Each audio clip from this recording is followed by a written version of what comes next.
Hey everyone, and welcome to the Emerald Wild Supercut. I'm AptBobcat, and over the next 17 hours, we'll transform an empty plot of land into a zoo inspired by the landscapes, wildlife, and landmarks of Northern Ireland.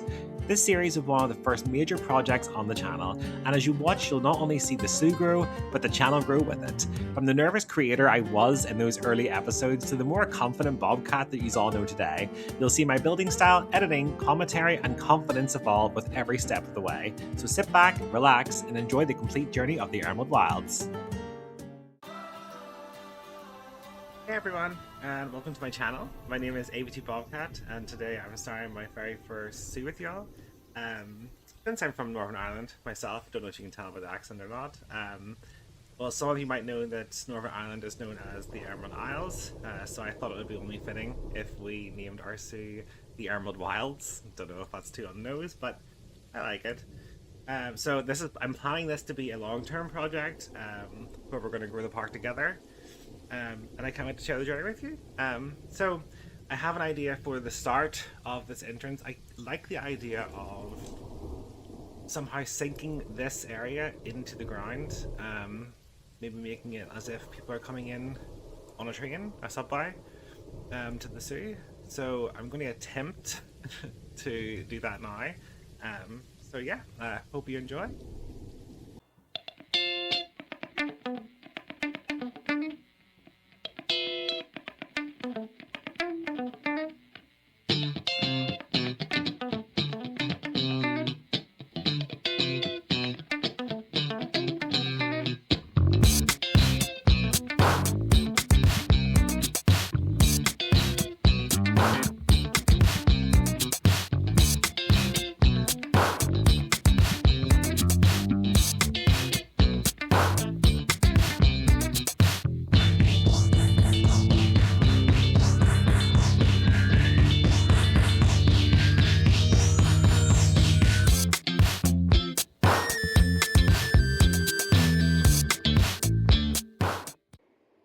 Right, so I've attempted something. I'm by no means a builder, so hoping as this goes on we will get better together. I will put in at some point a fake subway in here. I think it looks actually not too bad, to be honest, at the minute. I'm not 100% sure on my come again sign, but I think just for the sake of a small sign at the minute, I think that's pretty good. I don't really want to go into too much detail at the minute until we get our first exhibit. So, to kick things off, obviously we're starting at the very front of the zoo. I would like an entrance plaza, if I can.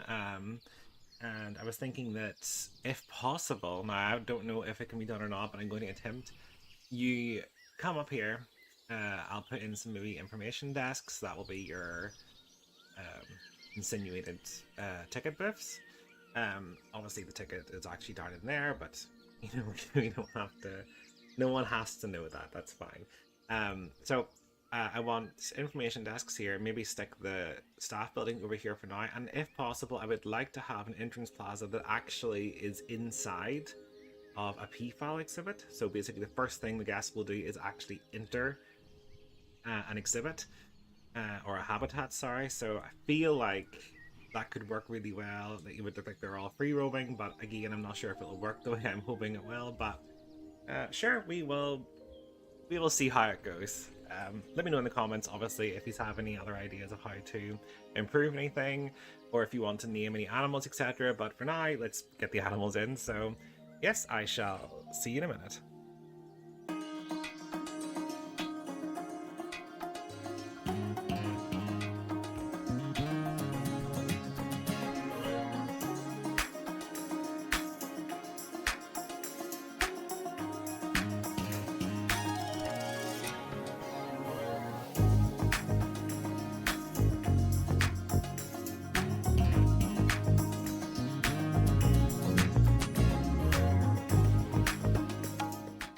Right, so I have a rough idea of what I'm trying to go for here. Maybe at some point I would like to get a fountain in the center. I'd like to get these peepaws in first of all though, so I can actually see what I'm working with in terms of their environment. I'm hoping this is big enough. I think it, I mean it must be, it's massive. So 2,800 20, and the pea pile. Yeah, they only need 312. How many do they need together? 4 to 20, so let's, if we can, we'll go for an even, I don't know, 8? 4 female, 4 male. And we'll see how we go with that, so let's see. And they're going to have the Meadows. Let's try moving 16, and I'll keep a, yeah, we're plenty of space. So let's see if we can get some of these in, and then we can start obviously building up the environment. Frontier. That's actually not too bad. Get her as well. Get him. If you can, always try and get from Frontier Sioux. It means the animals aren't related. Obviously, whenever other people put them up for trade, you don't know if they're related or not, so it's just a little tip there.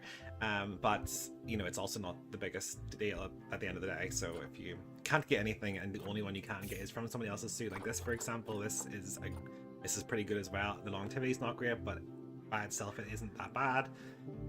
So let's say you had none for cash, you can always just get this anyway. It's not going to change anything. It's just if you're wanting to keep your animals from inbreeding, usually the best bet is to try and go for Frontier. It's not great. You know, well, if I get one from him, I think that's okay, so why not? Or her. Refuge Sovereign, thank you.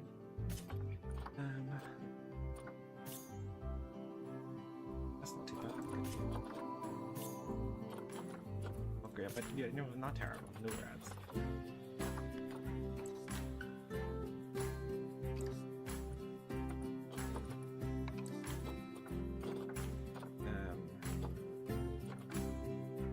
I mean, that's enough for now, so we can try and get more. We just need 1 more male and 2 more females. Send them to quarantine so they can get checked over by our staff, make sure they're not sick. And then we shall start working on our little area here, and we'll see how we go. Oh, there we go. That's now starting to pass. Happy days.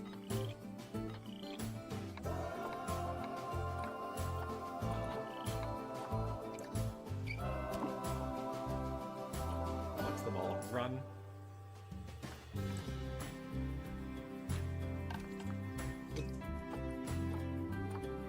Oh. Here it comes. Our first animal.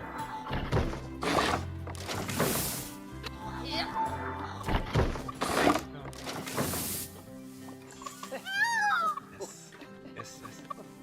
Romoth. So happy to be here. They are really righteous. Well, if somebody would like to name any of these, to be fair, if anyone has any suggestions for names, please feel free to comment. This is our first animal in the entire zoo, so obviously he is a special. So keep that in mind. Well, now that I've got them in, I can actually start working on this. So I shall work on that now, and I shall see you all in a sec.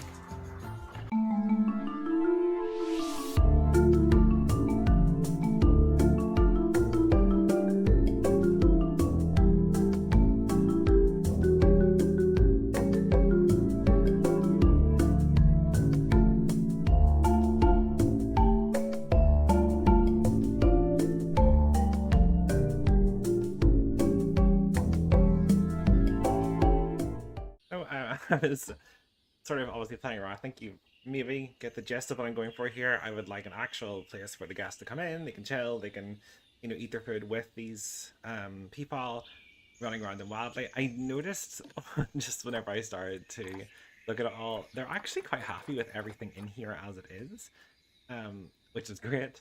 So I'm not going to change their environment too much because obviously if they're happy enough, then I'm happy enough. I will add obviously some flowers, different things in though, just to build it up. So I'm thinking over here, we got drinks, we'll have merchandise, and over here a couple of bits of food, and then toilets maybe in this section. I think that's pretty good, to be fair. So yes, it appears to be working. We'll see, I guess, how we go. I'm not 100% sure that, yes, okay, so if you'd seen me there putting these in, basically you need these in order for this to activate letting you know, the guests roam.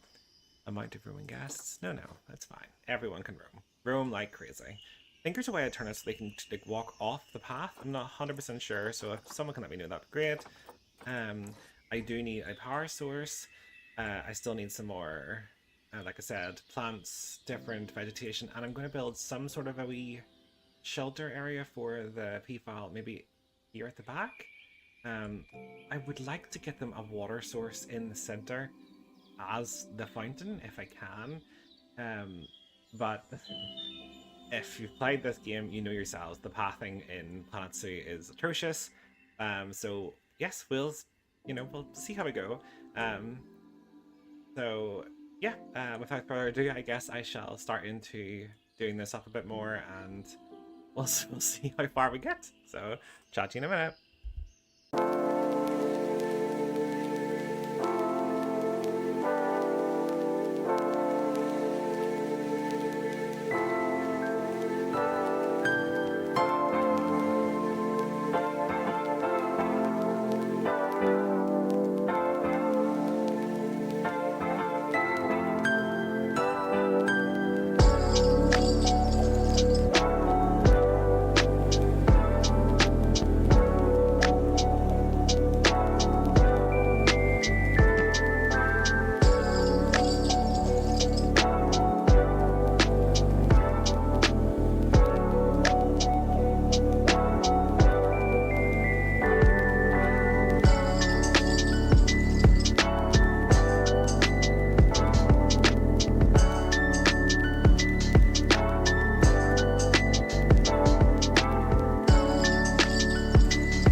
I think that actually doesn't look that bad. I just need to check if they can get out, so I'll do that now. I don't remember how to get heat map though. I'm gonna have to just assume they can't for now, and I will look it up at some point, but I think that looks quite cute, to be honest. And the peafowls seem happy. That's some enrichment for them. I don't have very much, but that's obviously something to work on.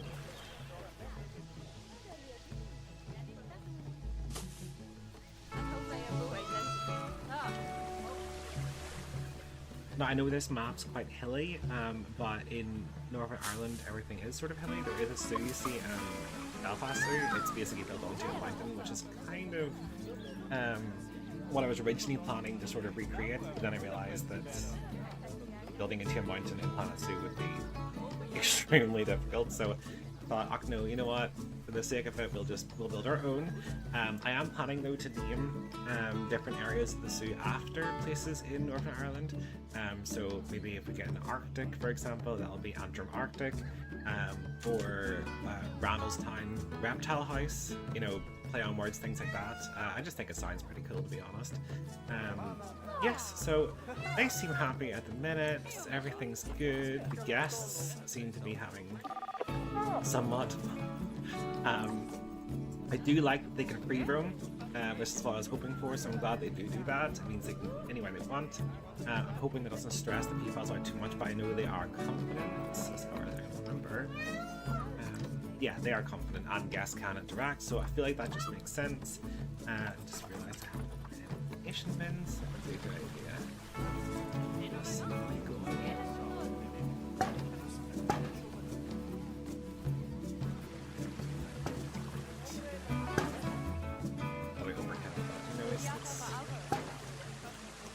Never have too much conditions. Especially at the start. So we're running a losing line, which is just perfect, but I'm hoping that will pick up. If not, I can close some of the stores. And obviously we can work on that. I do need power in this area, so let me pause it for a second. Let's see if we can get some of that power.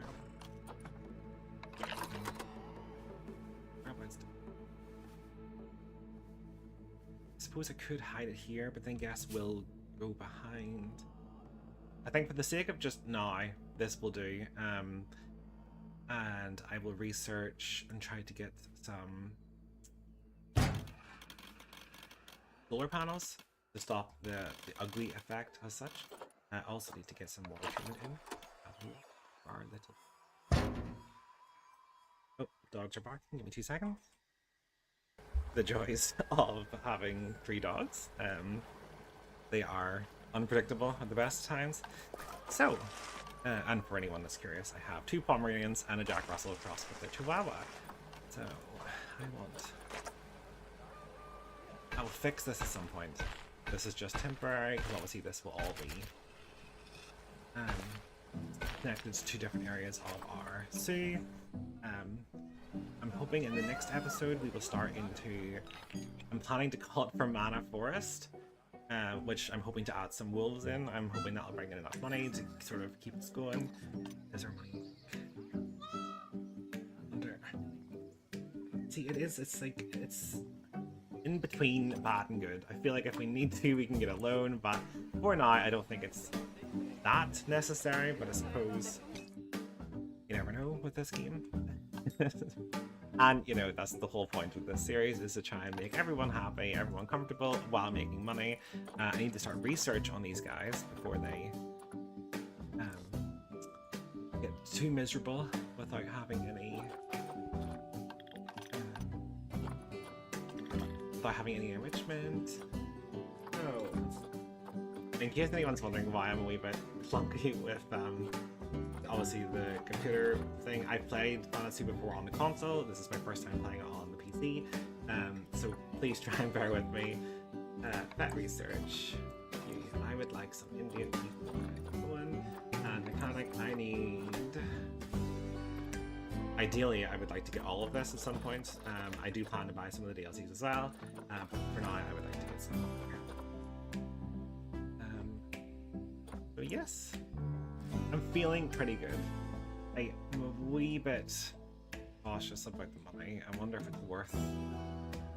Obviously, fenders are quite cheap as it is. I was wondering if it was worth maybe getting rid of somebody at the start, but I don't think it is, to be honest. Maybe just if I train them up, that'll make more money overall. Train them up and makes it a lot better. Oh yes, and work zones. I need to add an everything work zone, and then I need to add individual places. This probably could be called the Emerald Plaza, given that the zoo itself is the Emerald Wilds. I will make a big sign at some point, possibly over this. And it's quite small. I don't know. Maybe even a big sign here. We can work on that. But yes, I think this is quite cute. I think this turned out quite well. I like the whole concept that they come in a subway. So I will try my best to build that in at some point. I think that would be a really good addition to the zoo. And I plan to add a lot more hills, make it a lot more hilly and foresty, and fill it out with some wilding, etc. So yes, we'll see how we go. What are people thinking of their prices?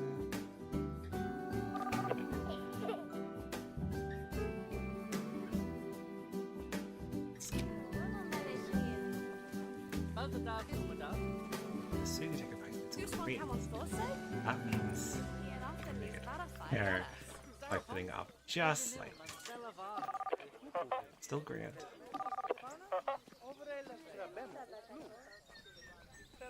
Yeah, good. That's good. They're happy. They're happy enough. So maybe just add in some education, and then I think that is enough for our first episode, which I'm very chuffed to have actually got going. Oh, can we not? Is it because it's in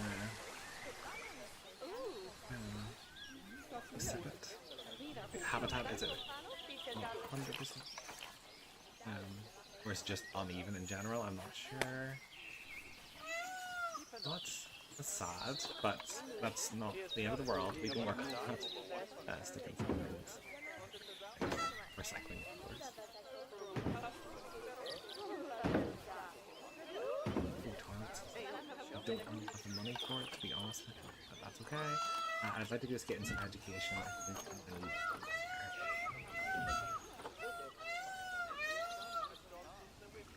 They're so annoying. Not bad. Makes it more interesting. Didn't want to do some birth for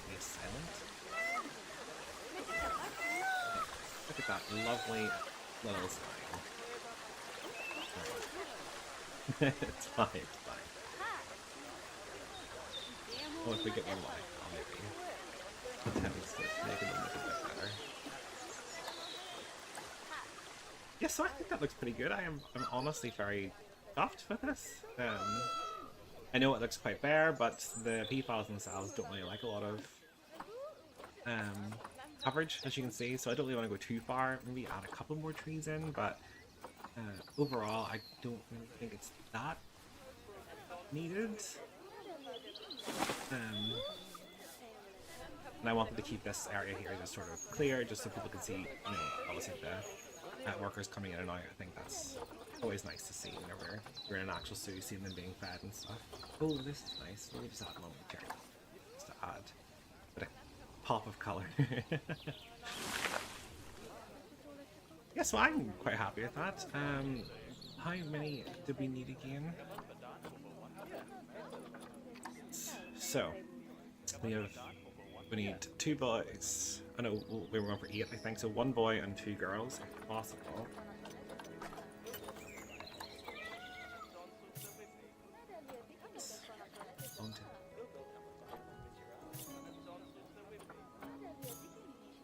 Her immunity's bad, but I feel like she's pretty good overall, so I'm gonna get her.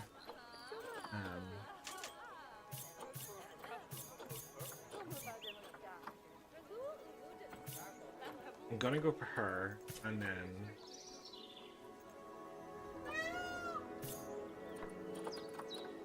really are good with trash if I can. Especially now that we're. I could get the boy. He's white, so it's quite interesting. It's what's it called? Leucistic. I mean, that's he'll be soon. I mean, it is nice, although I feel like once you put one in, then they all start becoming leucistic, and I do like the range of colors. You know what? Because it's our first habitat, and it's the start of our zoo, I'm gonna say yes. Let's just go for it. So thank you so much, Amy. We will get these gorgeous birds into their habitat. I just got an achievement for the first time, which was to do research enough. So this is how you know I haven't played very much on this. I do know how to play, I think. I guess we'll find out if the money goes up or not. Yeah, I'm honestly, I'm quite happy with this. I think this is cool, and I would like to create obviously little areas for these guys, and maybe like say ticket booth just here. I'm gonna add some railings along the side so nobody just runs around and yeets themselves off the side. But thankfully they don't do that in Planet Zoo, but you never know. Things that information that's gonna cost way too much. Oh. I'm sorry.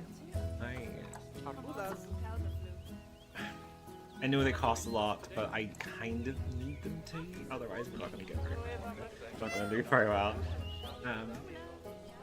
Oh, one of these guys are done. I think that'll do us for this episode. And yeah, I am excited to see how we get on the next one. So I'll stick these in, and I shall hopefully see you all back in the next one. Please don't forget to subscribe and like, and leave any comments for names for animals or animal suggestions that you think could work. Even if you want to name some of the staff, feel free. I'm up for it all. Yes, so I shall see you all again soon. The last time we sorted out our entrance plaza and combined the entire area into a peafowl habitat. I wasn't sure if it would work, but I think it actually turned out pretty good. Our guests definitely seem to be enjoying it, and we are making some money. So all of you voted in the comments, and by popular results, the next area we're going to be working on is going to be the Meadow of the Mourne. I'd like that to be like a farmstead kind of area. I'm planning to place it just here over to the left of our entrance, and the first animal moving in, chosen by popular vote as well, will be the standard American donkey. So I'm very excited to get that put in. Obviously we have to call one donkey, maybe even call one Shrek if we wanted to be, you know, cheesy. So I've also been keeping up with your comments, and I loved all the name suggestions. So let's go find our original P files. and give them their proper new names. So, I believe Sir... Oh, sorry, he's not named yet. 2 seconds, I will show you all. I moved our original P files into our lovely animal trading center so that they did not age. I did leave the zoo running for about 20 minutes off camera just to build up a little more income so I could actually get the next area ready and have some money to build. And we also had some albino babies, so I shall add them back in a second as well. As you can see here, exciting times. I'm not sure if this was a baby or not, given it's only year 8 and this is 5.4 years old, but I don't remember buying an albino, so I have to assume it is a wee babino.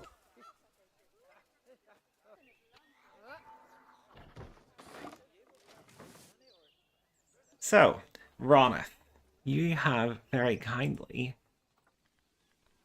now be named Sir Reginald von Rist. Oh my goodness me. Reginald von Rist, the joys of Caldwell. Very fancy name, I have to say. And your gorgeous, lovely wife. Your name will now be Lady Gildewing. Absolutely love the names. I think they're hilarious. I'm so chuffed with them. I'm also planning to name our staff with everyone that has very kindly been engaging with the series. So if we go to the staff, I would like our vet to now be called Elaine. I would like our keeper to be called Jordan. And I would like our mechanic to be called Anne. So thank you so much for your engagement. I do really appreciate it. And the more of you that comment, I'll try and get your names down as well. And if you have any other name suggestions for future animals, please feel free to tell me. And of course, we can name our gorgeous first albinos of the zoo. I'm very chuffed about this, to be honest. How pretty is that gorgeous looking P-file? Oh, very, very cute. Oh, also, during my time lapse, in order to get us some money off screen, I also completed our research, so we should be able to put in some enrichment here. So I'm going to do that now, and here's hoping it will bring this whole place together.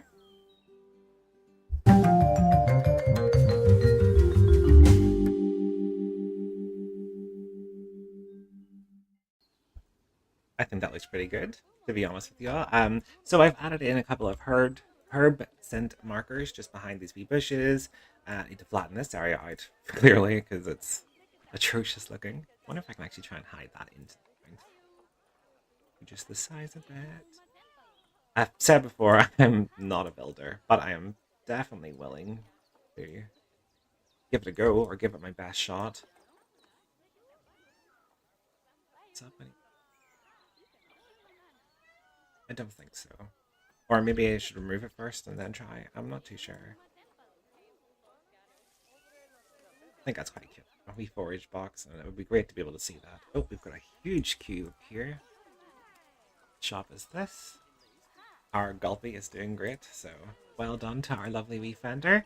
Hope you're enjoying your time here at our gorgeous zoo. Something else that we forgot to add in last time as well was benches. I did try, but they wouldn't work. I have also tried getting picnic benches in. They will not fit anywhere. I'm not sure why. I'm thinking maybe it's just the way that this is orientated. It's definitely on a slope. So I'll add these in where I can.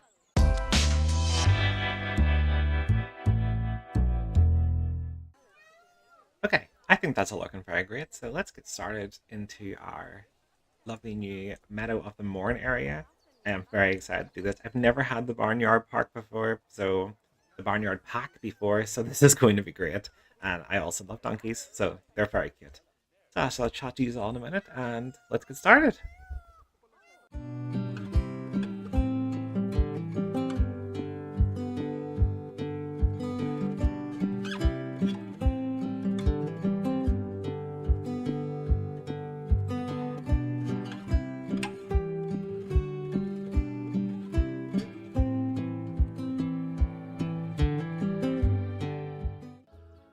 So I saw this there just as I was about to start, and I was like, oh, this could be a nice wee area, actually, since I can't put in the picnic tables in this area. I mean, this is quite a cozy, cute little area. Maybe even if I could just replace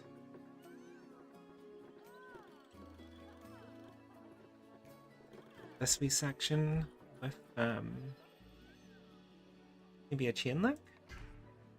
Yeah, oh, that's nice. And then that way people can come in here and they can still see our e-file exhibit, and they can still enjoy everything else while we're here.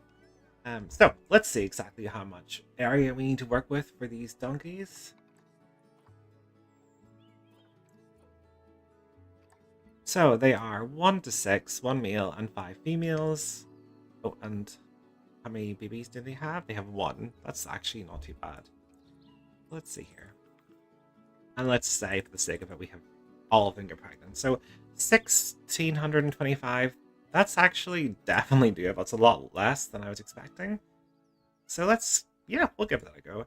I'm thinking of doing it in this rough section here, possibly with a barn here and then an overlook for the guests to come in and actually look into the barn. I think that'd be quite nice. But yeah, we'll see how we go.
Right, so I'm quite happy with this, to be honest with you. I don't know about the barn. It took me a long time.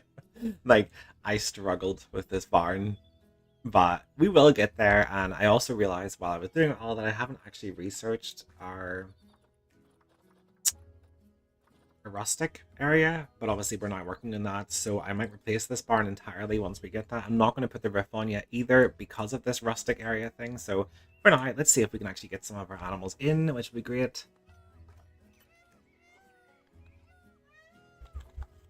American Standard Donkey. Oh no. Oh, that's animal storage. Okay. Ooh. Okay, let's see what we got here. Oh, Harry's pretty good. From Himbozo. I think we're going to go with him, only because this one's so expensive and there's no other meal, and we do need a meal. And I think I might just get all of these females. Oh, her immunity's not great, but I feel badly when we're by ourselves, so we'll bring her in too. Right, let's send them all to quarantine.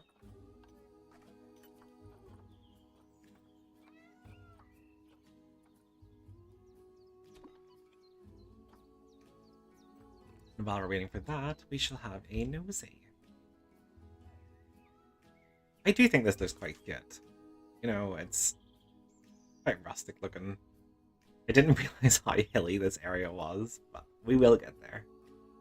I need to also copy this all down. I've just realized it is floating and we don't want that. I'm hoping they can't get out, but I guess we're not going to find out until we win.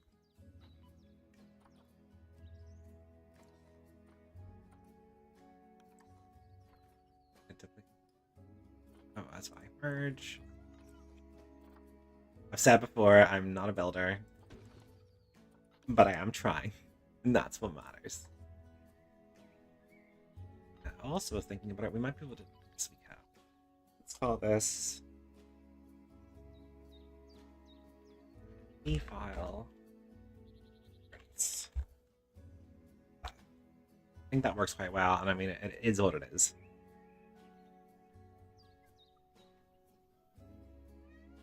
I'm actually very chuffed with this. I think it's very cute. Happy days. Nobody is sick. Everyone is ready to go. Oh, I'm so nervous. They're going to escape and run away like crazy. This here area here, I'm also a bit worried about just in case they can jump over. I know they only need 1.25 meters, but again, we're not going to know until they're in. Hang on. Slow down, slow down. Aw, they're adorable. Look at them.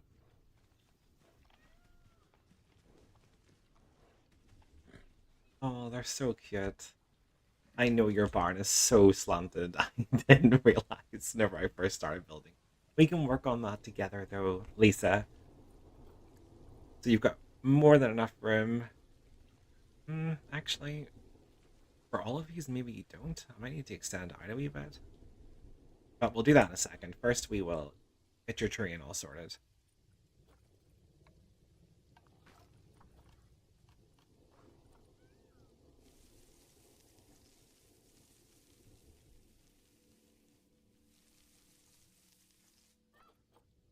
Some soil. How big a soil here? There. You seem happy. I'm just going to pause this here quickly, and I'm going to extend our exhibit and make it slightly bigger for these.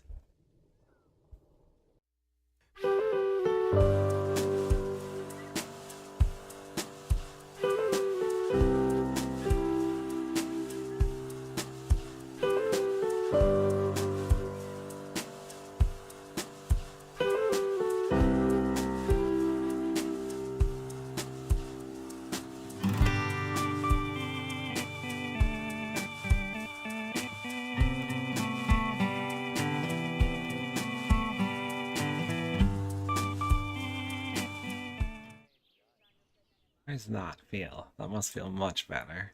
Still slightly smaller than I'd like for the babies, but I think this is definitely a good start. Let's see if they can escape. I'm hoping they can't. How do I do the heat view again? I worked this out the other day, and now that I'm looking for it, I can't find it, of course. That's always the way. Oh, there we go.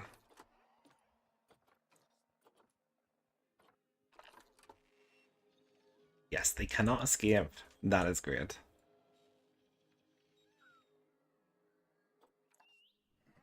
Oh, they're so cute.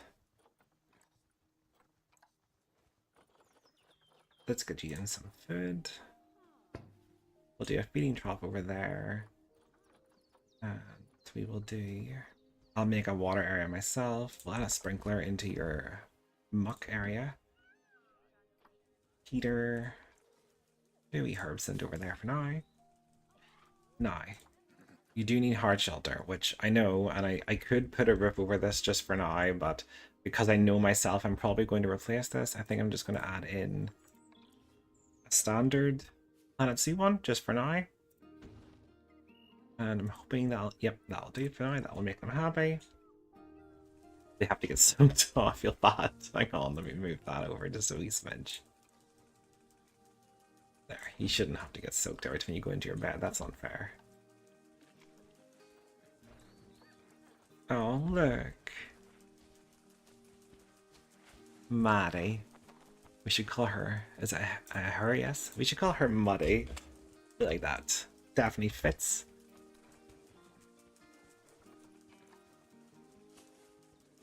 Oh, this area is floating. We don't want that. I think they're quite happy in here. Nice wee water area. Let's stick that in.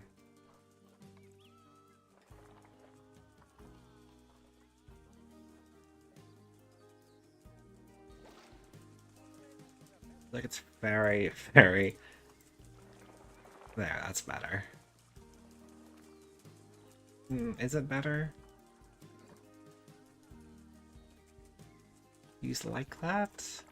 Can you... Yes, you can get in there. That's good. Okay, good. If you're happy, I'm happy. I think I'll fix this at some point.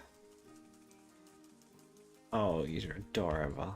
Where is our main man? Oh, there he is. You enjoy your new habitat? I don't know if he's pleased or not. Okay, so now that our donkeys are in, we need to add some environment, some nice flowers and maybe some trees, as well as add some education and donation stands for our guests. So I say we just dive right in and get that sorted now quickly.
Okay, I think that's looking pretty good.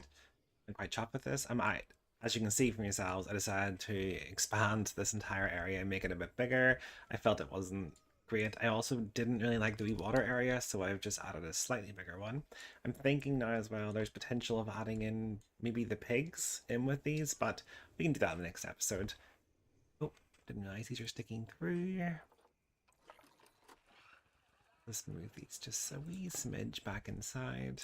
I'm looking forward to getting the barn done as well. Again, I want to wait till the research is done. We might actually have to hire another mechanic in the meantime, just to let one research while the other one actually sorts out all of our animals and our habitat enclosures and fixing up all of our wee land, etc. But I think that's looking pretty good for now. I'm very chuffed with this. Oh, forgot donation bins, one of the most important things. Please, give me money.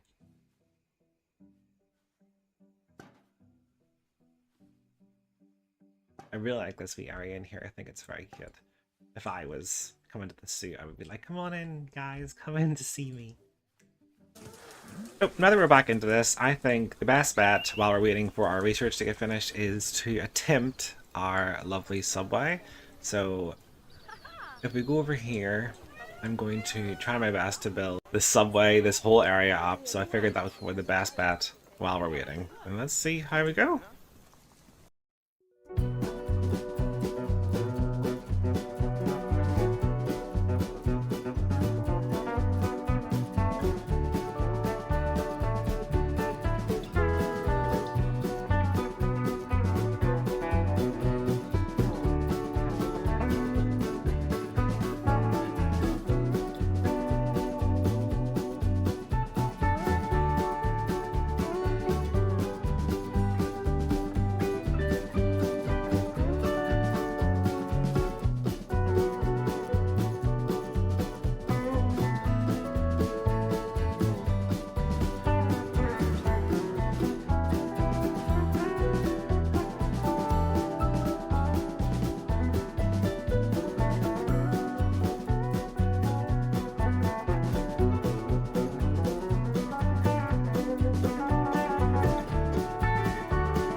Okay, so I hope you can all see what I'm sort of going for. I just didn't realize how much trash there was on the way up and down here. I don't understand why people are just hopping off of my train and just throwing rubbish everywhere. But sure, like that's definitely something that we can work on. Maybe I need to add in some work stones, which I will do at some point.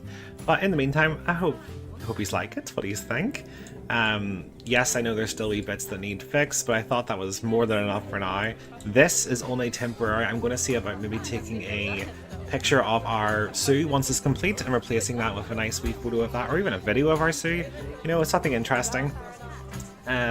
Maybe still add in some lights, you know, and various murals and things as I unlock them. But yes, I am more than chuffed with that. I have to admit, I think it looks really good. I'm actually quite impressed with myself, which, yeah, I don't even know what to say. I think this looks great. Still not sure about the coming game. I might change that to the Emerald Wilds, but it makes sense though, because you're leaving, so it's like coming in, you know, rather than welcome. I could always have a welcome sign here, a big nice welcome sign just entering, like, you know, enticing people to come into the actual place. Anyway, so while we are still waiting for our research, have we got any more of that done, I wonder? Let's check. Let's see. Happy days. Right, so I should now be able to amend our barn, which I think I will do now then, since this is now all completed. Happy days, I'm really chuffed with that. That got done a lot faster than I expected. I've also got a lot of money from just sitting there building that. And I think it's time you go back on power so we can get some more of our solar panels. For those that don't know, these here staff buildings, etc., they have, let me show you if I can, heat maps, negative impact. So basically every staff building and utility has a negative impact on the guests. They don't like to be near them, they give off, which, I mean, I don't really understand, to be fair, because at the end of the day, if I saw a keeper's hut and people making up a lot of food for the animals and different things, I would be over the moon. I'd be like, oh, this is so cool. But no, in this game, they give off. They are not happy about it at all, which, you know, it's fair enough. It is what it is. So, you can, however, build up these wee areas to reduce the negative impact if you put flowers around it, if you build little buildings around them, etc. So I will do that at some point, but for now, these are only temporary. I do plan to move them. I think what's next though is, yeah, I think it's time to replace this barn, get this wee area finally set up, and then we can go and start on our gorgeous pigs, which I'm planning to bring in now as well. And I think they will do quite well with our lovely donkeys here. So if you check the Wikipedia, and if you go to interspecies enrichment, oh, never mind. I thought that pigs worked well with the standard donkey, but clearly I am wrong. So instead of pigs, then I guess I will go for sheep. I think that works as well. But anyway, in the meantime, I will replace this barn and I will chat to you all in a minute. Okay, so I actually just had a look there, and to my surprise, there's actually not that many building pieces in the rustic area, so I guess I'll just keep this barn as it is, and I'll add a different roof to it. Might swap out maybe the fences then, you know, keep it all sort of the same, although I do quite like my fences. I think we could definitely add some of these things in though. Nice wee barrel feeder. Or barrel planter, but I think that definitely fits the aesthetic. What's this? Rustic metal planter. This stuff's very cute, to be fair. But yes, anyway, back to the barn.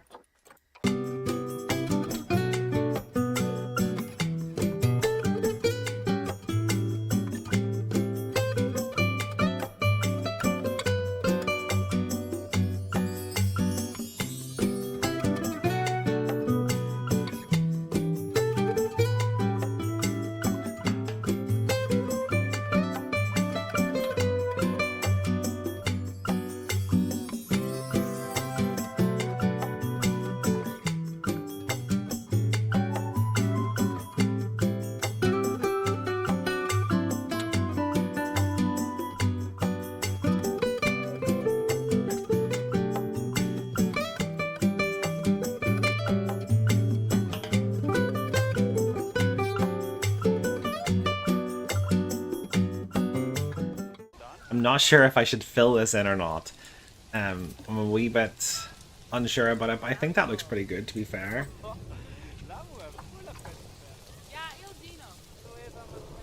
So, can we get rid of this, get rid of this, and get rid of this?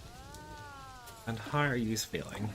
Hard shelter is 100%. Oh, short grass needs to be up more. We can do that easy enough. That's no issues. Don't you be worrying.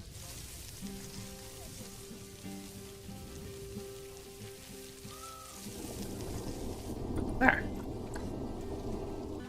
So let's try and get our new sheep in then. Again, that's sheep, not pigs, because I messed up. But that's okay, because I don't mind.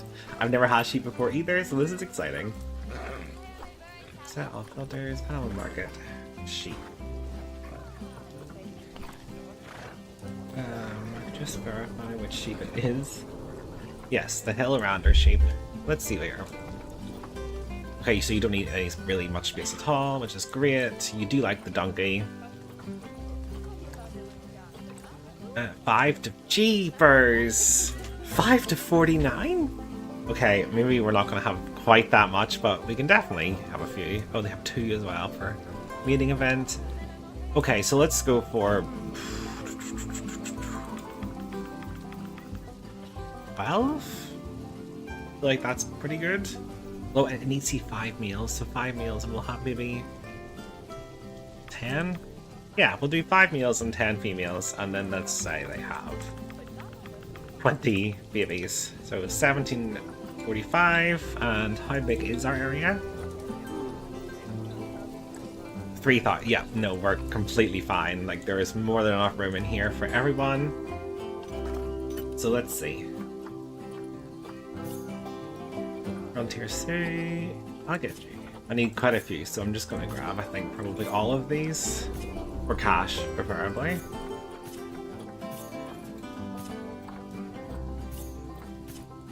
Oh, I just realized there is no meals. Well, that's okay. Can they live just by female bachelor groups? Female bachelor group 3 to 50. Yeah, okay, so that's fine. So for now, we will put in our females, and then when the time comes, we will get our males put in there as well. So I will keep on the lookout for that. Deceased animal vet requested. Oh no. Quarantine you before you spread it to everyone else. And we will stick on our research as well, just so that we can help with that. Oh, I just realized I haven't even been researching the donkey, so I need to get that on next after as well. Also, I'm thinking we might need to get more staff, more cleaners, because our place is absolutely atrocious. I think another 2 will do.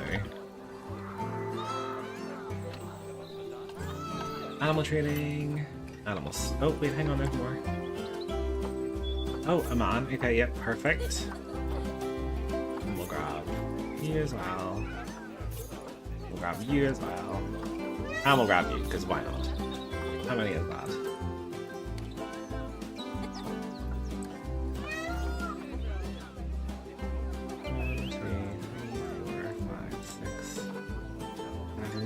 9. So we need 1 more female and we need 4 more males, but that's definitely more than enough for now. We'll send you to quarantine. So while we're waiting, actually, let's set up our work zones. So, zone, work zones, new work zone. Okay, so we will have an everything work zone. Let's rename you. You will be the everything zone. That's good. There we go, good. I was like, why didn't that work? It did, it's all good. And then we will also have an entrance work zone. Yeah, this will be the entrance area work zone. It's got obviously 1 habitat, it's got multiple shops, it's got all the staff area. I think that's, well, for now I will add this into, but at some point we will create a Meadows of the Mourne work zone once we expand that more. Entrance. There. I can also see that some of our quarantine is passing, so let's go check that out. Oh, Waldo! Where's Waldo? He's right here. I found him.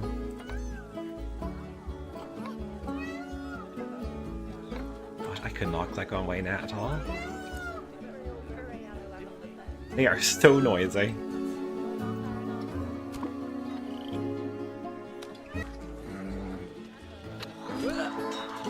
Oh, here we go.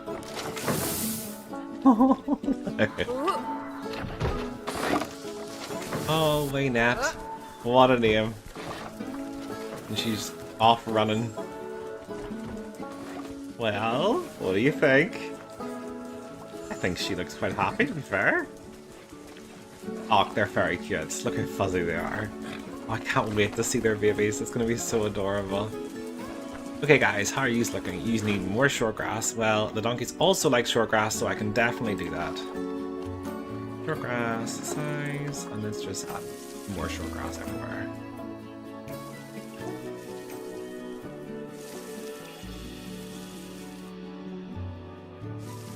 There, that's looking good. And everything else, yeah, they're all good. Happy days.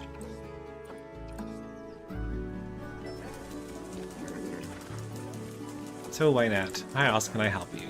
Yep, you like everything that's in here. This is perfect. And enrichment, unfortunately, we do not have that much enrichment for you yet, but again, we will do some more research, so we'll get on that soon. Oh, aren't you just adorable? Let's get the rest of your future pack in. I think the meal looks different if I can find him. Where's Waldo? No. Waldo? Is she? No. Where is Waldo?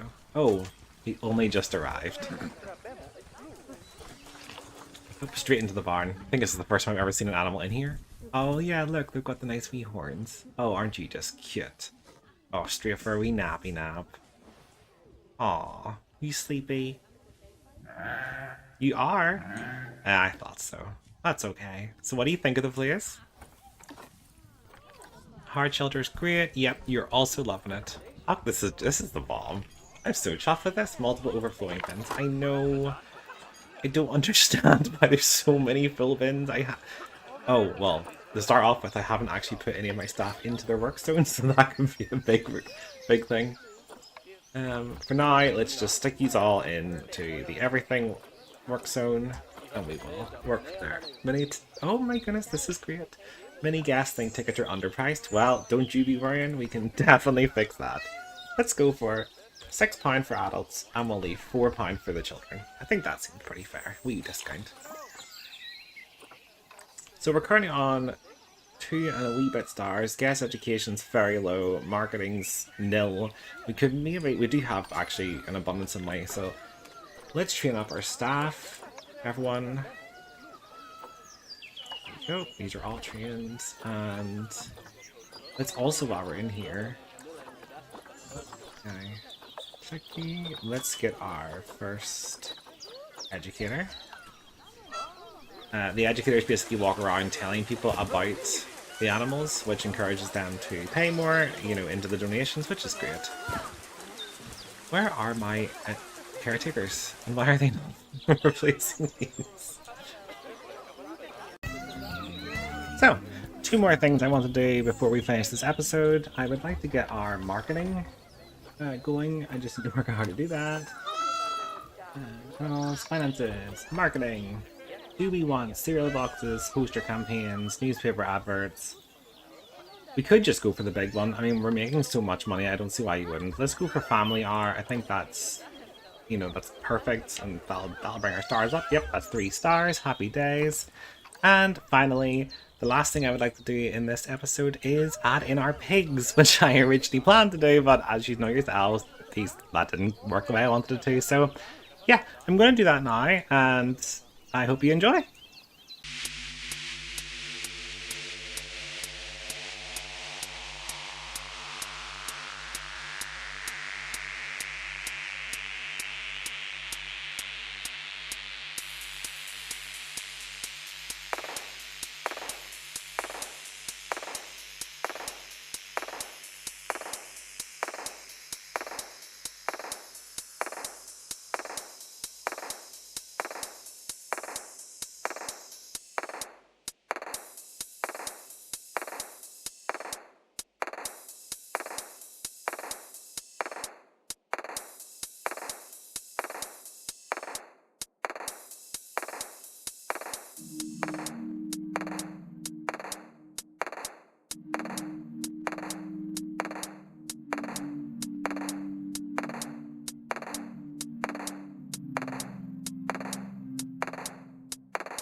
Alright, let's see if we can get our pigs back in.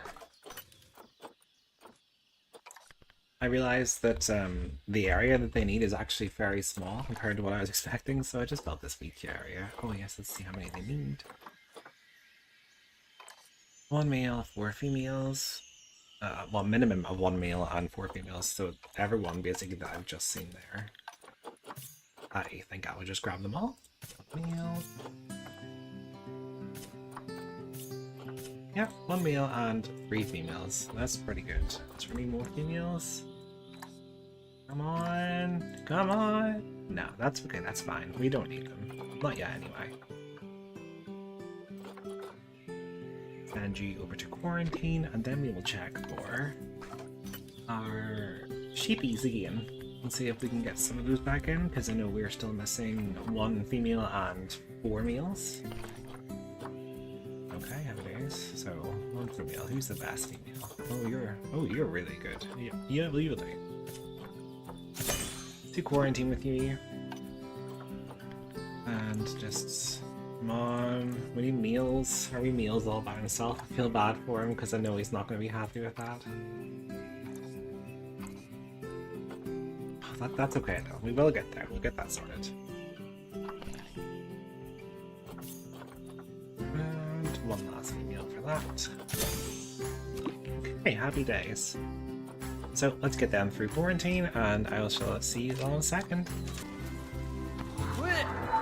Okay, here we go. Aww. Look at them go. Oh, they're so cute as well. I really wanted them in with the donkeys, but I'm not going to do that. It's not fair. Habitat has no keepers assigned or free to visit. You're correct. Thank you for reminding me. Let's see. Work zones. Everything, edit work zone, and add you in. And we'll also change the entrance plaza, and we'll also add you in for now. That way everybody can get nice and happy. So let's see how our pigs are faring. Right underneath this, which I'm glad about. I thought this would be really cute. You see, if there's babies, they might want to sleep in here, and then they would be like, you know, the guests can come and see them through a private screen. So terrain, use absolutely hate it. You just need more soil. I did have a suspicion that they would need more soil.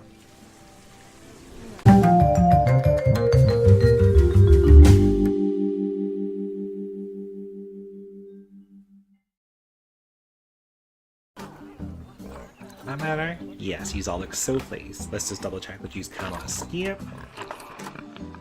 That's perfect. And the size requirements, there is 1146 left, and you only need 370, so yes, you are more than happy here. This is great. Art shelter, you could do another wee shelter. I will build another one here in a second. Environment, we'll add in some environment. Do we have any enrichments that we've already unlocked? Good drop, of course. Let's put one over here near the guests. They could view. Oh, goodness me, nope, not there. That's not too bad, and I'll smooth that out. And then we'll add in some bedding in this first week. I would absolutely love to see some babies in there. I think that'd be very, very sweet. Hope that's floating a wee bit. There, that's good. And back to habitat. Here's herb scent marker. You can have one, sure. Over there. Drag you over there to the cats. And of course a sprinkler. Get you all nice and muddy and wet.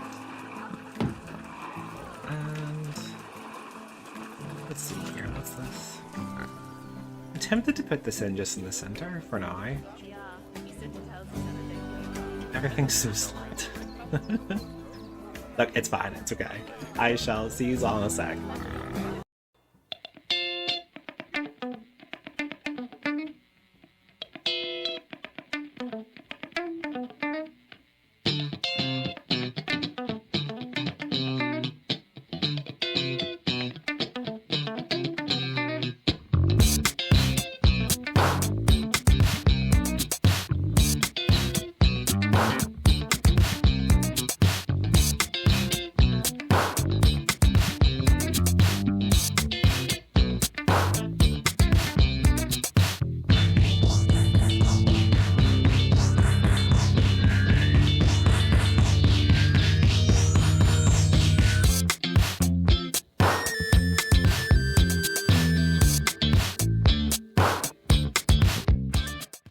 Right, I think that looks good. I think it's a very cute wee area. I'm very, very chuffed with this. I think it just, to be honest with you, it's really starting to look like an actual wee farmyard area, so we're definitely getting there. As always, by the way, if anyone has any name suggestions, please feel free to send me those in the comments, and I will try and get everyone's names in at some point. Sheepies. I'll check before we finish here. We got any more meals? Nope. Meals must be very rare. But we will get there. Right, so all that's have to do then, now that we've got our little barnyard area, is to create the welcome sign. So we will do that, and then that will finish us for this episode.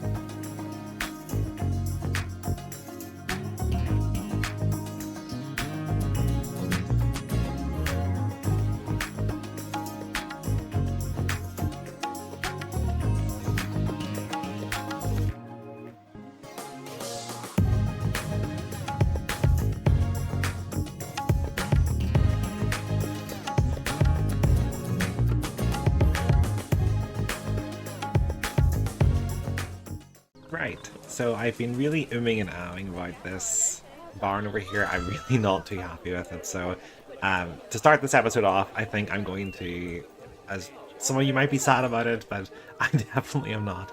I'm going to get rid of the barn. I'm going to recreate it entirely, and I hope it looks much better, and hopefully it will fit a lot better in this area. I'm going to try and smooth a lot of places out as well. So yeah, we will see how this goes.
So that took so much longer than I was expecting, but I'm really, really happy with this. I think it makes the entire place look so much better.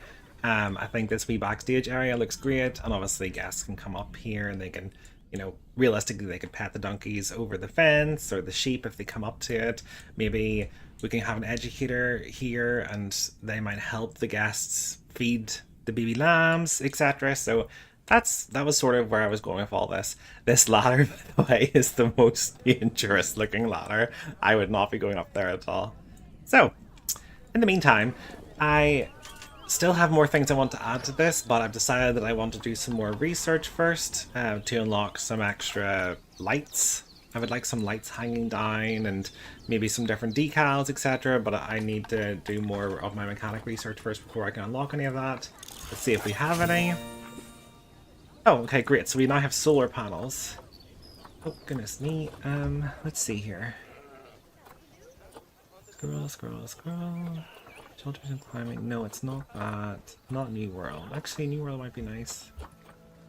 I say we stick it on the classic just for now and get to work. And while we're waiting for that to happen, we have some things to take care of. So, first things first, we need to rename our donkeys. So let's see if we can find our main man, Henry, as oh look!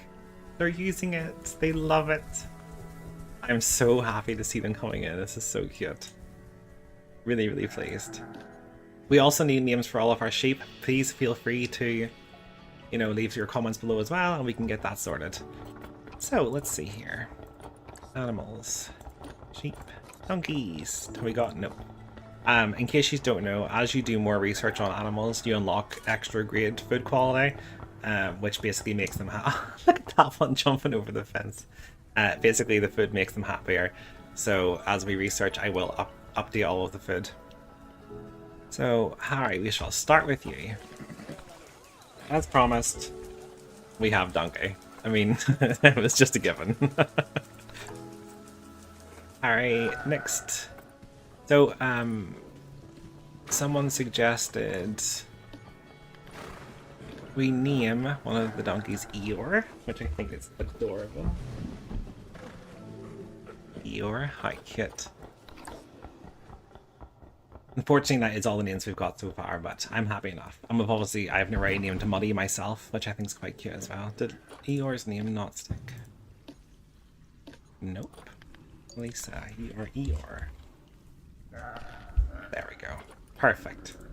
Oh, this is just the perfect wee shot. Look at them all sleeping in their wee barn. I think they're definitely happy. I hope you all agree with that, but they definitely look much happier in here, and I think the entire area looks so much better now. Even this here. Hi, cute. Like, that's just... I would love to go up there and see them all grazing and having fun and playing with each other. And obviously the lambs are going to be here soon, which will be amazing. And yes, I think tickets are underpriced. We can always fix that. Let's try 8 and 5. I think that's generous. Oh, our habitat species that are the best, they bring in the most guests, there's actually the Indian peafowls, which is quite surprising. We also have another name suggestion, if we can find it, for our gorgeous albino. Let's see here. Animals. Ram. Do we have a female? We don't have a female, but that's okay. The name suggestion was Guinevere, I believe. Or Genevieve? Guinevere. Yeah, so Guinevere was the name suggestion from one of the comments that I received. Unfortunately, she specifically wanted to be a female, so I think for now, Guinevere gets with Arthur, I believe, so we shall call him Arthur. And hope Arthur here has a gorgeous little baby girl who we can then name Guinevere. God, I cannot say that name. How are you guys doing? I haven't checked the news in a while. Terrain is good. Hard shelter is great. Your space is still amazing. Your welfare is actually not amazing. Oh, it's just the enrichment and the nutrition, but they are fully researched, which means we might actually have more unlocked for these guys. Let's see. Oh yes, that's right, we did. We already added in all of these. We added in the forage box and the slow feeder. It says here that's not enough. It must be just because there's more of them being born, so maybe add in a second forage box. I'll just smooth this area out quickly while I'm here, if I can.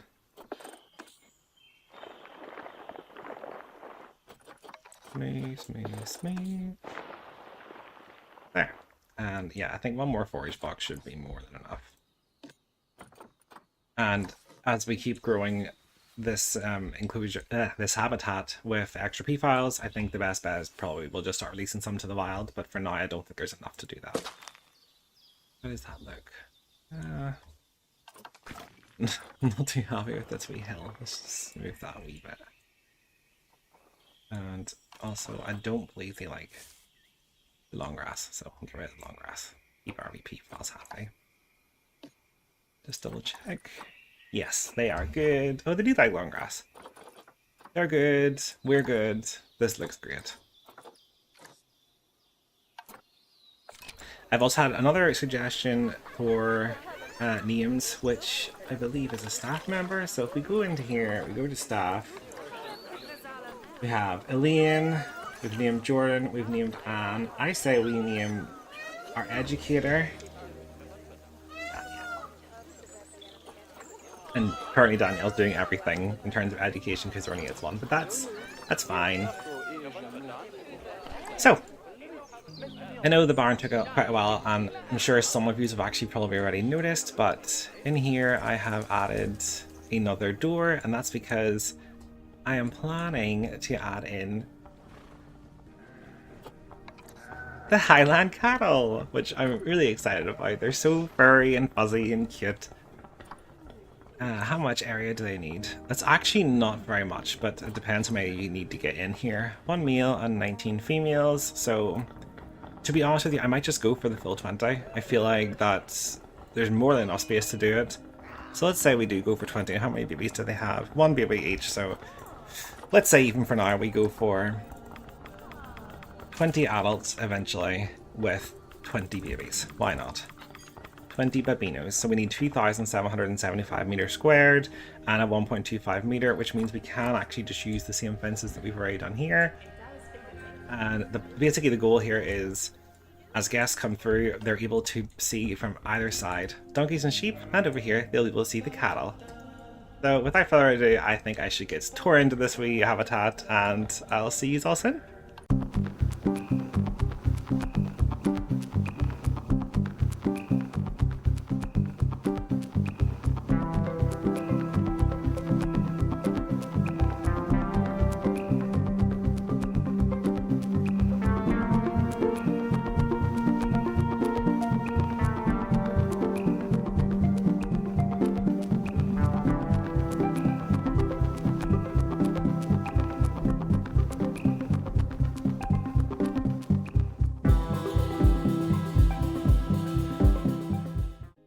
Okay, this is absolutely gigantic, which is great. 5,708, and I think we only needed just under 3,000, so well over what they needed. Very excited to get these guys in, to be fair. Oh, didn't realize this we put here. Just needs duplicated and moved down. Oh, yes, and also while I'm here, before I forget. Is that okay? No, it needs down one more.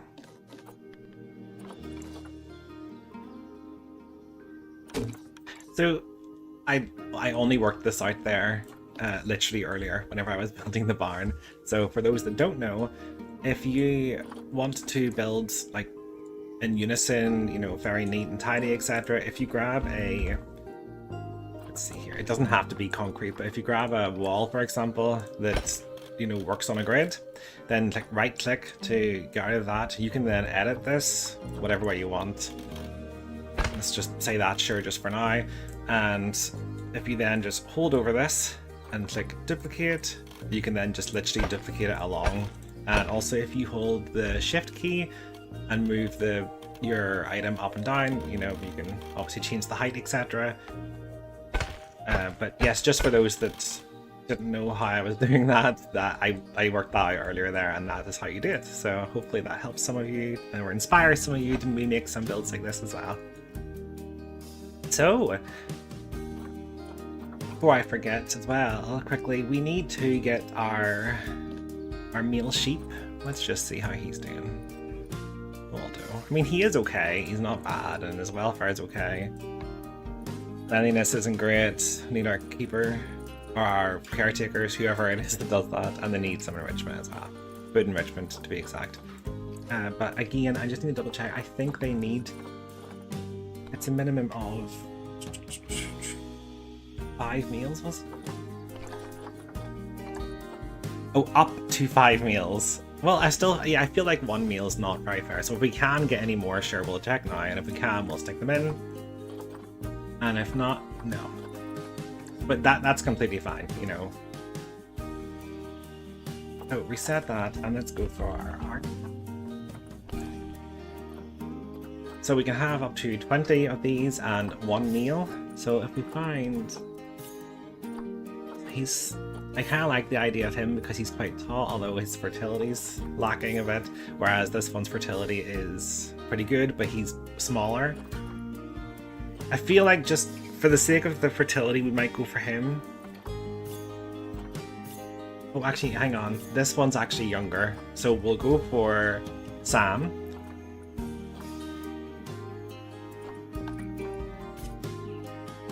And let's see who else we've got. We'll probably just grab all these females, to be fair.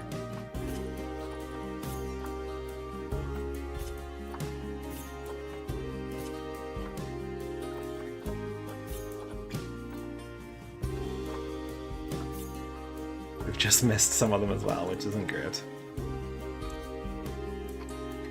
That's okay, that's fine. So let's stick them into our quarantine, get them all checked over, make sure that there's no illnesses or anything. And then we will move them into their new home, which I'm hoping they will love. Because I love it already. And I hope all of you love it as well. And if you do have any suggestions for how you think you can improve it, you know, please feel free to let me know. 1 male and 4 females. And I'll just double check quickly, is that enough for them to be happy?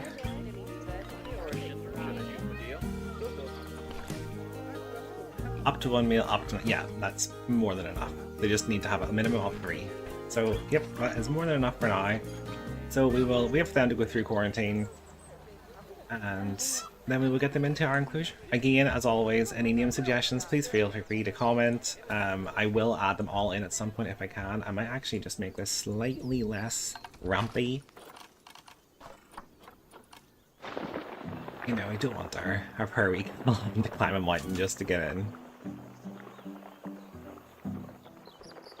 Also, so for our next episode, we will be adding our final animals into our Meadows of the Mourne area, and then I plan to basically beautify the entire area, adding mountains, etc. You know, give it the actual Mourne name. And for those that don't know, the Mourne Mountains are a mountain cluster in Northern Ireland, so that's where this is all meant to be based on.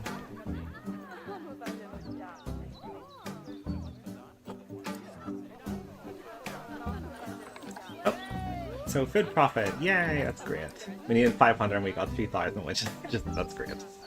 Have 300 gas in your sea, we have 540, and actually we got 596, we're doing even better. And 1,000, yeah, we got 1,000 pounds for that, so all the money is great. I just noticed as well, we are losing slightly. I think it's just fluctuating, we're probably just around a profit, so I'm happy enough with that too. Habitat is, oh, that research. Yes, that's right, we had an illness. How could I forget? So Elaine, we need you to work on our donkeys. Well, we'll just do an order whenever we added them. So we'll have Elaine work on the donkeys, then we'll have her work on the sheep, and then finally we'll have her work on the pigs. I might actually hire another vet just so that while she's working on that, we have someone to look after the animals. So, staff. Why? There. I couldn't see that for the life of me. And just add you into our everything work zone just for now. Next episode we will create our Meadows of the Mourne work zone as well, which will be nice to finally have that all sorted. Oh, this just looks so good. I'm really, really happy with how this has turned out. Like, what a view. Oh. Oh my lord! No! We have our first baby dunk. I didn't even notice. I was so busy building. Oh! Oh, you're so sweet. Look at that. Look, he's so shy. She's so shy. Who's your mommy and daddy? How do I check? What do you mean? Parents. Harry and Maddie. You mean Donkey and Muddy. These are supposed to be called. Why are your names not sticking?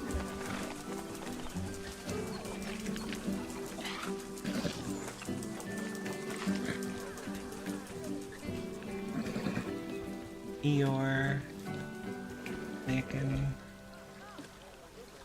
making another one. Is that another baby? No. Is that the same one I just clicked on? Yes, it must be. And Maddie, you're not meant to be called Maddie, you're meant to be Muddy.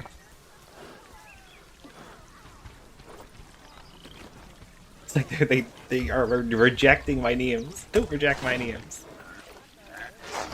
Oh, somebody was sick and they've been taken. Oh my goodness me.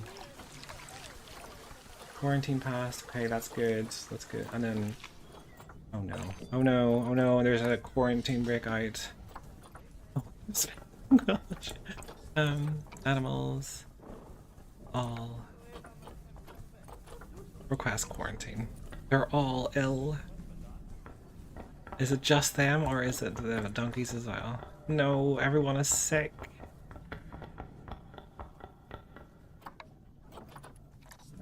Okay, so send them all to quarantine because obviously, yes, so that basically the keepers aren't doing what they have to do.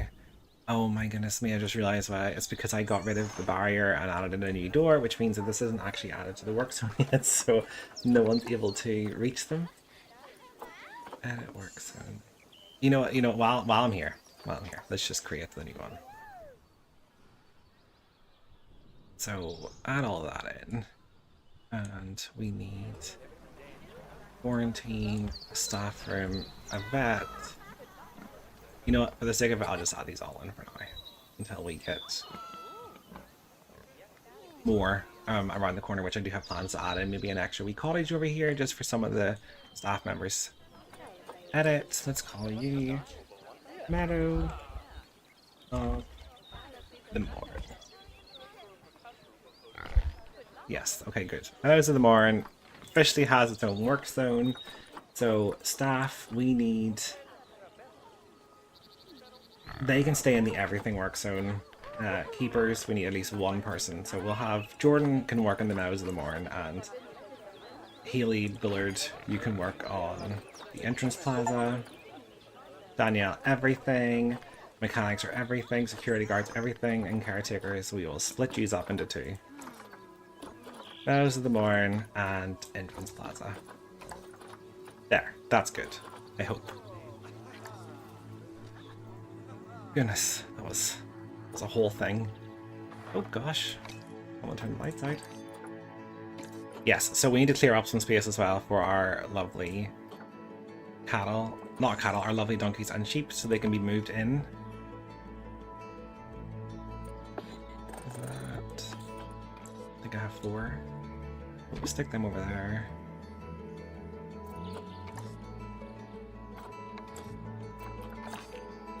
Gosh, everything's just going crazy. Habitat valve is not able to be reached. Yes, it is now. Don't worry. I have that all sorted, I hope. Quarantine is full. Staff are queuing. Yep, don't worry. We are working on that. We are trying to take out our cattle currently. Why can I not see who this is? Is that a cattle? Yes, it's a cattle. Okay, good. Right, let's go wait for our cattle to come in, and hopefully we can get our quarantine under control because that was bad. I feel so bad. Oh, here we go.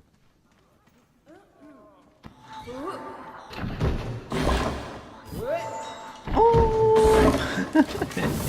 He's like a wee furry cow. Oh, he is much bigger than his female counterparts. Look at him. How could you see through that? Right, so first things first, let's just make sure they can't escape, because that would be traversable area. No, they cannot escape, and it looks like the only place they can't access is this wee bit of a hill. Maybe it's just slightly too steep, but that's not too bad. Oh yes, just need to add everything into the everything, that our vets and our mechanics can continue actually getting everywhere. Everything, edit. There. As far as I know, everything is now in the everything, which means our mechanics and our vets can now access everybody and they can help. Oh, that's great. So, let's work on your terrain to start with, and then we shall liven up this place with some coverage and a little watering area, etc. And yeah, so I shall speak to you all in a second.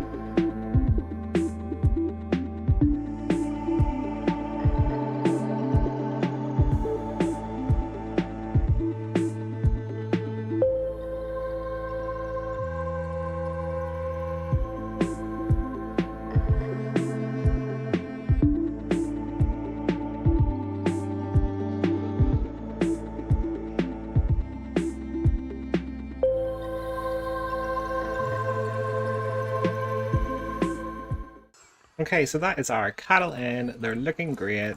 Unfortunately, we are still dealing with a pandemic, but you know, we will get there eventually. Our bets are on it. So yes, I think they're looking happy in here. They definitely have enough space. Yes, it did go down a wee bit as you add trees and rocks and different things in. The actual area that they can traverse goes down very slightly, but I still think that's more than enough. It's completely fine. I also find like a wee special effect to make some leaves occasionally fall, which I was like, oh, this is so cute. Oh, Ranvier, I think that's our other wee small albino peafowl has just matured. They're definitely happy in here, and I think this looks very cute. Oh, once again, Guess thinks the tickets are underpriced. Well, don't you worry, we can fix that, no bother.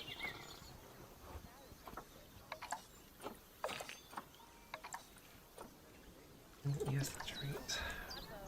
Our wee sheep needs sorted. Oh, I feel so bad for them all. They all still sick. They're hungry. There's just... Oh... I'm gonna assign a keeper. Like force the keeper to come in here as fast as they can. We added some extra food for them as well, in case they're not getting enough.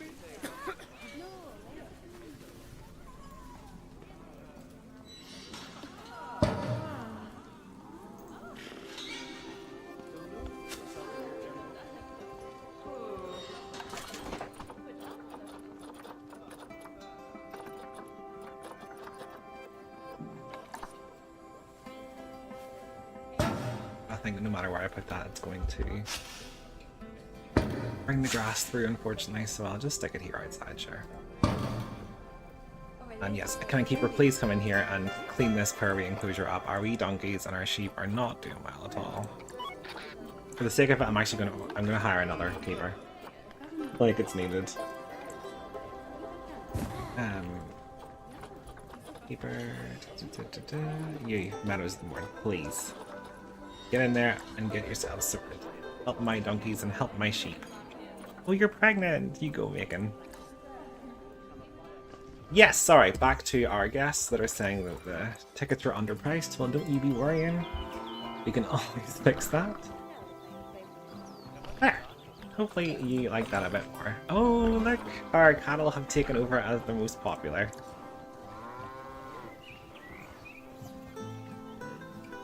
Oh, they're so cute.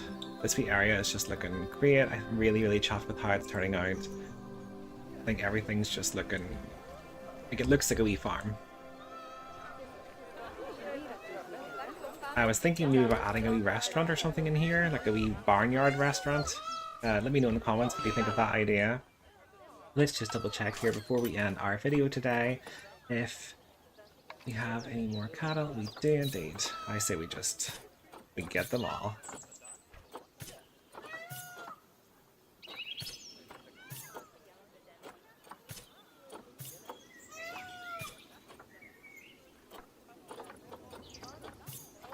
Jeepers. 10,000 credits. Oh, he's a black one. Oh, very fancy. Okie dokes, and we'll check one more time for our sheepies. Come on, meals. No meals. That's completely fine. We will get there.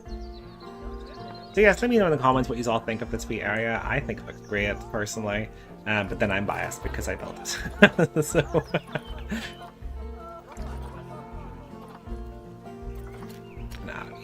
continuation here. I want the curbs back on, please. I'm thinking we start it here. Yes, perfect. As I said previously, in the next episode, I'm planning to add a lot of I don't know if beauty is the right word, but I'm going to add a lot of decorations to the entire area. I'm going to add in our final animals to this area, and I'm going to do up all of our wee guest areas, and I'm going to fix up the staff. So I'm very excited to do that with you all. So in the last episode, we had a pandemic broke out within this enclosure here. All of our prairie sheep and our... Oh, look! Don't bully him or her. Oh, listen to the sound of their feet. Oh, there's another. Oh my goodness. We have lambs. They're so cute. Love the sound of their wee hoofs on the concrete. Oh, you're just so sweet. Sorry, yes, as I was saying though, we were dealing with a pandemic broke out. Thankfully, I did manage to get that sorted. It just took me a very long time to do so. I actually had to get a second quarantine and put it over here just in the meantime because my staff were unable to actually get them all into it, and it was so stressful. It was so stressful, but we got there and everything's good. I also managed to get a couple more of our lovely Highland cattle who appear to be just chilling about, and I added in some feeding enrichment for them because I completely forgot to do that whenever I was recording last time. I actually need to add another name onto this. I need to add cattle, as well as potentially, now I'm a wee bit torn of where to add these, but I would like to get in the llamas or the alpacas. I'm not sure what they are. Let me just double check. Alpaca, can you get llamas? No, okay, so alpaca and the chicken as well. I'm hoping the chicken doesn't take up very much space. 200. And how many can they? Jeepers! 80? That's insane. Well, let's go for 20.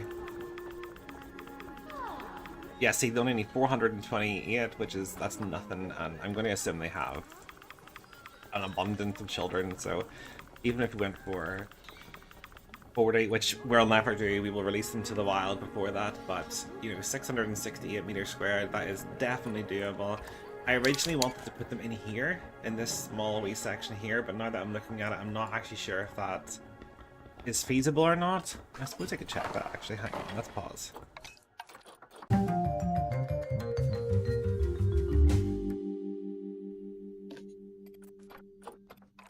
See, it's only 204 in that wee area, which is nowhere near enough what we'd actually need, so don't be worrying, the chickens will not go in there. I'm going to make their own wee separate place for them. So, in the meantime though, as I said previously as well, I'd like to beautify this place. So the plan is, I think I will fill out this wee area just here with the chicken coop area, and finally finish off our area here just to sort of, square it all out. Have an area here just for the alpacas, and then I'm going to cover the rest of this entire area in hills and mountains and different things, as well as, obviously, like I said before, beautify the place up. So we'll add some rocks along the path edges, we'll fill it in with some, wildlife and plants and different things, just to make it all look really good and make everything look like it actually joins together, rather than just sort of like it's sitting by itself. Because right now I do think it looks very cute, I think it looks great, but I do think that wildlife would really bring this whole place together. So without further ado, I think that's what I'm going to do, and I'm starting with the chicken coop. So I shall see you all in a second.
Right, so you can see what I'm going for here, some sort of wee chicken coop. I've had to leave this wee door open here just so that the staff members can actually get in, but in the meantime I'm actually not going to know if this works until I put the chickens in, so let's see if we can get some of our wee chickens.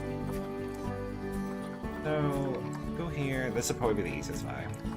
Also, as you can see, I did, during this wee build there, I did change this to 15 adults just to make it a wee bit less, because I would like a small area, but okay, so 1, 2, 3, 4, 5, 6. 6 is gonna have to do.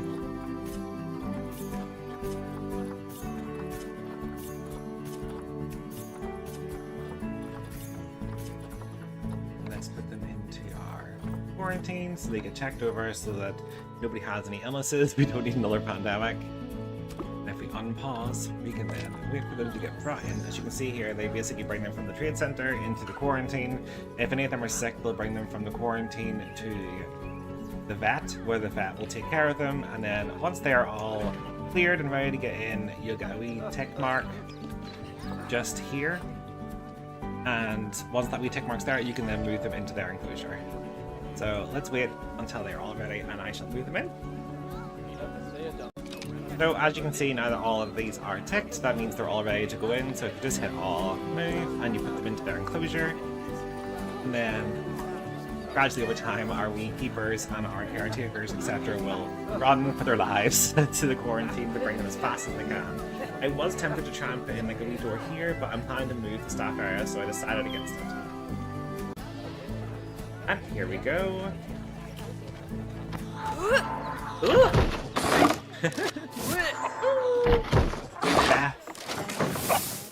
Oh, they're so cute. Oh, also yes, just a wee tip. The first thing you should always do whenever you get a new animal is hit H and then go to habitat, and if you go to a traversable area, that'll basically tell you if anybody can escape.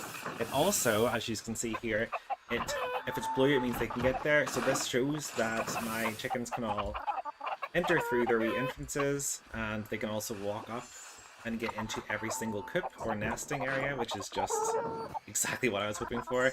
So now that I know that, I'm going to continue to edit this little coop area and add a roof and add in some enrichment, etc. So yes, I'm going to do that now, and I will speak to you all in a minute.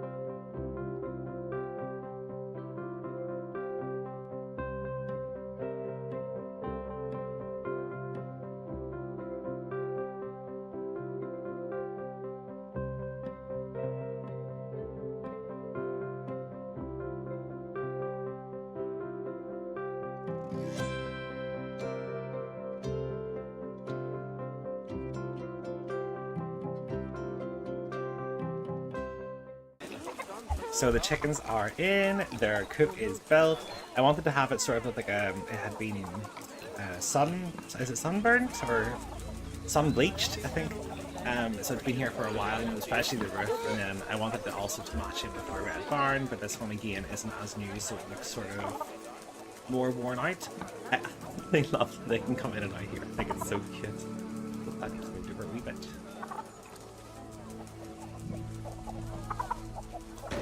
Hello.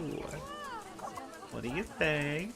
I would have liked to get the forage box in, but the area itself that I've used is just a bit too small. I could maybe expand out here just to get the forage box in, but I think for now we'll see how we go. I think this is really cute. I think it's very up close and personal. I don't know if you noticed during this video, but someone actually went through this, and I was like, "What are you doing in here? You having a nosy?" Oh, very, very sweet. I'm pretty sure they can't get out. They can use the little watering hole. For those that don't know, if you use this water pipe, it does cost £50 to run. I think it's like £50 a day or a month or something like that. It's not too much, but basically what it does is it provides unlimited water for your animals in the habitats rather than having to build a water treatment facility as well as like a pool or something for them to drink from. So I just thought because this was quite small, a little water pipe would fit well. Let me switch this in here.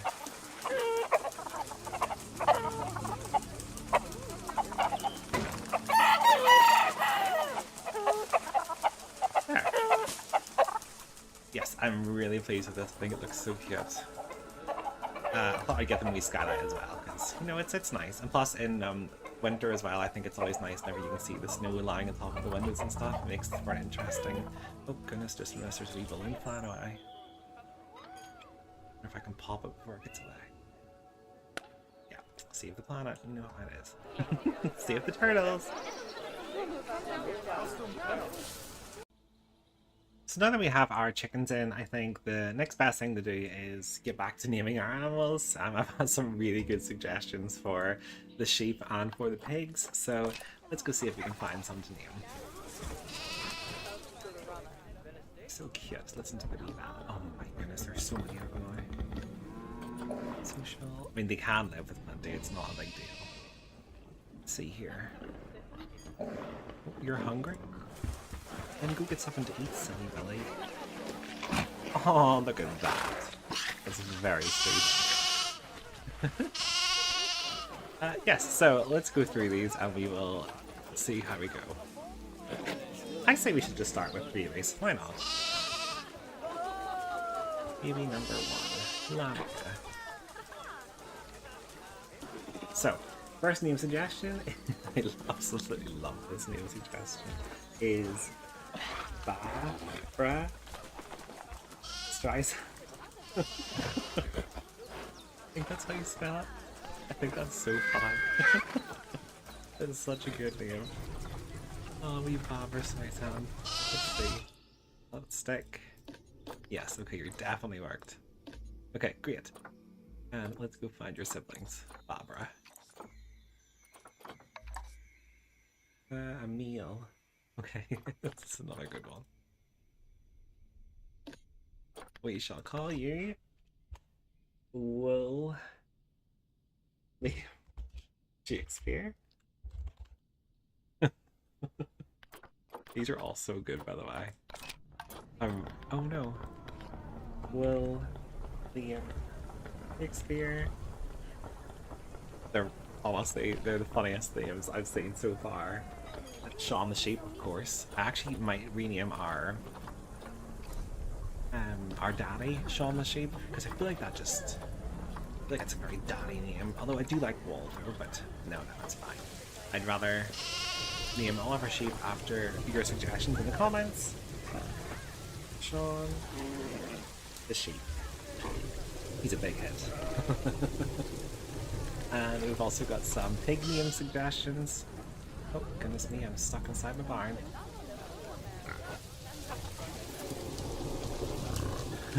Oh, look! I just took my lunch. Oh, she just enjoyed it. Hello! Oh, you know you're so precious. Oh, it knows. Look at that thing show off. So, we have Hogsilla, Pumbaa, Pork Chop, and Miss Piggy. We shall call you Miss Piggy. Oh, actually, I'm going to name the adults instead, because I'm going to release the babies to Miss Piggy. Who we got here?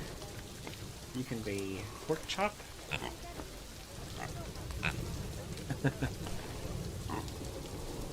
What's this? You can be Hogsilla. And finally, we can find which one of these is the meal. There we go. And you can be... And one more suggestion, we have Wilbur. I know it's a girl, but that's okay. We'll call it Wilbur. So cool. And you're expecting offspring. So the pigs are definitely doing well, which I'm really pleased about as well. I've got lots of wee piggies, wee piglets are all coming out. It must be spring or something. I suppose it is actually getting there. Right, so now that we have all that sorted, I think the next protocol should be making our final habitat for this area, which is going to be for the alpacas. So, the alpacas need up to 13 males, up to 39 females, a total of 40, and it needs to have a minimum of 3. So I say maybe just 2 males, 8 females. I think that's pretty decent. It says here guests can interact and they're confident with humans, so I might have another walk-in enclosure for these. I think that'd be very nice. Plus, you know, who doesn't want a pet alpaca? Let's see how much space they need then. So 8. Oh, hang on. How many babinos? 1. Okay, so 8, and this is some 8. Yeah, only 710. Again, that's well within our reach. So, without further talking, I say we just get down to that and finish off our final enclosure.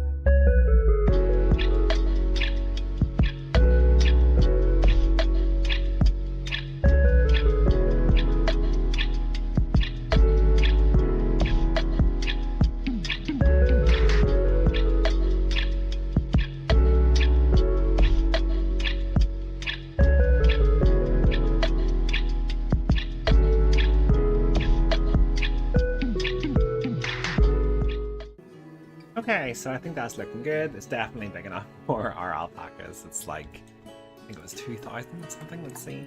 2,712, and we needed less than 1,000, so maybe add in a couple extra, more than I was actually expecting to. That fence was so fiddly to get done, but we did get there, and I think it looks okay. It's just, I'm mainly worried that the alpacas are just gonna whoop and hop over, but we're not going to do that until we get them in, so let's see if we can get some of these in now. Animal trading, reset, species,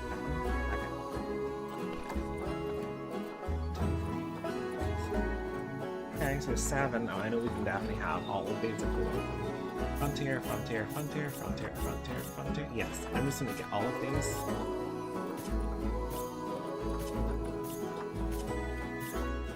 I'm excited to see how the guests interact with these, because again, I've never had this pack before, you see, so it's all new and exciting.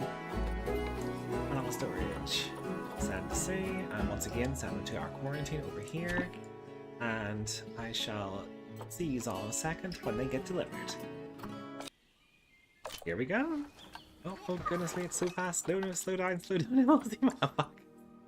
Oh, that one's like slightly different color. I think maybe just his nose. Oh no, maybe they're all the same. Gosh, I died. Oh, you would just want to cuddle those, like. Oh wait, stop before you tempt. Let me just double check he's can't get out, because, and of course she's can. It was close that I checked that, because I saw her walking over here, and I was like, this seems a bit suspicious to me. Oh, thank God we got that. Just in the nick of time. So let's just, I think we just raise these. Sorry, alpacas, you ain't not getting it. Just rotate this one 180 degrees, so we can get our wee host in place.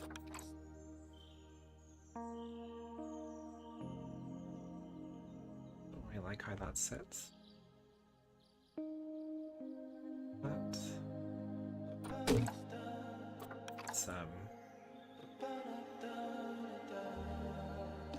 Let's just squinch this over while we're here. Don't want our keepers hitting themselves as they're walking through the door. Lost it waiting to happen. There. Right, let's check once again. Where do you think you're going?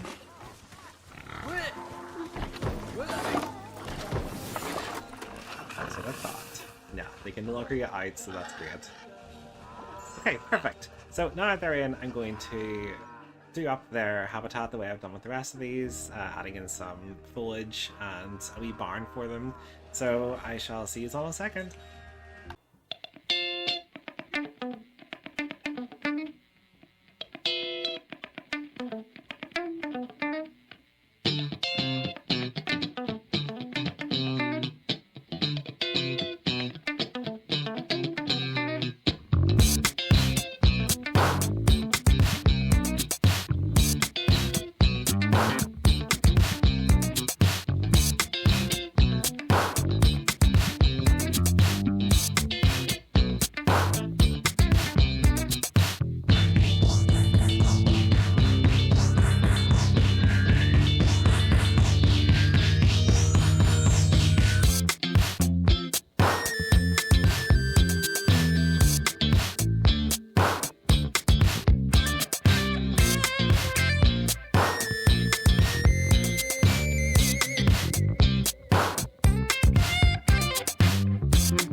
Okay, so that is our llama habitats finally completed. I think it's looking really good. I'm a wee bit unsure about the building. I don't like that the staff have to sort of walk around here and go in, but it was the only way I could fit it in.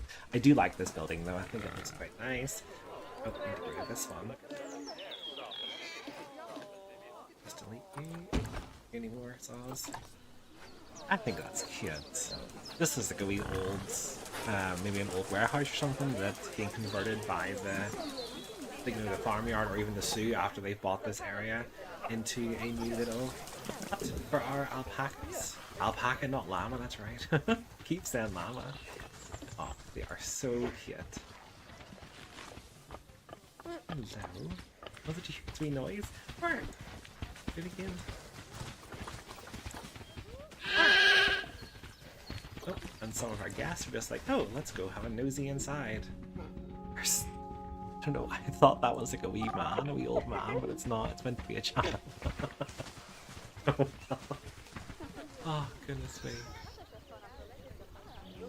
Well, I'm really happy with this. I think it looks great, and I do think it sort of squares out this whole area quite a good bit. You know, from what we started with to where we are now, I think this is a massive improvement. So all that's left to do then in this area is to add in our actual Mourne mountains. So I think I will attempt that now, and then yeah, I mean we're definitely getting there.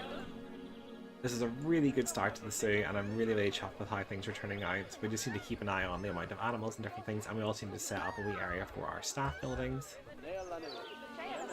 So, for the last time in the Meadows of the Mourne, I'm going to do one last speed build just to finish this area off, and I shall speak to you all in a second.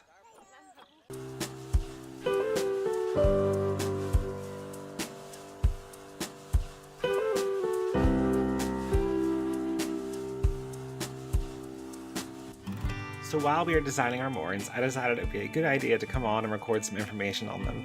So the moorings are famous for their granite peaks. The tallest is Slave Donard, standing at 850 metres.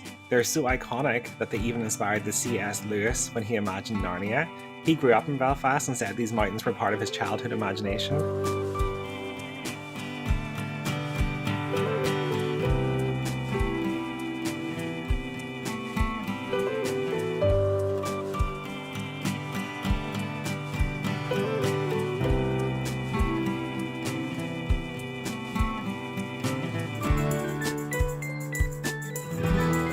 And a tradition at the summit of Slave Donard, many hikers bring a stone from the base and add it to the cairn at the top. Over the years, this pile has grown huge. It's more than just a marker though. Adding a stone is now seen as a way to pay respect to the mountains itself and to help preserve the ancient site rather than damaging it.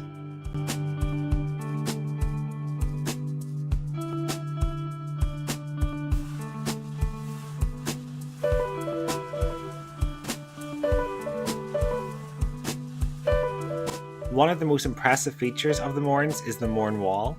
It was built by hand between 1904 and 1922, stretching over 22 miles and crossing 15 different mountain peaks. The wall wasn't just for show either, it was built to keep livestock out of the mountain reservoirs so the water supply for Belfast stayed clean.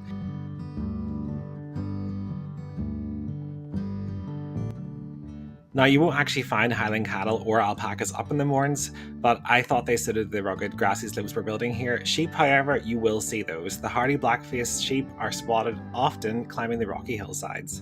Donkeys and pigs are more farmyard animals than mountain dwellers, but they do add a lot of charm to this meadow. And the chickens, well, you won't catch them at the top of Slave Donard, but you'll certainly find plenty clucking around in the farms at the foothills of it. So while this isn't a perfect recreation of the Mourne Mountains themselves, it's my own little tribute to one of the most beautiful places in Northern Ireland. So hopefully this blend of animals, scenery and traditions captures just a bit of the Mourne magic for all of our zoo visitors.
Jeepers, that took absolutely ages. It actually took about 10 years in game time, which was insane. We kept running out of money, so I had to take out a loan, and then I had to just obviously let the game play for a while so we could build back up our money.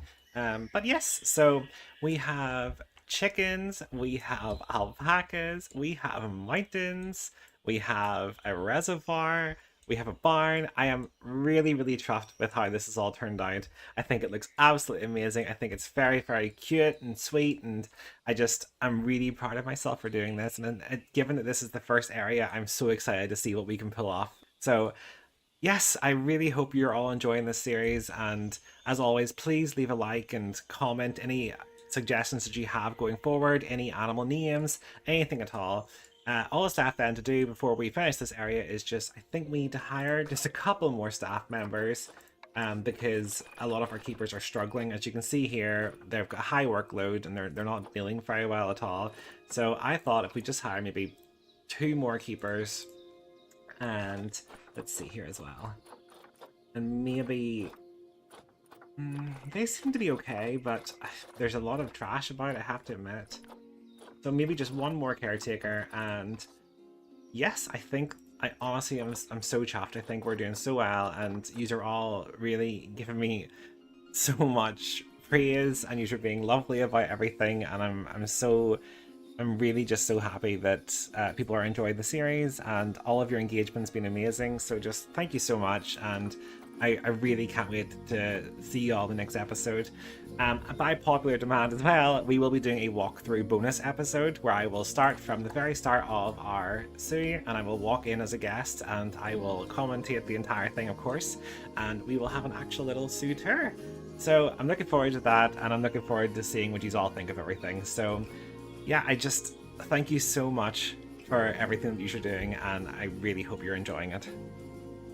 So in the last episode, we managed to finish off our lovely Meadows of the Mourne area, and I think it came out great. There's a special wee episode. I hope you've all watched it, and I hope you've all really enjoyed that and just seen the ins and outs of how I actually done things and see the animals up close.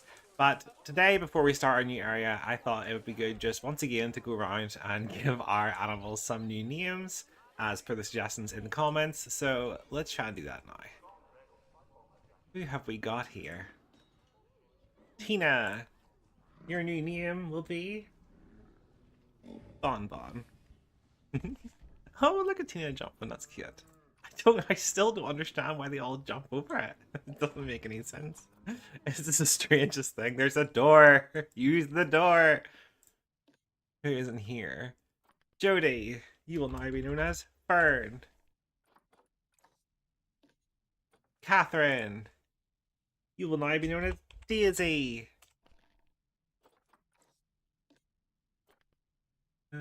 Hannah, you are now known as Willow. And we have one more name suggestion. It's for a meal. Here he is. Big man Sam. Your big horns. Sam, from now on, you will be known as Angus. Just because it's a lovely name, it has nothing to do with your meat or anything else at all. So don't be paranoid. And there's also been a lot of requests in the comments about changing Waldo's name back. I think a lot of people seem to like Waldo's name, so I'm going to change Waldo's name back from Sean the Sheep, and we will rename another sheep. What is Waldo? So Waldo, there you go, you've been reinstated. Let's see, do we have any other meals? Just William Shakespeare. I guess we can name a girl Waldo. Oh, it's okay. I thought they were sick again. I was like, no. It's okay. Well, see, I like William Shakespeare, so we'll name a girl. So, you, for Lee, from now on, you will be known as Shauna the sheep. There, perfect.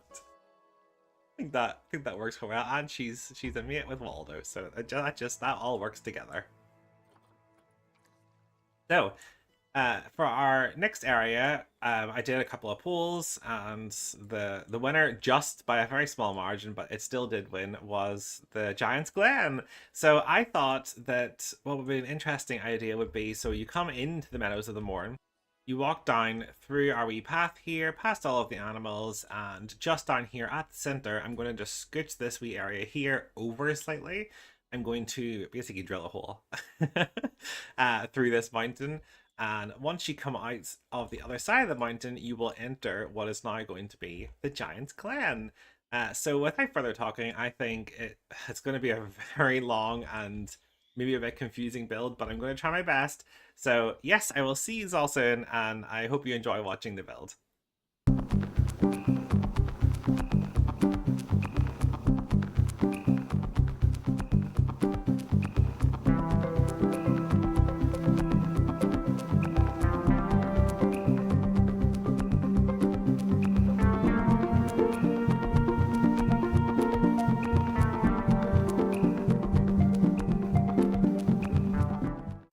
In the old Irish tales, the giant Finn McCool lived on the north coast of Ireland. Across the sea in Scotland, his rival Benadonner mocked him and boasted of his strength. To prove himself, Finn tore stones from the cliffs and hurled them into the sea, building a great bridge. This became known as the Giant's Causeway. When he crossed to Scotland, Finn realised Benadonner was far larger than he imagined. Fearing defeat, he then fled home to Ireland. His clever wife Una disguised him as a baby and laid him in a cradle. When Benadonner arrived and saw the enormous child, he thought, if a baby is this size, how massive must the father be? Terrified, the Scottish giant ran back across the bridge and tore it up as he went. And so, the story tells us the Giant's Causeway was left broken, its stones still standing on the coast today. But, in our case, in the Emerald Wilds, the legend doesn't end there. Benadonner ripped up the causeway, shards of basalt and stone were cast across the land, and one great fragment crashed here, carving a vast canyon into the earth. In its depths, the rocks settled in strange hexagonal shapes, and the force left the imprint of a giant's hand pressed into the ground. That scar became known as the Giant's Glen, a hidden 10th glen of Northern Ireland where the land itself still carries the mark of the giants.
Right. Oh, important. Can't find staff room. That's too bad. I will get you a staff room eventually. So you can definitely see what I'm going for here. Is, you know, it's meant to represent some sort of a giant's handprint. As with most sort of lore thingies and stuff named after giants, and it never actually looks exactly like it's what's supposed to. So I thought this looked, you know, close enough to a hand that people would be like, oh, it's a giant's handprint, which ties in really well for our giant's Glen. And while I was building here as well, I thought, oh, you know what would be even better if we did put in this throne. I think like the giant's throne, so whenever you come in, you're walking underneath the giant's throne. I'm actually planning to put a restaurant up here at some point, but maybe do that in the next episode. For now, I would like to get in our first habitat, which I'm hoping will be the Red Crown Queen. Basically, the reason I want this is because I wanted a circular habitat sitting right in the palm of the giant's handprint, sort of acting as the heart of the Glen. And I believe that the Red Crown Cranes, personally to me anyway, they're tall, they're elegant, and I think they look a wee bit otherworldly. Like, they look they're gorgeous animals. So it just makes sense that they would be the heart of the giant's handprint.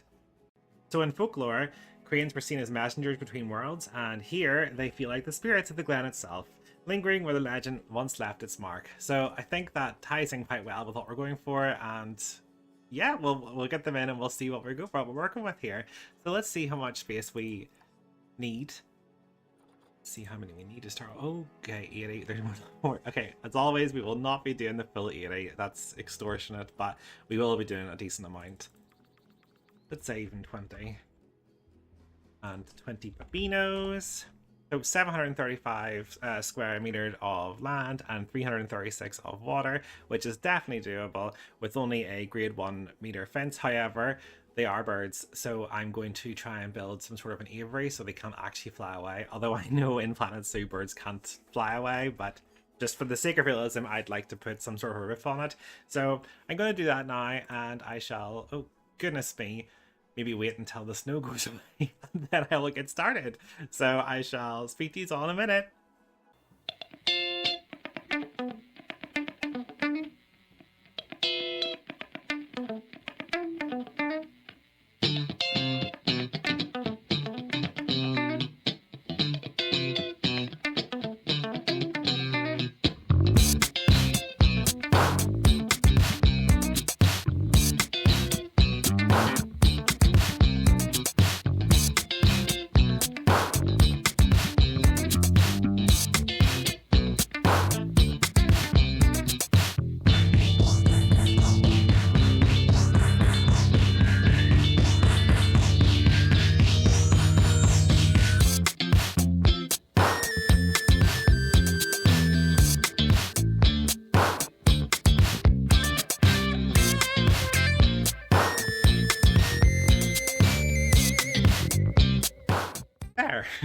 Unfortunately, I had to fire some people. We were having quite a lot of financial difficulties, but I'm hoping that will help and we'll get back on track with things. So this is our lovely central habitat for our Red Crown Cranes, which we actually need to get. So let's see if we can get any of those now.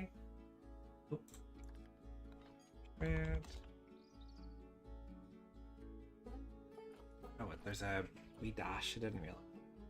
Okay, so they're not too expensive. What's the minimum? Because we don't have much money, so if we can just get the minimum in for now, just 2. So if we get just 2 for now, that'll bring in more money, and then we can get the rest later. So sort by appeal. Okay, so you're the best meal. So I say we go for you, especially because of the fertility.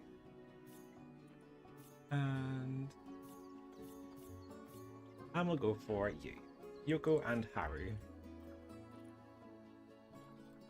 So for now, unfortunately, again, we will send these to quarantine, make sure there's no illnesses or anything. We're running a new quarantine at some point because the staff have to run the entire way from here. 2 here. So once we get more money up, we will build a new staff area in this corner. But I think everything's looking really good. I really hope you like what I'm going with here. I might make the mountains slightly bigger, but again, it's all to do with money issues. So the joys of trying to... What's this? Ronaldo cannot leave the zoo? Why? Oh goodness, Ronaldo. Don't worry, you don't work here anymore. Goodbye. Why? I don't want to be here anymore. I can't. Why can't you leave? Just leave. Well, that's so sad. Maybe if I just draw him at the entrance. Oh, I feel so bad now for Ronaldo, but I don't really have a choice.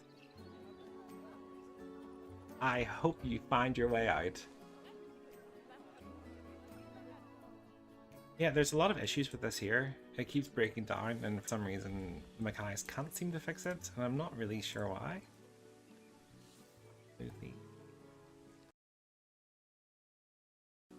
Once these are all moved, I will check the staff transversable area, and we will just double check if they actually can get to this, because I'm starting to wonder if that's maybe the issue. Our toilets aren't operational because of this.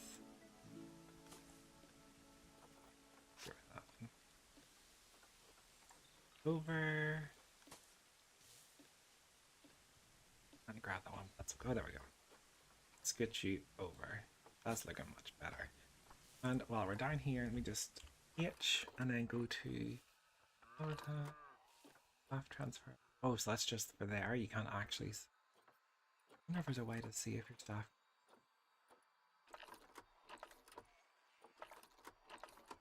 No, I'm not sure. I thought that's how you checked it, but clearly not. I suppose that makes sense though.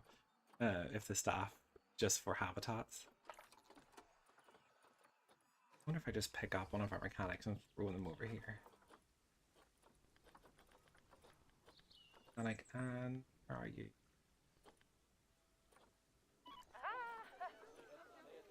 Wandering. Nope. I need you to work, please.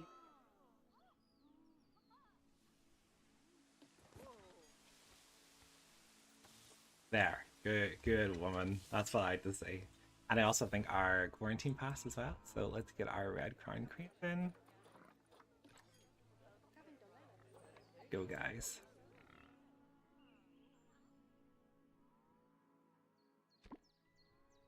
So I will fast forward so you don't have to wait while I'm waiting. Oh, here they come.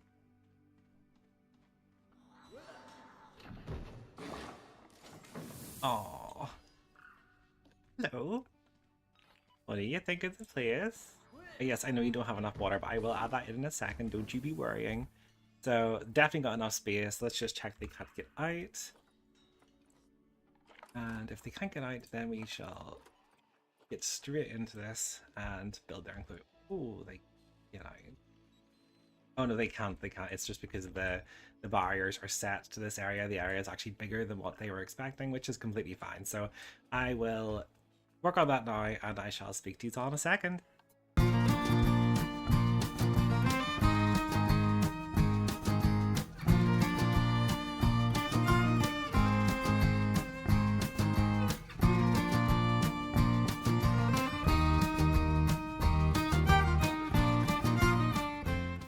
Unfortunately, we've had our first death in the zoo, which is always a shame, so I just thought I'd pop up and leave a wee moment of silence for our fallen comrade Ian. Rest in peace.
I think that looks really good. I'm quite pleased with this. It looks like a nice wee lush area, and whenever it snows, it's absolutely gorgeous.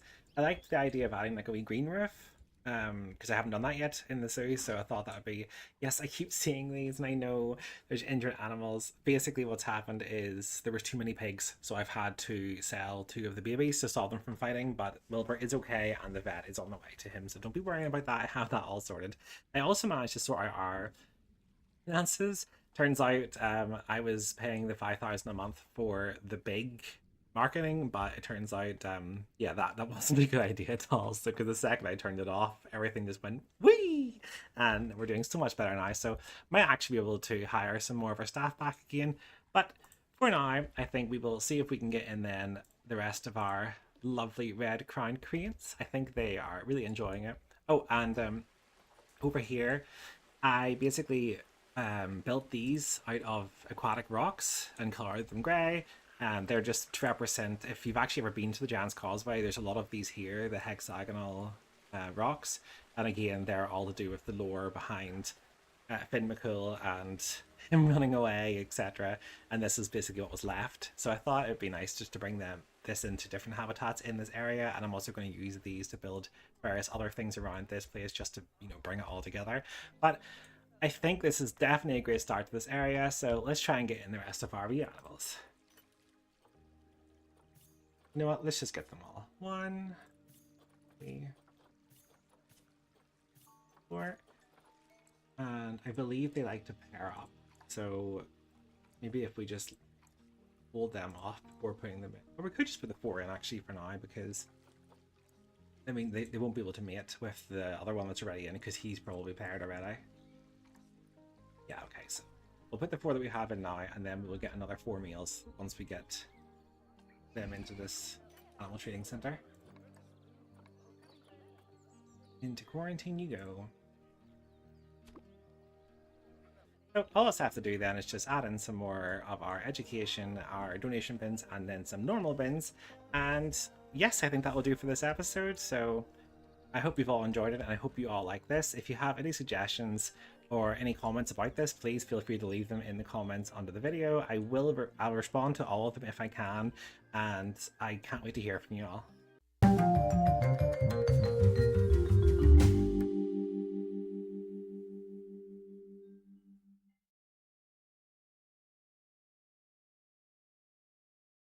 Unfortunately, another chicken has passed away, so rest in peace, Amber, and we will miss you very, very much. And so I think that is officially us ready for business in our Giant's Glen. I really hope you enjoy what we're going for here, and I can't wait to see you all in the next one. So in our last episode, we started our Giant's Glen area. We added in a giant throne, and we set up our first habitat, which contains our first spirits of the Glen, the Red Crown Queens, the messengers between worlds. Gosh, they're so loud. And look, we've already got a Babino. Oh, look at that, Baba. Oh, you're gonna need named. Yes, you are indeedy. Let's just double check. God, they're so loud. It is a little girl, and she's very sweet, so she definitely needs named. Before we continue, though, continuing on with our Giant's Glen, I thought it would be a good idea to actually go back and finally finish off our subway entrance. I feel like it's been a wee bit neglected since we first built it. So I'm going to try and just extend it out a wee bit, make it more realistic looking, and maybe add a lot of planters, flowers, you know, various things, maybe even more signage just along here as you're coming in. And I also wouldn't mind working on fixing up our wee staff buildings just in this area as well for our ticket booths, and in here just to liven everything up and bring it all together the same way we did in our Meadows of the Mourne. So I'm going to do that now, and I shall see you all in a second.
Okay, so that took so much longer than what I was actually anticipating it to, but I think it turned out really, really well, and I think the Come Again sign makes more sense to be on the back of this rather than over here near the front, but you can let me know in the comments if you agree with that or not. Oh, so yes, I think, and I also think these here are so cool. I found them and I was like, oh, these murals just fit so well for what I wanted for our wee entrance area. So this obviously did take me a lot longer than I was expecting, so I will come back to this. For now, I just want to quickly check all of our animals and make sure that everyone is still happy and getting on okay. Social, we've got... Hang on, let's check the actual enclosure and we'll see ourselves. Oh yes, also, because the fully researched, I don't know if I mentioned it before, but once you research animals, you can put their food quality up, so grade 3 is the best you can get. We currently have 8 females, 5 males, 5 of which are Meadows. Yeah, they're doing well. They, as you can see here in the social tab, they can have well over the amount that we actually have in here, and they've still got plenty of space. So they're okay at the minute, I don't need to worry about them, thank goodness. And I'm just going to quickly check the rest of our animals. Again, they've got enough, and they've got enough space. Welfare is great, space is great, social is great. Donkey is the only meal, which is great as well, because donkeys only like one meal in their enclosure. I know one of our subscribers did mention renaming one of the donkeys Mark after himself, but like I said, I can't until our main donkey meal either passes away or gets too old so he can no longer be bred. Jeepers, we have a lot in here. Tom? What's wrong with Tom? Oh, stop. This is exactly why you need to check. So Tom has grown up and he is now an adult. Oh, he's a young adult, sorry. He's infertile? Why is he infertile? What's wrong with you? To be fair, it doesn't matter anyway, because so basically he's grown up and he is now fighting with Angus, our actual alpha male currently, but we don't want that. Let's look at the size difference as well. Oh, that's so funny. But yes, so we are going to... I don't think we can release him because these are domesticated animals, but we will lock him up. Yeah, so if we just click here and we go down here, we can just click sell and we will sell him for 293. I don't know if it's meant to be dollars, pounds, or just some sort of Planet Zoo symbol, but I think it's potentially dollars. So $293, and that is him gone and away to his new home and family. Let's just check up on our piggies. Because again, it's the same thing. They don't like another meal. Pumbaa is all good, and they're good. She's now infertile. Is that... Oh, because of the contraceptives. Are they all on contraceptives? I think they are. So we can take off one of these from contraceptives, just to make sure we get an our baby before Pumbaa passes away.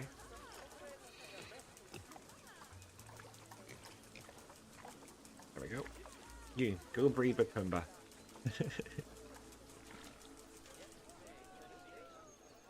I love our wee alpacas, they're so cute.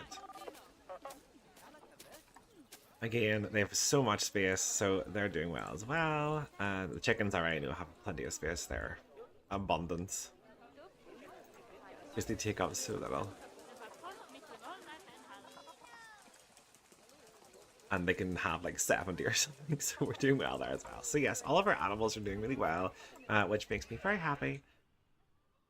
And then finally our Koreans. So I did manage to get in some extra Koreans, just to try and get them all to pair up. Have we got everyone? Oh goodness me, where's our keeper to clean this? That's icky. Let's just check here if we have everyone now paired up. We need one more meal. So we go here.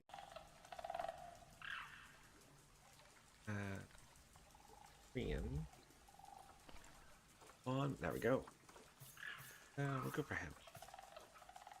And we will send him to quarantine, and then we will get him out, put him in, and then that's everyone officially paired up, and we'll be doing great. So, the next thing I wanted to add in then here is just a couple of benches for our lovely little guests that have to walk a couple of miles to actually get to this area, I think I'll add in maybe some sort of transport at some point. So I might do some of that research now, actually. Let's see. Mechanic research, and Anne, you are the bomb. Also, if you look here, I've got a lot of these now researched. Basically, I opened a second suit just so I could research some of the themes instead of taking up too much time here, because we're already on year 45 because I had to keep speeding up to get things done. And can you get us transport, please? You don't. And our research, we have almost completed the pigs and we've just started on the cattle, so definitely getting there as well. After that, we'll move on to the alpacas and the chickens, and then finally we'll get our red crown cranes. Yes, let's add in some benches.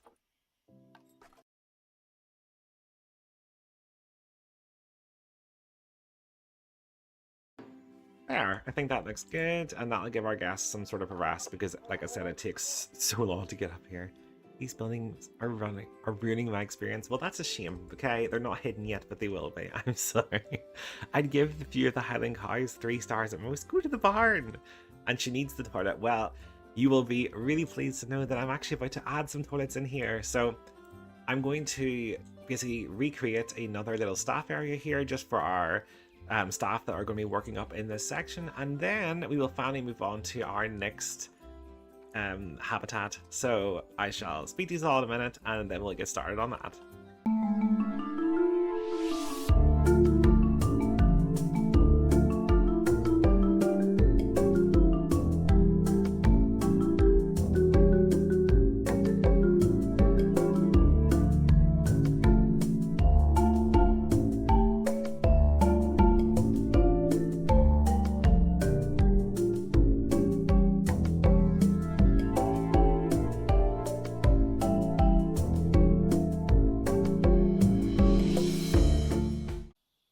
Okay, there. So that's everything that the staff will need up here. So just put that into a work zone. Staff, work zones. And we're going to create a new work zone.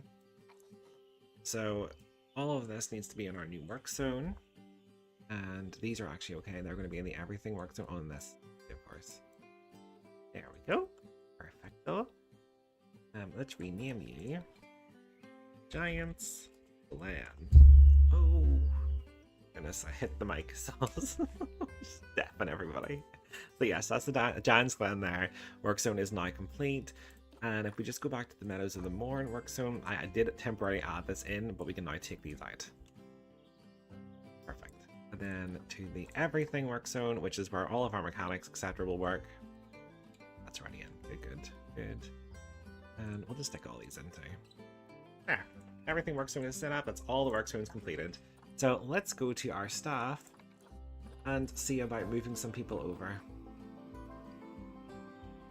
So high workload for wee Hazel, and she's in the entrance plaza by herself. So I say we move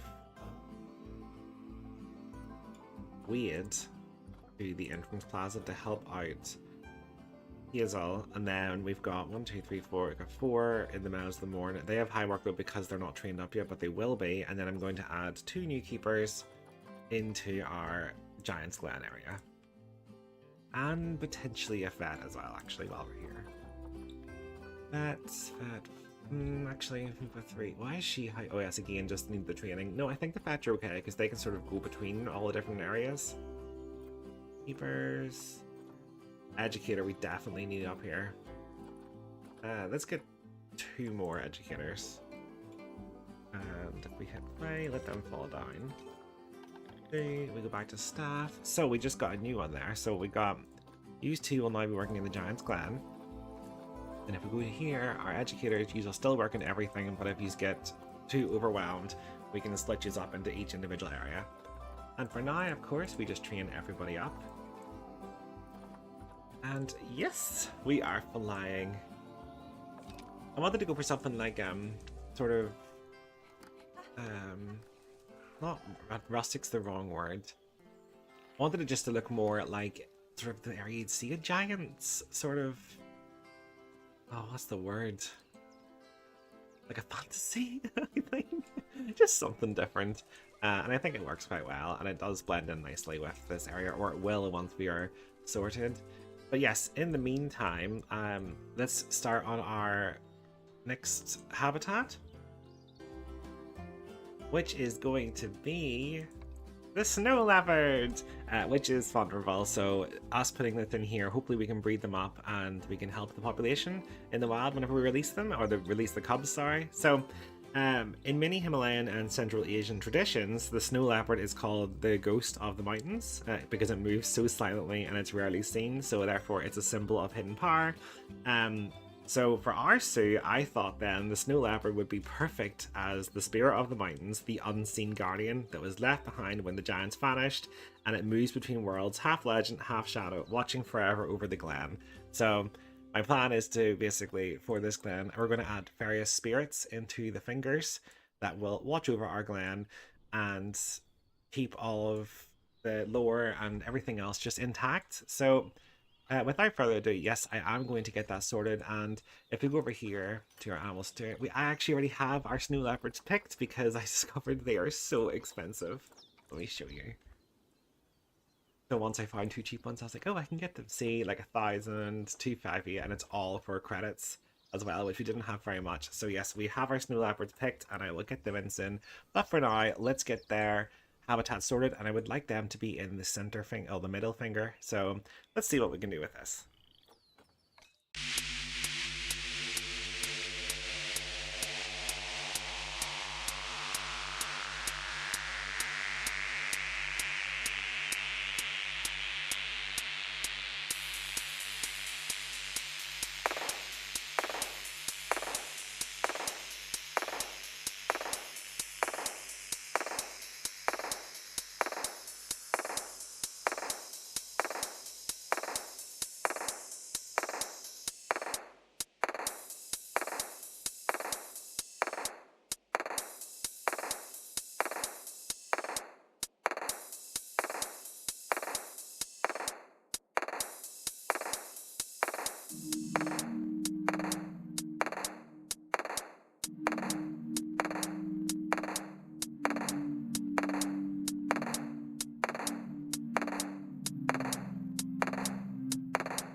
Okay, so I have made this massive, like way bigger than it needed to be area for our snow leopards. So let's get them in and make sure they can't escape. And then we will, once we've done that, we will fill it all up with their vegetation and make the whole place look amazeballs. So, are we snow leopards to our new quarantine? Or not? Okay, there. Oh gosh, it's not working. Okay, let's see. Speed it up as well.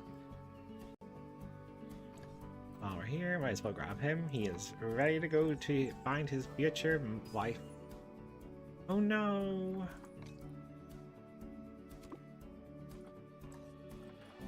Nope, not you. Oh, come on, if our wee sheep are about to pass away.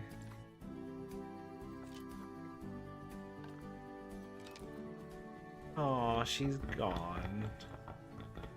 Wee Daniel. talk. Rest in peace, Danielle.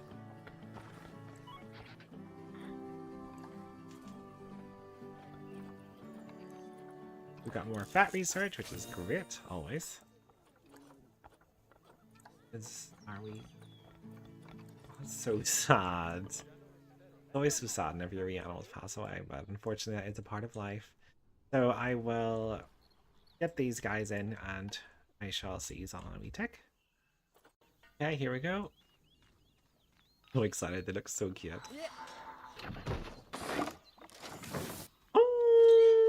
Look at you, Julian. Oh, wee Julian. And once we get in your lovely mate. Oh, you're cute too. And you're so much smaller. You're like a big cat. Okay, so quickly, let's pause it. We'll check if they can get out. Something tells you they probably can. Okay, so they can escape everywhere. I think it's just because they need, yeah, it needs to be bigger than 3 meters and climb proof. So if I just wait, how can they get in there? They can't get in there. I am really confused. They shouldn't be able to get inside that. So I guess we're going to work on that just to see if we can fix that. But yes, so now they're in. And they also appear to be able to get on top of the RE glass here, because I was hoping to have a wee walkthrough where you can actually just see their paws and stuff pressed against the glass, and I'm so glad they can get up there. So with that, I will continue making their habitat. This is going to be obviously a wee den, and they've got their wee bridge cross, which people can obviously see from here, and they also have their absolutely gorgeous waterfall here at the back, which I actually really like. Just need to change the color of this because it's going to annoy me. Perfecto. Okay, yeah, so I'm going to add in all of their lovely plants and trees, etc., and I'm going to fix the fences here, and I shall see you all in a second.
So, as you can see yourselves, I have managed to finish this. I actually struggled a lot with our little walk-in area. The leopards, for some reason, could get in, but I did work out that if I just raise these here all by just literally a couple of centimeters and then raise this up to match, it seems to have worked. And I know there's a gap, but they don't seem to be able to get through that, which is great.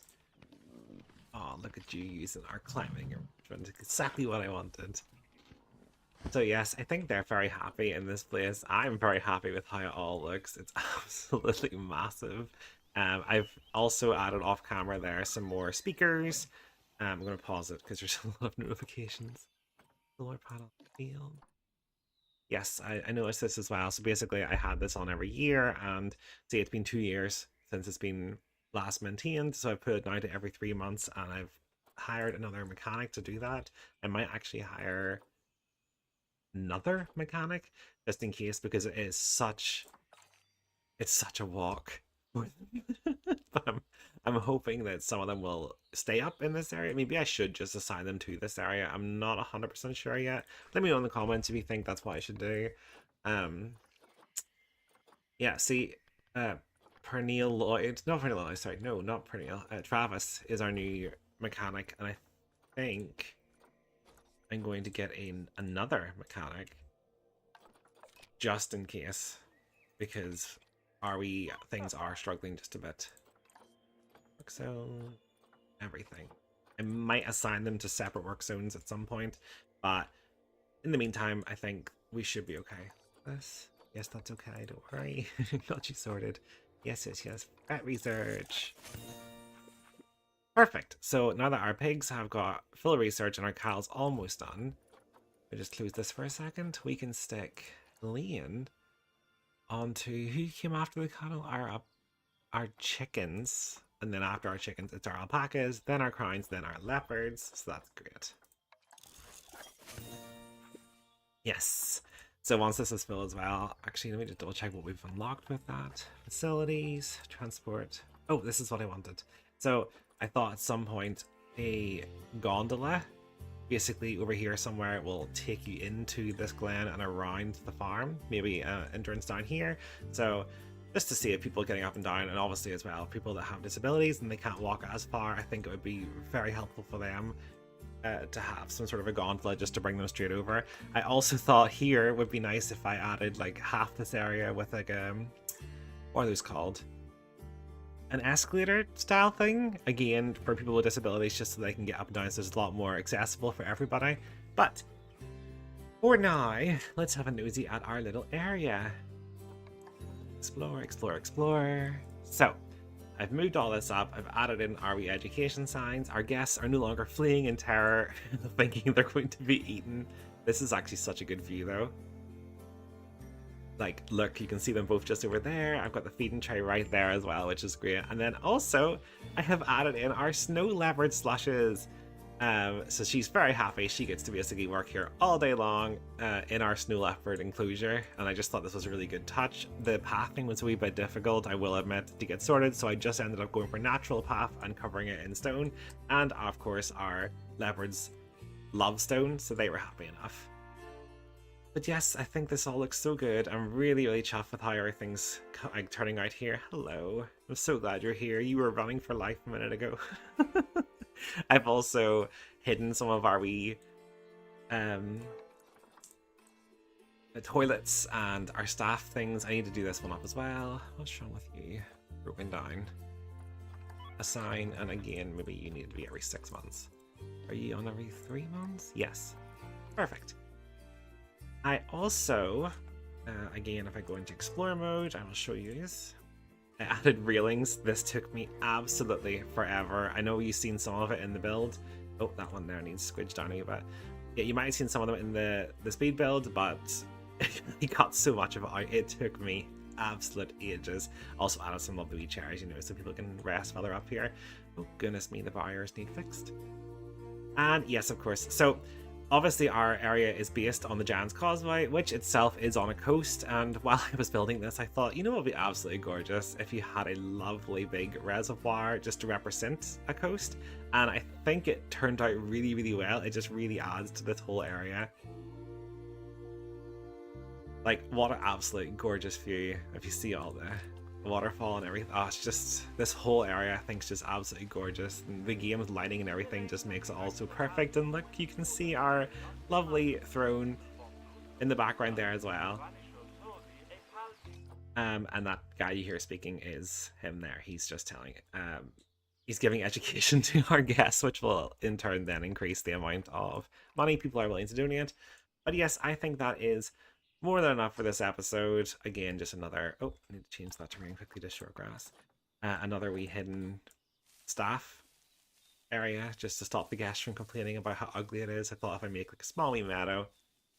But yes, sorry, that is officially this episode completed. I'm really chuffed with how it turned out, and I hope you all feel the same. Let me know in the comments, obviously, what you do all think, and definitely give me some names for our gorgeous snow leopards.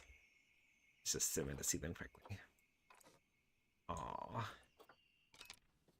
They're so cute. They're so cuddly. Oh, wow. Oh, it's the first time I've seen someone up there. Like, what a view. Could you imagine being in there? I think I've missed it.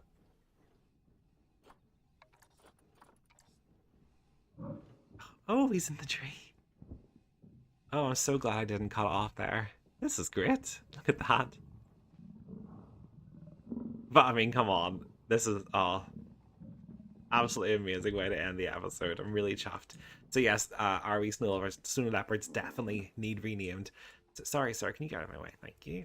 So please leave your name suggestions in the comments and I will get them in. And if there's more than, obviously there only is 2 snow leopards, if there's more than 2 suggestions, please like your favorite suggestions, and whichever one gets the most likes, that's what will be added in. So yes, thank you so much for watching. So we have our snow leopards in, we have our cranes in, the Glen is off to a great start. I did notice that I had previously said, oh, I'm going to do it in the middle finger, and I completely just missed that and went for the forefinger instead, but I like where it is, and I think it just sits very well. Actually, from this angle, it kind of looks like a boat. I don't know, maybe I'm just seeing things, but to me it looks like a boat. So let's check in on our lovely wee snow leopards, make sure they are doing well and they're happy. Goodness, where are you? Snow leopard, hello. Oh, they're so pretty. Wow, what a jump. He's smiling. Is that he or is that she? I actually think that's the she. She's smiling. You're so pretty, aren't you?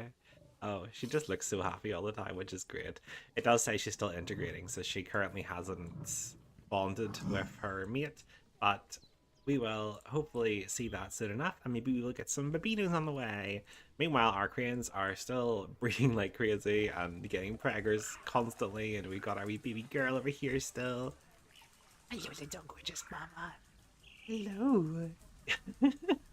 So there has been a couple of comments, suggestions about what to name some of our alpacas and our chickens, so I think we should maybe try and do that now.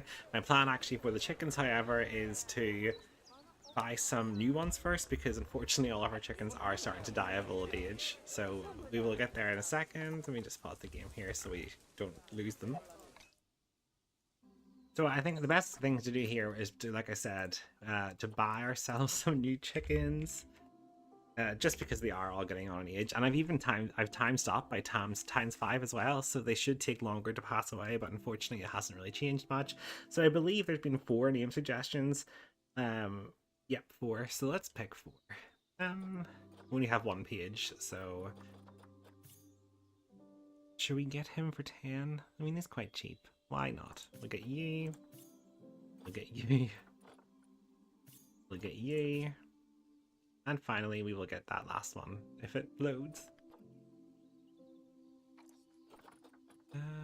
You. Actually, no, you're younger. We'll go for you. Sorry, girl. And if we just send these all to quarantine, and then once they're through quarantine and I get them in, we will name them. So I'll speed that up now for us to save us the hassle. Okay, so here we go. Love the names today. Not the names, the sounds they make. Hello, you are our little boy, so we shall call you Hey Hey from Moana. Who's next? Ah! Oh, there's 2. Let me pause that. So Amber, you will now be known as Nugget. And Katura, that's actually quite a nice name. You will now be known as Han Solo.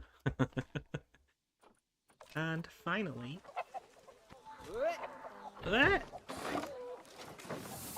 you, Louise, shall be known as Dottie. So that's our new chicken's name, which I'm very happy about. I actually just paused it here. I think. Oh no, they did. Another one has just passed away. Oh, rest in peace, Sally. You will be missed. Oh, that's so sad. So yes, we'll go over here now and we shall name our alpacas. I believe there's been 3 name suggestions, so I think we should go for the babinos. Larry. You can now be called Fluffy. See? You can now be called Wolverine. And do we have another baby? I feel like we do. Oh, there we do. I knew it. And Pedro, you are now known as Shaggy. Perfect. Wee kitties. Aw, look at them. Look at them puppies. Oh, you're so sweet. Aren't you? Nom nom. Oh, did you hear him? Nom nom. Oh, you get a new food. Oh, is your mommy doing a poo in front of you? That's just... You're inside. Easier to clean. Oh, good. Oh, see, that keeper is on point. He is that. Anne Welsh, you're a professional. So, I thought, just to start off this episode, similar to the same way we did in the last episode, I'm going to continue fixing up some of the buildings here. So, I'm going to do that now, and I shall speak to you all in a second.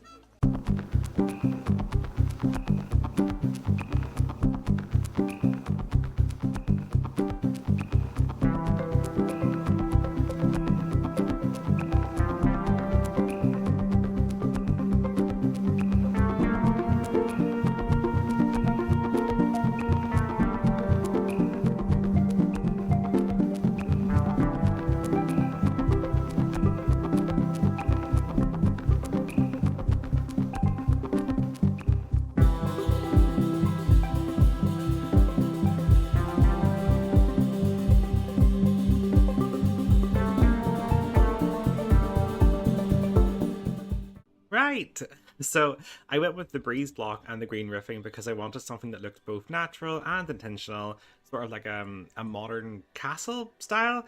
And I also added the European plants on top just to add texture and color without clashing too much and to make it look more like the Irish landscape. Obviously, we are called the Emerald Wilds, so I thought having green roofs around the place would definitely bring that together. I've also added in an extra drink stand here and another toilet. So it's one toilet, two toilets, 3, 4 toilets, and I think 5, 6. Is that us? Is that all the toilets? 7, 8. Okay, so 8 toilets, and that's only because I felt so bad because everyone was like holding their areas because they needed to go to the toilet so badly. Also, I finally worked out what's happening here. So basically, I had accidentally deleted the path that connected this, so no one was able to actually get to this toilet, which is why little Miss Grumpy kept getting stuck here and not being able to fix this. I actually did end up moving this around just to make it easier for them to get in and out, but that's now sorted, so I'm quite happy with that, and everyone's able to use the barn, and you know, it's just all coming together very well. So before I dive into our next segment, I was looking through some of the YouTube comments, and there's been a couple of suggestions for... Oh, there's another baby! A couple of suggestions for names, which I really like these ones because they're a lot more... heritage is the wrong word. Like, cultural? So, hang on, sorry, I don't know why I unpaused this, just let them all run crazy. So many. Let's see here. How old do they live? Because I'm scared to name anyone that's gonna pass away. Red crying queen. Oh, species. They lived 40 years. Okay, no, we're good. We're good. So, Aika, you will now be known as Hikari, which I believe means light in Japanese. Really like that suggestion. I thought that was very cool. Kira, you can now be named Ray, which means like grace and or spirit. And you can be called Kaze. It means wind. Again, oh, he's a Korean, so that just fits really well. And I love this one, Mizuki. Basically, it means beautiful moon. I'm actually going to... Girl, Yoko, yep. I'm actually going to name her Moon because I think that was a good name suggestion. And what else have we got? Harrow. You know what? For the sake of it, let's call Harrow Light.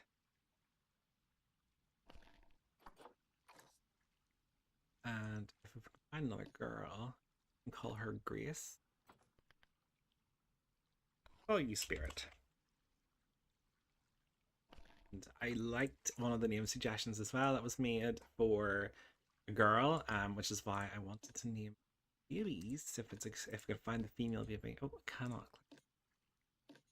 Yep, her. So you will now be known as Coco.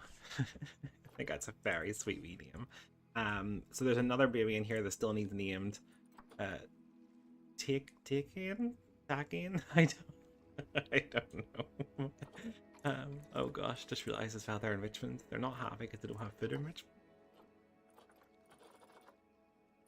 Oh yes, that's right. I still need to do the research for them. How's our research coming along? We can check that now, actually. Oh, and we got a 9% education rating on the cattle, so that's great. Okay, good. We're getting there slowly.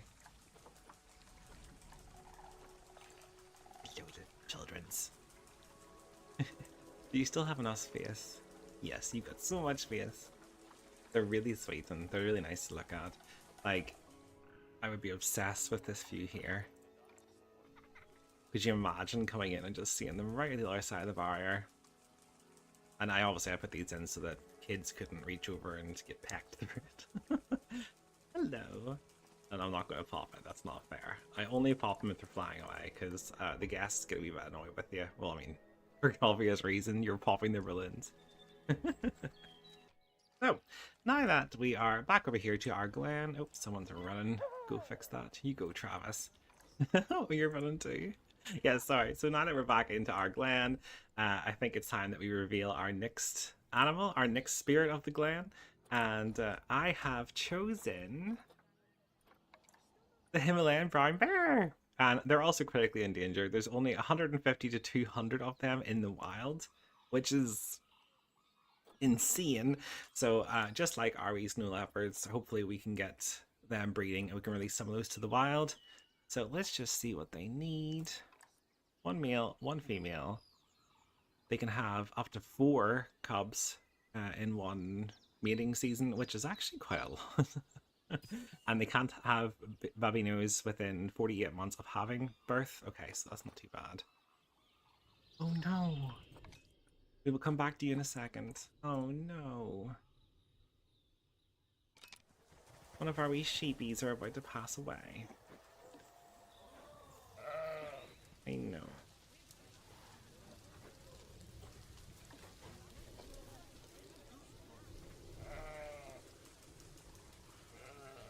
You're okay. Oh, that's her. Santara. Oh, rest in peace, Santara.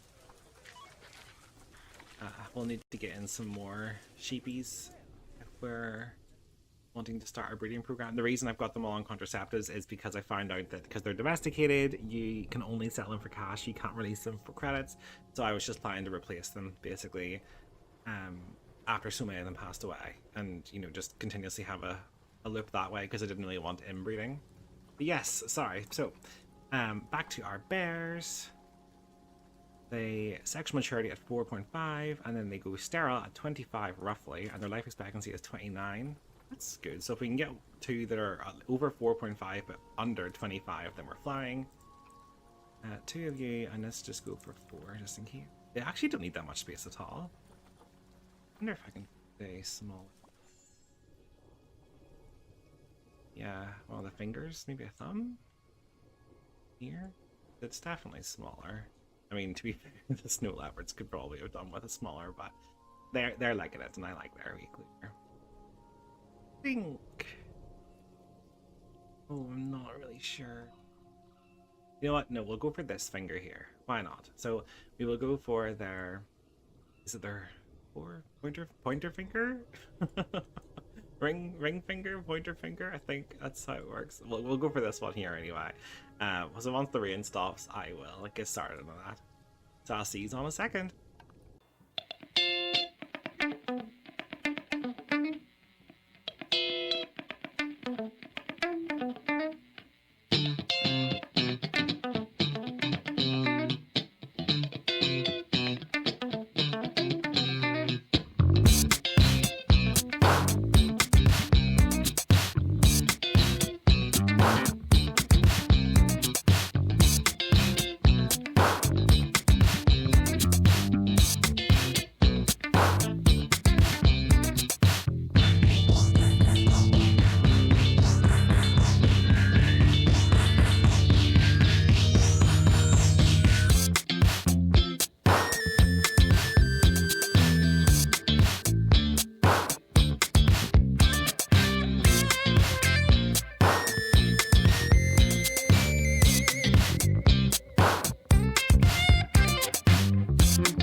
Okay, so I think this looks pretty good. I'm gonna build another wee like sheltered area just up here as well, so in case people wanted to come out and see it outside, so they don't get soaked in the rain. Because let's face it, there's a lot of rain in Northern Ireland. So yes, I wanted to build like another wee not well, it is in the enclosure, but this time you don't feel like you're actually in it, you're just sort of above it. And then I also wanted a wee backstage area just for our bears to be able to come into and chill, and obviously the keepers can come here and make up some stuff or fill some buckets of water to refill any water that might be needed, etc. But for now, I need to get in the bears to see if they can escape. I have a bad feeling they can. I've tried to make it slightly overhang, but here I just have a feeling they're going to just yeet and jump away. So hopefully they don't. But again, we will find out soon enough. No. I don't. There we go.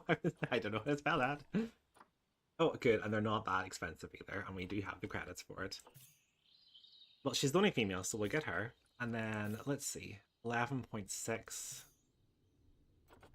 No, I think he's better. Let's get him as well. Storage. And we will send them to our quarantine up here. There we go. Gosh, I really struggled to get them in here. There we go. So yes, I shall see you all in a second whenever that is sorted. Here we go.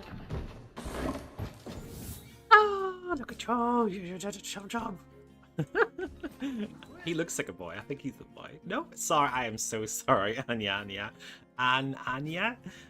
I didn't mean to call you a boy, but let's face it, you're big. Oh, but he's bigger. Okay, so you're in. Let's see if you can get about. Also, yes, it has just started snowing, which is...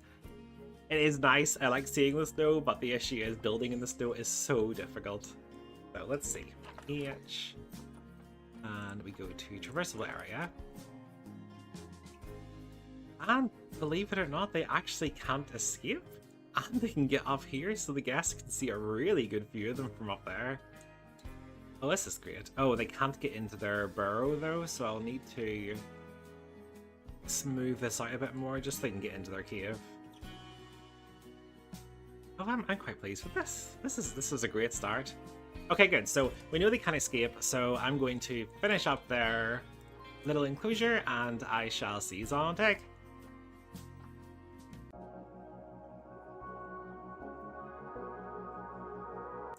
Long ago, before cities and roads, brown bears once walked the forests and mountain of Ireland. Fossil traces still lie buried in the northern hills, proof that they truly belonged here. They lived and hunted through the Ice Age, sharing the land with wolves and wild boar before vanishing thousands of years ago.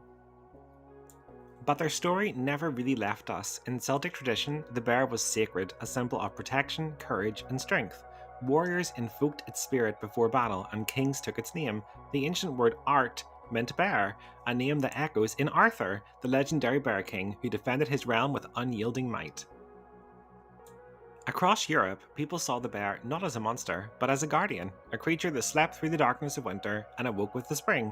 They believed it walked between worlds, dying and being reborn with the turning of seasons.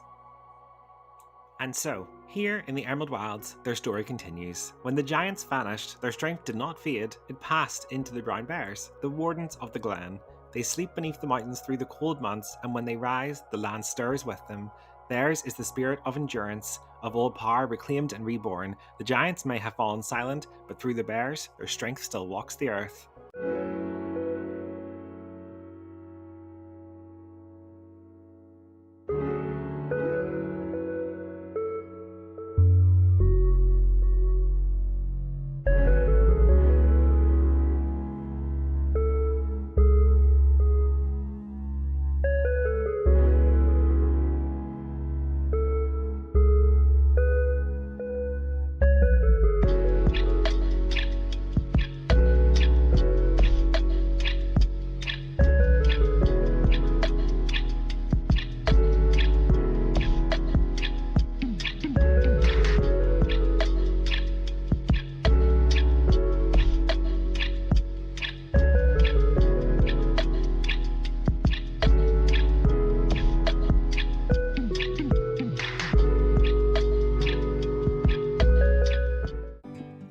go. Look at her, him. Hello! Oh, need to put you into a work zone before everyone starts screaming at me. Oh! Thank you. Yeah, I've moved on my mechanics onto doing souvenir in different shops now as well, so that's what we're currently working with. Let's see about our fat actually over here. Okay, good. We're really flying through this. And staff, work zones, Giant's Glen. So let's add you into the Giant's Glen, and we will also add you into everything, so our mechanics can come and fix you up. Stop everyone from complaining. Oh, they're so cute. Are we bears?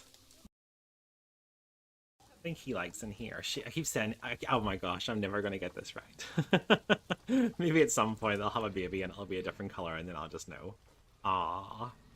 That's so adorable. Listen to the snores.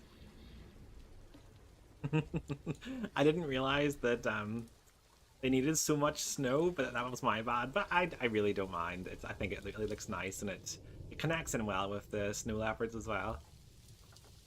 And they needed so much plants. Again, I didn't expect that much, but I'm really happy with how it's turned out. Where is our other bear?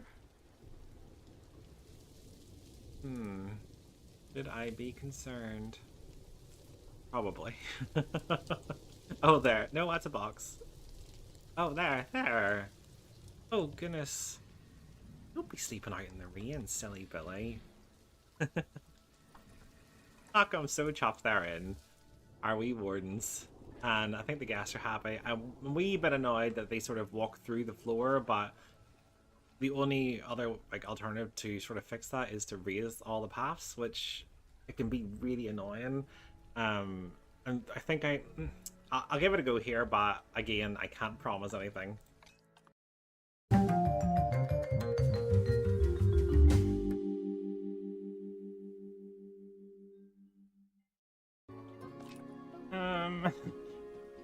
I mean, it works. I just think it looks a bit odd. Let me know in the comments what you think, and if you preferred it before, I'll change it back. But in the meantime, I'll leave it there. Sure, how it is. I can't get to my other stuff that was underneath. But that's okay. We'll just replace them, sure. Facility. I really like these metal benches. I think they're nice, and I think they really suit this area.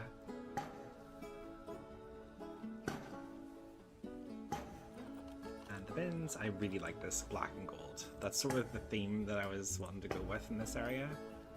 But yes, please let me know what you think. Do you prefer the path raised, or did you prefer it with the wooden paths? I'm a bit torn, to be honest with you.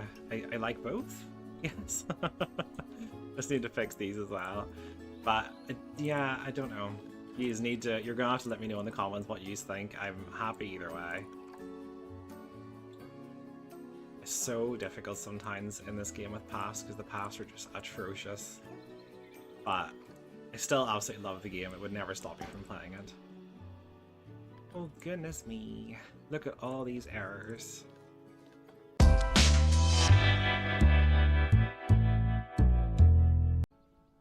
Perfect. Yeah, I'm quite happy with this actually. I think this might actually look a bit better. It just sort of all merges now into one, so maybe I should have done that in the first place. Again, let me know what you think. I really like the wee ivy, and I didn't know if I should put in some water or not for these guys, but I think they like the wee drinking fountain. So that does. It also saves the keepers having to come up too often because, again, this is so far out of the way.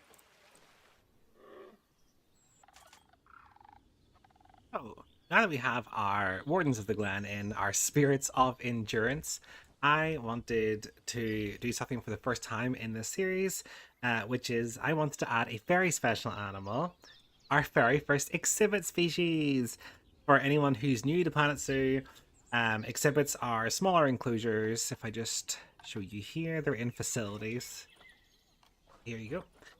They're smaller enclosures. They're basically pre-built little boxes, I guess would be the best way to describe it. And they hold the tiniest creatures. I've just seen another. Oh, Shauna the sheep. Oh, goodness. On out of the Hydra.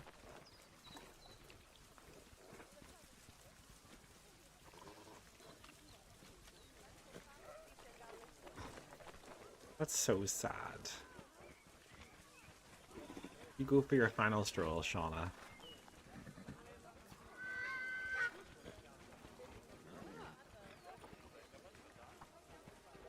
That's her. Rest in peace, Shauna. Aw, you will be missed.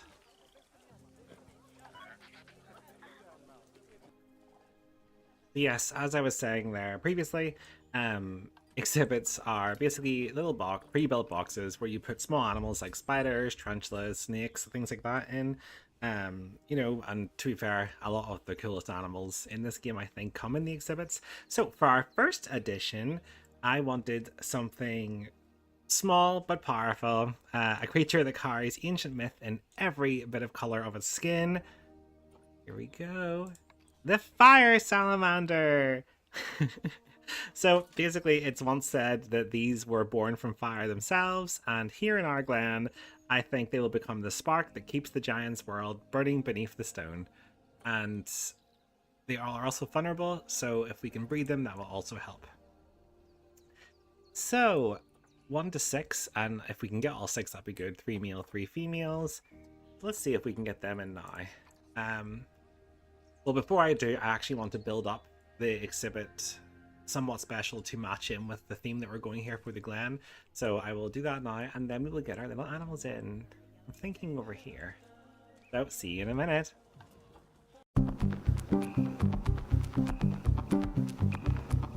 Hidden beneath the moss and stones lives one of the strangest and misunderstood creatures in legend, the fire salamander.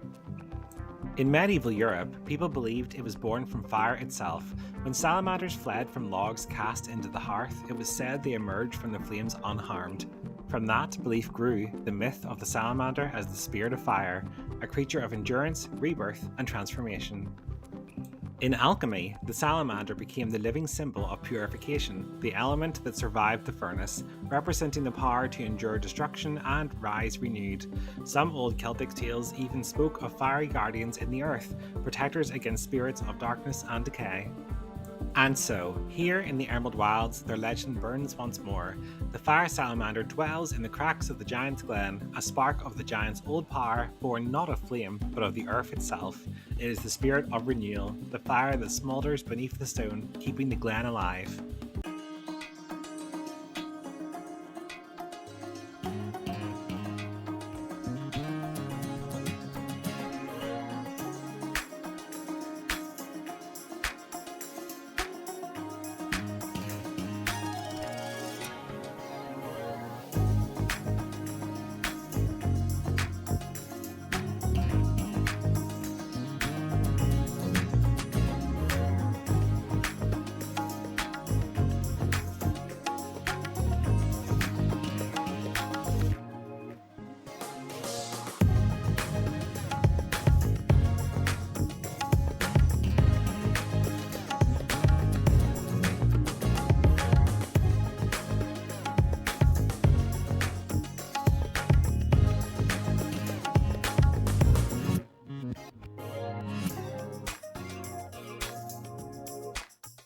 Right, there we go. I think that looks quite nice. A wee bit unsure about the water, but I can always come back to it if I absolutely hate it.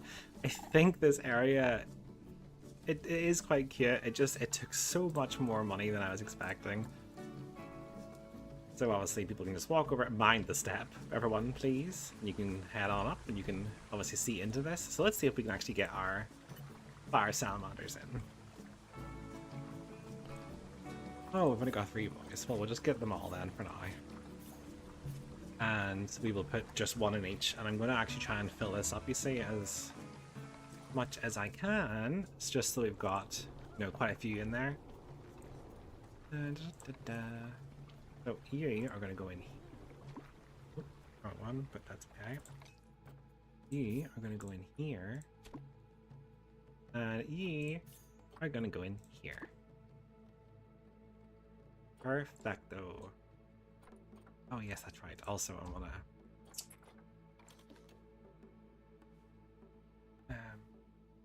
Just going to rotate slightly so that not all of them look exactly the same, which is a really good wee tip if you're ever wanting to add in multiple exhibits that are all the same. I'm actually just going to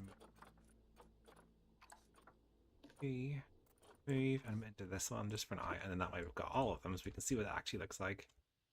Oh, the water comes through. Maybe we should just get rid of that then.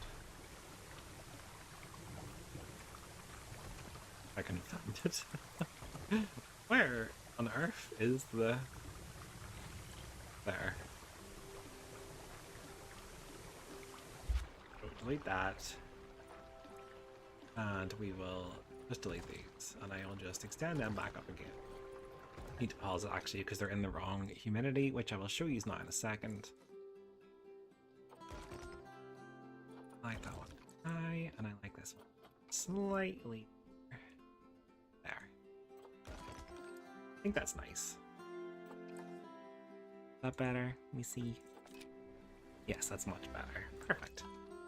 So, if you go in here and you go to the climate, it'll tell you here their ideal range. So they need to be in a temperature between 15 to 24. So let's go in between. Honestly, I'd say 19's pretty good. Maybe 20.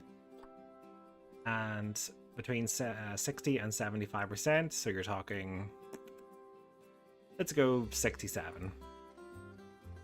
And if we just set that the same for them all, 20 and 67.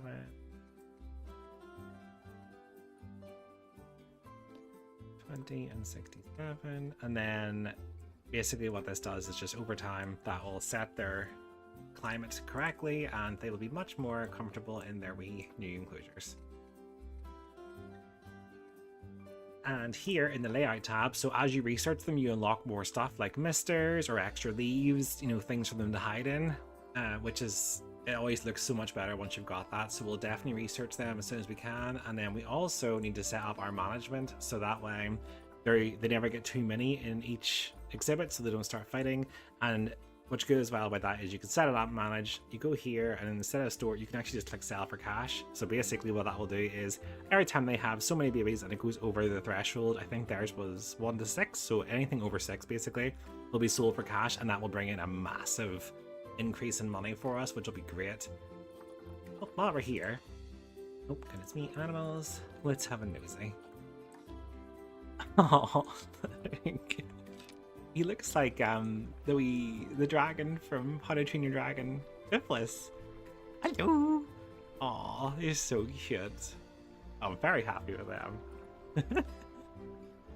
Oh, our spirits of renewal, rebirth. Can we get any more?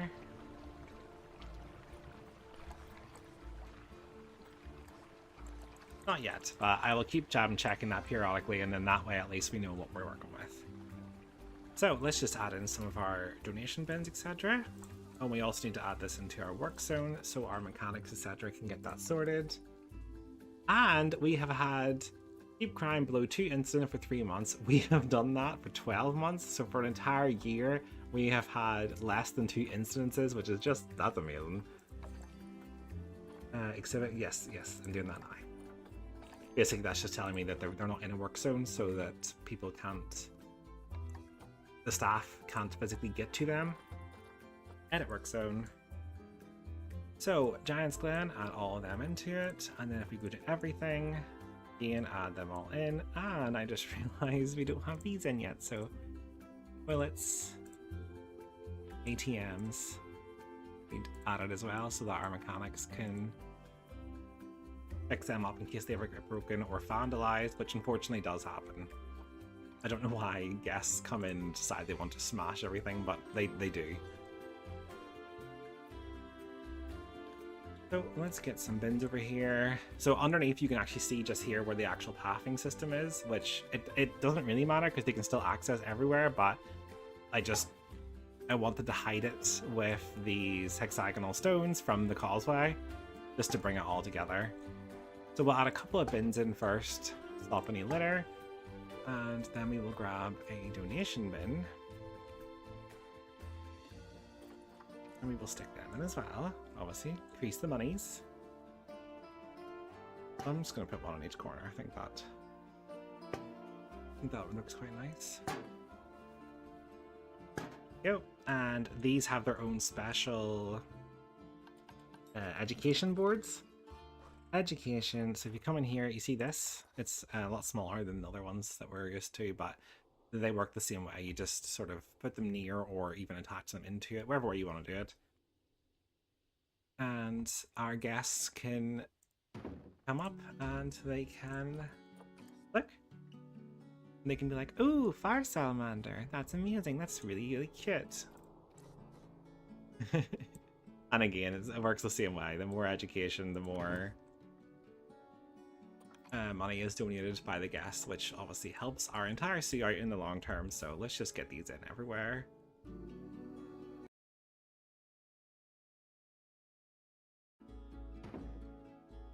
And then finally, if we just add even one speaker, and say we put it here, for example, if we just put that here, right, I like to get that way, change it to the fire salamander, and if we make that the size of this area, basically as soon as you walk in here, you'll start hearing information about it. Again, that increases the education, which in turn increases the donations.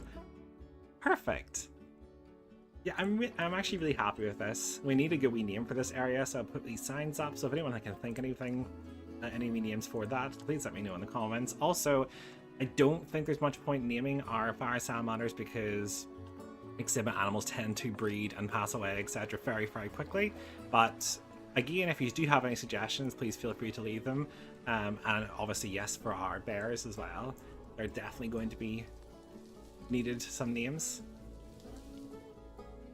I think that will probably do us for this episode. I really would like to see someone just coming over here. I might just hurry them along a wee bit. There we go. Let's see what you're doing. Just throw them over. Go see my fire salamanders. Oh, never mind. Well, you know what? That's okay. I hope yous eventually go see the fire salamanders because I think they're worth it. But yes, I hope you've all enjoyed this. So I actually already recorded my like sort of start to this episode, but it didn't work, so I'm going to just briefly go over what I actually did. So basically, in the past few episodes, I've noticed a lot of animals have been passing away, and the reason for that is because we're in year 51, and obviously the sheep and the chickens and everything else, they were added maybe year 20, maybe even earlier than that, possibly even year 10, and their life expectancies aren't that big. I think the sheep are around 12 years, and the donkeys, in fairness, theirs is around 30 years. Let's just double check while we're here. Yeah, 35 years for the donkeys, so they're okay, but our wee sheep are unfortunately passing away from old age because they've been here for so long. Yeah, 12 years. They've been here for so long, but so in order to sort of help with that, I just adopted a couple of more sheep there and added them into the breeding pool so we can continue having a continuous loop of sheep. I didn't realize, obviously, how long it was going to take in terms of game years to build everything here. But we are getting there and we're getting sorted. It was all because of the finance issues we had because of that stupid management, which I regret, but it's sorted now and we are getting there. I was also looking at our P files, and unfortunately we still do not have a female albino, but we will get there, and once we do, we can add in our Guinevere as per requested by one of my commenters. So basically, I started this episode off explaining all of that, and then I went over to the Giant's Glen, where I had a wee burst of inspiration and decided I wanted to revamp our fire salamander area. Now, I don't want to spoil it just yet because the speed build did actually record, so I have the speed build record of that, so I'm going to play that now, and then I will see you all in a couple of minutes whenever the speed build is complete and I can show you the reveal. So I shall see you all then.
Okay, so now that you have caught up to where I am, I thought I'd just do a wee walk around, just show off this area. I think it looks really good. I'm really, really chuffed with it.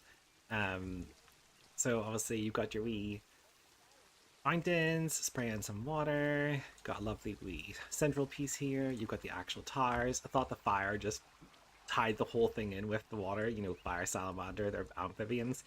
Um, but yes, I'm really, really chuffed with how this looks now. I couldn't get the fences here to sit right, and so I had to basically create another waterfall, but I think it looks really nice, and I'm really pleased with that, and I hope you all agree. Please let me know in the comments, because I actually think this is my favourite place now in my zoo currently. But yes, I'm really, really happy with how this turned out. I do wish you could just merge these enclosures into one big one, but unfortunately you can't. So, while we're here, let's actually see if we can get a couple more of our fire salamanders. We can indeed. Just gonna buy them all because, well, we might as well. And let's just check which one needs them. Animals, we have one male in there. So put a female in. And what about you? Who do we have here? You have one male. We'll put another male, sure. Because we don't have any females. We can probably just put two, actually. Because we'll have 3 males max anyway in each one. This that has, yep, that can 2 males, 1 female. It's the females we seem to be having issues getting. Just stick these in these two. And hopefully we will get another couple of females at some point, and we can start a really good wee breeding program in there, because it's definitely worth it, and it will help our finances as well. And they're really cute. Look at them. No. You're so sweet. Yes, you are. Not sure if you can get albino or melanistic exhibit animals. I really hope you can, because they'd be really, really nice. How long do these actually live for? 19 years? I am actually really shocked. Well, since they actually live 19 years, if anyone wants to name the fire salamanders, please feel free. I suppose we might be able to have them for a good wee while.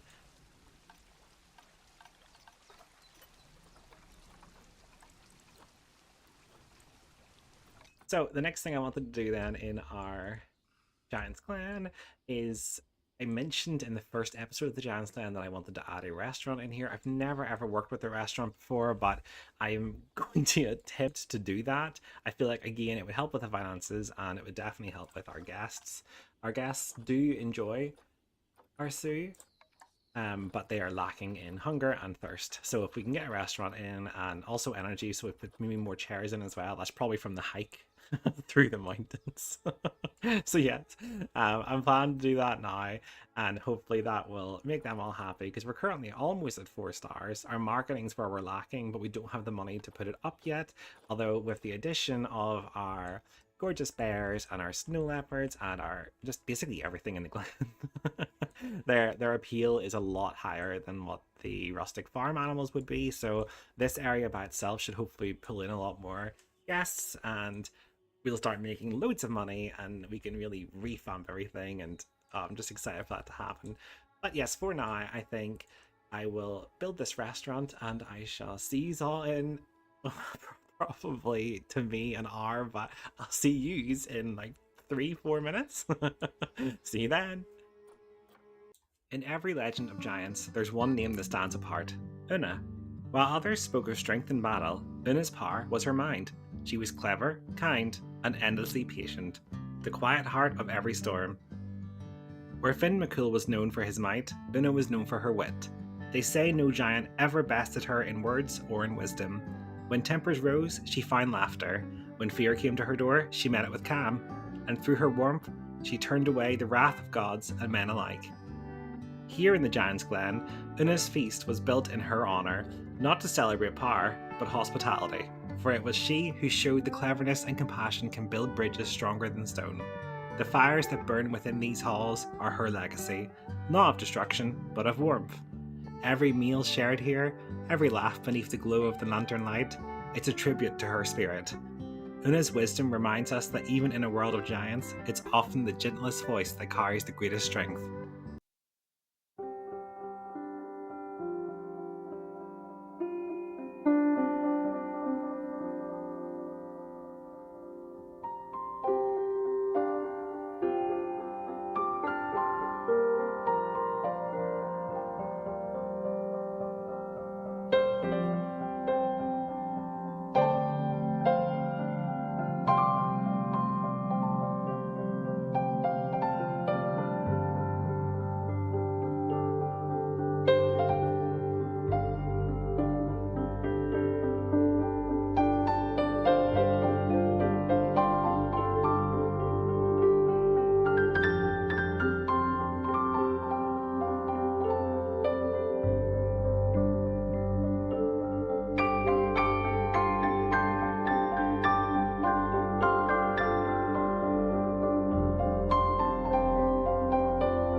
So I feel like the SpongeBob line 2 hours later is more than justified for this. So this is Una's feast. Una being the wife of Finn McCool. Just thought that worked quite well. I'll give you a tour. There we go. Explore. So obviously we come up from our mountain. That's dangerous. Although it's not really anymore, I suppose, because of the building above. Oh, people are using it. Yes. Oh, this is just great. So you come in his face. I might still redo this bit just to match the stone, but I'll wait and see. And my idea for all of this basically was you come in, you get checked in, you book your tickets, whatever you have to do, then you come to the Dark Void, which is not a Dark Void, it is now an elevator.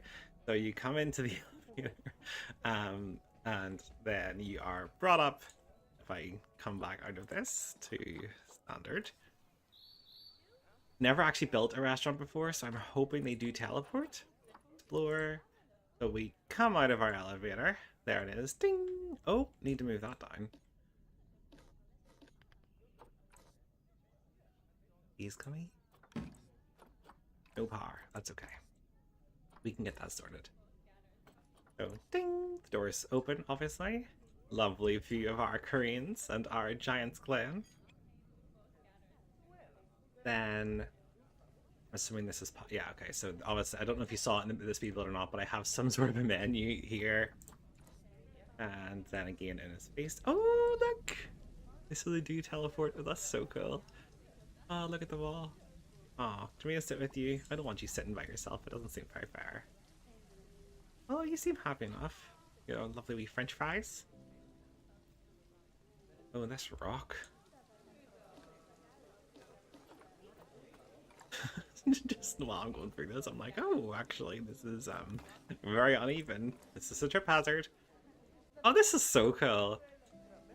We've got our wee bear statue up there, which I absolutely love that statue. I saw it and was like, yeah, oh, also look, Wilbur is about to mate, which is just, oh, everything's going well. Oh goodness, wee family just appeared.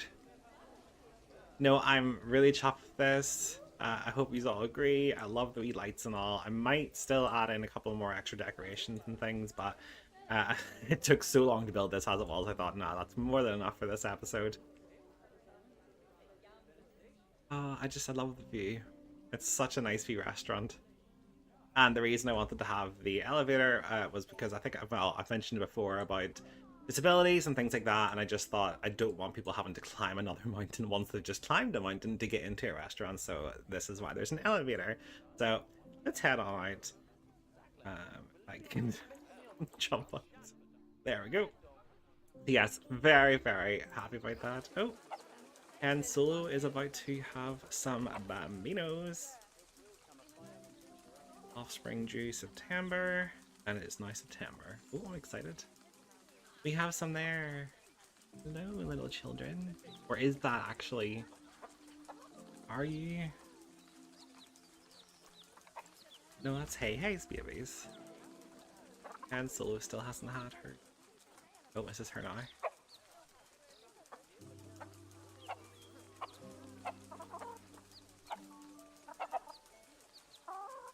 yep, here we go. Oh, oh, she had one. Only one? Two! Twins! Oh, three! You go, girl. Oh, also, I completely forgot about this area, so I did end up expanding our chicken coop down here the way I talked about previously. I need to add some rocks in here, just to give them a wee bit extra space, because I really wanted the forage box in, and... yeah, okay, they're still okay. Oh, just need a wee bit more sand. There we go, she's all happy. So yes, really pleased with them. I'm so pleased. Our pigs are finally breeding again. I've also swapped out their forage box for a little mud bath, because I thought it made more sense. Pigs like mud, so, you know. If you agree, let me know. Oh. Gosh, baby galore. We're in baby season. Hello, little Bavino. Okay, let me see. Still no other albino, unfortunately. But that's okay. We will, I think we'll get there eventually. So let's pause. And we'll head back over here. I just need to double check there's no adult males in here because they will fight. Animals, cattle. One male. Okay, we are still doing well there. No, I think everything's going well. I'm very pleased. I'm a wee bit unsure why guests won't go over here, but they can get there. Like I've actively seen maybe one, and obviously my staff and all can get there, but goodness me. What am I playing at? No wonder people aren't coming. Dangerous. There. See, that's all was needed. Now everyone will come. No, probably not. But that's okay. So, for obviously the actual main reason for this episode, we need to get in our next animals. So let's pause it here before it turns snowy, because I hate building in the snow. I don't mind building in the rain as much. But yes, so for the next part of the Glen, I wanted us to climb even higher to the peaks where legend and wind meet. Here, two mountain kings are going to take their place among the rest of our lovely animals. In ancient tales, they guarded sacred heights, and in our story, they became the spirits of legacy, carrying the pride of giants into the clouds. And that animal, the starter one, is the Markhor, which to me, it just looks like Krampus. I just see Krampus, but if you agree, let me know. But it looks so evil. I see this as like the evil king, but maybe I'm wrong. And the other one is the Taken, and it just looks so weird, but he looks so friendly. But they like being in the same enclosure together. They like living together, so they will live together as our two new kings moving into the Glen, and I'm really excited for them. I've never had them before. 1 male, 11 females. 14, oh, they don't live very long, but that's okay, that's okay. 14 years, they can have 2. Okay, let's go here. And so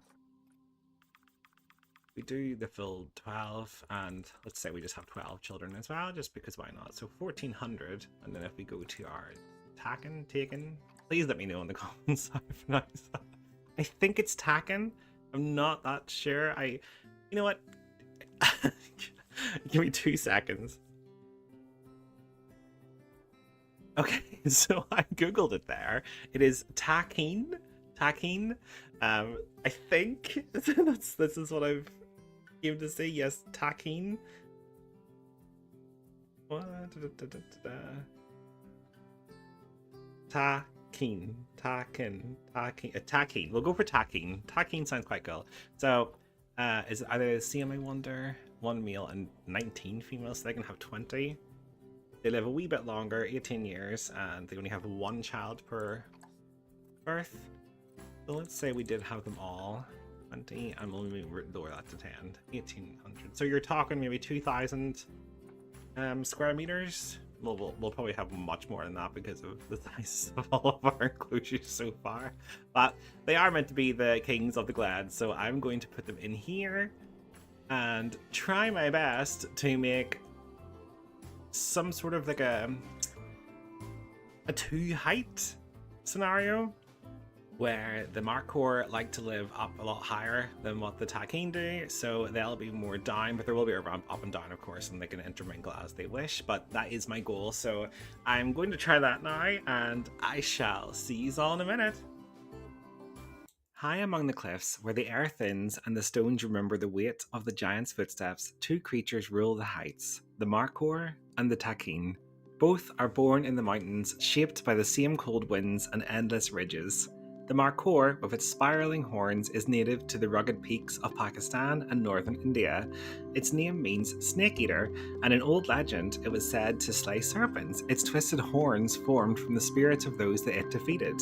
Those same horns became symbols of strength, protection, and divine power, their spirals mirroring prayers rising into the heavens. The Takin, by contrast, is a creature of ancient mystery, part goat and part ox. In Bhutanese lore, it was created by the great monk Drukpa Kunli, the divine madman. When his followers demanded a miracle, he joined the head of the goat to the body of a cow, clapped his hands, and the Takin sprang to life, a living emblem of balance between the sacred and the wild. Across cultures, both creatures became guardians of the mountains, silent watchers of sacred heights, symbols of endurance, majesty, and divine creation. They belong to the world where earth touches sky, where life clings to the edge of stone. And so, here in the Emerald Wilds, the Markor and the Takin are reborn as the kings of stone and summit, the spirits of legacy. They carry the pride and memory of the giants who came before, their horns twisting like the columns of the causeway itself. Where they walk, the cliffs remember, and the wind still sings of the old world.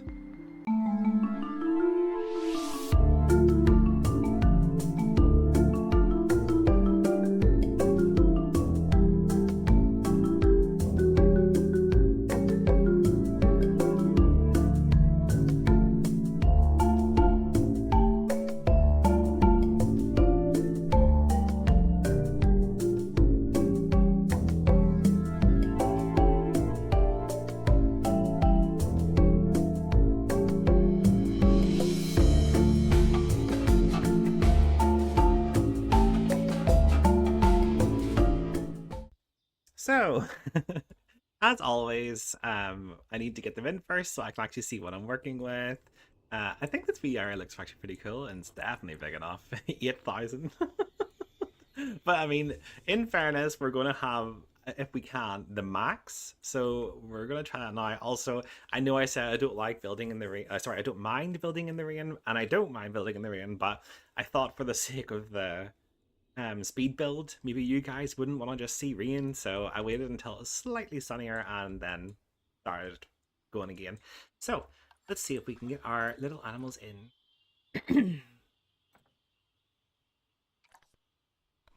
Let's see here. Mark. We'll just get, oh, I can't afford her. Jeepers, why is she so expensive? Hazel fur with white legs. Oh, that sounds so cool. But that we can't afford her. So that's okay. We'll get the 4 girls for now. And 3 for no. Okay, so and then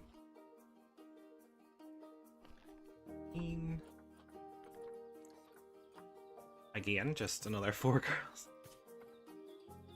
But that is fine. We just need to get our kings in the 2 meals, so I'll keep checking back periodically as I'm going, but for now the 8 of these is more than sufficient. I think they are okay with just 8. Yeah, so the minimum group size they need is 2, and the Takin is also 2, so they've got 4 each, so they are more than happy. See, female bachelor group 2 to 20. Happy days.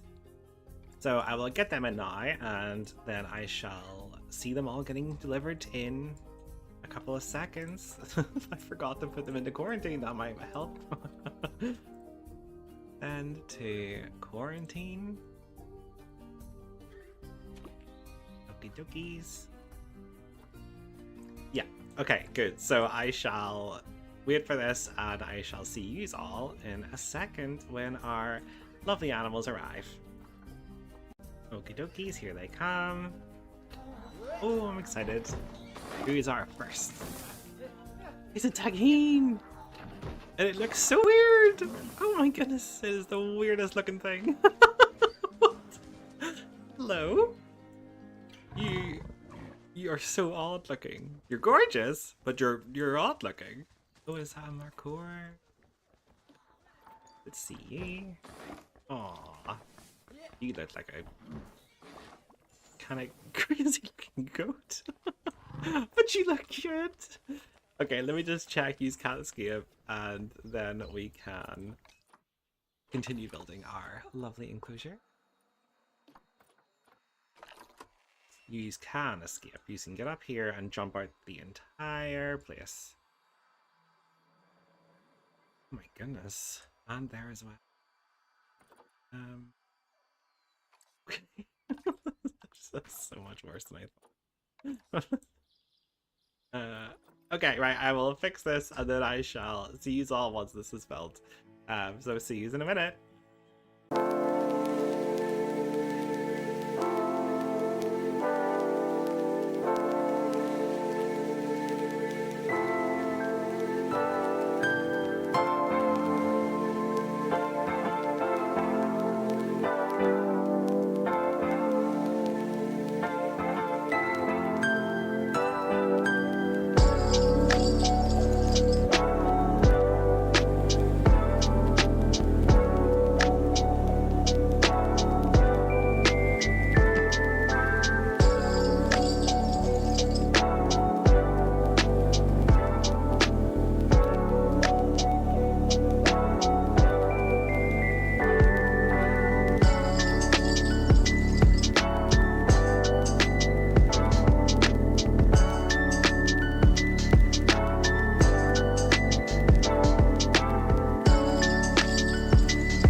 As I start building this bridge, I wanted to take a moment to talk about the real world inspiration behind it, the Carrick-a-Reid rope bridge. It is found along the northern coast of Ireland, not far from the Giant's Causeway itself. The first version of the bridge was built over 350 years ago by salmon fishermen who needed a way to cross from the mainland to the tiny island of Carrick-a-Reid. Suspended almost 100 feet above the crashing waves, it was made from little more than rope and wooden planks, swaying wildly in the wind as the men carried their nets across. Over the centuries, the bridge was rebuilt many times, each version a little safer than the last, but it never lost its reputation as a test of courage.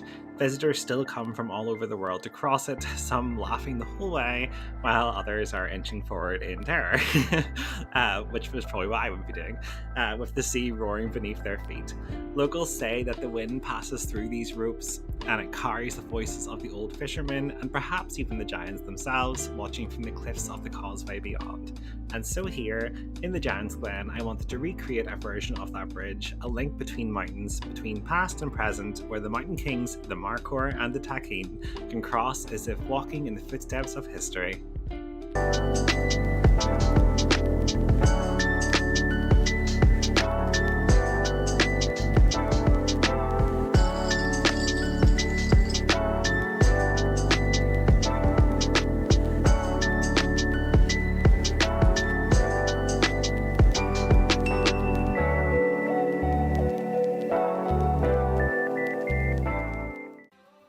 Right, so I think that is all looking really good, but before I can even give you the tour, we're about to have a baby. Hello, come on. Oh, I'm so excited.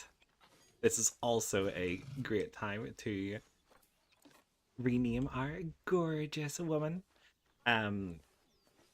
So let me just pause here before she has her babies. So obviously I did a poll and I got everyone to vote, and for the girl, Buffy and Aurora, they both tied, but I personally prefer Aurora. I think it's like Aurora Borealis, you know, that kind of thing, and I just think it really suits the snow leopard, so I'm gonna go for Aurora. Aurora, I think that's how we spell it.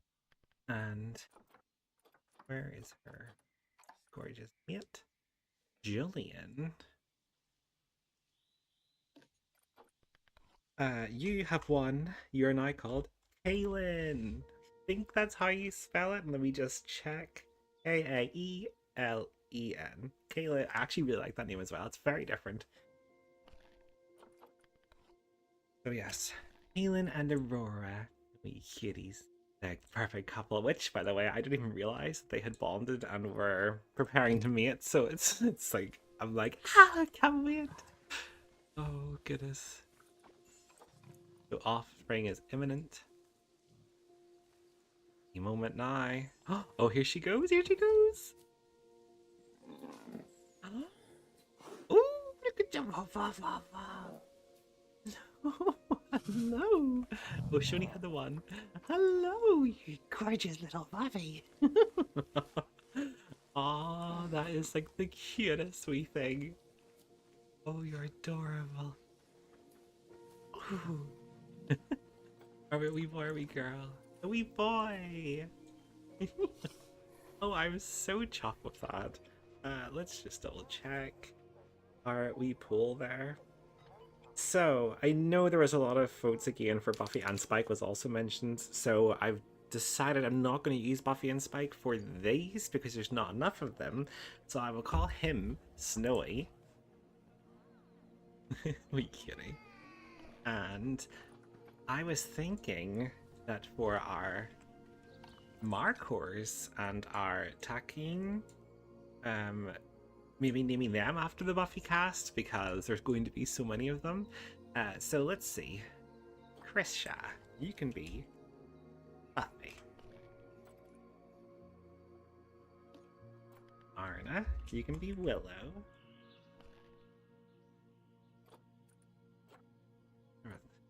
You're gonna do 2 animals. Okay, here we go. This is arc. We're gonna name Markers after the Buffy. So we've got Willow, Buffy. Oh, she's already called Anya. Just take away one of the A's. Annika, you can be Faith.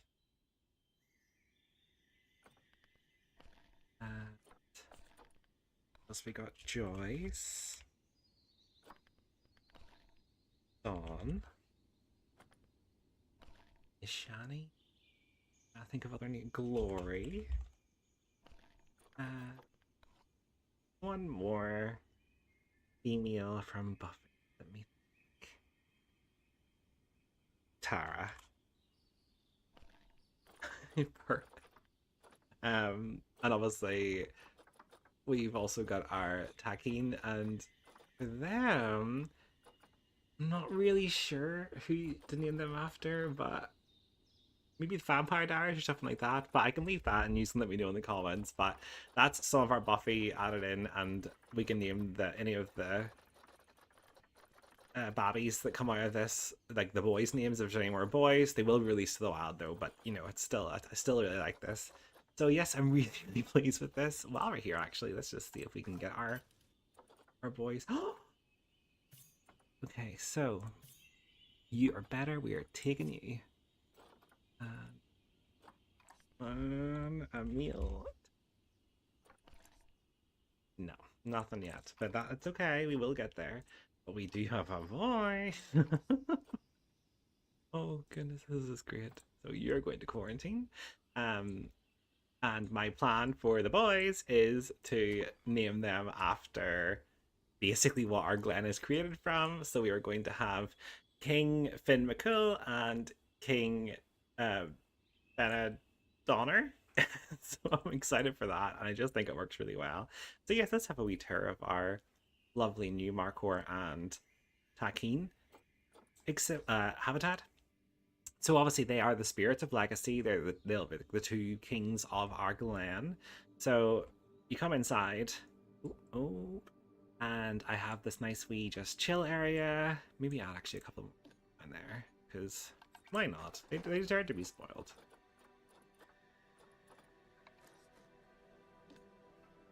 Let's put you here and here. Yes, they've got this nice wee chill area. They've got a wee jello cake. They can also go up the stairs. We've got a feeding place here just to encourage the keepers to feed them, and then people can watch from here, you see, which I think is quite a nice wee view. And then if you go outside, I love the fact that there's cherry blossoms, that they like them. I'm like, yes, any chance I get a cherry blossom out, and I do it. We need coolers because they like cooler weather. Look gorgeous. We have a little watering hole for them, and I like to think that this has been ran from our reservoir over here, so it's like running through it behind the mountains. And then I've made it like a wee rocky incline basically, so they can come up here, go up around. They can even get up on the bridge now. Again, this is an enrichment item to encourage them to come up. Like, this is a great view here. You can literally see the whole place, and it does look great. And then this rope bridge, there is a bridge, like I said in the voiceover, in or near the causeway, called Carrick-a-Reid rope bridge, and I just was like, oh, you know what, this would be a great time to add this, just because the Markhor can jump down here, but I don't think the Takin can, so they can just cross the bridge. But it's like combining the two, and I really like it. So I hope you also really like this habitat. I think it came out really well. I'm really pleased with it.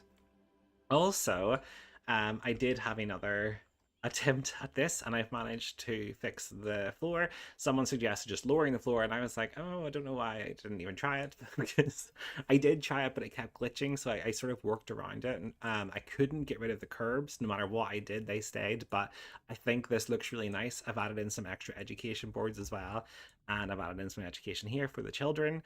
If they press these, it makes noises and stuff, and I've like decorated it like a bear. So I just think that's really cool. So yes, I'm really chuffed with how this has came out as well. Please let me know in the comments what you think of everything.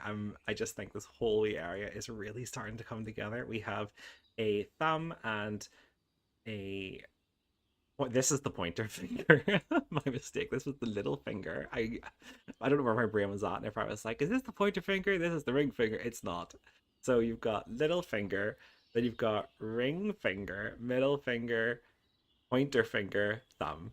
So we just have to do our ring finger, and we have to do our thumb, and then I will revamp the whole area the same way I did with our lovely Meadows of the Mourne, and bring it all together. And I'm really excited for that. And I'm so chuffed we have a baby. This will be the first proper baby that we can release to the wild as well. So we are giving back, and I think that's really good. So yes, I think that is more than enough for this episode. It's taken me forever to do all this, but I'm really enjoying it. I'm loving it, and I really hope you enjoy the next one. So in our last episode, we added in our lovely Kings of Stone and Summit. I wonder if we can find our first king, as he needs named. Oh, struggling. This is one thing that annoys me about putting the habitat doors inside other doors. It's very hard to click the actual habitat.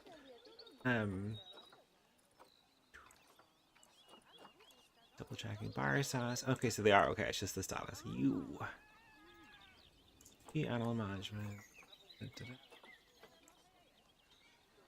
Goodness me, I am struggling today to find the thing I'm looking for. There we go. Where is he then? Oh, he's on the bridge. Hello. So you are going to be King. I just need to double check how to spell it. He's gonna be King Benadonner. So King E-E-N A-N-D-O-N-N-E-R. There. King Benadonner. Pride and place. And I'm really chuffed that we've just seen him using the bridge, because I was so worried that they weren't actually going to use that. He's such a cool looking animal. Really pretty. So while we're here, actually, let's see if we can get in our Hakeem. It's unfortunately still no meals, but I'm hoping that will pop up just as I keep checking that throughout this episode. So people think that it is too underpriced. Well, it's already 30, so let's do 34, and we'll leave. We'll just leave the kids at 30. They get £4 discount. That's fine. Let's see here. What else? That research is complete. Oh, good. We're getting there. And while I'm actually in here, I'll show you. So we did manage to complete the Red Crown Crane, as well as all of the animals inside our Meadows of the Mourne area. So yeah, I'm quite pleased with this. What's this? Oh, I've unlocked 3 new things. That's good. So yeah, while we're here, actually, it might be a good idea to go and have a nosy to see if there's any more enrichment can be added in for our lovely wee animals. Let's check. Looks like they are lacking currently. Good enrichment. Oh, this is nice. I can get this here. That's nice. If I put that there and then just squidge this over a wee bit. Move some of these. That'll definitely make our Koreans much happier.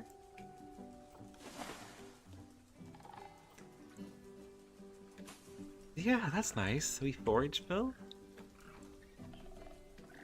What did that put them to? 76. That's good. Do we have any other food enrichment? I don't think we have any other food enrichment for them, which is really unfortunate. I suppose we could put in another forage bill. I mean, if that's what they want, why not? It's 2 forage bills. Overkill, though? Oh, I'm not sure. Could just do it here. That's not too bad. Yeah, we'll do it there. And again, we will squidge these just over slightly, so they're not. Listen to them all. I know you're excited. I know.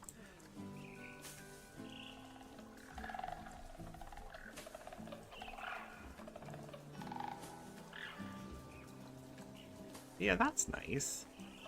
And I also think I saw. Let's see here. Yes, I did. Look, we have like a waterfall. I think we should put that like here, just at the entrance to their water area. Oh goodness, that really messed up the terrain. Maybe not there. Put it in the water area.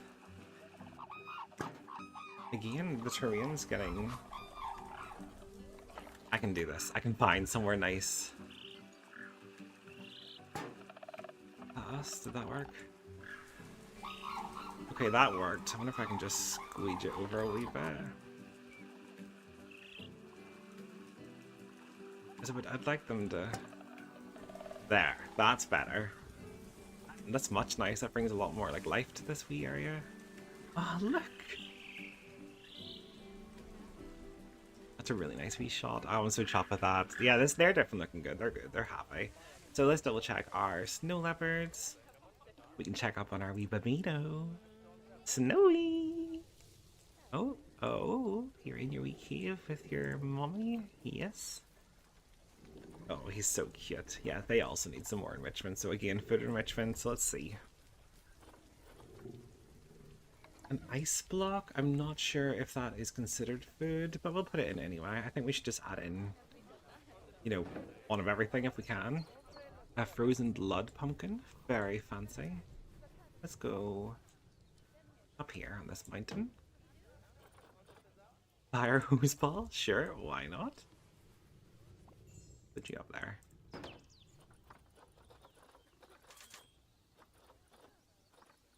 A pinata zebra. Oh, that's so funny. Okay, let's put you over here. Oh no, don't want you to fall though. There, perfect. And that put them up to 100 enrichment. That's them happy. That's me happy. Yes, I think that's all looking really good. So, you know, you have to look after your animals. It's only fair. So yes, now that I've done that, I would like to add in signs for each of our different areas, the way I've done here and with our bears. So I'm going to do that now. Add in our messengers between worlds here and our, is it the unseen spirits over here, and our spirits of rebirth, you know, etc. So that's like that. You get the gist. That's the plan. I'm going to give them all their actual titles just to sort of keep this all in the same style. So yeah, I'm going to try and do that now, and I shall speak to you all very shortly.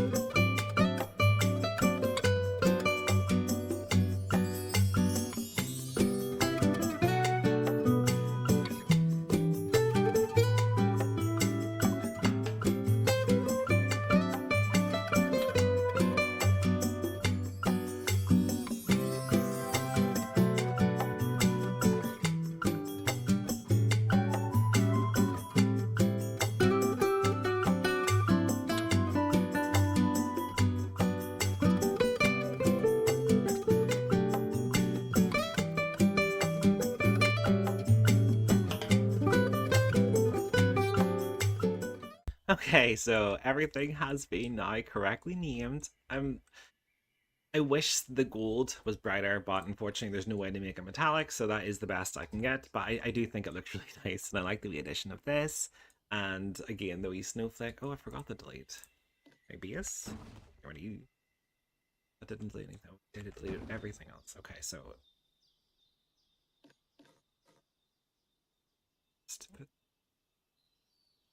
and then like this individually. It's because the other signs are all part of the same group, just so it's easier for me to keep track of them all.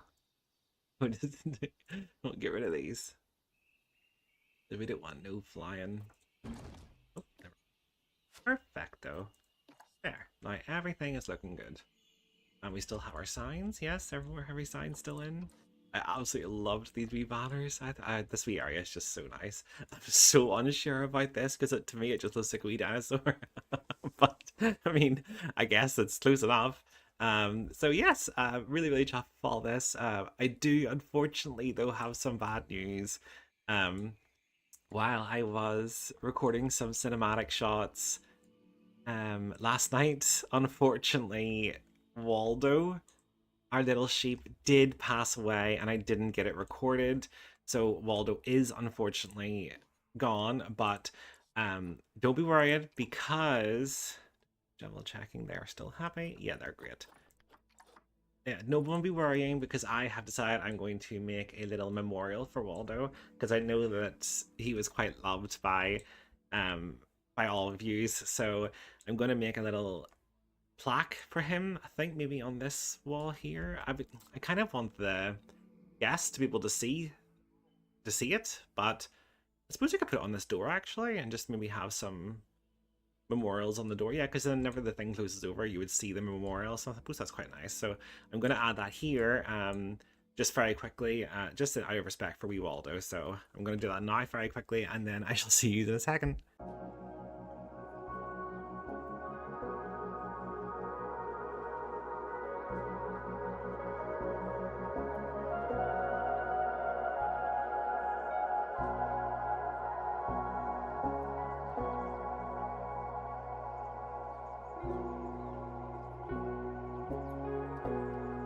There, I think that's something. It's quite, you know, it's quite subtle. It's not too in your face, and it's gone but not forgotten. And it just has all of our wee,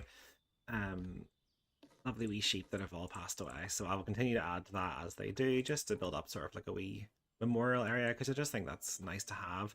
I think I will have one big memorial area, eventually, of all the animals, but just for now I think this is quite cute and it's nice and it just gives me a respect back to the animals that we've lost. So in case you don't know how to do that, I will show you now. So basically you come over here, you go to Sue, and there's a memorial section. It's the second from the bottom, and if you just click the animal that you want to memorialize, you've got three options. There's memorial plaque screen, editable limestone, and editable sign brass. So this is the brass one. It's my personal favorite. The limestone looks like this, so pretty much the same, it's just different color. And the plaque screen, so the splash screen does work. It's nice, but you need to have a photograph for it to work, if that makes sense. So unless you've got photographs of all of your animals, then I think your best bet's to go for either the brass or the limestone. But yes, I think that's very nice, and I think it's a nice wee way to honor our fallen animals. So now that we have taken care of that, let's pause it very quickly, and we will just once again double check for our attack. Oh, we've got one, we got one. Oh yes, Hakuna Matata. So what a name. We're just going to get them because they're clearly rare. This is so good. I'm so pleased. So yep, you go in there. Yes. Really happy with this. Our alpacas need cleaned. Keeper, come do that, please. Mechanic research. Perfect. We've completed that. Is there anything else we need to do? Just staff facilities. And if you want to just do staff facilities, and then also this last wee bit of transport rides, then that's everything researched for them, and then they can focus literally just on maintaining the habitats and ATMs and things like that. So, oh, I'm so chuffed I got that. Let's hit play and allow that to go through quarantine while we're here just checking things out. So, sweet overview. Let's check up on our guests. They still don't have enough energy.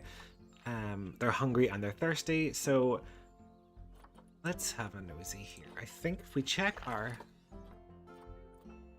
heat maps, we can go gas needs. So a lot of red here. It's very blocked. Although to be fair, they could walk around. There's nothing stopping them from walking around, so I feel like that's kind of on them. Energy. So there's orange there, so I'm definitely putting some chairs there. And they're really good up here, actually. So the main issue for energy is down here. So let's quickly pause again, and we will just throw in some chairs. I want to copy the chairs that we've been using in this area, which are these. They're so cute. I thought we just sprinkle these about. If we can. Sorry guys, I know it's so much. Oh, the terrain is so uneven. Very difficult to get some chairs in. Which explains why there isn't any. But we will find places if we can, and I will definitely put them in for our guests. Even just a few is better than none. Oh, come on. Can you sit in there with the alpacas? Oh, this is so much worse than I thought. There must be somewhere. Anywhere is better than nothing. Oh, need to fix this wee area here. I didn't notice. Oh, we could put chairs here just before they go on their big trek up the mountain. Because that's better than nothing. Dun, dun, dun. Must be somewhere. Okay, so clearly we're not... Oh, yes! We're not going to get as many as I was hoping in, but again, that is okay. There is chairs about. The guests just have to go and look for them. There. That's a good few extra there. Oh, one there as well, because why not? One there, and one here. There, that's nice. So they've got this wee area still as well. So that is that taken care of. We've also got an award. Breed habitat species. We have bred 6. We only needed 2, so that's great. And it's an extra 2,000, so happy days. Never actually checked this before. Release 3-star bears. Well, if our bears have some babinos, we can release that so we can actually partake. Let's just check in to see if they have any.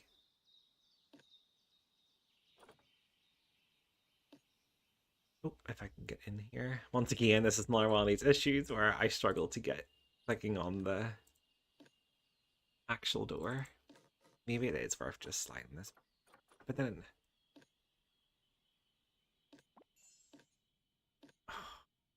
It triggers me. I just wish you could just, like... Click this even?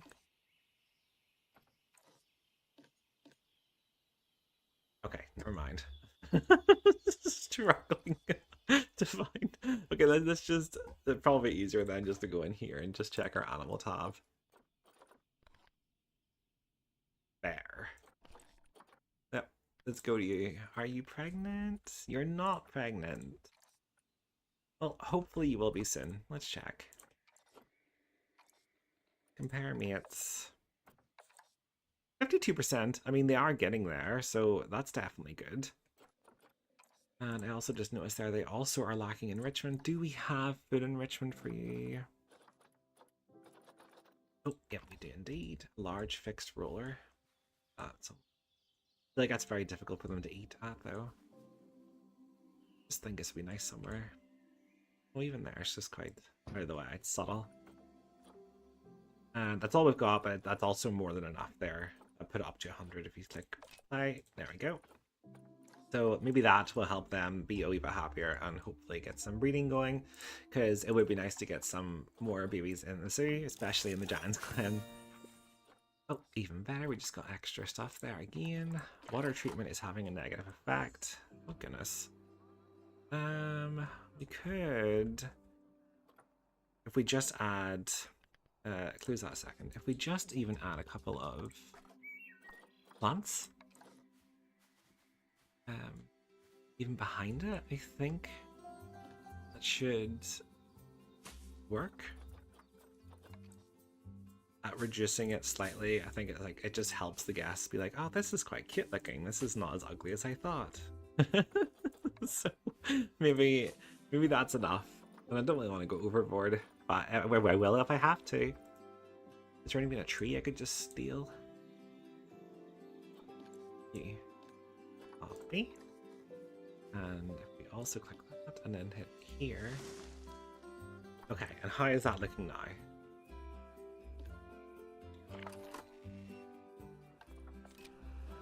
No, it didn't really change much at all. I feel like it's really not that bad though. I think for the sake of it, it's not terrible. We can fix that at some point, but I'm not really in a massive rush to do that. My current priority is actually to get our new king through our quarantine. Let's just check if he is. Oh, he's not even in the quarantine yet. Oh, we just had a fire salamander baby. Well, that's great as well. Let's see. Liam and Teresa. Which one are you in? Here. So Liam and Teresa, and yous have just had a wee boy. Look at him. Hello. Oh, they are so cute. Well, there was a name suggestion, so let's just call him Toothless. And then let's go back quickly and check our quarantine. There we go, he's in now, so once he is all sorted, then we are flying and we will get him in. So, in the meantime though, I have been putting this off for quite a while, but the time has come. I am going to build up the inside of this area and just make it look more enclosed and obviously safer for guests, and if I can add in some lights, because I just feel like it's very dark and creepy, and that's not the vibe I'm going for. I really want it to be nice and welcoming and, you know, really bring you into the Giant's Glen. So my plan is we'll do that, then we will put our new king into his Kings of Summit enclosure, and then we will reveal our penultimate spirit of the Glen, which will be going into this finger, which I'm really excited about. It's a good one.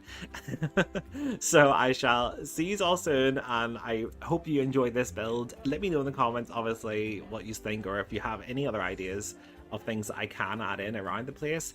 I do plan to, once again, revamp a lot of this area in the next episode, just for the final. Oh, quarantine's passed. We'll do that quickly then, and then we will get this build going. So, speed up. Let's follow you. I can. There we go, there he goes.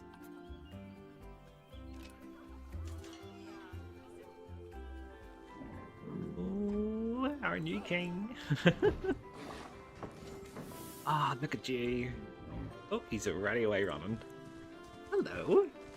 Oh, I love his wee horns. So, welcome to your enclosure, Your Majesty. King Ben Michael. And now that he's in here, we can hopefully start breeding up our Takin and our Markors, and that will really help with conservation credits whenever we release the babies to the wild. So I'm really excited about that. And yeah, he's definitely happy. Oh, zoomed in way too much. Yeah, he's definitely pleased. So I'm happy if he's happy, and that's the main thing. So yes, like I was saying, back to our tunnel. Let's attempt to make this much more pleasing to the eye and a lot more inviting.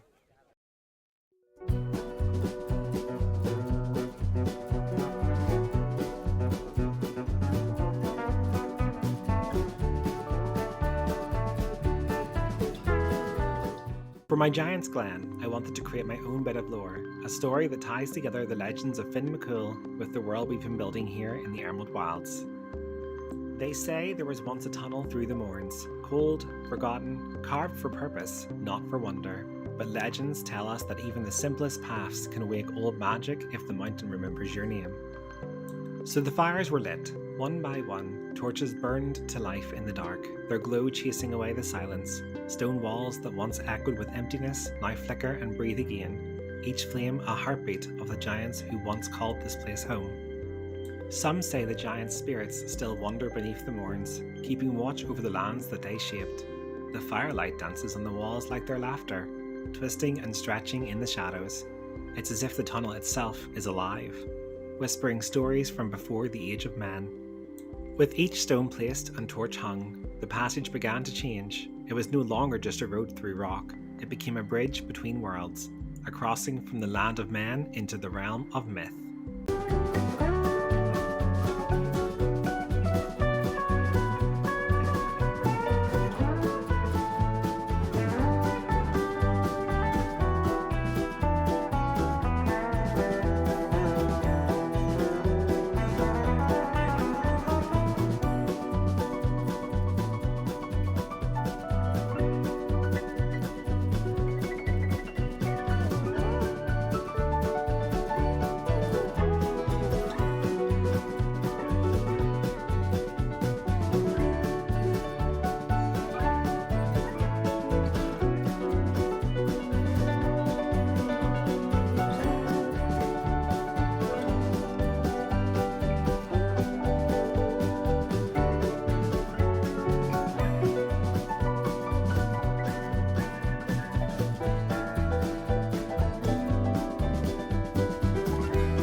And as the final stones were laid, something stirred within the mountain. From the earth, a colossal hand began to rise, carved from the same stone that holds the Mournes together. Its fingers curled towards the sky, and resting in its palm, a single sign, the Giant's Glen. They say this was the last gift of Finn McCool, a mark left for those brave enough to follow in his footsteps. So now, as the fires burn and the mountain hums, this place stands ready once more. The path is lit, the hand awaits, and those who pass beneath it step into legend. So, and I think this is looking pretty good. I'm quickly just going to pause again. Many guests think tickets are still underpriced. What?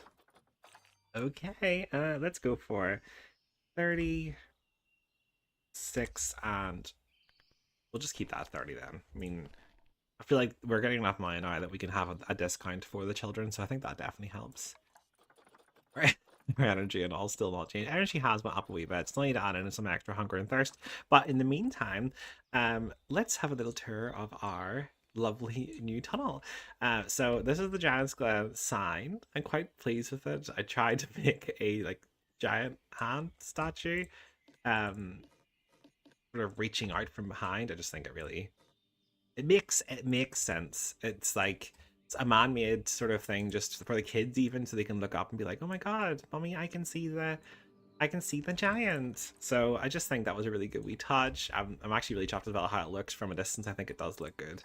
So anyway, while we're here, let's go into our explore mode and we'll hit play. So you obviously walk through your lovely Meadows of the Mourne.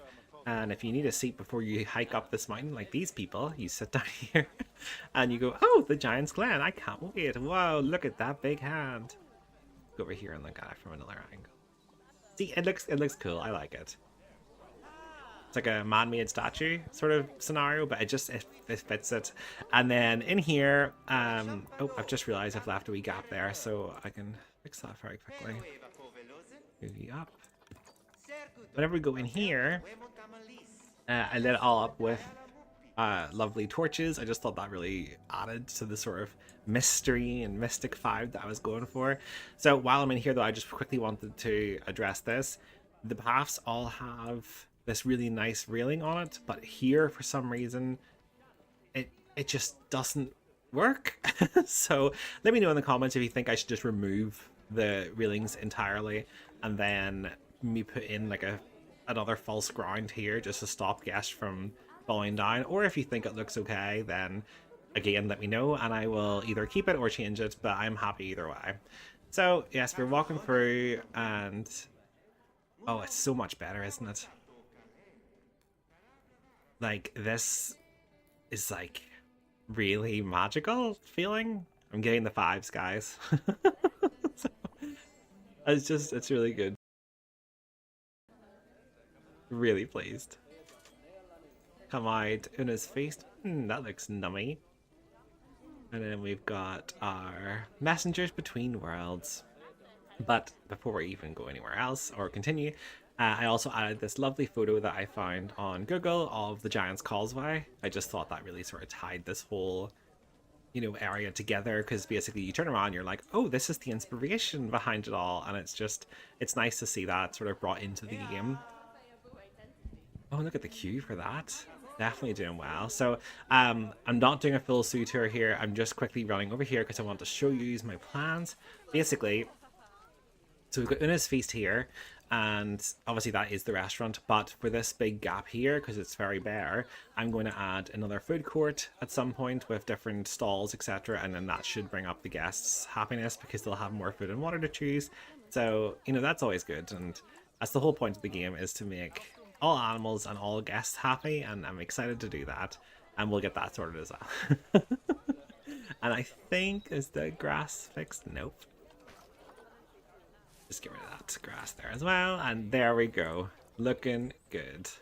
Now I'm really chuffed with this wee area and how it's turning out, but that is enough of talking about the area and everything else, because it is time to announce our next animal, or our next spirit, should I say, for the Glen, which will be going in here. So they say the giants left many secrets behind, but only one spirit still knows them all. And that spirit is the Eurasian lynx, which I'm so excited to get in. For those that don't know, there are 4 subspecies of lynx. One of those is in fact the bobcat, which is what my channel is named after. So I really can't wait to get them in. So let's check what they need first of all. So as always with most predators, 1 to 2 males, sorry, 1 to 2 total, 1 male, 1 female. Or you could have 3 girls, but I'm happy enough to try and breed these. So we'll go for 1 male and 1 female if we can. Let's just double check. They're shy around humans, so definitely need our one-way glass to stop that. They live till they're 18 and they go sterile at 15, and they need to be over 3. Oh, they can have 4 babinos. Okay, so we will do 2 and we'll go for 4. Although I know the enclosure is going to be huge. Grade 3 climb proof and 3 meters. Again, we know that because from the snow leopards, it's all very similar. Let's see if we can get to. There's a girl and she's good. Okay, we'll get her. And we have our choice of boys. So let's see. These 2 have the highest appeal. Although he's 7, he's 6. This one is younger.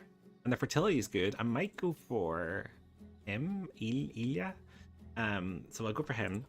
So we've got them, and let's just straight away put both of them into quarantine. So while I'm building this, they will be going through quarantine, and then hopefully whenever I am ready for them to get moved in, then they will be ready themselves from the quarantine, and it'll be a much more quicker and smoother operation than what it normally is. So yes, I'm going to start building this now. I hope you all enjoy, and as always, there will be a story time, so I shall see you all in a minute. Long before Ireland was divided by roads and walls, when the great forests still cloaked the mountains, there walked a creature wrapped in silence, the Eurasian lynx. It once roamed across Northern Ireland thousands of years ago. Bones found deep within Irish caves prove it hunted these lands long before we did, moving like a shadow between the trees. But as the forests fell and the lands changed, the lynx vanished, fading from Ireland's wild heart, remembered only in whispers and dreams. Across the world, its name carried meaning. To the ancient Greeks, the lynx was sacred to Lynceus, said to possess eyes that could see through solid walls and uncover hidden truths. Medieval scholars called it the knower of secrets. In Celtic and Northern European lore, it became a symbol of inner sight and intuition, a guardian of clarity, patience, and silent wisdom. Those who dreamed of the lynx were said to awaken with new understanding, as if their eyes had finally opened to the truth around them. There are 4 living species of lynx: the Eurasian, the Iberian, the Canadian, and the bobcat of North America. Each walks its own wilderness in quiet strength, keeping the same timeless grace, and it's that final one, the bobcat, that inspired the name of my own channel, AptBobcat, a nod to the spirit of awareness and perception. In the Giant's Glen, the lynx returns once more, not as a predator, but as a keeper of truth. It is the spirit of insight, the quiet observer among the echoes of giants, reminding us that to see clearly, one must first be still.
Okay, so this is the base habitat now built. I just need to get our animals in, and I stupidly left some paws most of the time as well, so they're probably not even through. No, they're not even through quarantine yet, which is such a shame.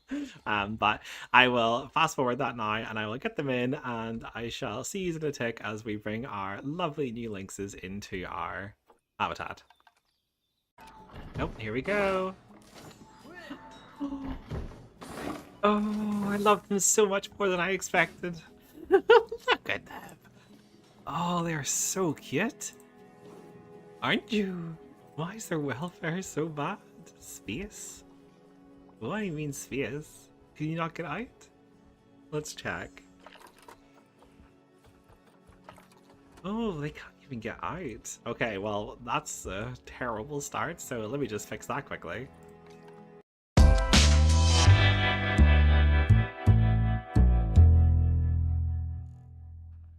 There. Okay, good. So they can definitely get out now. Let's see exactly where they can get to, though. So they can escape all here. So I can fix that in a second. And yes! This is what I was hoping for. They can get to the top of this tower, which is going to be absolutely an amazing view.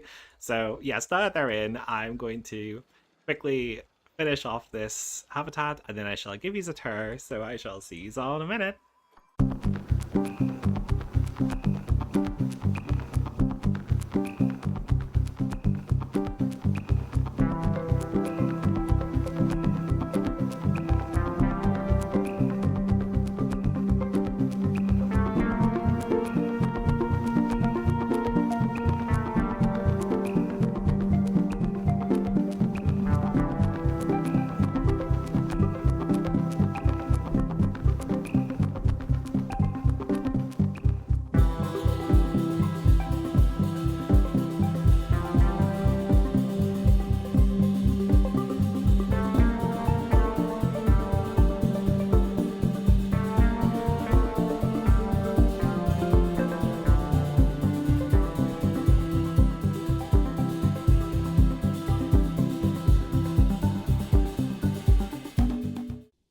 Okay, that looks so much better. I think.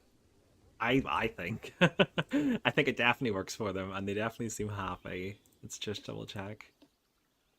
So everything is great. They love their habitat. The only thing is the cleanliness with 1%, but that's only because it has never been cleaned before. Their terrain is perfect. Their environment is perfect. I actually struggled to. I didn't want it to be a complete forest, so I sort of struggled to get the coverage up, but I did manage to get it, so I'm quite pleased with that. And their enrichment is also full. So let's have a look at these wee gorgeous babinos. Oh, she's. Is that she, isn't it? Or is that the boy, actually? Could be he. He is absolutely gorgeous. Very handsome man. And what a view.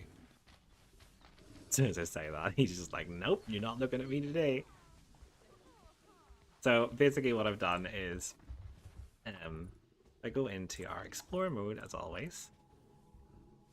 Oh wow. Basically what I've done is I've set it up so that they've gone up here, they can like up at the top of the mountain resting area, which guests can obviously look through the windows and they can see them in. And then if they come up here and they, oh my goodness, he's actually going for it. They cross over this bridge. They have their own tower, which I think he might be going up. Oh my gosh. This is amazing. I'm sorry guys, but we have to follow him the whole way up here. Like I can't not. Oh, he jumped there. Oh, this is so cool. I wasn't sure if this was going to work, so this is even better that it's chosen to. Okay, fair enough. It's a wee bit glitchy, but it does work, and they can get up and down, so this is just great. Is he going off for the bot? Oh, I thought he fell. My heart jumped out. Okay. Aww. That is absolutely brilliant. Oh, and look, you can see our kings over there. Our Marcornet Kings. Oh, this is just the bomb. Really, really, really pleased with this. Dangerous animal has escaped. Oh my lord. Please. Don't be. Oh, hi. Just fixed it. Hi. Okay, well, we'll have to emergency capture you because I don't want you attacking anyone. And we're going to have to move over then back to our meal. He's still up here, is he? That's in there. And check his traversable area because clearly they can't escape.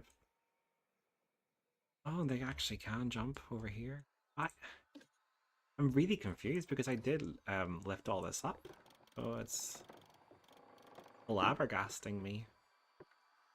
That sort that it did, and then oh, is that it? Is that us? Seems to have resolved the issue, so here's hoping that's that and there's no more escape attempts. It's so funny. Yeah, you better bring her back in. Also, I wanted to have a nice little viewing area here for the guests to come in and actually just look down on them eating. I think that's really nice. And that there is like they attach meat to it and they jump up and try and grab it, so it's also a really good view. And then if we go back down, we also have a nice accessible entrance in here as well. Again, this is all two-way glass, so the lynx cannot see anyone. They won't be getting stressed out, and that makes me happy and that makes them happy. So yes, I am really pleased with this, and I hope you guys agree. I think the whole place is really starting to come together now, and in the next episode we have our final spirit joining the Glen, and I'm so excited to share that all with you. So I think that will do for this episode, and I can't wait to see you all in the next. Okay, so we have all of our spirits in except our final spirit, which will be getting added soon, don't be worrying. But before we even get anywhere near that, we have some things we have to take care of. So we've had a few more name suggestions for our gorgeous salamanders. Oh, exhibit was short. Oh, you need clean. There we go. Have we actually unlocked anything yet to customize this? No, but we'll keep doing research until we do, because that'll make them happier. So we have 3 name suggestions, so I'm just going to name these guys. Chris, you are now known as Blazetail. Oh, If I spell it right, that would be a great start. She's so out of breath, poor girl. She's probably like, oh my goodness, help. Oh, wait, before we do anything, something has escaped. Hi, what are you crazy?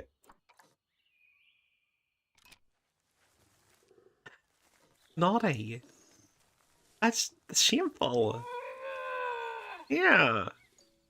You jump back in. Good boy. I'm so pleased he jumped back in. Oh, that's so funny. Okay, so obviously he can get out, so let's quickly amend that. So you can just jump out here? I could have swore we checked this the last time and it was all good. Like they're just learning. Is that high enough? No? What? Oh, there it was. Just took a second for it to update. Maybe it's because he can climb off the tree, then jump over. I'm not too sure. But regardless, I think that is officially him not being able to escape. As both of them have escaped now. That's so bad. Yeah, sorry, where were we? So we have Blaze Tail. We have... Oh, cleanliness, please, keeper. Get sorted. And we'll go for Lottie. Your new name is Barbecue Junior. And we have Pyroxen, which I think's really interesting. Oh, I guess it's actually here. Who we got in here? And Maja, you can be known as Pyroxen. We also have a couple of name suggestions for our Markhor and our Takin, but as I previously explained, I am going to try and stick to the Buffy series naming for the Markhor, so oh, I'm in the wrong enclosure. So we will name our Takin all of these lovely name suggestions. They're really interesting actually, so it's quite cool. Might be quicker if I actually just go into, so go to animals. I'm actually going to pause it just in case there's any more issues that we haven't quite saw yet, because that's the last thing we need. Takin. There we go. So King Fingmacle, you are now going to be in love with Rowana.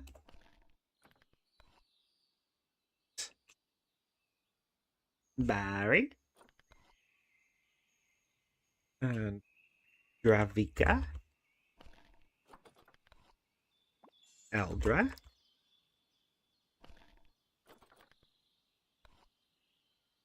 Baylora. Baylora. It's a really pretty looking. Just don't know how to pronounce it. Let me know in the comments if that's pronounced correctly, please. And Mornak. We still have 4 more? Oh, 3 more. We still have 3 more that need renamed. Oh, I just realized actually we could probably rename our habitats. Well, to make our lives easier. Markhor. And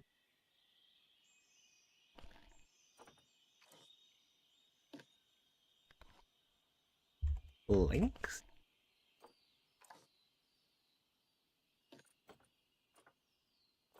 Perfect.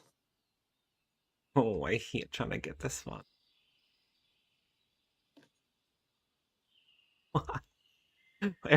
Like I click the rest of them and it just brings me straight in. You click this one, it's like no. I really don't understand. Honestly, it might be easier to move the Arctic wall. I just delete you. And we will put in something else that will see here. What big is this? I mean, that's not bad. I might have to fill in the rest. I want something to fill that whole area. Just one go, preferably. Let's see.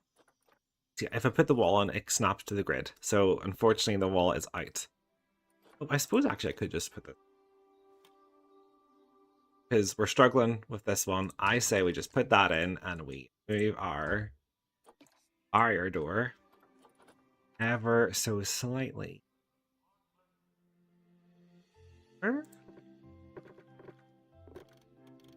Just to fit in that.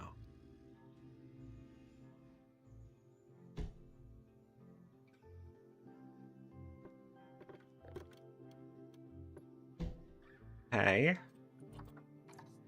And then if we just get rid of these, just to really bring that. There. Okay. So let's just see if this now works, because if it does, I'll be so pleased. Click. Happy days. Brown bear. It's already named. Perfect. So we've got brown bear, lynx, we have markhor and tachin, snow leopard, and we have spoilers. And obviously the red crown queen, which I think I've renamed. Yes, I have. Happy days. So that is our animal name suggestions put in. I also have one more staff member to name. Mark. I like to name my staff members after people that comment. He has not been named yet. Oh, we've got one security guard. Oh, it's a girl though. Mark, it is your lucky day. You can be our new keeper. Let's see. I want to put Mark today. Oh, people are struggling in the Giant's Glen. Oh, it's because they need trained. That's okay. I can get them trained up. Well, then in that case,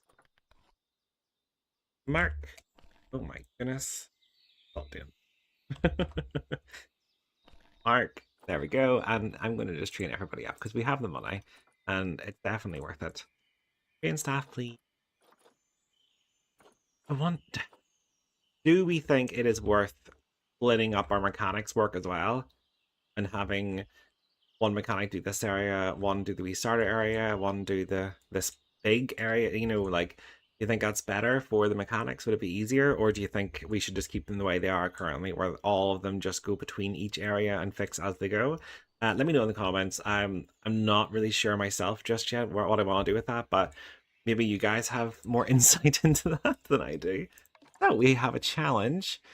Reduce crime below 3 incidents for 3 months. We've got 13 months of that now. Good. The community thing is complete. I never even got to do to release any bears because our wee bears still have not bred, but we are getting there. Pet research is complete. That's complete. This is great. Let's close that first. Which means we're on to our markhor, our fire salamanders, actually. Then we'll do our markhors, then the tachin, and then we can do our links. Okay, good. So we're getting somewhere with that. Panic. Oh, almost complete as well. So we are flying there too. So yes, for this episode, obviously we will add our final spirit of the Glen into our thumb. I'm also planning to add in a lovely little food court area just here. And also, once that's done, I will then add in decoration and posters and things like that and just really bring this place to life and make it look a bit more oomphy, you know, whenever you come in. And then I will finish this episode with a tour. So I'm going to start with the food court. Then we will sort out our last spirit and then I will refump the entire area. So I will do the food court now and I shall speak to you all soon.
I think that looks, well, to be fair, I think it looks absolutely perfect. I think it fits the sweet area so well.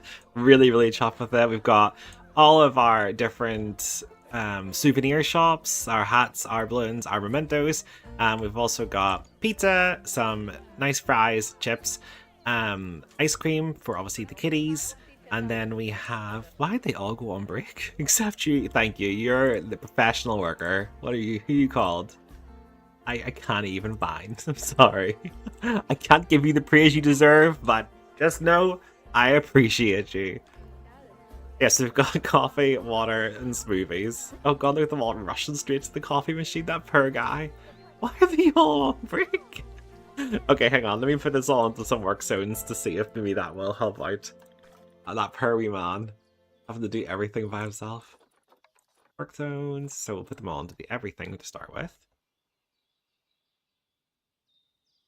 Every time I try and click two of the ATMs at the same time, it never works.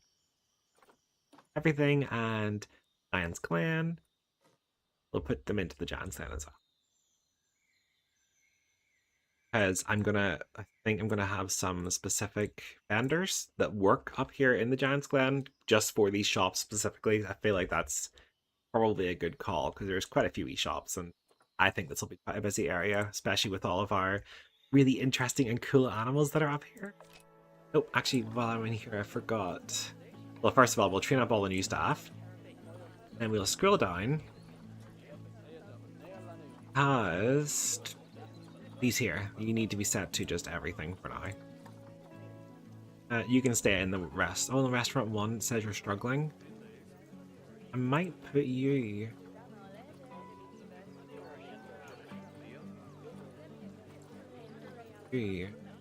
And you two can work in the restaurant specifically, and then you guys can just work among yourselves to see who wants to work where. And if you really, really struggle, then I will very, very happily make another work zone specifically for yous. There. High workload. Where do you work? Oh, yeah, that makes sense. Sorry, Tommy, but, you know, there's not really much I can do about that. Give the turtles. So, let's just go back over here quickly. Yeah, I think this looks really cute. It's nice. And you definitely have to add in some bins, because if you don't, they just start buying stuff and throwing it all over the floor, and it's so annoying. But again, there's literally nothing you can do about it. It's just the way it is. At least these guys are all working. I really don't know what is going on here. I'm actually going to add a few more vendors just in case maybe they're struggling. Get people? Just put 5. Why not? 5 is fine, and then we'll go to Sue. Where is our vendor? There, you guys.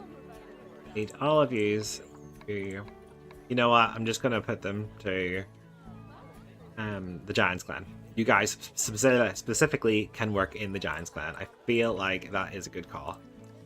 That way there's loads up here all the time, and that means the shops can stay open as much as possible. It might need to get another staff room in here at some point, a bigger one, just for the amount of staff now that we have. Might be worthwhile. Yeah, see, staff room small. Let me just add that very quickly here, actually.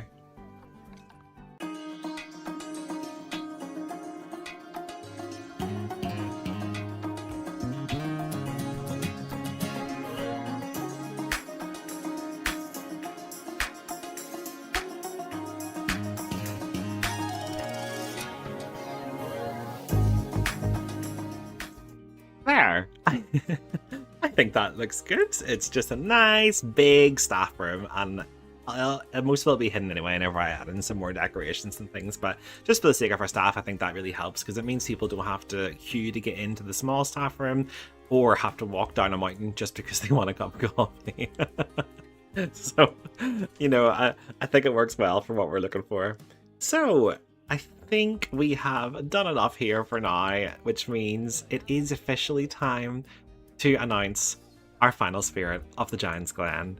So, when the mountains finally grew quiet, warmth returned, but not in fire, not in thunder, but in laughter and peace.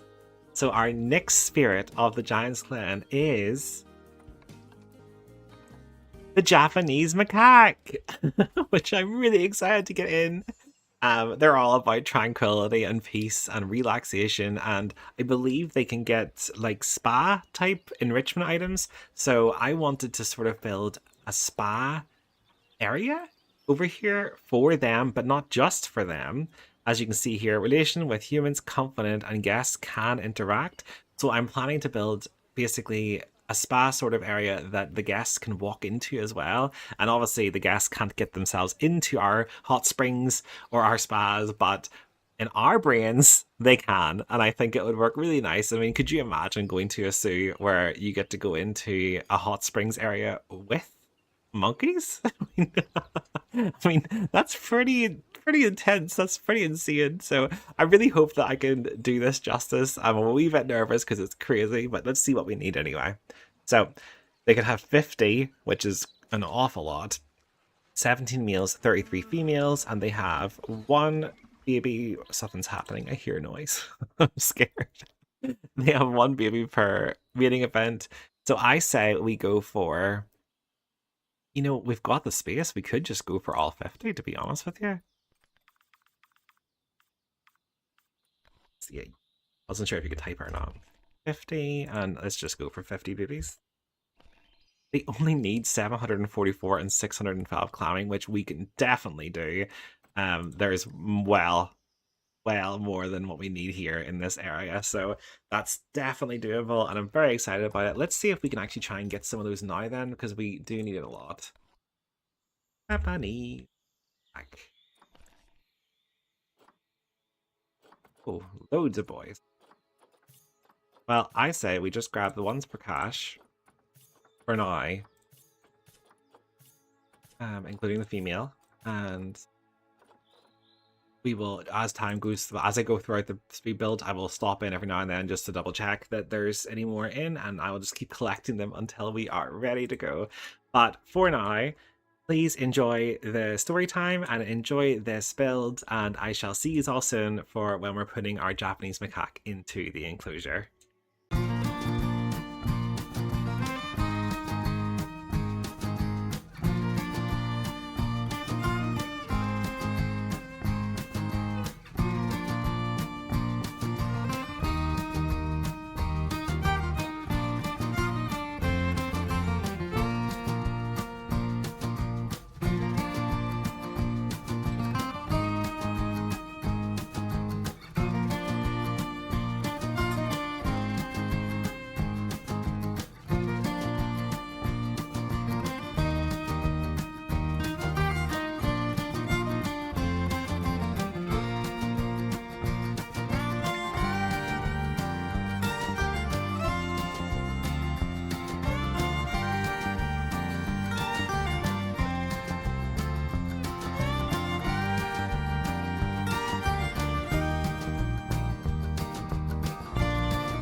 When the storms had passed and the mountains fell silent, the fires of the glen burned low. The giants had long since vanished, their echoes fading into mist, yet the land itself still breathed, waiting for life to return. And in that stillness, warmth came back to the world, not in roaring flames or thunderous steps, but in soft laughter that echoed through the snow. They came in small bands, the Japanese macaques, known to the ancients as keepers of balance. In the high mountains of Japan, they endure the coldest winters on Earth, gathering around hot springs for warmth and peace. To the old storytellers, they were symbols of harmony, living proof that even amid ice and hardship, life finds a way to endure. But here, in the Giant's Glen, their story becomes something more. It's said that when the last giant took his final breath, he exhaled a spark of life, and from that ember, the macaques were born. They carried his laughter into the mountains, his warmth into the stone. They became known as the Harbingers of Peace, the final spirits of the Glen, guardians of serenity and joy. Wherever they gather, the land heals. Their springs still bubble between the stones, steam curling into the cold air, carrying with it the promise that even after ages of fire and fury, peace will always return. And so, The Giant's Glen rests at last, not in silence, but in laughter, in warmth, and in life.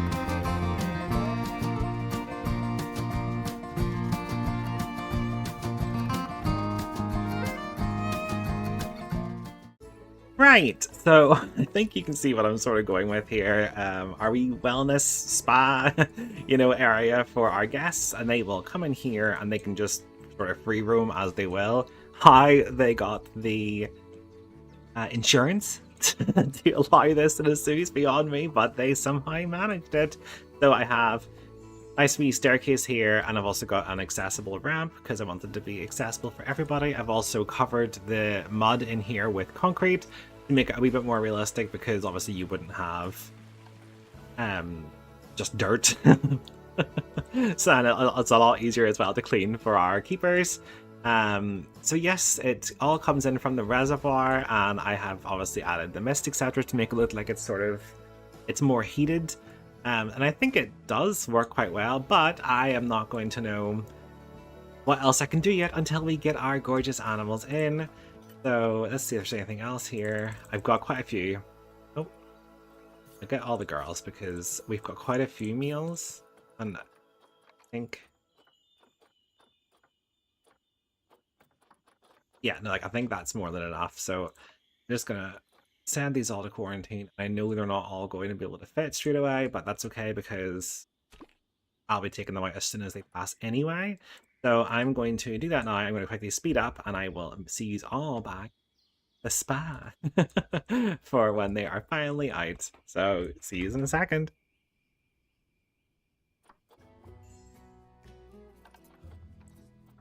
Okay, so here they come. We are struggling with a wee bit of an illness breakout, but we'll get that sorted here just in a second. For now, let's get our gorgeous wee things. Oh my goodness. Look. Oh, look at him. He looks so funny. Oh, he's really cute. Oh my goodness me. They're in the wrong enclosure. Thank the Lord that I spotted that. Oh, that was insane. I was like, why is there snow? Oh god, just feeding them to my snow leopards? No, that is not happening.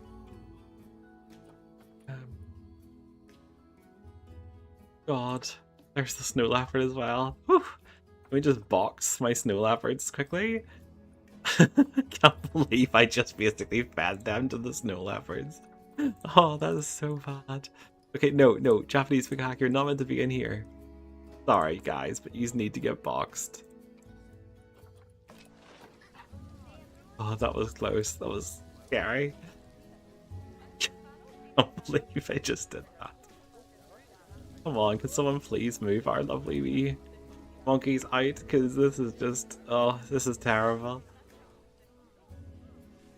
Is there anyone even in here yet? Are they even in the correct? We have nobody in there. Quarantine. Okay, put it in the right enclosure. I can't believe I did that. I'm so bad.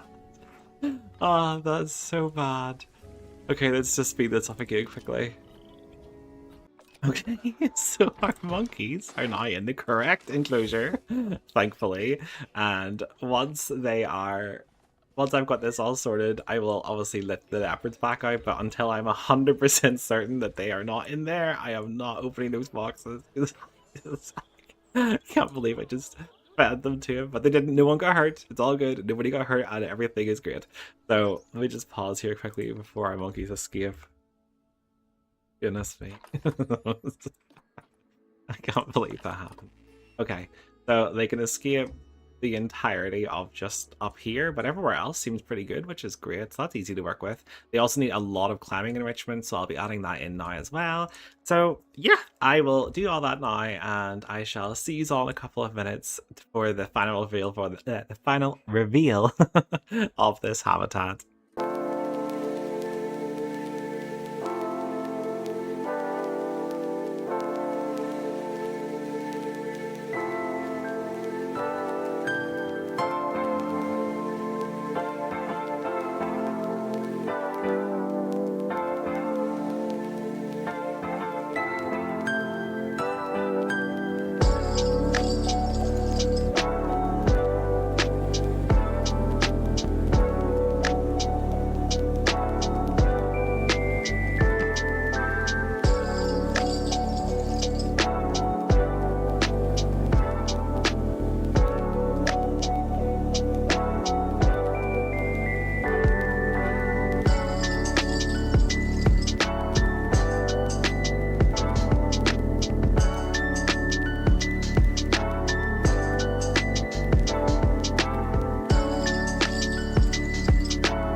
Okay, I think that is looking really, really good now. I'm really chuffed with this. So let's have a little bit of a tour, and I shall get your opinions in the comments, hopefully.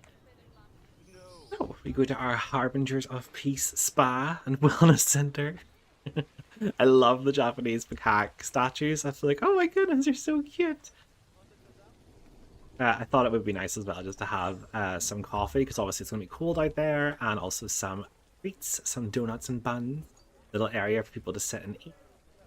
Over here, so I'm sure you saw me in this big build trying to get this window to stop guests from walking through. I have managed to do that, but in order to do that I had to like close it all in the rocks, but I actually don't mind that too much, because if I think I can walk through. If I walk through, you can see yourselves. So from this angle, obviously they can't see out because it's a one-way glass. So to them, this is just their nice wee bed, and they're comfortable. Hello, Chinnabee, you wee kitty. Yes, they are very happy with everything in here. And I'm very happy that they're very happy. I need to do some research to get the wee spa things that I was talking about, but I will do that. Oh, over here then you have your changing rooms and lockers if you want to. Well, some hat and coat stands. Then you can actually see they're all cold, shivering. It's because the Japanese macaque like it cold, so there's nothing I can do about that. I'd rather the animals be happy. The guests can put on coats. Or they can get changed into their damn swimming suits and they can join the monkeys. I'll add this as well so people can't fall. So let's head. Oh, look, he's using the. Let's head on down.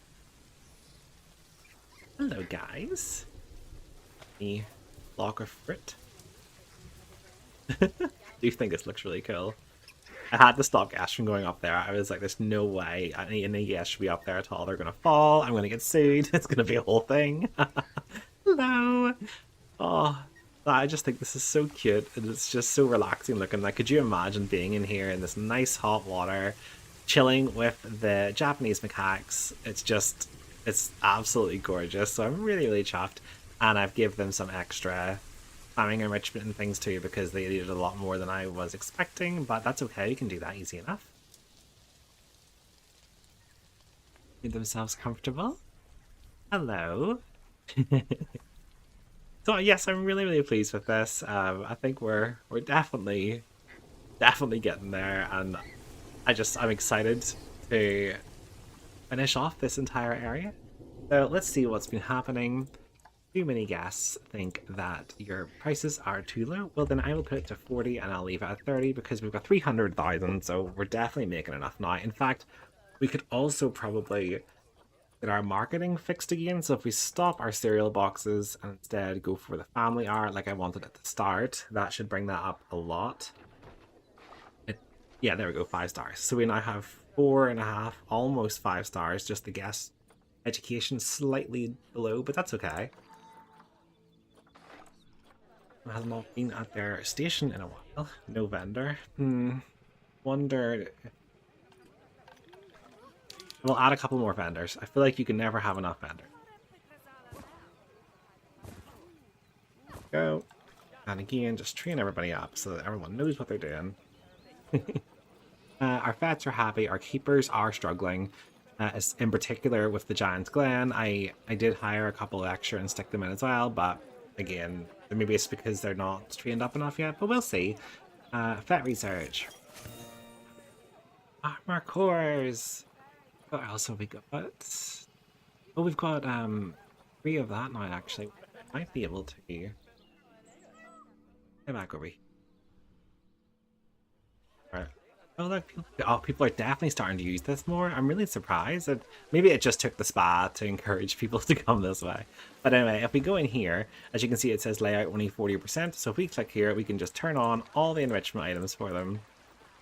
And that will put them all up. Thank you so much. But they still think it's underpriced? I mean, okay, if you want me to keep going, I can keep putting it up. I'm not going to complain about that.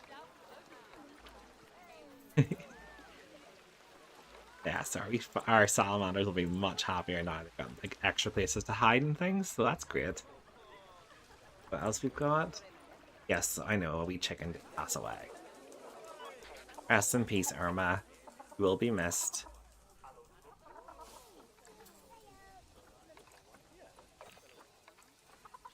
Multiple overflowing bins. Oh, that's been vandalized. I feel like this gets vandalized an awful lot.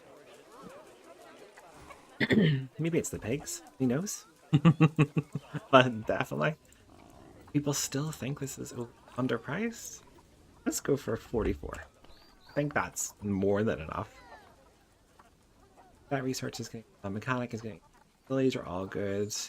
Yeah, we're definitely getting there. Oh, the balloon.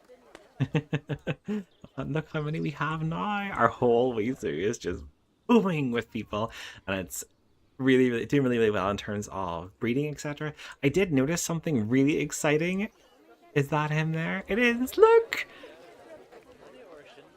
Let me just double check. He's black. And he's the first one. Everyone else seems to be brown, so I don't know where he got it from, but he's our first black alpaca. I have a dog named Zero, and she is a black Pomeranian, and I feel like this just suits her so well. Enjoy your life, Zero. And can we please get a keeper in here? Because it's a wee bit dirty. Well, it's actually 100%. I think it's just the food. Maybe it's going off a wee bit. We need to double check our animals soon because I'm worried in case too much breeding. But that's not a bad thing. It just means... I have also just noticed we do not have a sign up here for our gorgeous link. I wonder how they're doing.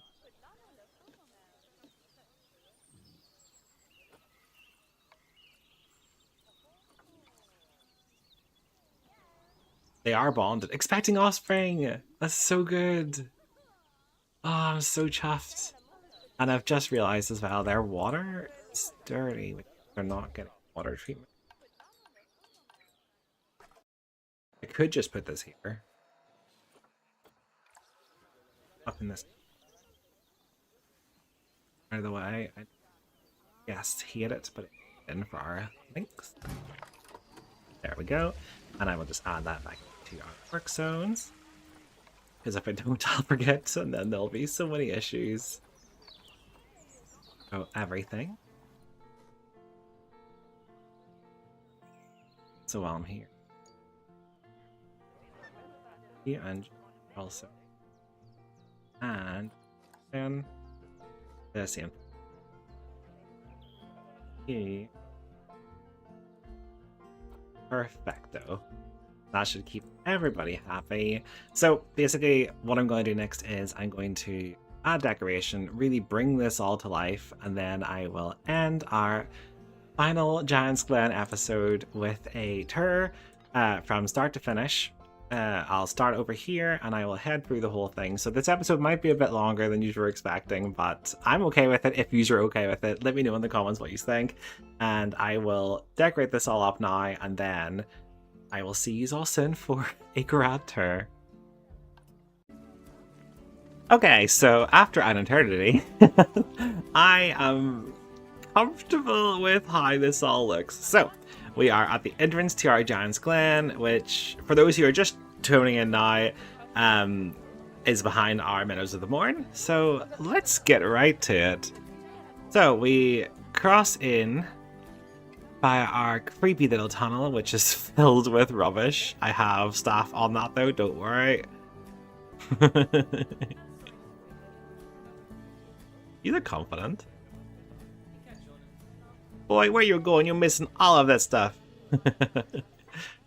So we come in, and straight off the bat, we have a lovely mural. Well, it's a screen, but it's meant to represent the actual causeway that this is based on. So that is it for those that have never seen it before. There is a coast, there is mountains, and there is weird shaped rocks. So that's where we're at. So you come in, and straight away we've got a sign that says, "Can you spot the 8 spirits in the Glen?"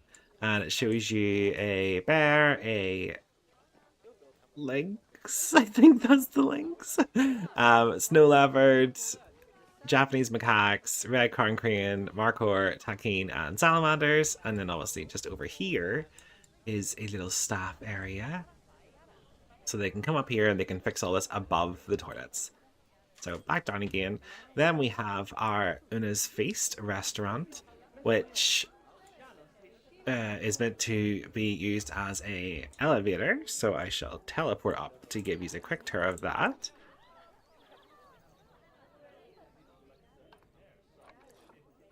Here we go. Oh, this is still not working. No power. That's so sad, because there is power down there, but that's okay. It doesn't matter. So you come in out of the elevator. Ding! You got a gorgeous wee view of our Glen, which we will get to in a second. You come down in here, and then you've got your lovely little restaurant area with a wee fountain and all, and everyone can enjoy their burgers, pizza, chips, and ice cream. So yeah, I think in here did really turn out well. It turned out a lot better than I was expecting. But I'm not going to dwell too much on this because I have obviously went through this before in a previous episode. So let's fly on down back to where we were. So we've got our 8 spirits. Let's see if we can find them all. So we head straight away in, and we have toilets on our left. Then we have nice little decorations. And to our right, we have a little shopping center. So we've got Just a Memento, Looney Balloons, Hats Fantastic. Gosh, this is so busy. And if you come over here, you've got some ATMs. And then we've got a staff room. We have coffee, water, and smoothies, an extra toilet, because I had not enough toilets at the start, and now I have toilets galore. Then we have ice creams, some chips, and some pizza. And again, another little staff area you cannot cross. Hello. And she just runs for me. She's like, oh no, it's the manager. So heading back over here, we have Messengers Between Worlds, the Red Crowned Cranes. And as you can see here, Messenger Between Worlds. And we will step in and have a nosy. Hello, guys. Oh, they are so cute. I absolutely love the babies in this game. I just love the whole game. The game is just a gorgeous game. Like, look at this. What a view. It's really, really pretty. So they have their little bed in here. There's some of them snoozing away. Hello. Oh, look at their lovely food. It's been upgraded. Now you've got some fishies and seeds and stuff. Looks nummy. We have a little fountain, again based on those same hexagonal rocks from the causeway. Then we head on over. We have 2 foraging pools because one wasn't enough for the amount of cranes we have. And we have this lovely little waterfall. Oh, look at the little feet. That's so funny. Oh, I just realised that's floating. I'm going to add some rocks under that just to help out with that. But yes, that is our messengers between worlds. So that's our first spirit ticked off. Heading on over here, we have another little staff area. Again, it's marked off so you can't cross. And then we come to our Wardens of the Glen, which is our Himalayan brown bears. But for the sake of our zoo, they are just European brown bears. Wardens of the Glen, the brown bear. So we head in. We head in, right? What? Why can't I head in? They can head in.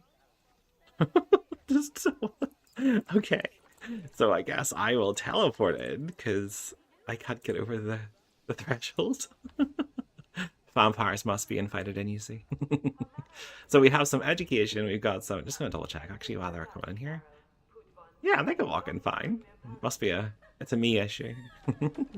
So we've got some education, we've got some children education. There's one actually using it. So basically they tap these to try and match to what the animal is, and this one here they can play sounds and stuff. So I just thought that was a really good wee addition for this area because kids don't really have very much at the minute. Then if you come over here, you can look out into the enclosure.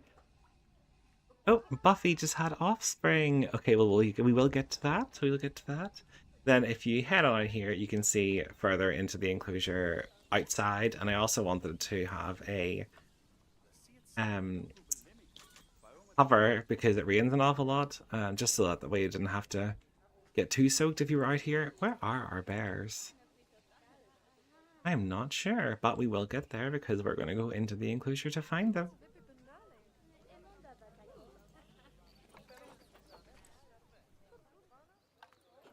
Keep getting stuck. So, come down here, scooch past this, and then we enter our newly corrected door. Hello. What are you doing? You feeding our bears? You just having a nosy? Oh, you love them. I know. I love you, and you love your job, and everything's great. Where are our bears? So you head out of their little backstage area. We can head around here. You can see they've got little bell chimes. Got a wee box. They've got a fixed roller. Are they in their cave? Oh, they are in their cave. Hello.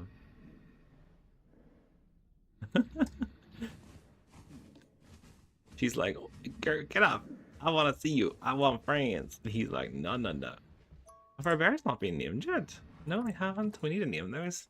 I know there's a name for their babies, but unfortunately they still haven't bonded enough to have any, so we will get there though. You go for a wee drink? Love our bears. Okay, so that is our Spirits of Endurance, the Wardens of the Glen. So that is our second spirit ticked off from our 8. Heading on around, we have our Silent Seers, the European lynx. So I built a little upstairs area so people can look in as they're eating down there and stuff like that. I've also added in some wee decorations that I found because they're just so funny looking. So yes, you can come up here, you can look down. I think it's really nice wee view, and then here as well is really good, especially if that's being used, because obviously you can see the lynx is jumping up to grab the food. Heading on down then again. We walk over here and we can go into the accessible area. So in here I have added in our Silent Seer, the lynx signs, which are very pretty, and I've added in some extra stuff. Hello! So we've got some gulpy, and I think it's... Is that slush? Yeah, slushies, I think? That's irrelevant. They're in here just to give our guests some extra energy whenever they're walking around this place. Oh, there is one in there, it's sleeping. Wait a minute. Wait a gosh darn minute. Oh, you must have just been born. Hello. Hello. Oh, you're so cute. Oh my goodness. I'm gonna name you Bobcat. Oh, that's so cute. I'm so chuffed with that. That's great. Okay, so yes, we'll go back in here. So you come in their entrance and you look at the adorable little lynxies and the little babinos. Oh, you're so good. And that food needs replaced, keeper. If you could please do that while we're here. Thank you. Mark, thank you very much. So, heading on out, we come into their actual enclosure, their habitat. I'm wondering if this can actually be used because I've never seen it used so far, and I'm really curious now. Can I even click it?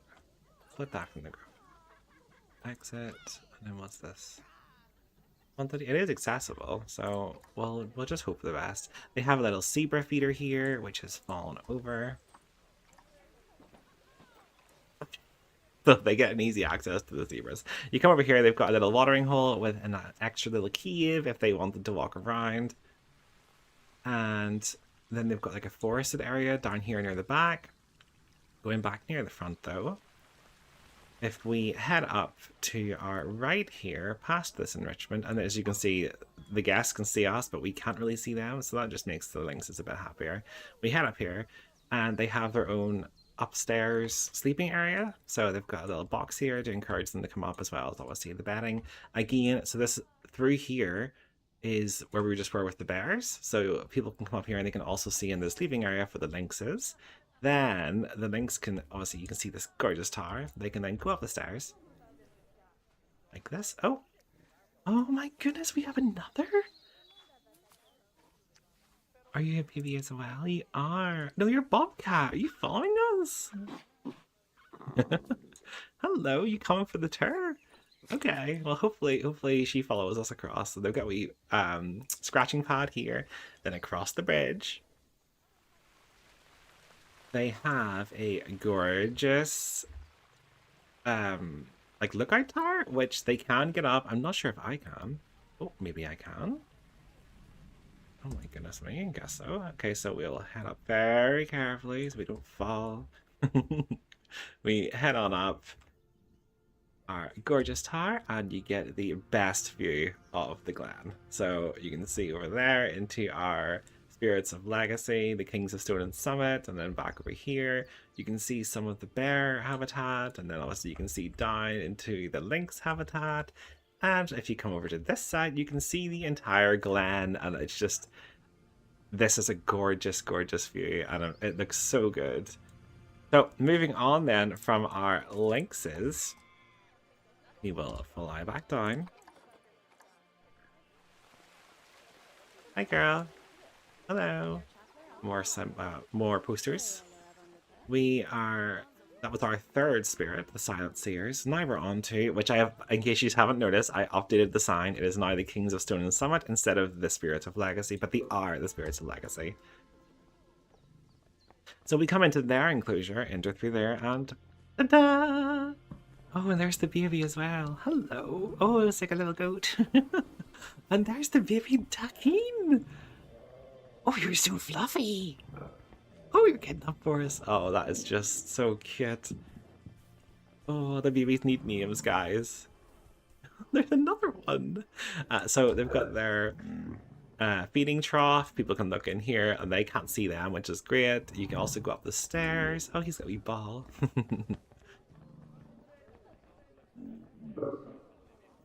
It's nice to see the animals actually using these areas. Like, this is so cool. I like to imagine that in like private viewings and stuff like that, maybe you could. Oh, I think that's my new favorite baby animal, the takin. Yeah, I like to think that in private viewing you can maybe buy tickets and you get brought in here by the zookeepers. Oh my goodness, look how busy. The whole place is doing so well. So yes, you come out here, they have their own little scarecrow feeder. They also have their own little, oh, hello. Their little watering area, and then down there it just sort of continues on to like a grassland area. If we go up here, however, to the mountains, they have a feeding arrangement up here, which is to encourage them to come up here so people can watch them from just below. And if we head on over here, we have another feeding trough, and we have a rope bridge based on the Carcareed rope bridge, and we've got some different enrichment again, just sort of spread throughout for them to enjoy. Just, I think it all came together so well. I'm really, really, really pleased. Nope, once again, we shall fly back out, and I will take you on a tour around the enclosure. So, if you obviously don't have access into the enclosure, you would head on over here, up this bridge, and you would see that's such a good view. Look! Oh, they're so cute. Hello, excuse me, sorry. This is so busy, oh my goodness. You'd hate to try and push through that. Oh, our pigs have matured. Means I might need to actually double check on them in case they fight. I'm actually going to do that quickly now because I don't want any of our animals fighting. Okay, so I'm not really sure what happened there. The recording cut out, but we're back and it's all good. So, are you maturing anytime soon? Because you don't look very mature to me. I'll come back when you're mature. Okay, I know you want to be in the tour, Hannah. So let's head back over. Oh, goodness. Oh, the rain's so bad. So yes, we were exploring our Kings of Stone and Summit enclosure. So you head on up here. Oh, more baby markers. And so you can see, it's nice up here. And if you come up here as well, Kings of Stone and Summit, they have their own wee sign. And I have also added in a photo of the Carcareed rope bridge that it's meant to be based off of. The bridge that I made. Oh, hello. You bringing your ball to us? I love the tackings so much. They are so cute. So, heading on round, we have a snow leopard enclosure. I will show off the outside first. Then we will head inside and have a nosy. Little snow leopards. This over here is our reservoir, which is where we get all of our water from in our Giant's Glen. To be honest, probably in the entire zoo at this point. Absolutely love that. The big waterfall just looks so natural and nice. Hello, I'm sorry for the rain. Oh, you need umbrellas. You can buy some at the information stand at the start of the sea. Always marketing. So we head on back down. And we are going to head into our snow leopards enclosure. Also, this is just another wee staff area that I filled up, and I need to add in a wee thingy to stop people from going in. So as you come past this, you come to our snow leopards. So there's this view first of all, so you can watch them eating. Oh, this needs repaired slightly, but okay, I'm at 67. Then you can head in here to our unseen watchers, which is basically a wee private viewing area inside the enclosure with slush puppies. So you come in here, and if they're here eating or playing or whatever, obviously you can see them. They can also get on top of the glass here, which is amazing. But yes, we are going to go in to find them. So through the window. So we come in through our entrance. We pass the re-enrichment stuff. Hi guys! And they have some climbing enrichment here. I actually don't think the snow leopards need climbing enrichment, but I put it in for them anyway because I thought it would only be fair. There is our snow leopards. I regret coming up here. I'm always getting stuck on everything. Where are the snow leopards though? I really want to see them. I know we have a baby. Hello, snow leopards. Aurora. Oh, I can hear this. Oh, there we go. Oh, where are you running to? Oh, you're so cute. You are just adorable. Oh, look at you running as well. So yes, in here, you can cut up here, and they've got like their own wee bridge built over to another wee resting area, and they also have their own cave, which they are clearly using because they're hiding from everyone. So, if we head on out, hello, thank you for doing your job. Head on out, we can then go to our next habitat, which you would think is this one. However, I want to save that one to last. So we're going to head backwards to our fire salamanders because I think they look absolutely gorgeous. There they are, the Flame of Reaper fire salamander, the Flame Keepers. Absolutely love this wee area, and I'm so glad the guests are finally coming to it. I don't know why. Once I put in the Japanese macaques, they were like flooding to this area, which is just so good. So we've got our gorgeous little fire salamanders, and they're happy, and oh, they're so difficult to see though because they're so small. Can you get in this? Oh my gosh, you can. Oh, there we go. Our spirit has been spotted, guys. There's another one. Yeah, so this is our lovely wee fire salamander. I wanted to mix like water and earth, mainly because that's just literally what a fire salamander is.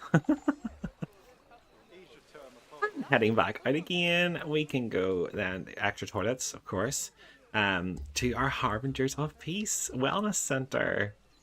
Spirits of Serenity, Harbingers of Peace, the Japanese macaques. And look at the wee statues. So yes, you come in, they have their own little food area for them to eat at. They also have changing rooms if they wanted to join the monkeys in the spa, and the macaques in the spa, and they've also got lockers if they wanted to store their belongings, of course. Then we can head on in, use our hand sanitizing so that our wee animals do not get sick. Oh, any bins in here. Look at them all. So yes, you head on down and hello! Oh goodness, hello. Yes, I'm excited to see you as well. So this is our hot springs area. The guests obviously can't actually use it, but we can. So relaxing in this lovely weather. They're so cute. Yeah, we've got 3 hot springs in total in this area. We've got a gorgeous waterfall coming in from our reservoir, and we've also got the climbing enrichment for them. We're so noisy. I know, I'm here. It must be feeding time. Look at all this lovely food. Oh, you eating away? Yeah. Oh, you're having a great wee time. This is great. So yes, that is all of our habitats and exhibits being explored. We have now seen all 8 of our spirits of the Glen. And I really hope that you like it as much as I do, because I think it looks absolutely amazing. I'm really, really chuffed, and that's definitely more than enough for this episode. So I can't wait to start the next area with you all, and I'll be seeing you all soon. Hey everyone, and welcome back to the Emerald Wilds. I'm AptBobcat, and today we'll be starting our... Wait, hang on, something's wrong. Is that mist? What's going on? Sorry guys, give me a second. I'm gonna explore. Something doesn't feel right. Oh my gosh. Welcome to Newry Nights. Happy Halloween, everyone! I know not everyone is into the speed builds, so if you skip ahead to 1456, that's when the tour of the Newry Nights begins. Otherwise, stick around for story time. Long before jack-o'-lanterns, costumes and candy, Halloween began as a festival called Samhain. Over 2,000 years ago, the ancient Celts celebrated Samhain at the end of the harvest season, marking the start of the dark half of the year. They believed that on the night of October 31st, the barrier between the world of the living and the spirit realm grew thin. Spirits could cross over, visiting the land of the living, some friendly, others not so much. To keep themselves safe, people lit great bonfires on the hills, wore animal skins, and left out offerings of food to appease the wandering souls. When Christianity spread through Europe, the church tried to replace these older customs. All Hallows Eve, the night before All Saints' Day, borrowed from Samhain traditions, blending ancient Celtic beliefs with new Christian observances. Over time, All Hallows Eve became simply Halloween. Irish and Scottish immigrants later carried these customs to North America, where pumpkins replaced turnips as the lanterns of choice, and the night evolved into the celebration we know today, full of costumes, ghost stories, and sweet treats. So when you carve a pumpkin or hang a cobweb in your city, you're taking part in a ritual that stretches back thousands of years. A night to honour the dead, welcome the dark, and maybe, just maybe, invite a little magic to walk among us. Alright, spooky story over now. Let's get back to the build.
Hey guys, so I wanted to start this episode off coming out of our lovely subway. As you can see, it's all lit up because it is nighttime.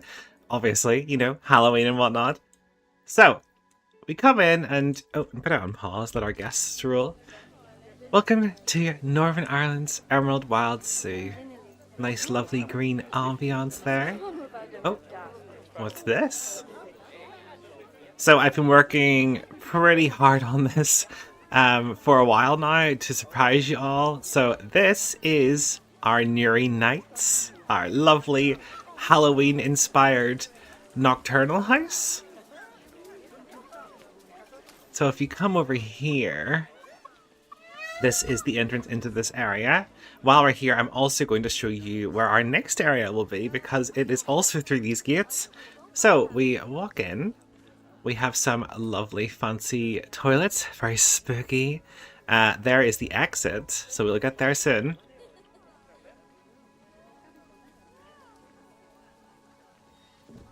Hi guys, hope you're enjoying the place.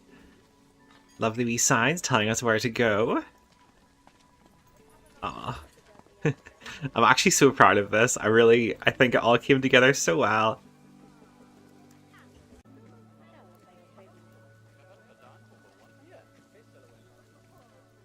So, before we enter our Newry Nights, our next area, the Fermanagh Forests, which I'm really happy about. So, I will have some sort of a path leading off this way, basically, sort of to round our zoo out, but that is not the purpose of this episode. I just wanted to announce that today.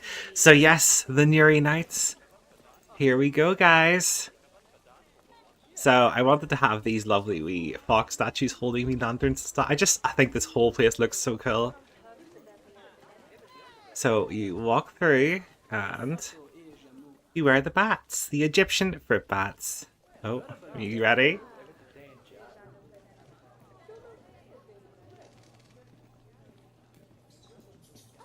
Oh, you can hear them. Oh. So I used screens to line the walls and screens to line the roof with custom images as well. So that way I could sort of create some sort of a spooky forest with a starry night feel. And I think it worked really well. Obviously these are the bins, believe it or not. I've used some glowing mushrooms. As you can see, I've also used some mist just to bring it all together. I've added different foliage, and these are actually our donation bins. So I've lined this entire area with these. So I want to just, oh, look at all the bats over here. This is really nice. So while we're here, just gonna quickly give you some facts about these gorgeous animals. So, the Egyptian fruit bats are one of the few bat species that see perfectly fine in the daylight. Their big eyes help them navigate both night and day. Unlike most bats that use echolocation to hunt insects, these guys rely mostly on sight and smell to find ripe fruit. They live in huge colonies, sometimes hundreds strong, and they're really social, grooming and communicating with squeaks and chirps. Their wings are basically modified hands. The fingers support that thin stretch of membrane they use to fly. And a fun fact about them, they're sometimes called flying foxes, even though they're actually megabats. They're not foxes or vampires, for those that were wondering. So, heading on again.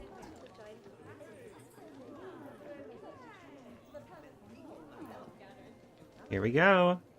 And we enter our main foyer of our Newry Nights. We're going to start over here though with our midnight mischief, raccoon and skunks. So I put this in here just so that people could sit and chill if they wanted to, you know, it's up to them. So we're actually going to go inside this to show it off a bit more. So we'll go through here. If you come to the back of this area, just over here, the staff door is actually hidden in a wee chamber behind this, so that's how the staff get in and out. We have a lovely spooky dead looking trees, and again more custom pictures just to bring this place to life a bit more. They've got their climbing enrichment, and over here I wanted it to look like some sort of a like moonlight shining down, which I think it worked quite well. Oh, hello. Aren't you just adorable?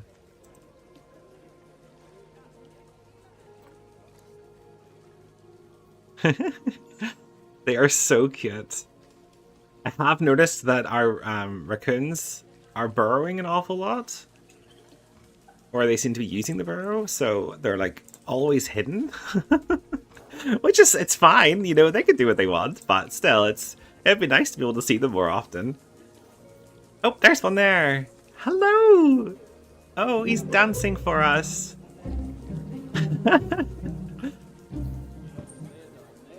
Oh, he fell.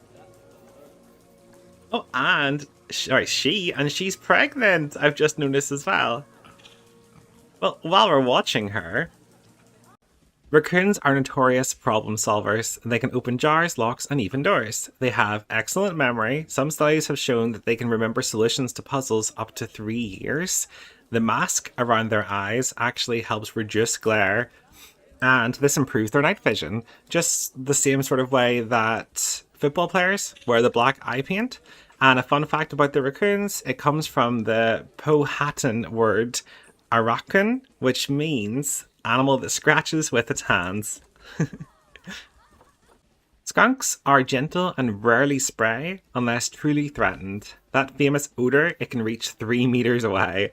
Their black and white pattern is built-in warning sign to predators, basically saying, don't even try it. And skunks are omnivores. They'll eat almost anything from insects, berries, to even small rodents. Fun fact, baby skunks, they're called kits, are born blind, but they can spray within just a few weeks of being born. So they might be smelly, but they're very cute. Get a drink? Oh, sticks his whole head in. Okay, let's continue our tour. There's another one.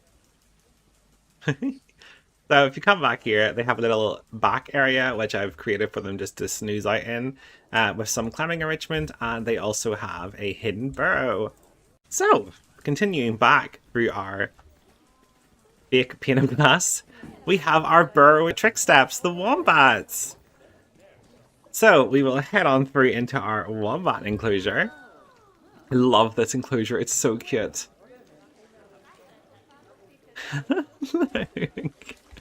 Oh, they're very sweet. They look so happy all the time.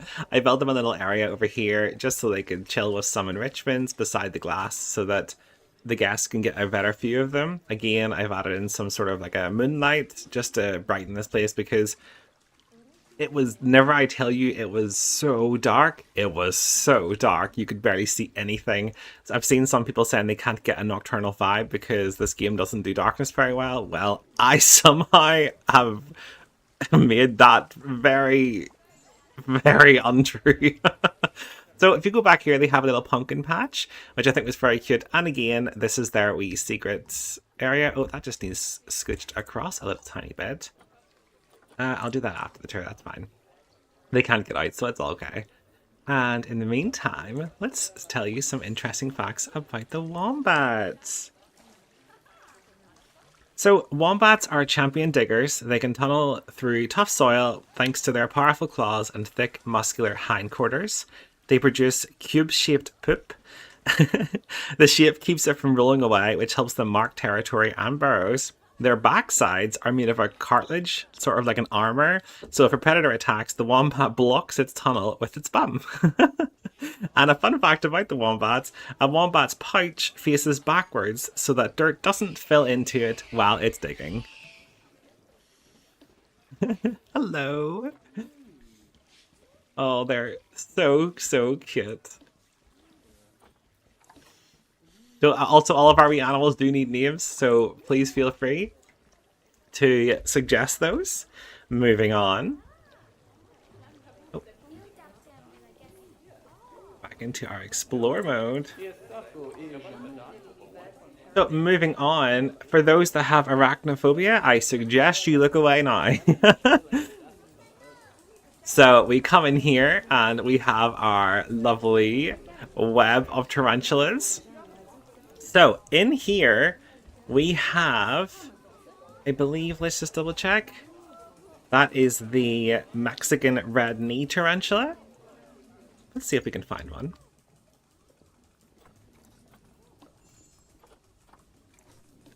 There they are. Well, there she is. Looking gorgeous. So they're famous for their striking red-orange knees, which is it's a favorite in movies and it's a favorite for pet collectors.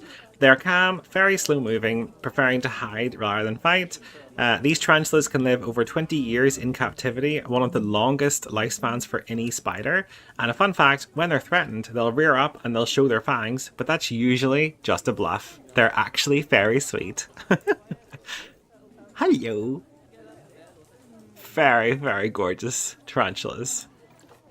Oh goodness. I think I'm in with the tarantulas. Okay, there we go. Back to explore mode for a second. So, heading on over here. We also have our next tarantula species, which is the Brazilian salmon pink tarantula. These are also really gorgeous. So let's go for you.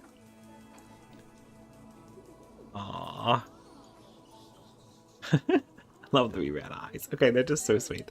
So, the Brazilian salmon pink bird eaters. They are one of the largest tarantulas in the world. Females can have a leg span of over 10 inches, which is crazy. Despite their name, they rarely actually eat birds, mostly insects and small amphibians. They flick irritating hairs from their abdomen as a defense. Those tiny barbs can make predators back off very quickly. And a fun fact, their pinkish hairs aren't for show. They reflect light to make the spider look even bigger and even more intimidating. And there is her lovely mate. Very, very pretty.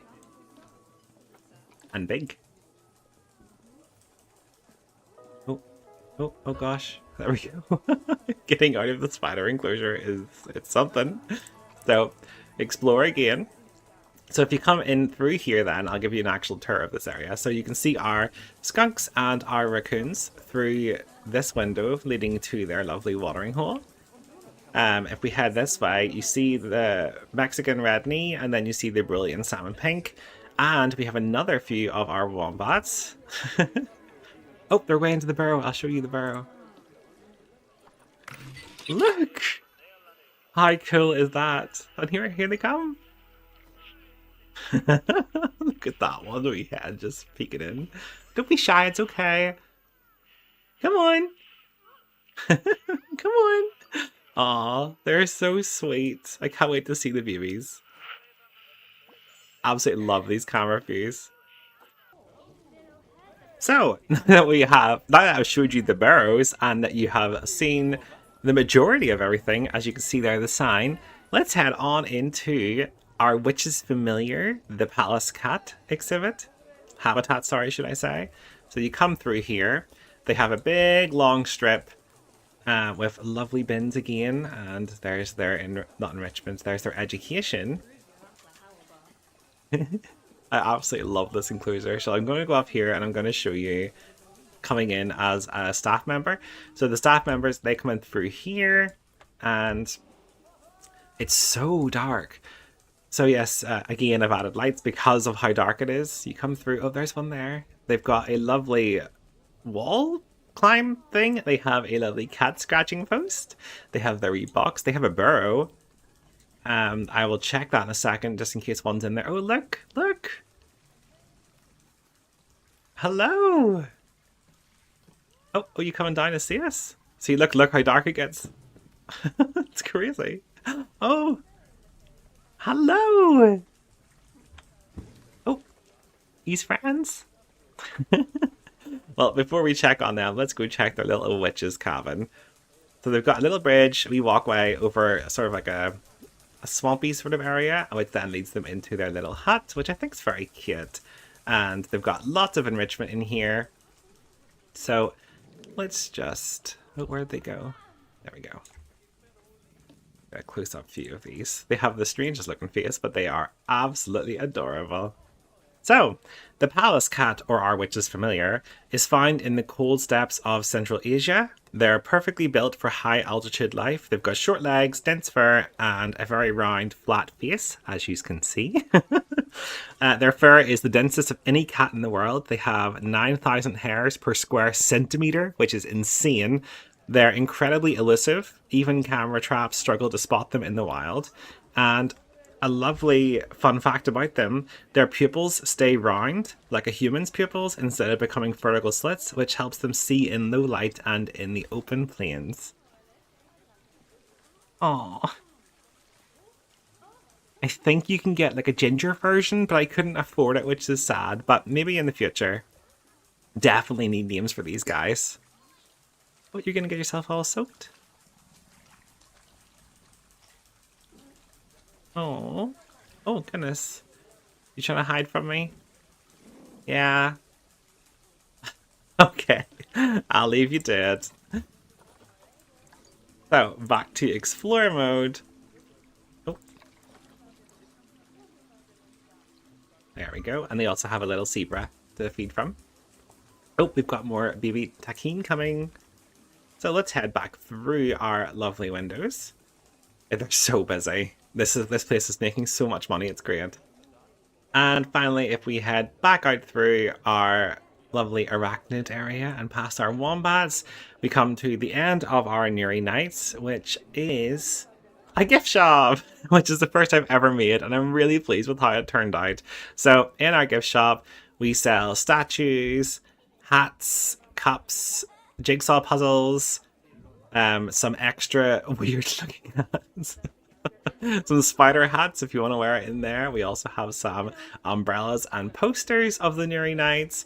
And then we have some tote bags and t-shirts. And then this wee area here is doing really, really well. And I'm really, really chuffed with how it turned out. I think it looks great. It's just your nice wee simple gift shop, and it's making us money, and I think it just really ties this whole wee area in together, because if I was here, I would definitely want some Newry Nights collectibles. And then we head back through the exit, past our creepy trees, and again, another wee sign just telling you where to go, and it leads you back out here. And also, yes, while you're here, you can show off for us. I have put all the Newry Night staff, I've hired all new ones, in dark purple clothing, so they all match this area very well. So, we will quickly head on around and I can show you the outside. Oh, scooch me, scooch, scooch, scooch, scooch. So if you come this way, the staff paths, we have a lovely windmill, which I think is a really, really, really good addition. Heading on down this way, you have, again, I think that's our raccoons. Love this area. This annoys me. It would not stay flat, but I'm going to fill it with rocks or something. I think it's probably the best bet. Hello. Oh, you are not a Newry Nights worker because you're not in the clothing. She must be using the this here, the staff building, because this is also in the everything, and she's probably in the everything. So yes, they have their own little snazzy staff room here. They have a research building, and they have a keeper's hut. So this is just so that all the Newry Nights people can get in and out as quickly as possible and feed our animals without any issues. And then there leads on through the back. So I will quickly zoom out just to show you around. We come back around here and you have so this is the front of our Newry Nights. I think it looks amazing. The purple really, really brings it all together. We have our sides, the back. It's like on a mountainy sort of area. I wanted to raise it slightly so that it sort of stood out. And then we have our roof. So yes, if you have enjoyed this tour of our Newry Nights and you like this build, please let me know in the comments. Not 100% sure how to upload things to the workshop, so if someone does, please let me know and I will upload this for you, because I know a lot of people like sort of builds like this, especially to put into their own zoos, and I'm more than happy to share this. I'm really proud of it and I think it came together really well. So yes, I'm so thankful that you're all watching, and a massive happy Halloween to all of you. And that brings our Halloween special to a close. Newry Nights has officially opened its doors, and I hope you've enjoyed exploring the shadows, the stories, and the creatures of the night with me. From the bats in the rafters to the wombats in their burrows, this build has been one of my favourites yet. It's spooky, magical, and just a little mysterious. If you've liked this Halloween special, don't forget to leave a like, comment, and subscribe. Oh, and ring the bell icon so you don't miss the next adventure here in the Underwood Wilds. Until next time, stay cozy, stay curious, and have a very happy Halloween. Bye!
So, in our last episode, we did our Newry Nights, as you've all seen in our Halloween special. If you just go in here, oh, let me just quickly run in here to show you something. So I have added in some extra enrichment for our bats because we've been doing some research for them, which is great. And we have some baby raccoons, if I can find them. Look! They're so cute. So, unfortunately, I do have some bad news. I recorded a whole episode, and I was really, really excited about it, and I don't know what happened, but I actually have lost the recording. So what was going to be the first episode of the Fermanagh Forests was supposed to be this. So I guess I will show you around quickly.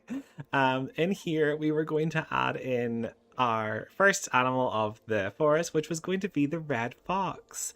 And as you can see, obviously the habitat is already built, so I'll give you a wee tour here quickly. But first, I want to just show you our foxes.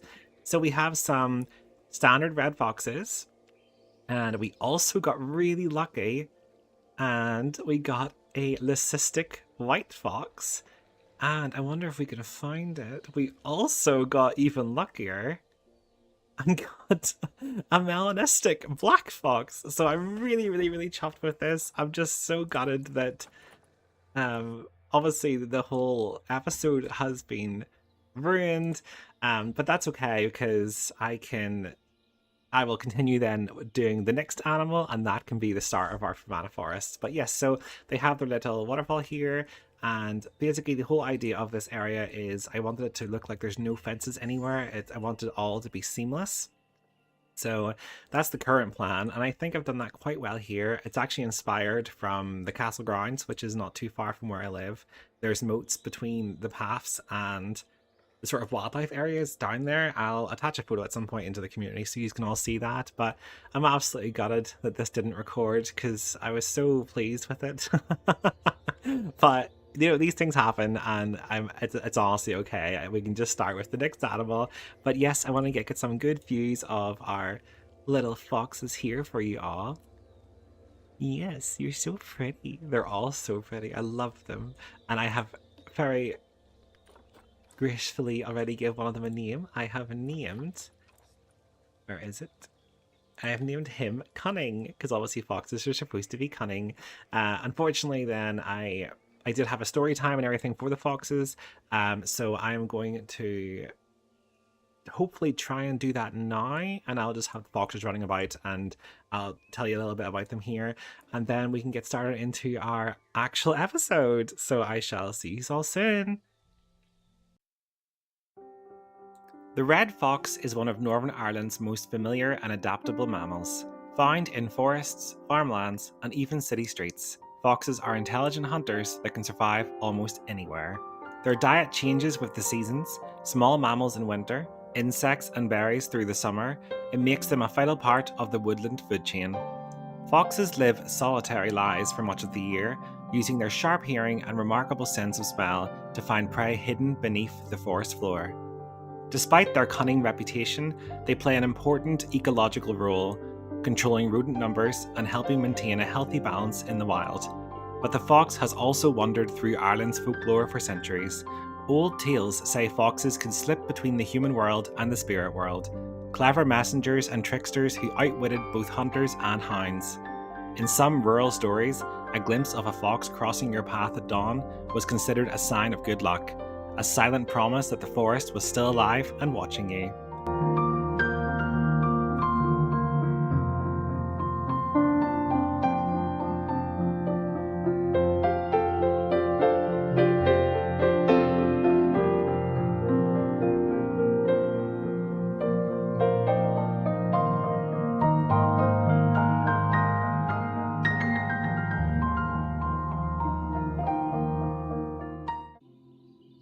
So again, guys, I am so sorry about obviously this not working. It's such a shame, but you know, these things happen and it is what it is. So I shall just quickly explain what else I've done then in the meantime. So if we go in here, oh, I love that wee picture. It's so cute. But yes, if we go in here to our staff, I actually had a new commenter, and as you know, I like to add my commenters into my staff work zone. So Suvi fan, thank you so much for commenting on my Newry Nights video. I really appreciate the compliment, and you are now officially a fet. So I'm really pleased with this. Let's just train everybody up as always. And if we go in here, I have also more news. I recorded it, but unfortunately it's gone, so there's nothing we can do now. Our bears finally mated, if I can find them. I can never find the bears. There we go. Yes, you're going to be a daddy, aren't you? Let me see. Where are you? There you go.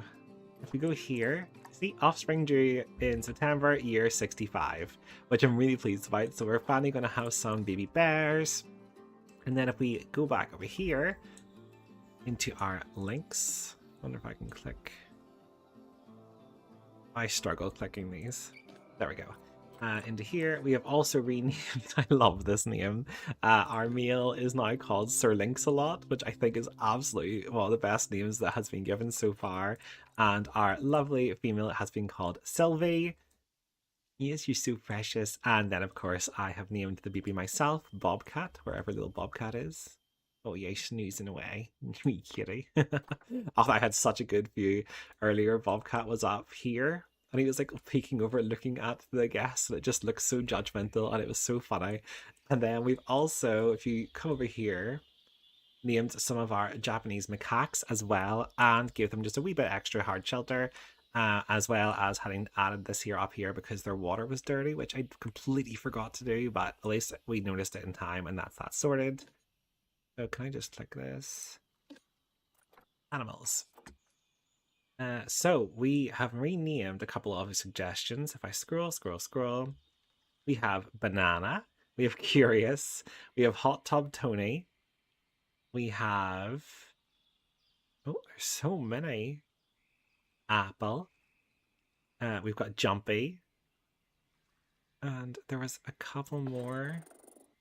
Hero, Soki, and Banana Sama. So they're so cute too. Look at this. Look at wee Banana Sama. Look at that wee face. Oh goodness, jump scare. Yeah, so I'm really pleased with all this. This is so good. So yes, that is you all caught up then for now. So I guess we can start. Oh, we big jump there. So I guess we can start into our actual episode then this time. So flying away from the Giant's Glen once again, I will head back over to our Fermanagh Forests. So, obviously I wanted the fox to be our first animal added into the forest, which we have done. Unfortunately, again, the content of that is gone. But the second animal that I wanted to add into our forest is the timber wolf, which I'm really excited about because wolves actually used to live in Northern Ireland and Europe, but unfortunately have went extinct. So we're going to try and bring them back. So my plan for these guys is, again, another similar habitat where there's these I forgot what they're called. These dig out areas. I'm going to use them to separate all of the habitats hopefully in this area. I'm thinking for these guys about maybe this side or even just here. And I think this is going to work really well now because that originally my first episode was going to be named after the foxes, but now that there's both foxes and wolves, I think a perfect episode title would be The Fox and the Hounds, which I'm really pleased with. So I'm going to attempt to create their enclosure now.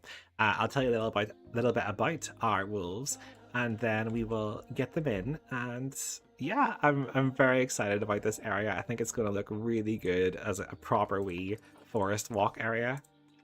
Very natural and just it's just going to be so good. I'm so chuffed. I'm just so sad that we missed all that, but that's okay. These things do happen, and you have to sort of learn to move past these things and just continue with what you've got. So, and I'm sure none of you will mind too much because you have now seen 2 animals in one episode, which is great.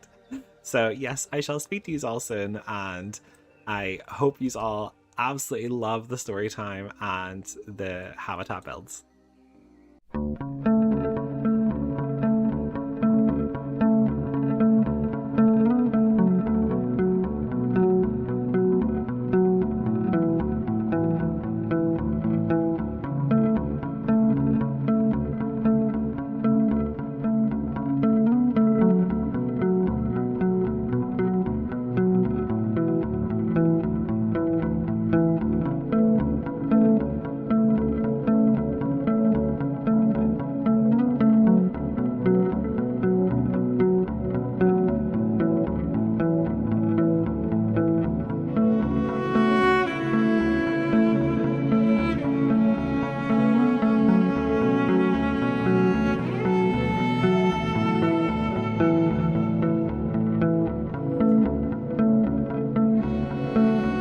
The real Mourne Castle stands in the countryside of County Fermanagh, about 10 kilometres west of Enniskillen. Built around 1618, it was one of the strongest plantation castles of its time, designed to defend Scottish settlers during a period of great tension and change in Ulster.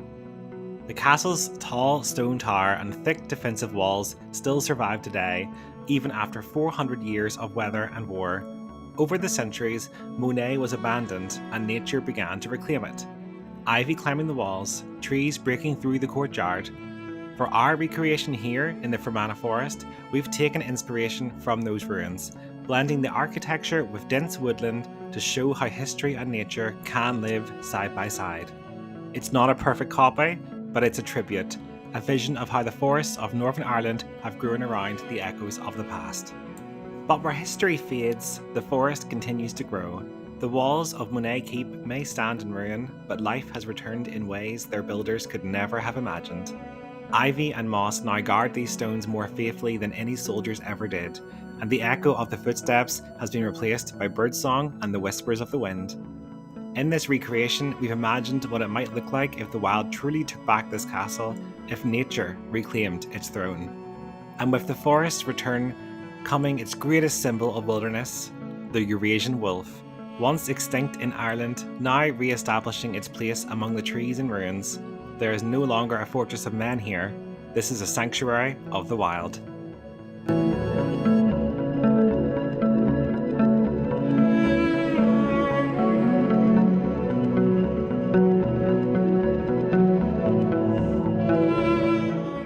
Okay, so I have attempted to recreate the Mourne Keep, or castle, as best as I could.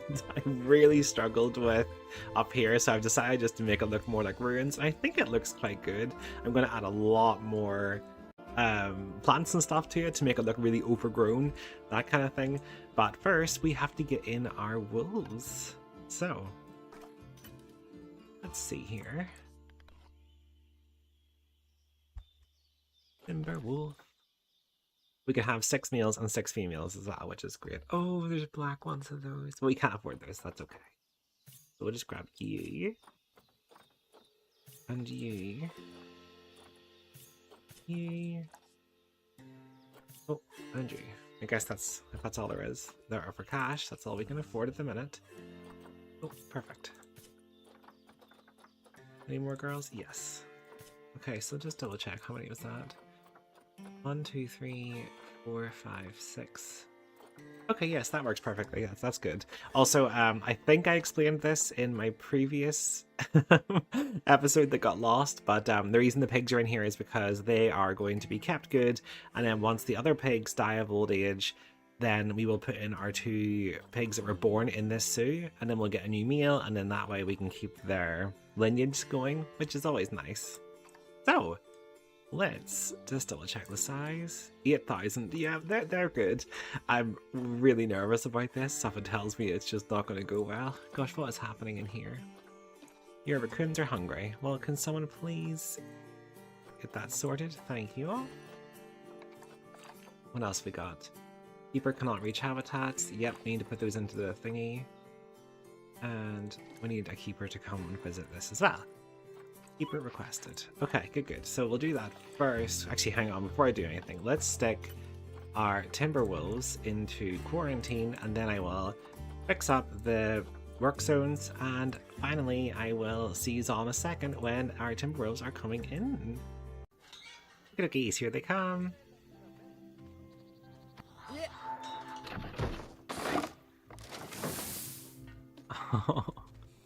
Oh, hello, Ray. So, before you go anywhere, let me just pause you quickly. Oh, you're so pretty. Oh, they're gonna be such a gorgeous pack. I'm excited, guys. But anyway, let's just see where they can go for now. So, they can walk out there. Yep, we we assumed that was gonna happen. Let's continue on around here. I'm a wee bit confused why it says they can walk out there, because they can't seem... It doesn't appear that they can get down there. Let me just... one more circle just to be sure. No, maybe here, I suppose, but apart from that, something tells me I might just be able to block this off, and that could be maybe us. So yeah, I'm going to work on that now, and I'm going to revamp up this and get our lovely wolves all set up and happy with their enclosure. So I shall see you all soon, and I can't wait to show this all off. Once roaming freely across Ireland, Eurasian wolves were hunted to extinction by the late 1700s. Today, their descendants still roam the forests and mountains of Europe, symbols of balance and resilience. Wolves live and hunt in family packs, working together with remarkable coordination and communication. Their howls carry through the forest, strengthening social bonds and marking territory. In Irish history, the wolf stood between worlds, both feared and revered, a guardian of the wilderness and a reminder of a time when nature ruled the land. Among these moss-covered ruins, the wolves of Fermanagh Forest reclaim their place as the true keepers of the wild.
Okay, so I think that's actually looking really good. I'm really chuffed with this.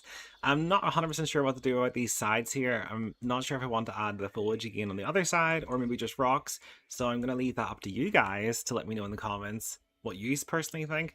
But for now, let's have a wee tour. I'll also fix these up later because I might end up moving them. I'm not unsure about these currently. This one, however, does need to stay because it's going to be doing their water for them, which is only fair. Yes! Let's go down into explore mode. Like, what a view. Come on, wouldn't that be amazing? And like, they just look like they're right there and there's no fences and... Oh, this is cool. They're so pretty as well. And they've got so much space, so I can't wait for all the babies. Oh, they're howling. They're howling. Hey guys, she's enjoying? Yep, yes, get your photos in, get your photos. Everyone donate here, please. So yes, I've designed this as like a brown and green color just to represent, obviously, the forest. And I've decided to use the coarse sand because that is also what is used in the Castle Grounds area that I was talking about earlier. And I feel like it just... If I'm trying to inspire myself from different real life places, I feel like that just really works. I absolutely love this area down here. Our lovely wolf den. So obviously the wolves can come in there and hopefully they'll have some babies and stuff and you'll see them playing in their wee den. I just think that was quite a nice wee area. I also love how this bit drops. So you're down almost at the water. And then if we head on around, I really struggled with the paths. I'm sure you saw yourself. Oh look, they're going up. Oh, let me just jump across because I wanted to see that. I'm so chuffed. Run! Hello! They're like, no, if you're here, we're not going in. I'm sorry! Love the color of this one here. It's so pretty. Hello. Do you love your new house? I think they're happy. I'm definitely happy. Oh, goodness. So yes, this is my representation of the Monet Keep, or Monet Castle, whatever you want to call it. I just think it works quite well. Oh, that needs lowered a wee bit. And I wanted it to be very lush and over... Oh, they're jumping off as well. That's so cool. I wanted it to be very lush and overgrown looking like ruins. And I think I've done it justice, to be honest. Please let me know in the comments what you think. Oh, big jump. Oh, they're so cute. Oh, I'm just gonna poop. It's okay, I'll look away. Oh, look, they're playing. I think they're honestly happy. I couldn't get rid of all the long grass for them, unfortunately, so they don't have 100%, but I tried my best. Again, yes, the pathing system. Oh my goodness me. Out here, I really struggled to get any form of a path, so this is the best I've got, and I'll smooth it down as best I can, but the guests can walk here, and they can then go down this wee hill if they wanted to, but I like to just think they'll probably just walk around and continue on into the rest of... Oh, hang on, guys. I've just spotted something. I didn't even know you were pregnant. Oh my god, you're going in the burrow? Oh, goodness. Oh, I'm so excited. I think we're about to have some kittens.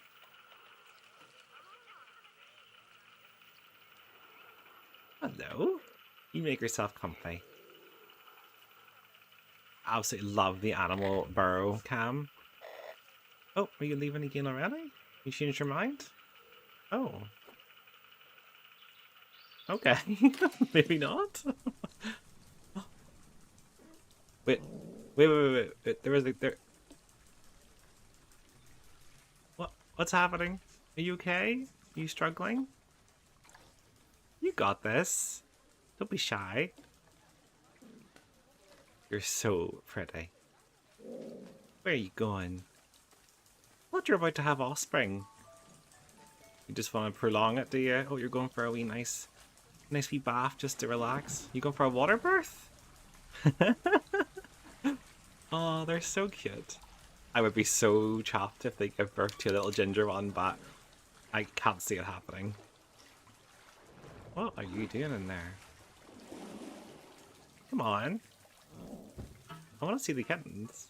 Oh, you're eating. I feel like you told me that your offspring was imminent and at any point and you're just eating. Maybe you need the energy. I don't know. Come on. I've got viewers watching. They can't just watch you prowling all day. Or maybe they want to. I don't know. I really thought you were going to give birth in your burrow. I'm quite shocked. Come on. Okay, clearly give birth imminent. It's not imminent. So I will fast forward this quickly and we will see some kittens.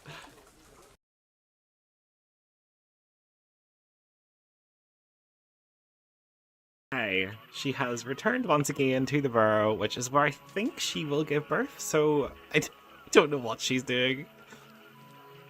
She's really playing me, guys, I'll be honest. Come on. Oh, this is it. Oh, you got a wee baby. You got a kitten? Is it just the one?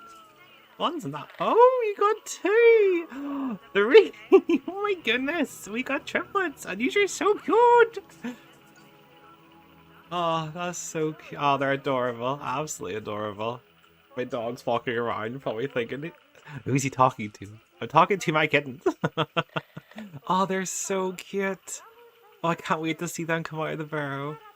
They're definitely going to need names. And then once they grow up, we can release them to the wild. And oh, so we're just, oh, this is just great. I'm so chuffed. So, once again, let's fly back over to our wolves. And have one last nosy at them, and then I think that is probably more than enough for this episode. So let's just zoom in and see what they're up to. See if anyone has found a bond yet. Nope. You'll get there though, guys. Aww. They're so pretty. They remind me of my friend's dog. Go up there, go up there. Oh no, you're running from the rain. Oh, what a cute little bed. I'm really chuffed that they're using everything and they can get everywhere, and it's just, it all turned out so much better than I thought it would. Look at them all shaking. Yeah, it's good. Use all hide from the rain. Anyone in our cave? Oh, we do have one in the cave. Charlotte. You claiming this space? Oh, this is hide your poo. Don't want to embarrass you. You claimed the wolf stand, did ya? Okay, so I think we'll call it there. Thank you all so much for watching. So, in our last episode, we added in our gorgeous wolves of Mourne Keep, and we added in our lovely cunning foxes. Before I jump into giving some names out, I just want to show you this wee area. So I've been sort of looking at adding in sort of a market sort of area, and after fighting with the pathing system, as you know, oh wait, hang on, before I even go to that, protesters. What? Oh no, what's wrong? Space? I hit EH. Habitat, traversable air. Oh my goodness, you are stuck. I don't know how you got in there, but I can help. Scooch that over. Hopefully, just by moving that one rock, that should be enough.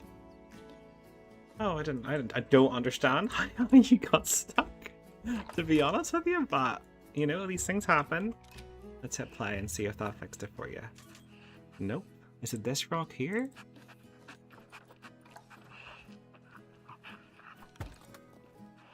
Are you? You happier? No, you still can't seem to get past all this section. Maybe need to revamp some of this. If I move this rock slightly in. Is that you? Okay, almost.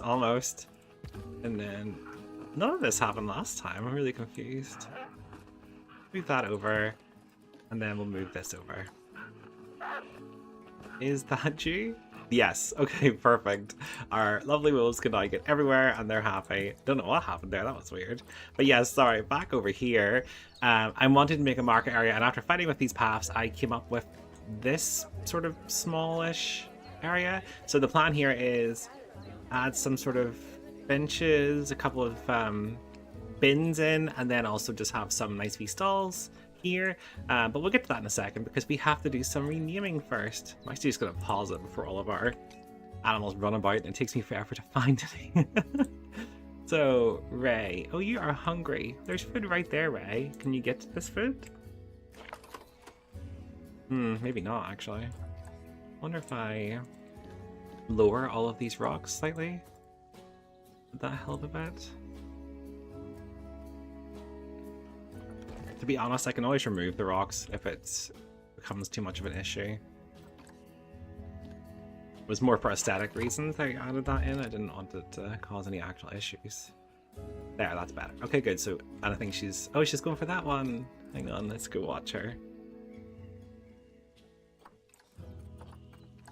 Okay, Ray. All cameras are on you. Did you not get me? No? Did you feel? That's okay. I promised nobody was watching. You try again. You got this.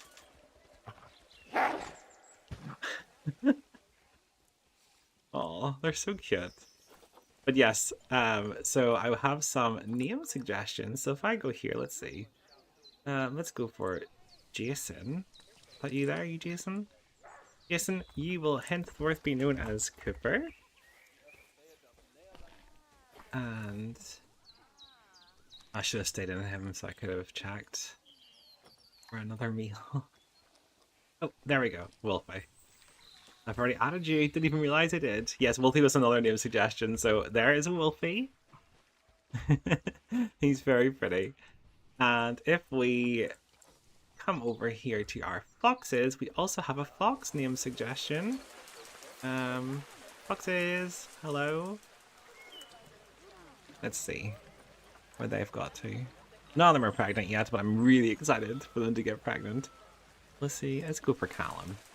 Callum, you will now be known as Todd, I believe is the correct. Let me just double check before I verify this name, because the last thing I wanted to get it right. Yes, Todd.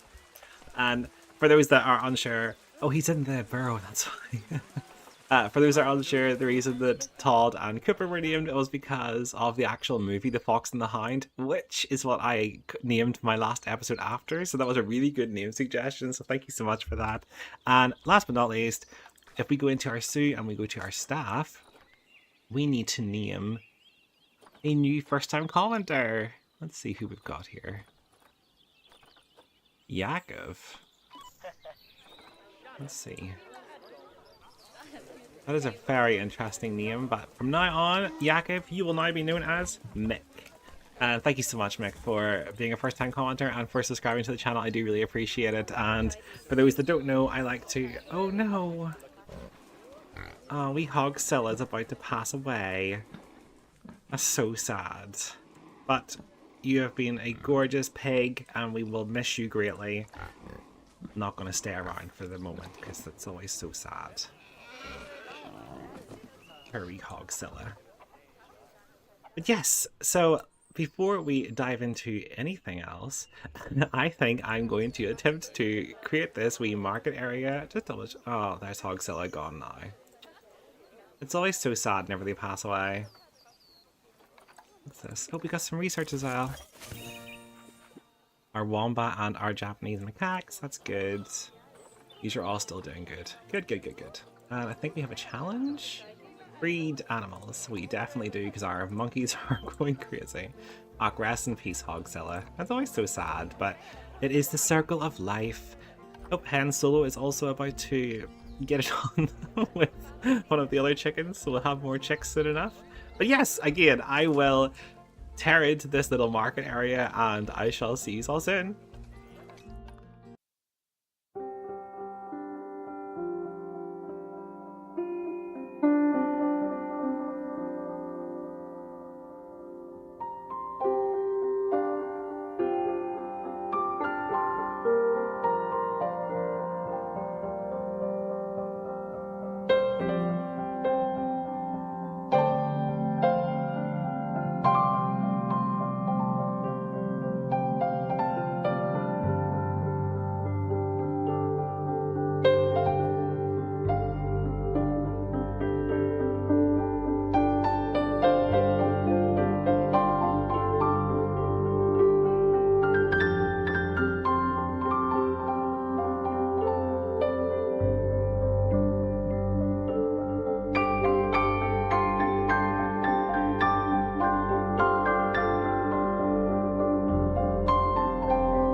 Okay, so it's nothing crazy, but I think it kind of works for what I'm going for, because you wouldn't expect to find a full-on shopping center in a forest area, so I just thought this kind of worked as if they've just put up their wee marquees and set up a little market, and I think that's quite nice. Plus, it gives just the guests somewhere to come and sit down. So before I even hit play, I go into our staff, and then we go to our work zones. Fermanagh Forest. So let's add use into the Fermanagh Forest and into the everything. Oh gosh, the lag. Whenever you do everything. And in that way our mechanics and everyone can still get there, so that's good. And if I also go to staff, I just hired some new staff. Is that how it works? Yeah, these guys here. So I would rather use just all be assigned to the everything, and then you can work amongst yourselves. Or who does what when they want, because this saves anyone any hassle. And I have a lot of extra fenders that also have not been assigned. I got these just so that way there was gosh, my brain is not working. I got these so that I could give everyone a fair break. It's only fair. Everything, and I think that is that. So let's push play. Oh, more research is complete. Our common wombat is done. That's great. So if we move Frankenstein then onto our spiders, that would be good. I'm actually just going to go double check. Where are you going? You should be working. Look, at least... What are you called? At least Ava knows her job. She's waiting patiently, and look, they're all coming to her. See, you should lose us money by going on a break the second you're hired. So yes, let's go just... Oh, goodness me. Getting inside here is always a struggle. It's actually easier if I just go into the explore mode and just walk through the exhibits. Hey guys. So our wombats. Are they in their burrows? Yes. Love our wombats. They're so cute. Look at his little face. They need names. You need to name them, guys. You're missing out because look how adorable they are. But yes, no, I made a mistake. I just wanted to see their enrichment. Gosh, I'm going to run back through this, aren't I? Okay, hang on. Explore mode, I'll go here and I'll go through the back entrance. Sorry guys, I know I shouldn't be going this way. Look away if you've got a thing for spiders. There, in here again. So, if we click this, click you, and then go to enrichment, filter by animal. You got a rubber ducky. That's cute. We can add that in your water. Which instantly fell over. There, yeah, that's you now. You're sorted. And is it aligned to water? Is that right? No, that's strange that. Let me undo that and then add you there. Yes, that's better. And did you get anything else of interest? Nothing really crazy that you didn't already have. Maybe a ball, and some pumpkin balls would be cute. It's Halloween after all. Or it was Halloween, sorry, but this area is Halloween. There we go, and that should keep them happy. Also, can our keepers come in here and clean this? What is going on? Oh my goodness, I've just realized what is going on. I haven't added a food trough. Oh gosh. I'm a terrible zoo owner. I'm going to put this down here at the back, I think, because it's easier for the keepers to get in and out. So even just set it there, and is that accessible? Inaccessible. Accessible. Okay, good. That's used then. Happy days. Facility is without power. Oh, it's because our mechanic just needs to, work on that slightly, and then that will get fixed, and it'll have a bigger radius again, which will be good. And what else have we got? Problems here? Dolby Slush, we just checked that. Solar panel is having issues. Maybe change you to every 3 months instead, and water treatment, same thing. Okay, so our mechanics should get on that and have that sorted quickly, if possible, before any more issues are caused. Definitely let me know what you think, though, of our little market area. I just wanted something really simple and small. I'm actually going to add some foliage as well, just to really bring it all in, although I plan to do all of the foliage adding in the last episode of our Fermanagh Forest, just to make it all look much more alive. We also had a comment about these, the jagged edges. So you suggested adding rocks or just extra foliage. I'm actually going to do a mix of both, but again, I'm not going to do that just yet. I'm going to hold off until I'm doing the revamp of the area, and I will do every single one of them in the one thing, and then that way it all just comes together and it'll look great for our lovely tour. But yes, I think it's time to announce our next addition to our Fermanagh Forest, which is going to be the European Badger, which they are so adorable. I've actually only ever seen one in real life once in the wild, and it was, again, I know I've mentioned the castle grounds multiple times, but it was in the castle grounds. I actually might take a photo for you if you're interested where I saw it, but I've never seen it again since. But they're adorable, and they live in burrows, and they're very nocturnal. So basically the plan for my badger habitat is it's sort of similar to what we've done here previously, except I wanted to then sort of work its way down, and I'm going to try and recreate sort of like a cave area, with the back of the cave area being one-way glass that the guests can actually go into an underground viewing area and see them come in and out of their burrows. I just think that's a really cool idea. So let's see how many we can actually get in. Probably just one. Oh my goodness. 1 to 7? That's so much more than I was expecting. Males have hierarchy based on age and size. Okay, so the eldest and biggest is the dominant male. That's quite cool. They're shy, which is why, again, I'm doing the one-way glass so they can't see the guests flee from. Trust me, I would flee. Badgers can be scary. So age of sexual maturity, 2 years, and then they can breed until they pass away. They can have 5. Oh my goodness. For mating. That's really good though for us, because we can release these to the wild. I think they at least concerned, but still it gets us a wee bit of extra credits. So let's go for our full 7 adults, and honestly probably like 15 juveniles based on what that is. Yeah, so basically 1,000. I mean, there's really not that much at all, which is great for us, but I would like it to have obviously enough space. I think I'm going to do it in this area here with the underground walkway possibly just coming out of here. Not 100% sure how I'm going to do this, but I'm going to try. I might also just flatten this down just to get rid of that, because it is kind of annoying me. But then it also works if as part of the habitat, you know, guests could maybe walk up here and look in over, if that makes sense. But yes, I think I'm going to play around with that just to get the habitat enclosure set up. Then I will come back, we can get our badgers in, and then I will tell you all a little bit about the European badger. And I'm so excited to see them because they're so cute. So I'll see you all soon.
Okay, so I think that's not bad. It just has a little river. They have their burrow entrance, which I hope they can get through. I'm going to put some one-way glass here, And obviously the guests can also stand here and overlook it. I'm going to add some rocks in and definitely a lot of foliage. Again, these guys are shy, so it's only fair. And I've also added just a wee extra bit up here if the guests wanted to just come here and look over, which they can.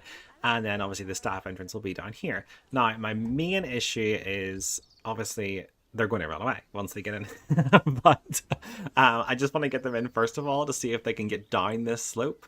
And if they can, then I will continue to add in the rocks and I'll block it all off as best I can.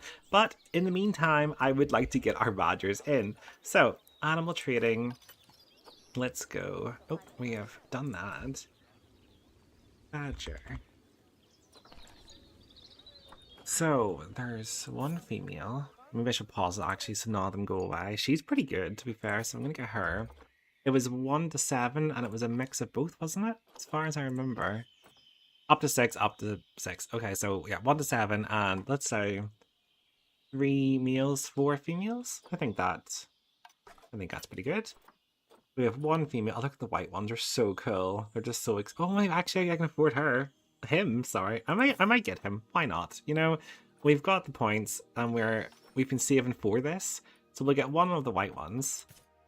So that's 1 male, 1 female, and then let's just get a couple more. So you're quite small, but you're still fertile. That's good. And we'll get you, and we'll get you, and then that's our females. I think that's all there is currently. We just need another meal. If I hit play. Refresh. Refresh. Sometimes you get lucky, sometimes you don't, unfortunately. Well, we have 1 meal and the 4 females, which is fine for now, although I would definitely have to get a standard meal as well, so that way they're not all going to be albino, which isn't what we want. Although they would be cute. So, let's go to our animal training, animal storage, and let's stick in our gorgeous badgers. I'm so excited about this one. This is so cool. Oh, come on, there we go. So send to Sue, and our closest quarantine is here. It's quite far away, to be fair. We should probably look at getting another one. While we're here, actually, let me just check. That's the market. What about our storage? We have so many babies to sell and treat out to other Sues, so that's great. So 16,000 cheapers. We money racketing. We have more research complete. Okay, that's good. We need to get that full. Yes, I know those need repaired. They will get repaired. And yes, okay, so we're definitely getting there. And let's just wait until they get through quarantine, and then I shall see you all whenever they come in. I think I might just add the rocks actually while I'm waiting, and then that way they can't run off. So I will see you soon, though.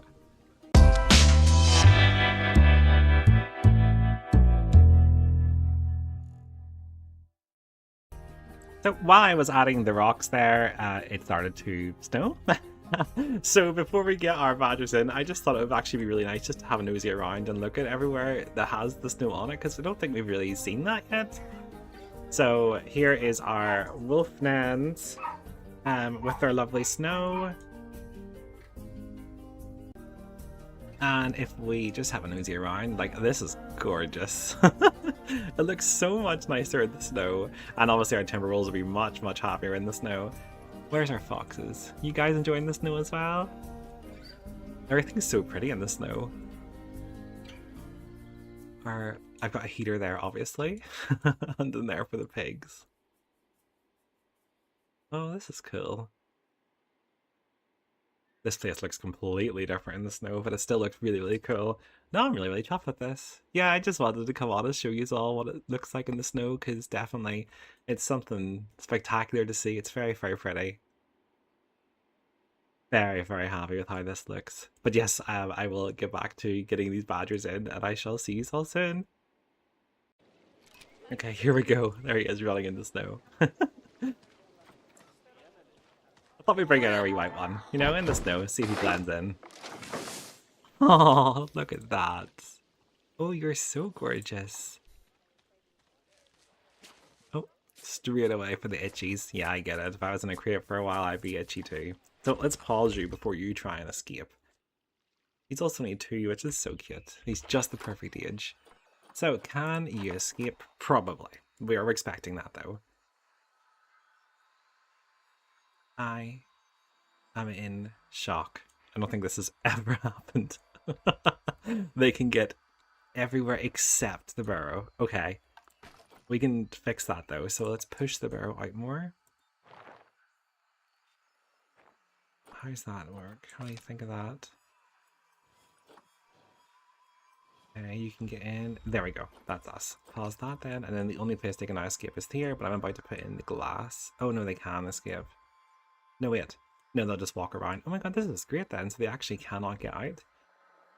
Except for here, and we're about to fix that. So yes, that I'm really shocked, to be honest. But I'm also really pleased. So yes, I will continue then building up their habitat, and I shall see you all soon once that's done, and I'll get the rest of our badgers in. And just before I do that, actually, let me just check. Do we have any more meals? We do. Just the one, I think. Okay, we'll just go for the one. We'll send you to quarantine with the rest of your wee comrades. Oh, there we go. Okie dokies, so I shall see you all soon. The European badger is one of Northern Ireland's most secretive mammals, rarely seen but always present beneath the forest floor. Badgers live in complex tunnel systems known as setts, often passed down through generations of the same family.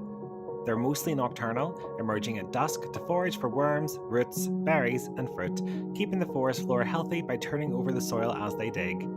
In places like Fermanagh, you'll often find their setts hidden in quiet, sloped woodlands where the earth is soft and easy to dig. Folklore once called the badger Brock, the old Irish word meaning digger.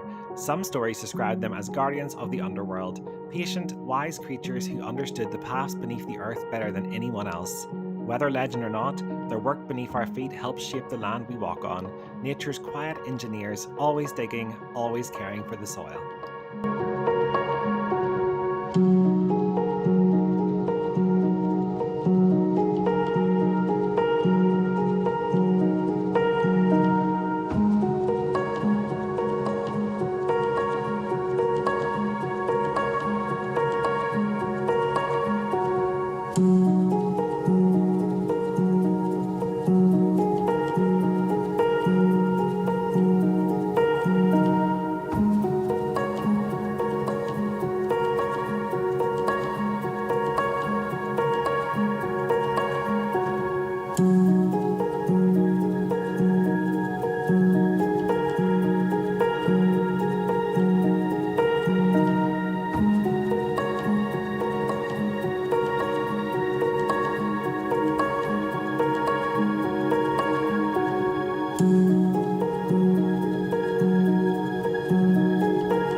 Okay, so I think that is everything looking great, and our little... Oh, better pause it actually quickly. Our little badgers are coming in. However, we are about to have our first baby bear, which is exciting, although... Oh, is this her? Is this... Oh! Hello! And you've already been named as well. Someone's already gave you a name, your Coda. Yes, you are. Hello. Oh, you're so cute. Look at you. Oh, they're adorable. Really, really chuffed with that. Welcome to the Suikoda. Let's just check these actually quickly as well. Make sure everything's okay. Oh yes, need to add these into our work zone, and then we can have a nosy. Actually going to name this as well. Badger. Oop. Perfect. And if we go to Sue and we go to staff and then work zone, if we go to the Fermanagh Forest work zone and we just add that in, and then if we go to the everything, and I hope the game doesn't crash. There we go. And happy days. Oh, there we go. Definitely getting a wee bit of lag, but I can always turn down the amount of guests if it does get too bad. However, let's have a nosy at our new enclosure. Hello, guys. Oh, I need to fix that. Didn't realize that went over the path. It's actually not too bad. Maybe just add a couple of like stones just to hide that, but it's not too bad for now. Hey guys! Enrichment. Yes, we do need to do some research. I was looking at their enrichment. If you look here, we don't have any food enrichment for them, but that's okay. We will get there. Straight into the burrow. Oh, this is so cool. You guys enjoying it? I really, really like this one. He's so cool. Nikolai, you're going to need renamed. You're all going to need renamed. But yes, so let's have a wee tour. So if we come out of you, go up here. Oh, the rain's terrible, but thankfully we do sell umbrellas at the start of our zoo, so people can go and get those if they want. So I will eventually barricade some of this off with a fence just to sort of separate the areas because it is sort of tied in with this. But yes, so you come in and we'll have a big Fermanagh Forests sign here, or one of the signs because there's 2 entrances into this. You then come on past and you've got your little market area, which is, I think it's doing well and people are using it, which makes me happy. We have our little stalls, nothing too crazy. This is so busy, oh my goodness.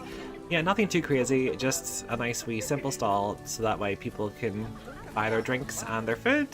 And if you come over here, you can see a high view of our badgers enclosure. Nice waterfall there as well. Can't actually see any badgers here, but I think that's because they're all in the burrow because of the rain. So if we run on through, sorry guys, excuse me, we can then come down this way. I'll put in a wee sign at some point just pointing down to the burrow. So we come over here and we have a secret look into their burrow from above, which I thought was a really good touch. It happened accidentally and I was just like, no, this is great. I'm actually going to fill in some more extra broken logs and some stones and different things in there just to really bring that alive and make it like one big burrow as well as the 2 actual burrows. There's some enrichment. Oh, I just realized we haven't added in our donation bins. We'll need to copy those across. And then if you come down here, I was a wee bit unsure of what to name it, but I thought of the Underwood Hollow, and I think it works quite well. If you have any other name suggestions, please let me know, and I can get that added in instead. But yes, you come down here, and oh my goodness, I just realized they are slightly levitating. There we go, that's better. So our badgers definitely can knock it out. No babies or anything can get out now, and you can come down here and get a really good view, and obviously from inside, that's nice and, you know, hidden, and that will stop the lovely badgers from getting stressed. So I think they might all be in here. Oh my goodness. Whoa. I think that's the most I've ever seen in a burrow at once. Hi guys. Were you sniffing?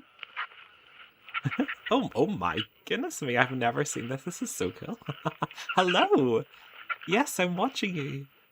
Who is that? I wish I could see their names. Oh, but they're so cute. I think this all came out really, really well. So that's me, very happy with this. And, oh, better pause quickly. You're about to inbreed. Oh goodness, I have a lot of chickens. Maybe do with setting some to another zoo if we need to. You got enough space still? No, you don't. Well, we can do that now quickly then. So, let's just quickly put you on contraceptives and I'll go into our zoo and our animal tab. Let's look for chicken. So, obviously the babies have all grown up, so I'm going to get rid of the ones that are around 2 years old, because the original ones should be older than that. Let's see. Yeah, 5.4, so we'll get rid of their babies. Jeepers, we have so many, no wonder there's lag. Okay, we're going to have to just send a couple of these to another zoo. Which is completely fine. We don't mind doing that, if it makes them all happy. Peter, you can go as well. Nugget, you're staying. Dottie, you're staying. Hansel's staying. Hey, forgot about all the names. It's so funny. Benjamin, Oscar, Agatha, and India, you can stay. Jeepers. They really do breed like crazy. Oh my goodness. Okay, I think that's... Yes, that is all of those. So quick trade. Funeral RC. And then let's hit play.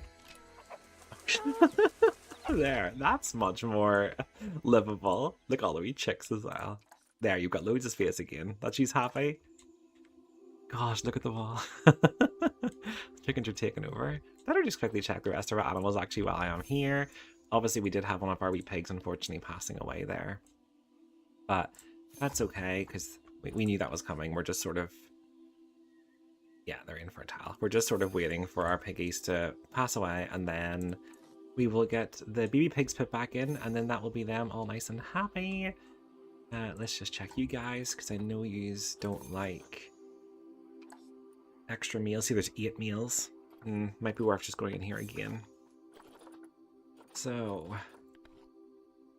cattle.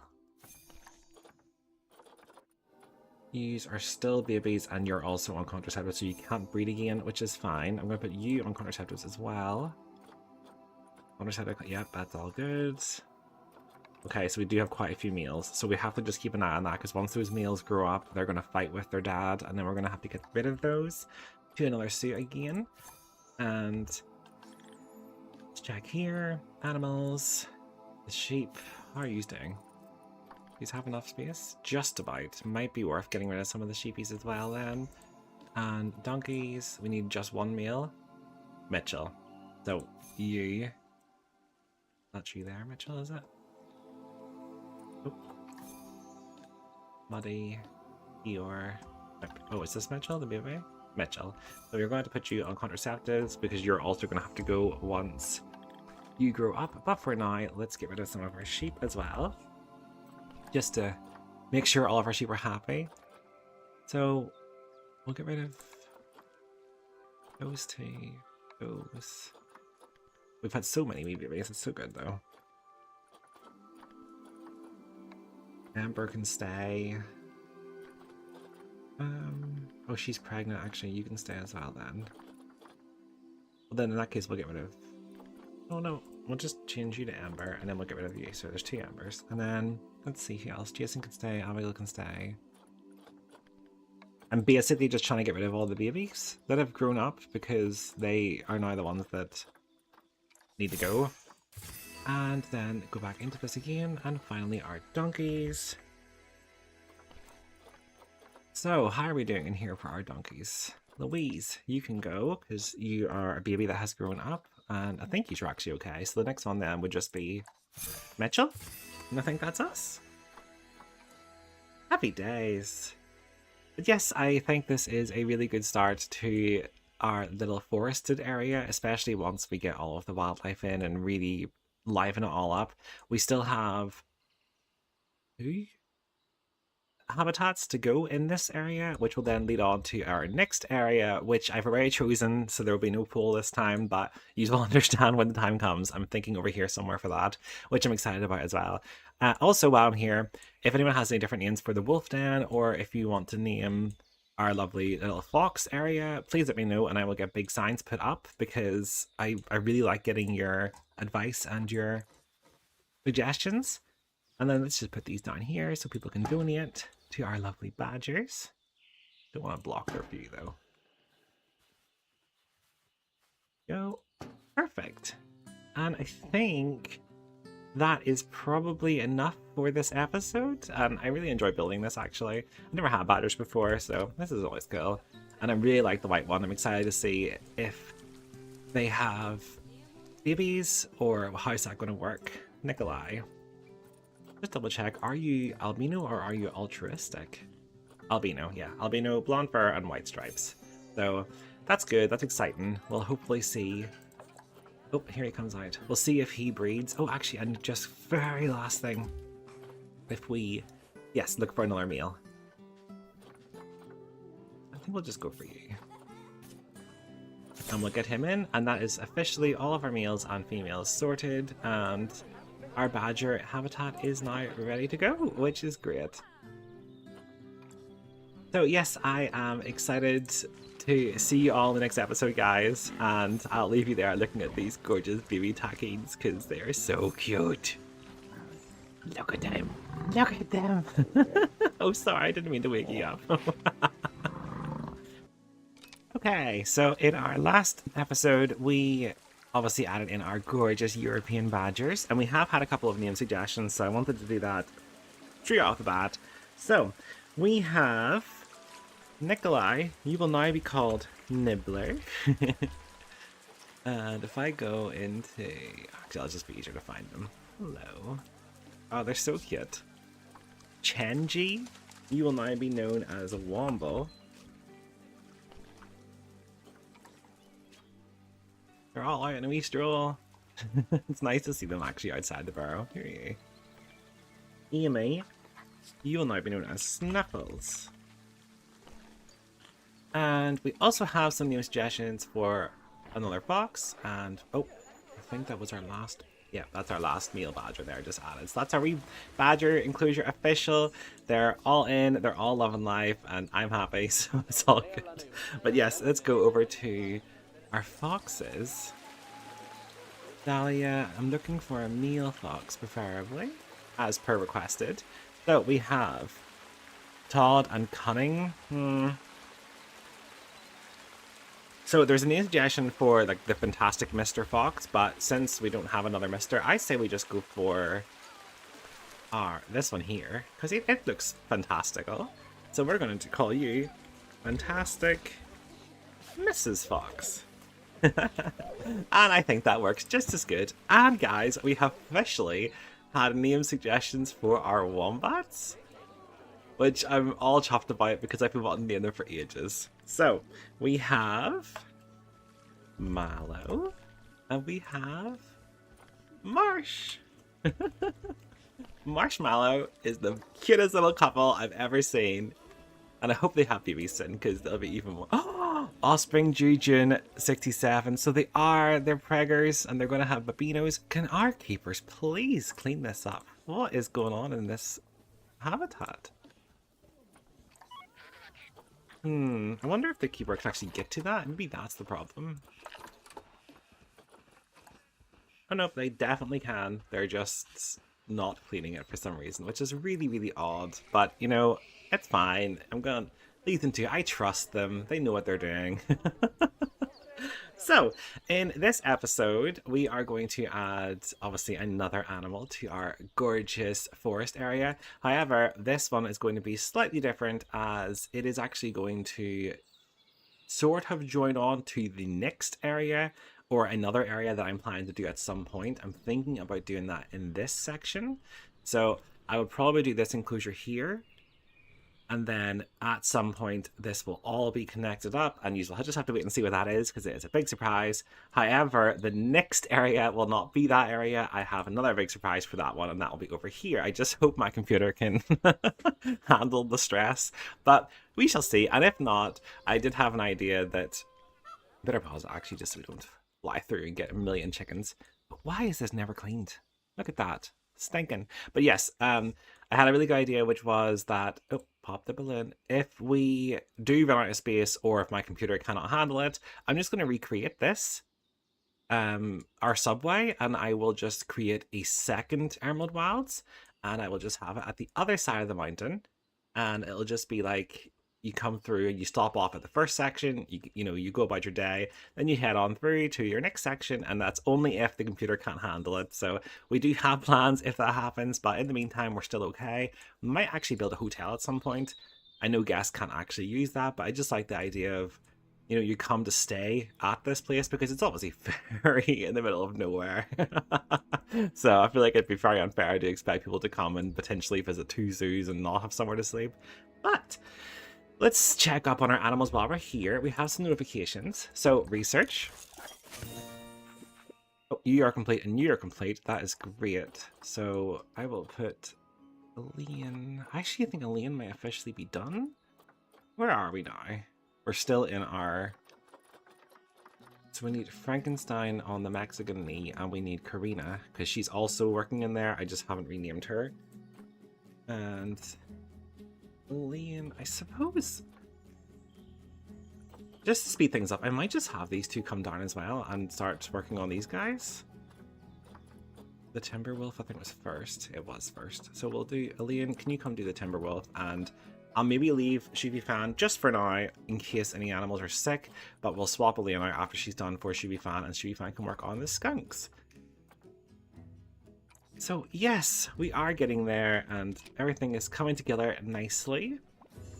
This, oh gosh, What are we doing with chickens? I'm so scared to look. Oh my goodness, look! They're like having like a little ritual. What on earth? They're like, uh-oh, we've been spotted, run, run! Do we still have enough space? Just about. We're definitely going to have to put our chickens on contraceptive at some point. They are clearly amazing at breeding. Let's also go into our exhibit, trading. If we go in here to animal storage, yeah, so we're still having more fire salamanders. I need to keep on top of this as well, just so that we can keep selling some money. I could set it to automatically just sell them as soon as they're born, but I noticed whenever I was editing, which I regret not changing, but I think we had a special colored one that was born, and unfortunately I did sell it. So I'm just checking, do we have any of those here yet? No, I don't think so. See, they're all like black and orange, whereas I did notice one had, I think it was yellow, like almost fully yellow, and it just looked really nice, and I've just never seen one like that before, so I regret selling it, but unfortunately these things happen. So you still have plenty of space. You do have new enrichment though, so let's just double check that. Frozen fruit block, you have two. You've got your forage feeder, you've got your fruit spikes, okay. Do you have a block of ice? You do. Do you have a mirror mobile? You don't, so we can stick in a wee mirror mobile for you. It'll make you feel a bit better. There we go. And, oh, more Bobby Duckies. Put one there, and we'll put one down here. And look, we have these. They're so cool. Love the wee hot springs. Not sure if I showed these before or not. I know I did at some point, but it could have been in the episode that was deleted. So just in case, I'll show you them now. Look at these lovely hot springs. And what else is new? Let's go back up a second. Oh, we don't have a fixed roller. We can put that in. Might as well just give them all as much as they want. It's only fair. Oh. It's about it. I actually think I like that, just with the extra rocks there. That's cool. Okay, and then a suspended forage feeder. Maybe put that. Needs to be somewhere that our staff can reach. You just. No, I feel like that will really ruin that area.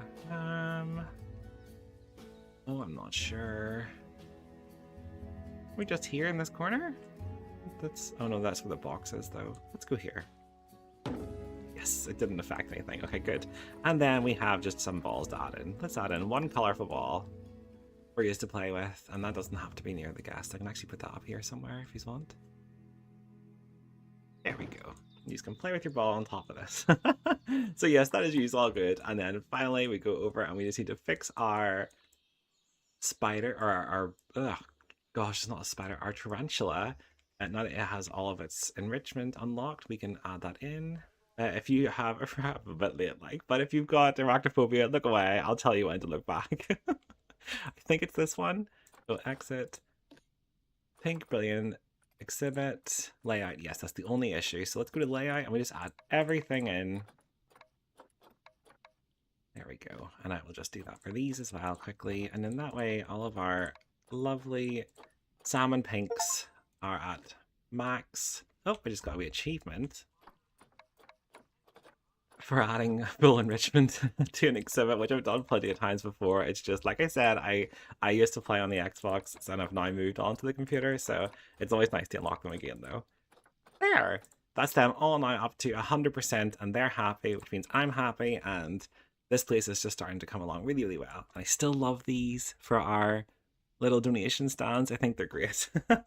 And that is us done with the tarantulas. So if you have arachnophobia, you can now look back and we can continue on with this episode. So once again, just like they're not supposed to be timber wolves, they're supposed to be Eurasian wolves, but obviously the alternative, there isn't an alternative. So they're timber wolves, but in our Emerald Wilds, they are Eurasian wolves. We rewilded them and brought them back into Northern Ireland, where they used to live thousands of years ago, and we're going to do the same with another animal today. So before we do that, you're just going to double check again if I like this area. I think I do. Yes. Okay, so we're going to go here, definitely in this section somewhere. And the animal that we are bringing back to Northern Ireland is going to be the North American beaver. And again, it won't be North American anymore. Ours will be the Eurasian beaver, which unfortunately is not in the game because I don't know if it exists anymore. I just know it used to live here, but we are going to bring them back to Northern Ireland where they deserve to be. So let's see how much space they need and how many people can live there. So they can have 2 to 8, 8 males, 8 males, 8 females. Gosh, my brain is not functioning, guys. Okay, so we'll have 4 males, 4 females where possible. They are monogamous. Okay. Parents lead the family. Okay, so the older ones that give birth to the babies, they then lead that. So maybe it might actually be worth just getting 2 males, 2 females, let them breed, have a couple of babies, and then they can lead their children. Yeah, I think that would make sense. They're neutral with humans, which is good, and guests can enter the habitat. I didn't know that, but now that I do, I'm tempted actually to do that and have the guests be able to walk in. So that's definitely something to look at. They can have 1 to 5 babies. Okay, so let's go back. They can have 8 adults, and they have 1 to 5 each. So let's just go for like 15 or something. So they need water, they need deep water, and they need land. We can do that, and it just needs to be non-wooden, obviously. They can eat through it, and it needs to be bigger than 1.5 meters. So we could use our dens, our dugouts thing. Our dens, what am I on? Our moats. So we could use our moats again, which I think we probably will. Maybe just have a little bridge across for people to enter, and possibly an underwater viewing then, since they like deep water, which means they can dive. But yes, I think I'm going to try and I'll work on it here anyway, and then I shall tell you about the area that I'm trying to base this off of during this speed build, and then afterwards we will get them in, which I'm excited about. So I shall see you all soon, and I hope you enjoy. Our beaver habitat is inspired by one of the most iconic landscapes in Northern Ireland, a vast network of lakes, islands, forests and quiet reed beds that shape the heart of County Fermanagh. Lough Erne is known for its calm waters and rich biodiversity, but it's also a place where conservationists have often wondered what our wetlands would look like if some of Ireland's lost species ever returned. In recent years, beavers have been successfully reintroduced across parts of Britain and Europe, where their natural engineering has helped restore damaged waterways, prevent flooding, and bring new life back to the wetlands. So here in Fermanagh Forest, we've created a vision of what Lough Erne could be, or could become, with some rewilding happening in Northern Ireland. A landscape shaped not just by wind and water, but by gentle work of a species that once belonged here. This habitat represents that future, a peaceful wetland where nature is allowed to heal, grow, and rebuild. Now it's time to welcome back one of our nature's greatest architects.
Okay, so I am very happy with this. I think it definitely turned out better than I was expecting. I have tried to raise these slightly to stop them from getting out of the bag, but we're not actually going to know if they can until they're in. Then I wanted to make some sort of a wee den area here, and I know it's not perfect. I'm actually tempted to take this away and lower the ground slightly just to see if they can get into it. But I guess we will find out. I've never had beavers before, so I'm not sure if they come with their own pre-made dens. Oh, this is definitely going to need covered. But again, that's something that we can work on once they are in. For now, let's get them in. And I'm also not sure if this path is even going to work. I just sort of attached it to this. I'm hoping it does, but I don't have a good feeling about it, to be honest with you. So let's go.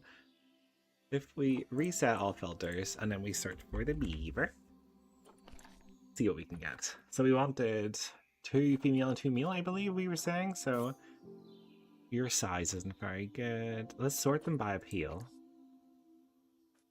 So you're the best female, but she's got such a small... You know what? It's okay. If that's the best appeal, then sure. Why not? We'll get her. We will get him. We will get him. And we will get her. And hopefully they will be nice and happy in their new home. So I am a wee bit concerned I'm not going to really get them in here. So let's see. North America, North American, North American, and North American. Sad to see. Oh. It doesn't say there's no way to it, so I'm assuming that means it does work. So let's put them through quarantine, which is still way over here. And I shall come back then once they are nice and through quarantine, and we'll see them coming in, and then we can decide together what we're going to do, because I just have a bad feeling about all of this, but I'll see you all soon. Gosh, I almost missed them there. They were coming so fast. Oh, hello. Animal has been in box for too long. I will check that in 2 seconds. Hello, guys. You look so grumpy. Hang on, where are you running to? I need to make sure that you can't skip. Traversable area. Okay, so how can they get up there? So there, that needs fixed. That needs fixed. That needs fixed. This needs basically just this back wall needs fixed, and then that one area we thought. Okay, so that's not too bad. Better than I thought. And they can get on their island, and they can get under the wee burrow, which is good as well. So I might just leave that as it is for now. Maybe lift it up, or again put a wee bit of a little dugout area just for them to sort of climb down into. But yes, for now we can definitely get that sorted. I just want to check what this is talking about. Banana Sama has been in a box for too long. Why is Banana Sama in a box? What's wrong, Banana Sama? Unbox you, and Hero unbox you. That's really odd. But that's okay. We can get that sorted. Hopefully they get unboxed and then they will be completely fine. I'm really not sure why they're boxed in the first place. Nothing's came up, so it's a bit odd. But yes, I am going to, now that we've got our beavers in and I know where they can escape, I'm going to fix up their little habitat, make sure they can't get out, and fill it all with their lovely trees that they can then cut down and destroy. Maybe add in a couple of extra dens. I'm actually going to check that quickly here while we're here. So, oh, they don't like the Scots pine. Oh, I can get rid of the cherry blossoms. I'll be honest, I personally like the Scots pine in that pile. I think it really adds to it, so we'll see how bad it is. If they're not really unhappy, then I will leave it as it is, but if they really, really, really hate it, then I will get rid of it, because it's not fair. Maybe I should just get rid of them then. Oh, that's such a shame. But yes, is there like a pre-built den? Is that a thing? Maybe, but not yet. So I will come back to do all that then soon, and for now, let's try and set this all up. I might rework this then as well, since they don't like a lot of the trees. And I shall tell you a little bit about the beavers, and I shall see you all soon. The Eurasian beaver is one of the most remarkable animals in the natural world, and once, long ago, it lived here on the island of Ireland. Beavers are often called nature's engineers because of their incredible ability to reshape the landscape. Their dams slow rivers, reduce flooding, and create rich wetlands that become home to birds, fish, amphibians, and countless insects. Everything they do has a purpose. purpose, from felling trees for food and building material to carving channels through marshes so they can safely move around. Although beavers disappeared from Ireland more than 1,000 years ago, places like County Fermanagh, with its maze of lakes, rivers and quiet woodland edges, would be perfect landscape for their return. And, in folklore, beavers were seen as symbols of patience and craftsmanship. Stories describe them as wise, gentle workers, animals who shaped their homes with care and harmony, always creating more life than they consumed. Here, in the Erne wetlands, we get a glimpse of that world, a landscape shaped by not people or machines, but by the steady, thoughtful work of one of nature's greatest architects.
Okay, so I am very, very, very happy with all of this. However, before I show it all off, we are going to have to go over... Oh, ignore that entirely. I believe our snow leopard has just matured, Snowy, which means they are going to have to be released to the wild, otherwise they're going to fight with their parents. So let's just find Snowy. Keelan. Snowy. Outsider, yes. So I'm sorry, I know you need to go. That's so sad. But... you are amazing and you're gorgeous and you're going to have such a good time in the wild. If I can release you to the wild, that is. I can. And we get 272 credits, which is amazing as well. So that's great. So that is Snowy away, which means that they can now mate again and have another little babino, which is always good. So let's head back over to our beavers. I'm hoping guests can actually use this. Part of me thinks they can't because no one's coming to. There's no interactive animals. There is interactive animals. Are you guys not interactive? I could have swore it said that you were interactive. Natural species. Guests can enter the habitat. That's really odd. Yeah, the North American beaver. Really, really strange. Maybe I need to add a path a bit more around. Like just in a bit. Maybe just have that come back around quickly. There we go. They can come in, they can walk around. That's them. Hopefully that is enough. They seem to change the terrain again because our little gorgeous beavers are not going to like that. Not one bit.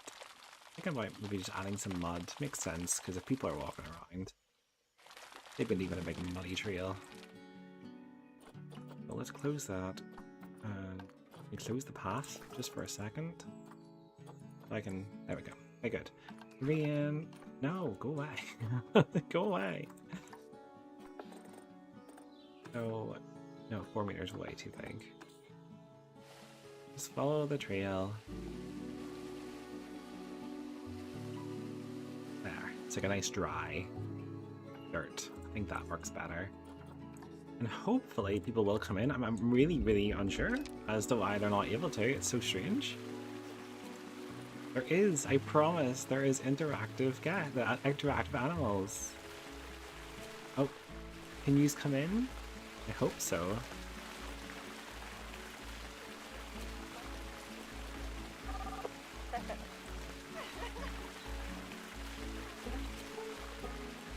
So I can put them in, they're just choosing not to come in, which is really odd. But that's, I mean, that's okay, that's on them. Can't force them, I suppose. Move that over just so we switch, that connects up. Okay, well, at least they can get in, so that's the main thing. So let's have a nosy. If we go into our explore mode, come through here, and we got some beavers, guys. Hello. I actually really like this. I think it's nice and it's like definitely full of foresty lush, and I'm also really pleased with the den. It took me a while to sort of get it to work the way I wanted it to, but I wanted them to have a sort of, I might need to smooth that a wee bit, I wanted them to have somewhere they could actually crawl into and call their own wee home, and they seem happy with this, so that's good. And then they've also got their other spare one over there, as well as a little jetty in case they wanted just to head out across, because why not? They've earned it. But yes, I think this is definitely looking really, really good. I'm really chuffed. Oh, you want to play with the ball? Can I hit the ball? No, I'm sorry. The ball's going. Go get it. Go get it. Go get it. Go get it. He's like a little dog. Oh goodness, what's wrong? You stuck under the jetty? Oh, there you go. That's you sorted. Did you just want it in the water? Who is that? You're so cute. Verity. Aw, you're so sweet.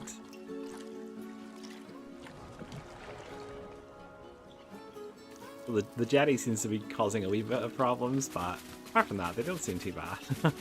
That's good. Hopefully the guests will eventually start using this. If not, I can obviously rework it a bit and hope for the best, but for now, it definitely seems to work, and they can't get out, and that means that I am happy. So let's rename this Beavers. And our Eurasian Beavers are officially in.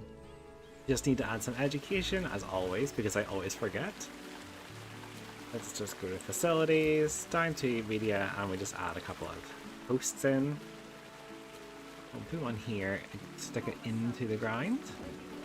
And we'll do another one just over here. And we will put that even just here between it. Ah! Someone's in! Someone's actually in! It's working! Yay! Oh yes, this is so good. Thoughts? I suppose the view of the North American beaver is good. You just walked straight past one. It's an amazing view. Good, look at them clean their hands. That's what we want. What are they talking about? That's like the best view you can possibly get. You're in with them. Gosh, some people you just cannot please, can you? And I'll just add in one educational speaker, even just here in the center. I think that's got power. No, it doesn't have power. And then just here then? Yes, that worked. North American beaver, and if we just turn that up, honestly, we could probably just do the max. And I think that's good. And then we just need our donation bins. So just copy you over, and we'll put you right here beside our education. Here. Here. And then we'll put one inside as well, just in case people want to donate while they're in there. And that's that. I am very, very pleased with that. Still really unsure why they can't roam. So if anyone knows in the comments, please let me know. But for now, that's definitely good. Oh, goodness me, guys. If you want to see them, just go in. I promise you'll like it. Yep, go on. You will like it.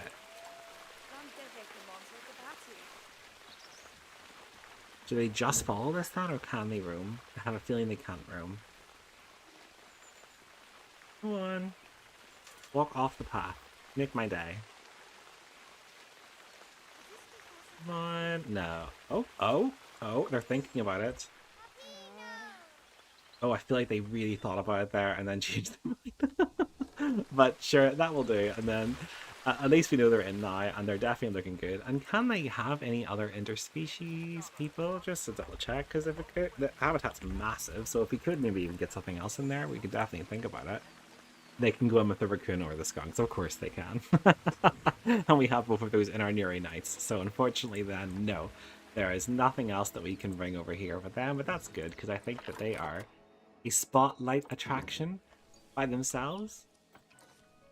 But yes, I think that is definitely more than enough for this episode. I'm really, really chuffed with how everything is turning out. Just need to set up the work zone, but I can do that now in a minute. And I think, oh, we got more research completed. Happy days. And it looks like we've got some challenges. So we released an animal to the wild, and that's all we've done so far. And we have a community challenge. What are we looking for here? Breed gold rated canids? Canids? Does that mean dogs? I'm not sure, but I've got 100% complete, so it's all good. But yes, definitely, that is us for this episode, and I hope you have enjoyed it, and I hope you love this habitat as much as I do. I'm really pleased with how this has turned out, and I can't wait to see you all in the next one. In our last episode, we built a gorgeous Loch Earn wetlands area just at the side of our Fermanagh Forests for our gorgeous Eurasian beavers, which I'm very chuffed about. It's always nice to rewild animals, isn't it? Look at you.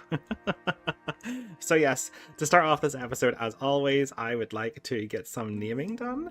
So if I just get up the name suggestions here quickly, and we have, I really like this one. So we've got Chi, very on the nose, but I like it. Oh, there's no, there we go. We have Chi. And if we go into our other female, there she is. You are going to be called... Oh, I'm stuck actually between these two. I think I'm going to go with Chipper.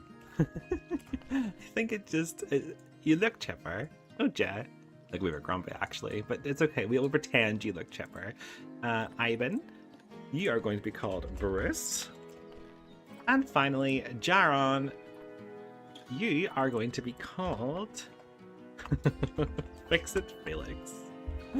Which is so good. And you are all looking very happy, aren't you?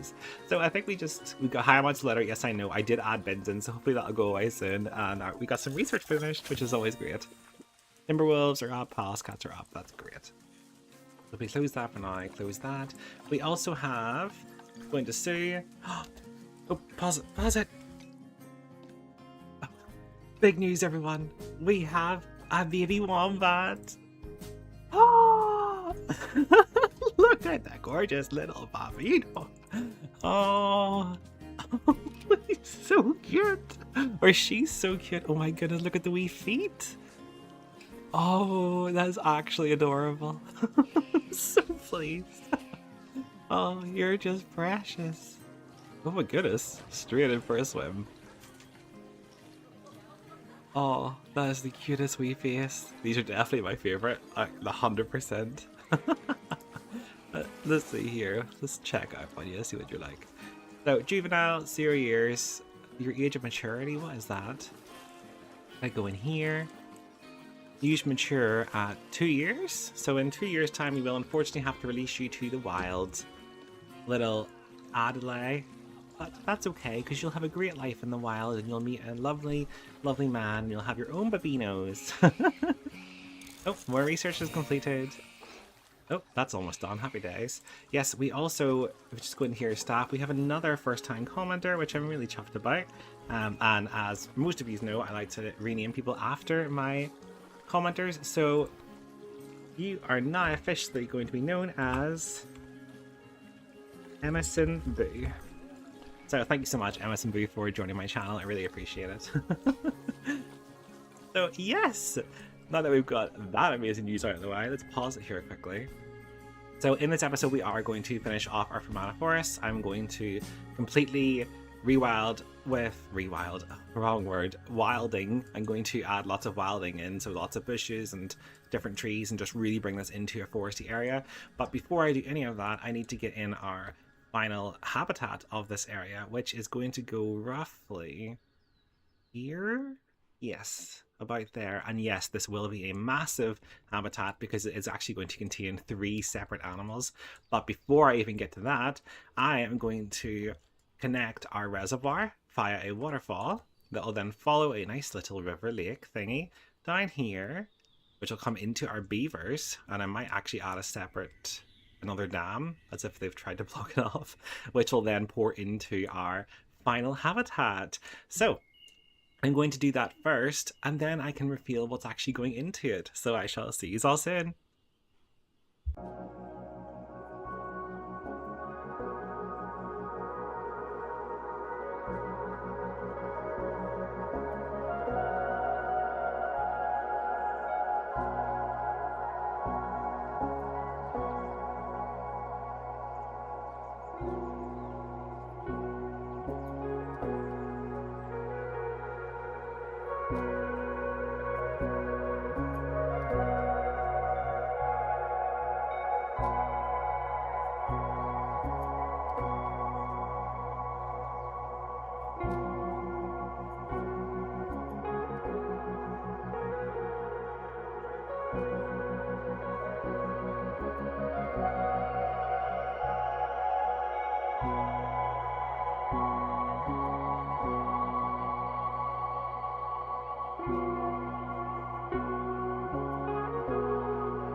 Okay, so I got a bit carried away and ended up basically creating the entire habitat area that I was hoping for. But yes, as you can see, I've sort of tried to recreate it as if it is all coming from the reservoir itself, from the giant Glen, the entire way down. This section here, I'm hoping to actually turn into its own section at some point. Oh, some of our P files have just matured, so I'll have to release some of those to the wild. That then comes into our beavers, which then travels on down here, then through here, and into our final enclosure. So, without further ado, inside of this habitat, we are going to add 3 native animals into our Northern Ireland inspired zoo. So we are going to start with the European fallow deer, which are absolutely adorable, and I love their wee spots. And you do see them about the place as well in Northern Ireland, so it's always nice to add them back in. But that's not the only ones that we are adding in. We will also be adding in, if we go to interspecies enrichment, we will also be adding in the mute swan and the red deer. So if we go into, let's say the red deer first of all, let's see how many we can get. So 1 male and 8 females, and yes, do flee. That's why I have not done a walk-in. They need to be 4 years, and they can live till 27. So that's the red deer. So it might be worth getting them first then. 1 male, 8 females. So let's see. And we have 1 female. Great. Well, we can get her anyway in the meantime. Just so we might as well collect them, because if they're going to be difficult to find. European fallow deer. Use 1 male up to 15 females. Again, 4 years and deaf, and they live till they're 15 and 18. Oh, the females live longer. That's strange, but it's cool. And mature males related to the alpha become outsiders. Yes, that's okay. We can release all the boys that come in. Okay, good. There's more of these guys. So I say we just try and get as many as we can. So that's 1, 2. He's actually quite cheap. I might just get him for the sake of having a meal. So that's our meal. 3, 4. And is that all we've got for you guys? Yep. And if I just go back in here and check, so they need at least 3, and we have 4, I believe, in total, or even 5 maybe. I lost count. So they will do for now, which is great. And then if we go back into our interspecies again and hit the mute swan, and they can live in 25 males, up to 25 males, up to 25 females, and it's 2 to 50 because they like to obviously pair off. So if we just try and get an even number of males and females, then we can add them in. Their sex maturity 3 years, and they live till they're 30. That's crazy. And they can have 3 to 5. So yeah, I'd say we try and collect these if we can. And there isn't any currently, but that's okay. So we will start with our fallow deer then, since they are obviously the most common. So we will get them in first, and we can start recreating this, and I can tell you a little bit about the fallow deer, and then I can add each one in one at a time and tell you a bit more and more and more. But yes, I wanted to have a nice wee hidden entrance, which I'll cover in trees and different things so the guests can't actually see. And I've also hidden this path here so they can't even see where there is a way in. So yeah, I'm going to fast forward then until they are sorted, and I shall see you all in a second. Okay, so here come our European fallow deer, which I'm excited about. I also managed to get some extra red deer and swans as well. Oh, hello. Oh, they're so pretty. Come on in, guys. Come on. So let's just first of all check if they can escape, which I'm assuming they probably can, but we will work on that in a second. So they can get up there, which is fine. I wanted them to be able to get up there. I just don't want them to be able to get down. So that needs lowered. If I just pause it here quickly. That needs lowered. This needs brought up a bit. I don't mind them going up here, you see, because I think it'd be nice for the guests to be able to see them walking around up there. And then over here, I think... What's that one? They can just walk out? I'm a bit confused how they can just walk out there. Maybe they can like jump to there and then just walk out. So maybe just raise that slightly, put some rocks here, and lower that. And that should be enough to fix that. But yeah, so I'm going to tear into that now, and I will tell you a little bit about the European fallow deer, and then we will come back and we can introduce our next species. So I'll see you all in a tick. The fallow deer is one of the oldest and most recognisable deer species in Ireland's woodlands and meadows.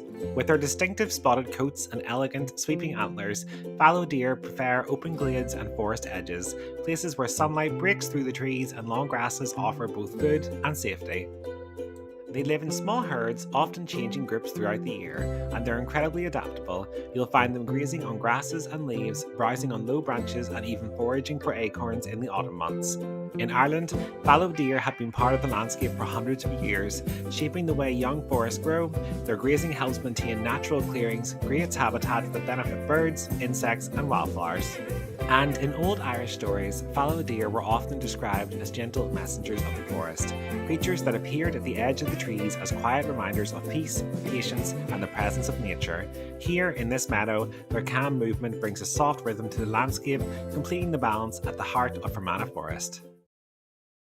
Okay, so I managed to get all that done, and if you go here and you look at the heat maps, they can't get out, but Callum, this deer, decided that that was irrelevant to him and decided that he wanted out, or she wanted out, sorry. So I'm a bit confused, to be honest with you, what happened there, but sure, we will emergency capture Callum, and hopefully Callum gets put back in as quickly as possible. And if you guys could just all head back, he's no reason to be over here. I know Callum's out and it's very exciting, but he shouldn't be. Oh, goodness me. Yeah, just double checking one last time. They definitely can't get out. So let's have a quick wee nosy at them. Oh, some of our animals are hungry. I just... Oh, a vet. Not a vet, a keeper, preferably. Have you matured yet? The babies? Because I do think you need... Yes, they have. I actually need to get... Oh, no, these are our badgers. Oh, no, we don't have to get them sorted. What was that second? What is going on? These are also the badgers. There's been no babies yet, so... You just need extra enrichment. I thought we had enough enrichment. Oh, no, we had no food. That's correct. We were waiting to hold off until we got the research done. So let's stick some of that in. So here's a nice little food ball. Yes, he's gonna play with that. Oh, there you go. See, there's already a keeper in there, guys. If you just wait 2 seconds, you'll be fed, I promise. But another one here. And that is more than enough. And let me just unpause. As I'm happy. So, yes, if I just go... There's so many things, goodness. Okay, they're all hungry. They're being sorted. Callum has low welfare, probably because Callum escaped. So we could dismiss that. Habitat has no keepers. Yes, I'll add that into the staff zone. Vet research. Goodness, there's so many things happened there. Oh, the palace cut is done. That's brilliant. So if we scroll down here, next then is the badgers, I believe. No, the skunk. So Frankenstein, if you can do the skunks, that would be brilliant.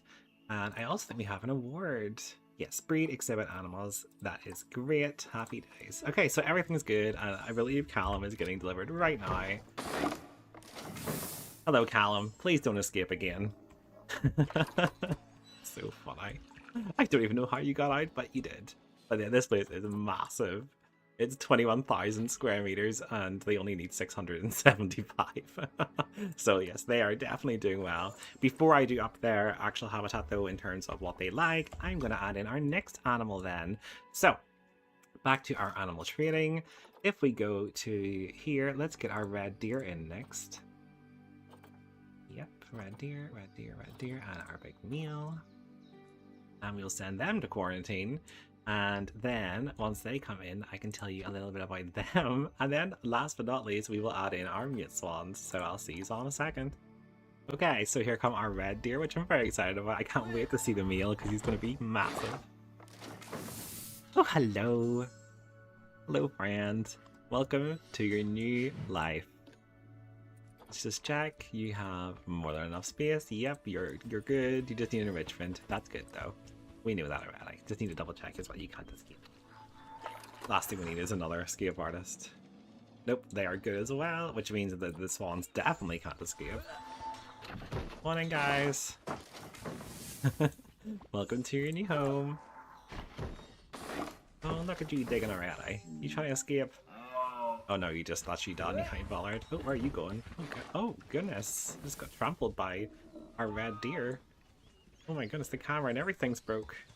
Give me a second to sort this. What did that deer do to me? There we go. Gosh, that was aggressive. Mark the red deer. That was very aggressive. And I don't know if you can get out. I don't think you can. I know you're slightly bigger than the females. No, you're good. Okie dokies. So I am going to now officially do up their habitat, and I will tell you a little bit about these gorgeous red deers, and then I will see you all for our last addition to this habitat, which I'm very excited about. So I shall see you all soon, and I hope you enjoy the story time. Standing taller and heavier than any other native deer in Ireland, the red deer is a true icon of the country's wild places. Red deer are powerful, majestic animals, the stags growing a new set of antlers every year, each more impressive than the last. During the autumn rut, the forest echoes with their deep, resonant calls as stags challenge one another for dominance. They prefer wide open spaces and upland meadows where they can graze freely, but they also use the shelter of the trees for resting, especially during colder months. Their diet is simple but varied: grasses, heather, leaves, and the occasional young shoot. Red deer are one of Ireland's oldest native mammals, surviving thousands of years of climate change, habitat shifts, and human activity. They've shaped the ecology of the land for centuries, influencing how forests spread and how vegetation grows. Folklore often placed the red deer as guardians of the high places, symbols of strength, leadership, and endurance. Some old tales describe stags appearing out of the mist, standing silently as protectors of the mountains and valleys. In this shared habitat, the red deer bring a sense of scale and grandeur, the true monarchs of the meadow.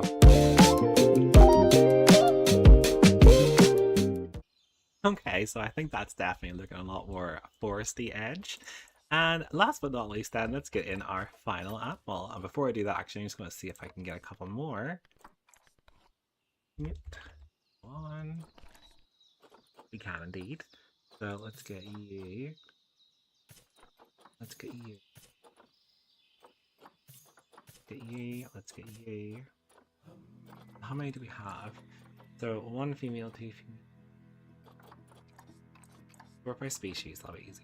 So we've got 1, 2, 3, 4 males and 1, 2, 3, 4 females. Perfect. And then they can pair off and have lots of new babies, and that'll be great for our lovely addition to the zoo.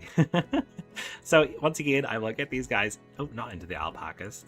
I will get these guys into their enclosure, and then I'll see you momentarily as we release them in.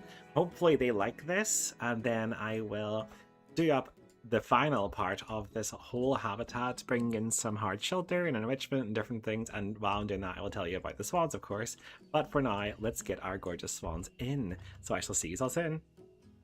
Okay, so I believe this is our swan, but we're having a bit of issues, as you can maybe hear from the alarms. Our deers are all escaping, but I wanted to see these before I sort that out. Hello guys, welcome to your new home. Oh goodness me, I'm sorry, we don't have much time to spend with you, unfortunately.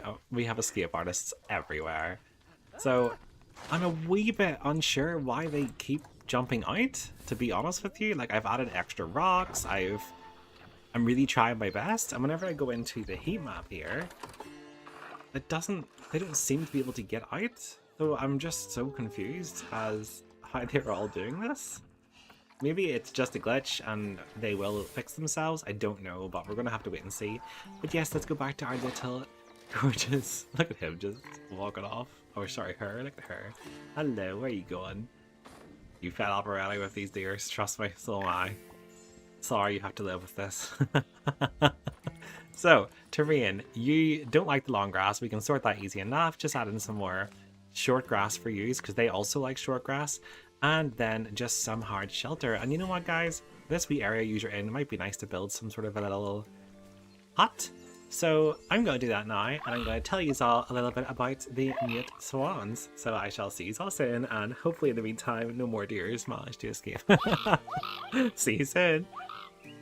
The mute swan is one of Northern Ireland's most graceful and familiar birds, known for their bright white feathers and striking orange bills. Swans glide across the water with almost perfect silence, giving them their name. Mute swans are strongly tied to the lakes and rivers of Fermanagh, especially the winding channels of Lough Erne.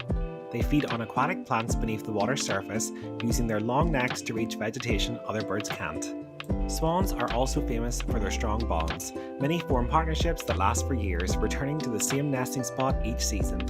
When raising cygnets, both parents work together, guarding the nest, guiding their young, and teaching them to swim. In Irish tradition, swans often symbolise transformation and loyalty. Some stories told of families or lovers turning into swans, bound together forever as they travelled the country's lakes. Here, beside the meadow, the swans bring a sense of calm to the water. Their smooth movement reflects the stillness and serenity of Fermanagh's real wetlands, completing the harmony of this shared landscape.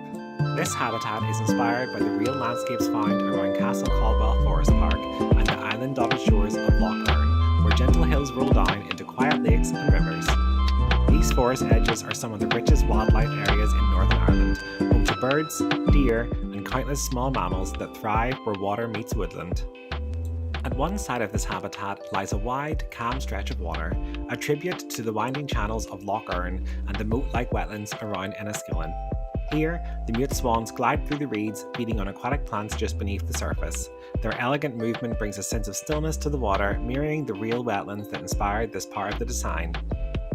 As the ground rises gently away from the water, the landscape transitions into a forest edge meadow filled with long grasses, wildflowers, and young trees. This kind of glade is perfect for the fallow deer and red deer, offering open space to graze while staying close to the safety of the woodland behind them.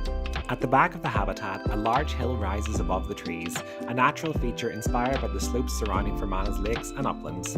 It gives the deer a vantage point and creates a sense of scale and protection, enclosing the meadow in a way that feels both wild and natural. As a final touch, a stone brick barn sits quietly at the heart of the enclosure, a shared shelter where all three species can rest together. Built to resemble the old farm buildings and outbuildings found throughout rural Fermanagh, it provides warmth, safety, and a subtle reminder of the human history that has lived alongside the wildlife here for centuries. The goal of this habitat was not to recreate a single location, but to blend together the very best of Fermanagh's landscapes: the water, the meadow, the forest, and the soft rising hills. It's a place where red deer, fallow deer, and swans can live side by side, each occupying the part of the landscape that suits them best, but all contributing to the calm, balanced ecosystem that we've built.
Okay, so that took me absolutely forever, but I have officially wilded up our forest area, and it definitely looks like a full-fledged forest officially.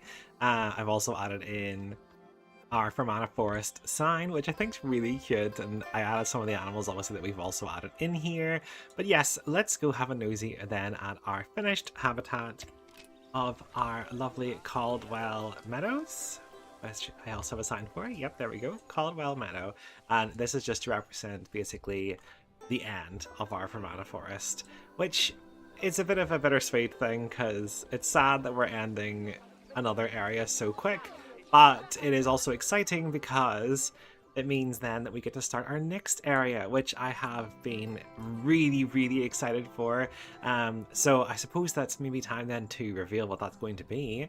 So just about here, as you can see, I've left a wee bit of trees there. I'm going to add a lovely path this way, which will then come over to maybe about here.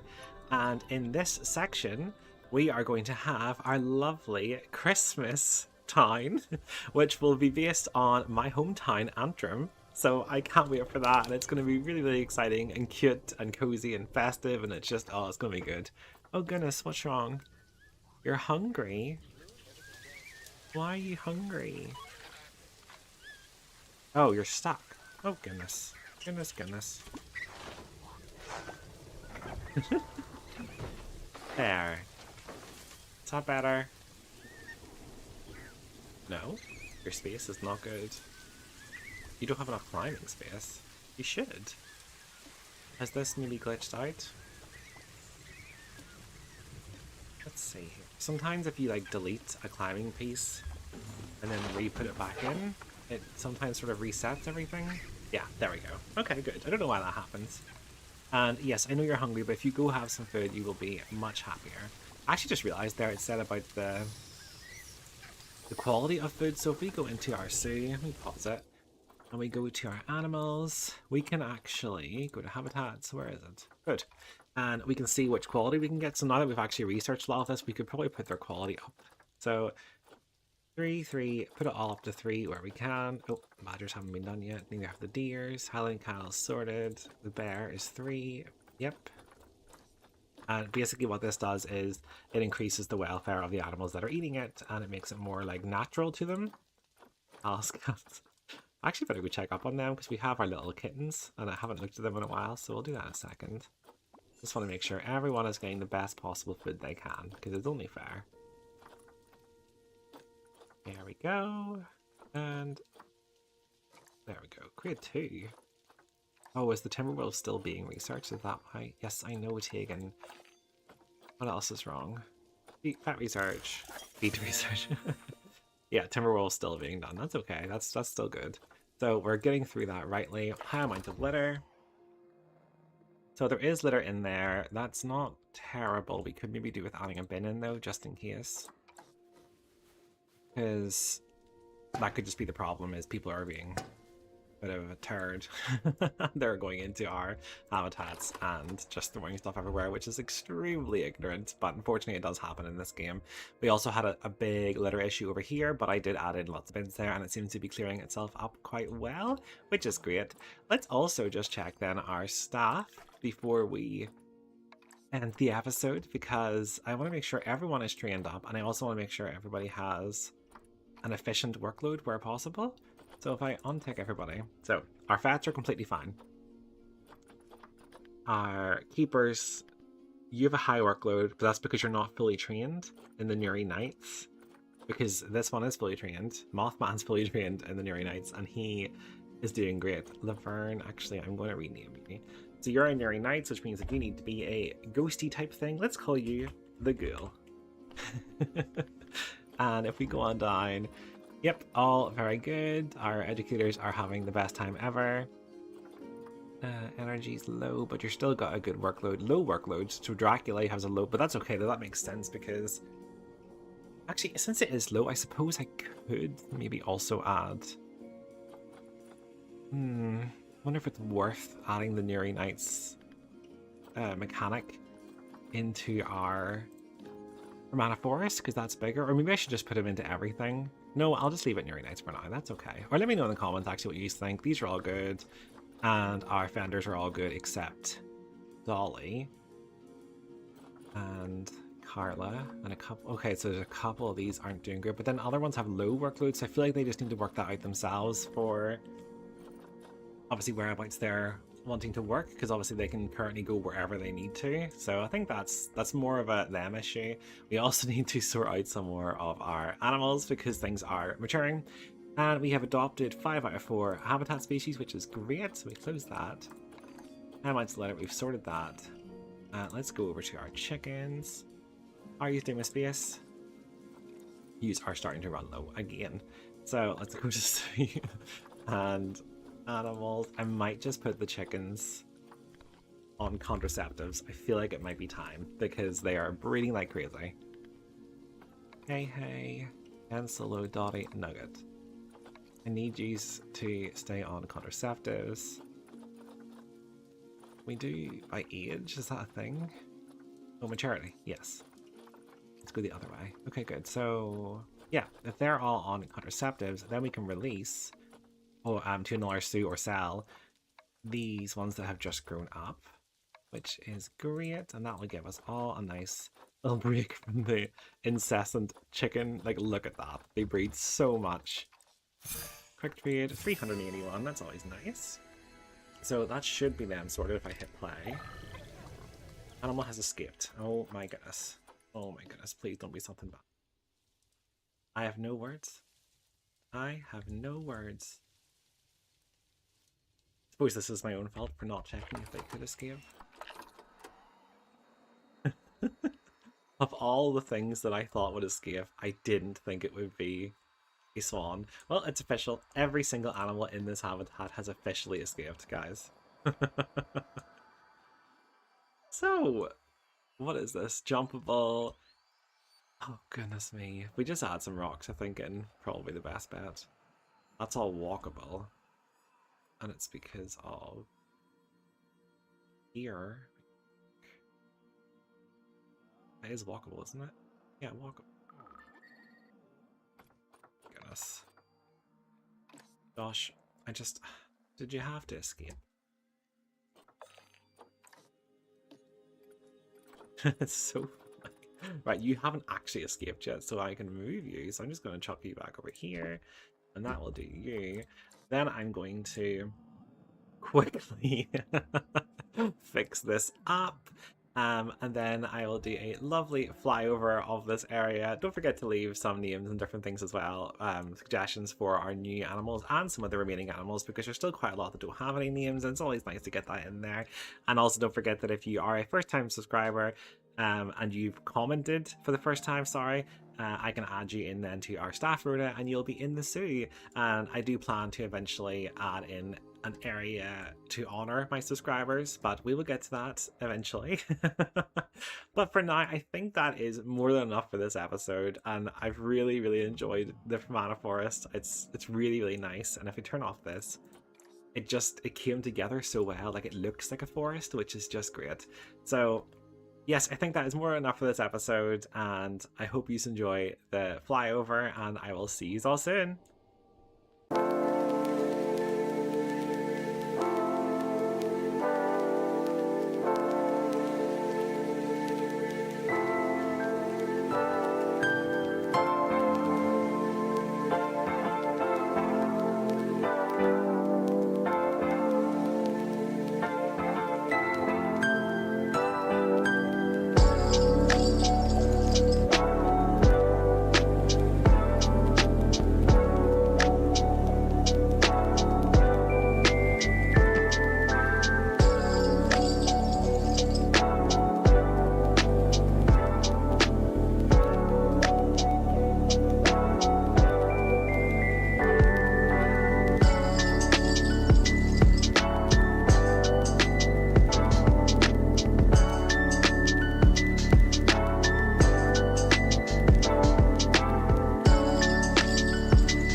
Hey everyone, and welcome back to the Emerald Wilds. I'm AptBobcat, and today marks the start of our Christmas arc here in the Antrim Arctics, so let the Christmas spirit begin.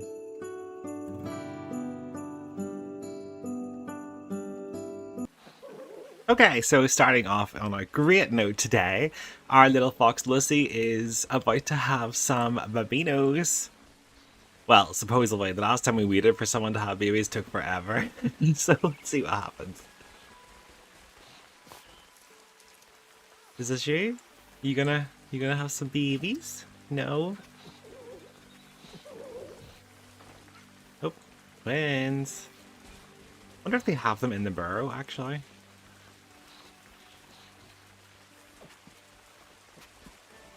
Oh. Nope, nothing. Okay, so I'm going to fast forward, like I did with the palace cats, and oh goodness, someone just passed away. Oh no. Rest in peace, Bon Bon. That's so sad. Rest in peace. Aww. Better go fly back though quickly. We can't focus on the sad. We have to look at the fun and upbeat and happy. Where has Lissy got to now? Lissy! Come on. Womble's expecting offspring. It's like wee baby boom again. Come on, you were supposed to have your baby in November, Lissy. What is this? Okay, yes, I think I will fast forward. Oh, is this us? This could be us. Is this Lissy? I hope this is Lissy. You gonna have some babinas? Oh, I think so.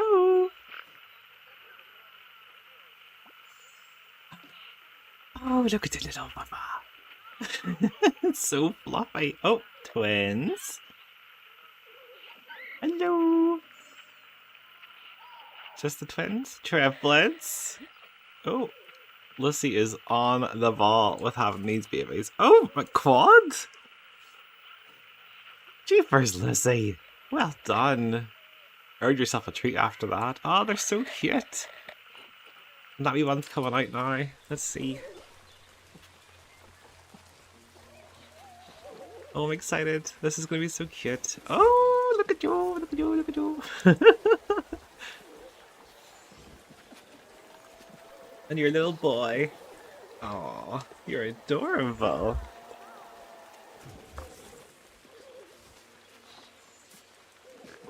Yes, you're so adorable. Oh, look at your little eyes. Oh, there's another one. Oh, they're so cute. Let's just check that. So you had little girl, little boy, and a little boy. Two of each. How sweet. Aw, that's a great way to start this. So if we go down here, let's see what else we've got going on. Okay, so our skunks are done. Timberwolf is still not quite there, but almost. We dismiss that and we go to... I believe we're still with Frankenstein? Frankenstein, can you now work on the raccoons, please? And if I sim out... I think it's probably about time that we start working on our next area. So, as I previously announced, it will be the Antrim Arctics. It'll be our lovely our lovely little winter area. And I'm planning to do that sort of here. It's going to be inspired by my hometown, the town of Antrim in Northern Ireland. So I'm hoping to have some sort of a main street which leads to where basically the old courthouse in Antrim is, but I'm planning to do something special with that. So we'll get to that. Oh, just notice some... Oh, it's a keeper. I was about to say, oh, I've never seen a deer up there before. That's not a deer. So I'm going to jump into a quick speed build just so we can start the first part of this. Oh, Seer is about to mature as well, which is always good. So yes, I'm going to do that now, and I shall see you soon. And in the meantime, I'm going to tell you a little bit about Antrim because, you know, proud of it. Born and raised. So see you soon. Antrim Town is one of the oldest settled places in Northern Ireland, with a history stretching back over a millennium. The name Antrim comes from the Irish Antrim, meaning Lone Ridge, a reference to the raised ground on which the earliest community was founded. The town's story begins during the early Christian period, around the 6th century, when monks established a small religious settlement beside the 6 Mile Water River. Over time, this spiritual outpost grew into a structured community, attracting farmers, craftsmen, and traders. By the 10th century, these monks constructed one of Antrim's most distinctive landmarks, the Antrim Round Tower, built as both a lookout and a place of refuge. It stands nearly 30 metres tall and remains one of the best preserved round towers in all of Ireland. It's a direct link to the early medieval world and one of the clearest reminders of Antrim's ancient roots. In the 16th and 17th centuries, the town entered a new era of growth. Families like the Clotworthys played a major role in shaping the town's layout and buildings. Sir Hugh Clotworthy began the construction of Antrim Castle around 1610, and the estate soon became the heart of local social and political life. The surrounding lands were carefully landscaped, eventually forming what is now the beautiful Antrim Castle Gardens that people still visit today, myself included. During the plantation of Ulster, Antrim became an important strategic settlement due to its position on the edge of Lough Neagh, the largest freshwater lake in the British Isles. The loch supported fishing, trade, and transport, helping Antrim grow into a busy regional centre. As the centuries passed, the town developed narrow streets, market squares, and the recognisable blend of Georgian, Victorian, and traditional Irish architecture that defines it today. Buildings such as the Old Courthouse, once central to local governance, highlight Antrim's long-standing role as a civic hub. Even into the modern era, Antrim has retained its historic charm. Its bridges, churches, and old shop fronts reflect generations of community life, while new developments add to the town's sense of progress and pride. Today, Antrim Town is a place where ancient monastic settlements, medieval towers, and 17th century estates sit comfortably alongside modern shops, parks, and homes. It's a living piece of Northern Ireland's history and a proud inspiration for the Emerald Wild's newest festive area, the Antrim Arctics.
Okay, so that took me so much longer than I was expecting, like to the extreme, but I think it came out really, really well, so it's a great start to our little festive area. Let's just go into we explore, so you can come down into your little Christmas town, look around, and like I said, down here, this is supposed to represent Antrim Town's, oh hello, what's it called? Main Street, which I think I've done quite good justice with, because this is sort of what it looks like. I've obviously added a lot more festive and Arctic look to this, and then you go down, you've got all your drinks on one side, all your food on the other, and then you also have two little souvenir shops as well as two toilets at either side, which is great. Love this. Just not 100% sure where to put it yet, so I've added it in regardless. This will be done in another episode, but I'm excited for it. Oh, that's a wee bit steep, but unfortunately it's probably the best we're going to get because I'm struggling with these paths as always. Just got more research done. Oh goodness, these are all hungry. Well, that's not good. I can just pause it actually. Have you all matured maybe? Is it worth now getting rid of? Oh. Oh, that's good. Before we do that, actually, before I accidentally reveal what animal we are adding, let's just go back over here. So, to start our lovely winter section of our zoo off in the Antrim Arctics, I would like to introduce our first lovely winter animal, which is going to be the king penguin, which I'm really excited about. And whenever I was checking this out originally, so I went to species data, 6 to 500. I was flabbergasted. I did not expect there to be 500 penguins. We're not going to do that. Ideally, I would like maybe 20, like 10 female, 10 male, and then let's say 20 juveniles as well. So like the space requirement is so small, so they can definitely fit in, no bother at all. I actually did go in here and started collecting some earlier because they're very expensive. While I'm here, I might as well grab a few more. If I just scroll down, no, I think that's us. Well, if I go to animal storage then, so we've got 1, 2, 3, 4, 5, 6 meals. Never mind. Okay, let me just sort this by species. So we and by what's it called? Sort by gender. So we have 1, 2, 3, 4 females, and then we have 1, 2, 3, 4, 5, 6, 7, 8, 9, 10 males. So the males are completed. We just need to get a couple more females, but we will get to that. But I'm not going to put them in just yet because, like I said, we need to sort out our actual other animals. You know, you can't neglect them just because we have some new things coming in. See, if we scroll down... Oh, never mind. Actually, the penguins don't appear to be here, so I wouldn't have spoiled anything, but it doesn't matter. It's still... It was time to announce it anyway, because that took forever. So yes, Frankenstein, you are still researching our raccoons. Our wolves are now done. I say we get Shuvi Fan, if you want to come over and start working on the fallow deer, and Elaine, if you want to come start working on the badgers, that would be perfect. Thank you so much. And if we then go into our animals and we sort by species, which we've done, if we look for our P files, have they all matured? Yes, these ones have. So these need released to the wild, which is great. Gets us a wee bit of conservation credits. Not very much, but it's still something, and it's always good to get those. Because then we can afford the more expensive stuff. Release to wild, and that's an extra 26. So that's great. And we're at 2030, which is even better. So yes, let's see what else we have to do here. I think that actually might just be us then. Everyone else seems happy enough. Just get rid of all of those. Back to the wild. We need to update our staff that will be working over here. Might add them now actually, and then that way we can work on their little uniforms, because I would very much like to have little winter staff. So let's get a caretaker. Let's get a keeper and a mechanic. Probably a security guard. I feel like a lot of people will be fighting over pests and different things here. And let's go for a vet as well, and an educator. So let them all drop down.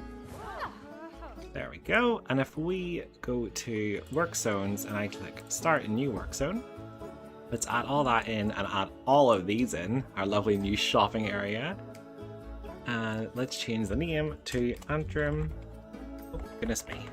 Antrim Arctics. I believe that's how you spell it. There we go. And then if we go back into our... Actually, I think we just scroll down. Yeah, they are. Okay, good. So, we are not looking at the fenders just yet. We want you, you, and I think... Oh, and you. Is that us? I think that's us.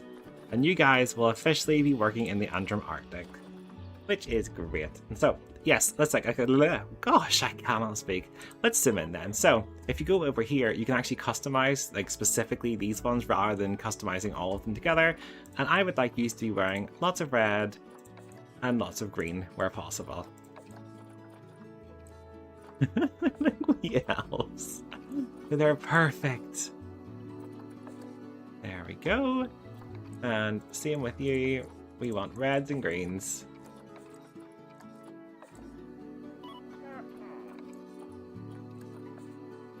Green, green, red. There's a wee bit of variation to them as well, which is always good.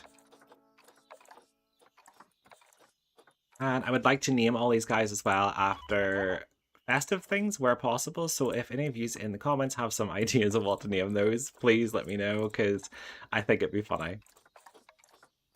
There we go. And then last but not least,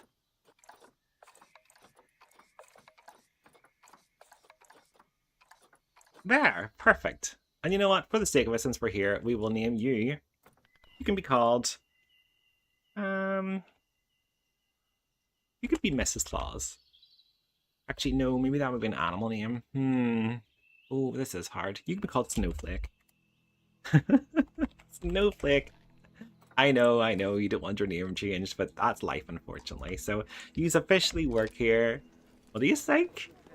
It is nice. This whole area is nice in general. Keeper workshop does not include habitats. I know, but it will. I promise. Oh, straight into the toilets. That's good. And I've added some snow falling from the roof here as well, just to give it that wee bit more festive touch. I might also put some string lights just across here. I'll do that very quickly now, because I completely forgot to do that.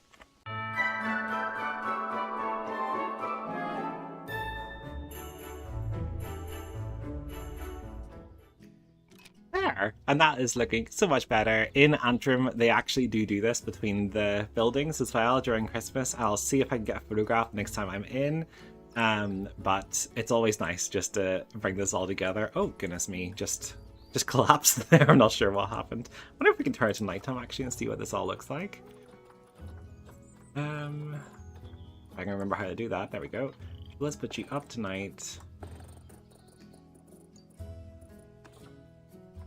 Oh, it's so cute. Yes, I'm really, really pleased with this. Definitely need more lights though, because it is still quite dark, but that's really nice. And that's gorgeous, and that's gorgeous. Oh, this is just turning out so well. Yes, really pleased with this. Okay, so I think it is now officially about time that we... Oh, Han Solo passed away. Gosh, this is just... Oh no, don't look, wee baby, don't look. Wee baby, no. Don't look at your daddy. Aww. This is both a bittersweet episode.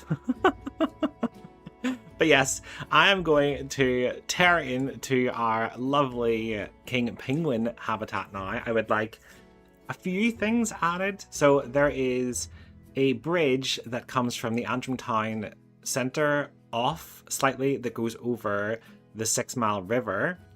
I want to recreate that bridge for our guests to walk across, so that way they can walk across the top of the King Penguin habitat. But I would also like to add in an underwater viewing area somewhere as well. So I have a lot to do here. So wish me luck, and in the meantime I will tell you a bit about the King Penguins, and then once we come back and we let them all in, I will then give you a lovely made up Christmas story from the Emerald Wilds based on our King Penguins, which I'm excited about as well. So I will see you all soon, and I really hope you enjoy the story time. King penguins are the second largest penguin species in the world, standing nearly a metre tall with their beautiful golden orange neck patch that gives them their royal name. They live on the sub-Antarctic islands far to the south, places like South Georgia and the Falklands, where icy shorelines and freezing waters are part of daily life. King penguins are expert swimmers, reaching speeds up to 10 kilometers per hour and diving over 300 meters deep to hunt fish, squid, and lanternfish. Unlike many birds, king penguins don't build nests. Instead, they balance a single egg on their feet beneath a warm fold of skin called a brood pouch. Both parents take turns keeping the egg safe and warm in harsh winter winds. Their feather structure is remarkable, with 4 layers of tightly packed waterproof feathers acting like a natural cold weather jacket, trapping warm air close to their bodies. In the wild, king penguin numbers are currently stable, but climate change and shifting oceans do pose long-term risks to their food supply. At the Emerald Wilds, we aim to give them a spacious, icy coastline home where guests can learn about their incredible adaptations and why protecting cold water ecosystems matters more now than ever.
Okay, so I am very happy with this little area. It is definitely big enough, as you've probably seen in the speed build. That was difficult. Getting the water is difficult, getting these in was difficult. I did want it just to go straight down and then up again, but to be honest with you, I kind of like the way this has turned out because now it's like a wee secret entrance kind of thing. I don't know, it just looks kind of cozy. Oh, need to put some red plasterboard just to finish that off, make it look a bit better. Put some signs up here. Obviously this is for accessibility reasons. We have a ramp and then a staircase if people are wanting to go up and down quicker. And I did manage to obviously get some sort of an underwater viewing area, which I've now covered with these ice things, and I think that looked really good. Really pleased with how this has all turned out. And the big question now though is, will my penguins like it? Can they... Oh no, another animal's about to pass away. Barbara Streisand. Oh goodness me. This is just not the day. Let's pause it to stop things from passing away so fast. Oh, we're also about to get some beaver babies. But yes, so let's get our lovely penguins into quarantine and then move them in. Hopefully this is enough space. I think it should be because they really don't require that much space at all.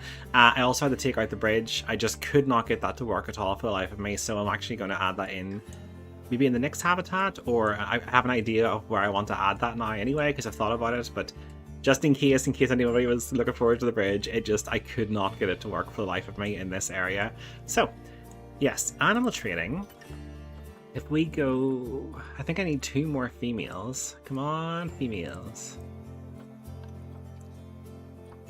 No, they're all too expensive. I'd really rather buy it with cash where possible, but that's okay. So 1, 2, 3, 4, 5, 6, 7, 8. So yes, 8 females, and then we have our 10 males, which is fine. They will pair up eventually. We'll get the other 2 in for them.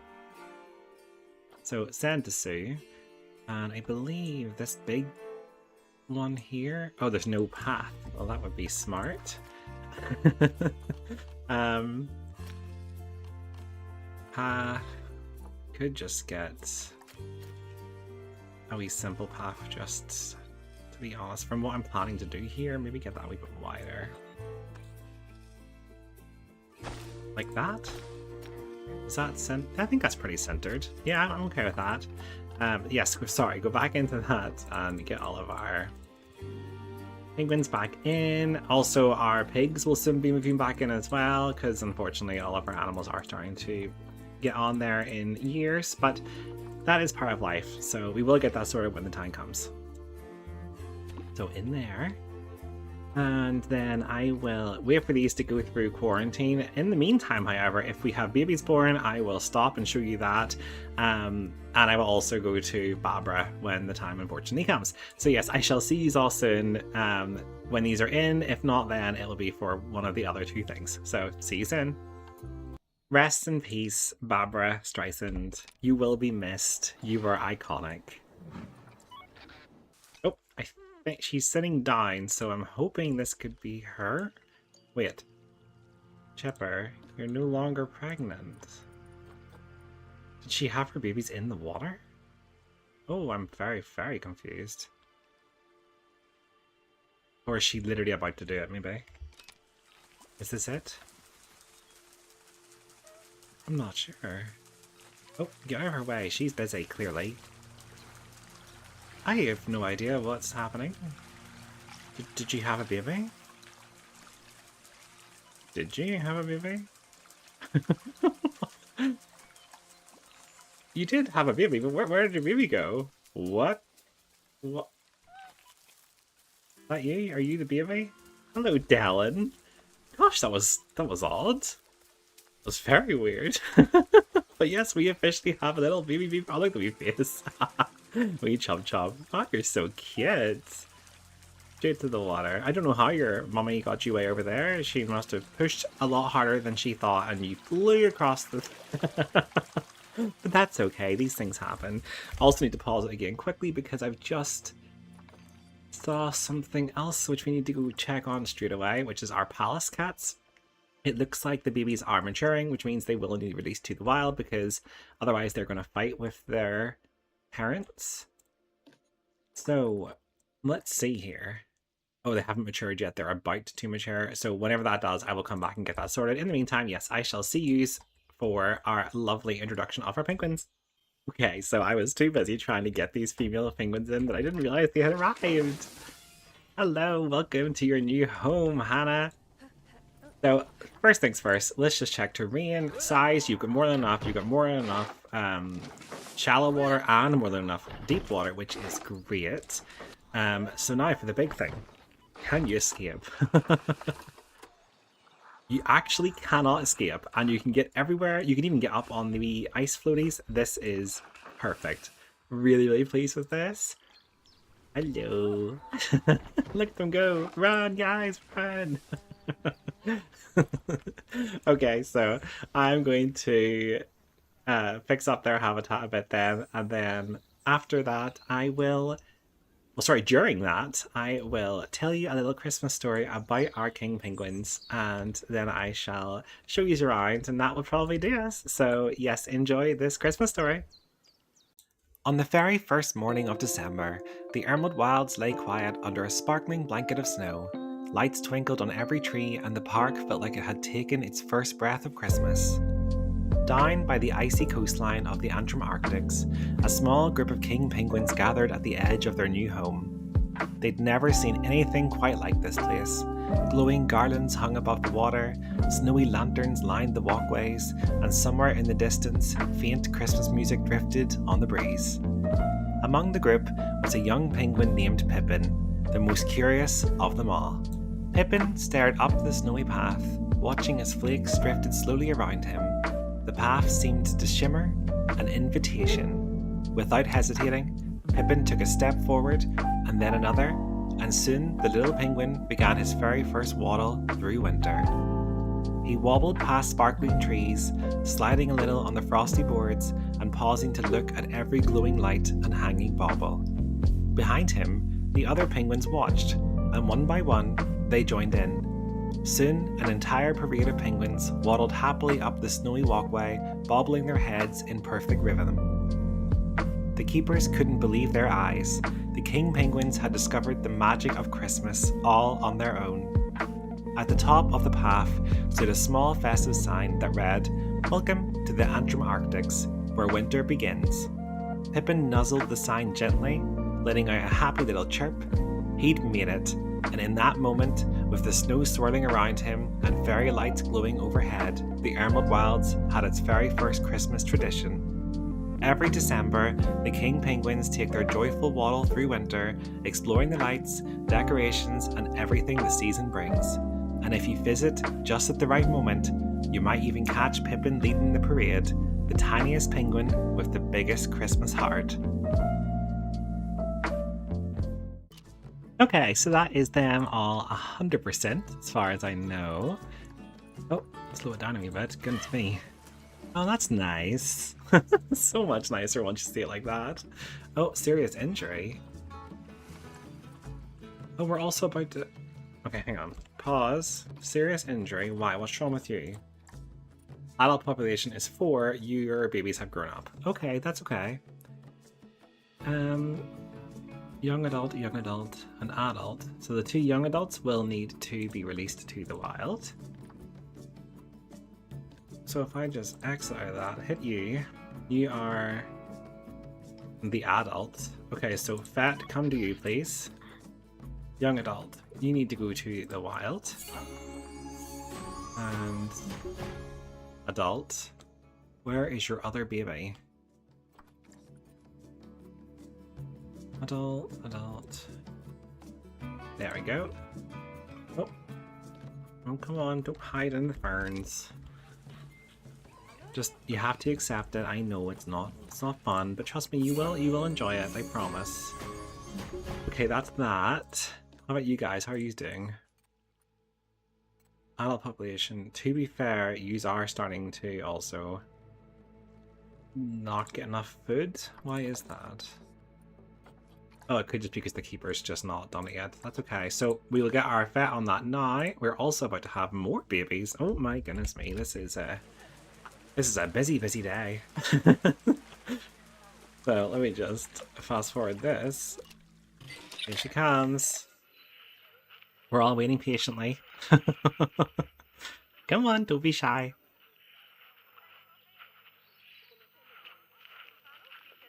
Oh, I always find it so funny whenever they come in here, because I do feel like they can definitely sense you watching. This has been a baby episode. This is great. What a way to start December. Oh, here we go. 1. Oh, she's still going, I think. Oh, maybe not. Just the 1. Well done you anyway. That's great. So we now have more babies. Little Dominic has been born. Oh, this is great. So yes, let's... Oh, goodness me, I'm stuck on this barrel. Let's fly back over quickly to our penguins. Like I was saying, they are now 100% everything. They've got 100% enrichment, 100% terrain. I had to remove the trees and different things. I really wanted a Christmas tree, and the only one I could put in that doesn't affect them is this. I really liked this pre-built little house for them. I think it's really cute, and I like up here there's a wee nesting area, so it's just nice. And if I'm correct, yeah, 18. We still need to get 2 more females. I wonder if they're ready. Oh, there we go, perfect. So get those now, and we will send our last 2 females in, and then that means everybody can officially pair off, and it'll just be a very nice little area. And if we just put that in the staff zone as well, the work zone. Oh, goodness me. Okay, Raccoon, you're still doing that well. You're still doing that well. You are still doing well. Staff, work zones, Antrim Arctic, edit, and let's add in that, that, and that. And there we go. That is perfect. So our penguins are officially in. Our lovely winter area is off to a great start. Let me know what you think about the snow around it all. I can still fill in more, obviously, but I'm also planning to put in more habitats, so I can't go crazy just yet. But let me know what you think of the snow. Should I keep it in, or should I just leave it and let it snow when it does? Or do you think the snow is a definite good addition? I don't know. I'm so torn. Oh, hard shelter. So you do need more hard shelter now that there's more of these coming in. That's okay though, we can do that. I believe there's just a nice wee simple structure. It's quite big actually. Just something small and simple I feel like is more than justified. Is that you? Hard shelter, perfect. That's all you needed, which is that wee bit extra just so you can bask in the snow. But yes, I think that is more than enough for this episode. A lot has happened. Really, really chuffed with it all. Just quickly popping in before we completely finish, our pals cats have grown up and they are starting to fight. So I'm also going to release those to the wild, and then that will officially do us for this episode. And I hope you've enjoyed. So I'll see you all soon. Okay, so obviously in our last episode we have started our lovely Antrim Arctics area with our gorgeous king penguins enclosure, and they are waddling about like crazy. Hello! But yes, before we get tore into anything else in this area, we have a lot of naming to do, so bear with me. So thank you all so much for your amazing name suggestions in general. I am loving every single one of them, and I do hope that you keep giving them, because I really appreciate the feedback and the comments and the suggestions, and it also really helps with engagement whenever people do comment and leave name suggestions, so I do really, really appreciate it. Oh, before I do that, it looks like we've just had another snow leopard baby after releasing our... Oh, we had two this time after we released Snowy to the wild there in the last episode. Aww! Little Caden and little Gordsel? Gordsel? They're perfect. They're gorgeous. But yes, so we are going to fly the whole way back over to our Newry Nights, which is where we will start with this naming. I will leave a little timestamp just here for those that want to skip this, but if not, then bear with me. So starting off strong, we will fly inside. Is this the right one? Nope, here we go. So our little wombat, Adelaia, you will now be known as Pip, which is a very cute name for you indeed. Also, can we get a keeper in here, please? Use in the last 12 months. 0. It is accessible. Can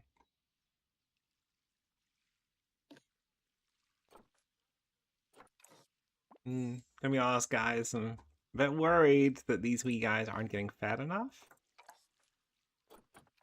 Just in case, let's add in another melon feeder. It's just I can find somewhere for it to go. That'll do. Perfect. Hopefully they eat that while they wait for the keeper to come in, because I don't know what the keepers are doing here. Slacking off. Oh, that needs moved over a wee bit.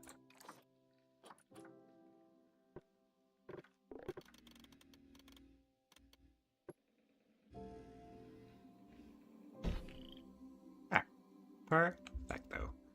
Habitat has become invalid. No, it has not. Has it? Has it? I don't think so. Fix gate facing the wrong... Oh!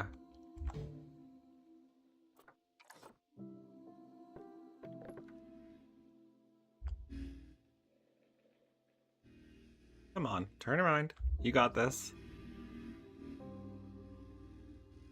That's really odd. Okay, there. Is that better?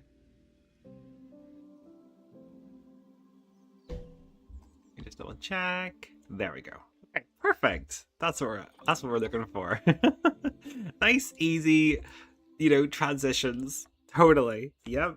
Okay, so let me just get on my list here. So, flying back over here then to our lovely deer herd. Let's see.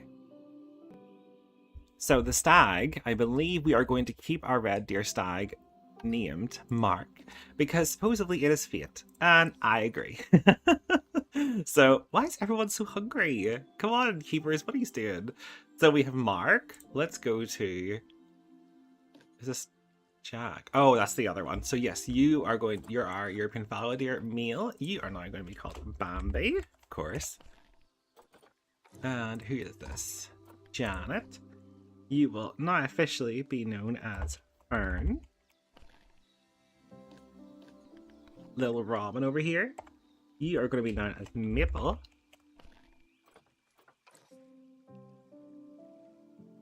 It is handy that they're all female. Hazel is actually already one of the name suggestions, which is crazy. So well done on whoever named that. Mathilda, you will now be known as Thorn. And I think if that's me, yes. Oh wait, actually, did we get Thistle in? Is there a Thistle, anyone? I'm not sure if I named a Thistle. I don't think I did. Sandra, you could be known as Thistle. And if not, then there's two Thistles, and I'm okay with that. I am completely okay with that as well. And our swans have all had some lovely names as well. So, let's see who we've got here. Isaac. You will now be known as Derek. And go in here, and if we go to you, Hannah, you will now be known as Odette. Fraser, you will now be known as Cornelius. Oh, Catalin is a boy. I was like, oh, Caitlin. No, Catalin. You'll be known as Dimitri. Dimitri. Oh, need a female. Janet will be known as Thumbelina, which I love. And I do think this is really cute that these are all like named after couples. And finally, Anastasia. Now guys, you know who you have to pair off with, so I wish you the best of luck. Why is everyone hungry? This is annoying me. 2 staff. Okay, so workload's great for our vets. I mean, energy's a bit low for these guys, but apart from that, they shouldn't be having much issues. Let's just train everyone up, make sure that everyone is the best of their possible abilities. And finally, over to our lovely little king penguins. We've had some great name suggestions as well for them. Thomas, you are now known as Happy Feet. Isla, you are now known as Aurelius. Oh. Yes, I believe it is. Let me just double check. Yep. Aurelius. Benjamin, you are now known as Regulus. Anna, you will now be known as Queenie.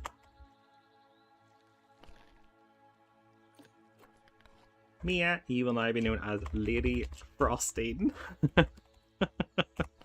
It's such a good name. These guys' names are so good. You are Lord Waddleworth. They're so regal, it's great. Frankie, you will be known as Duchess Galicia. And I think we need 2 more meals if possible. Eli, you will be known as Imperious. And our last name suggestion, if I can find one more meal. Oliver, you will now be known as Prince Tuxwell.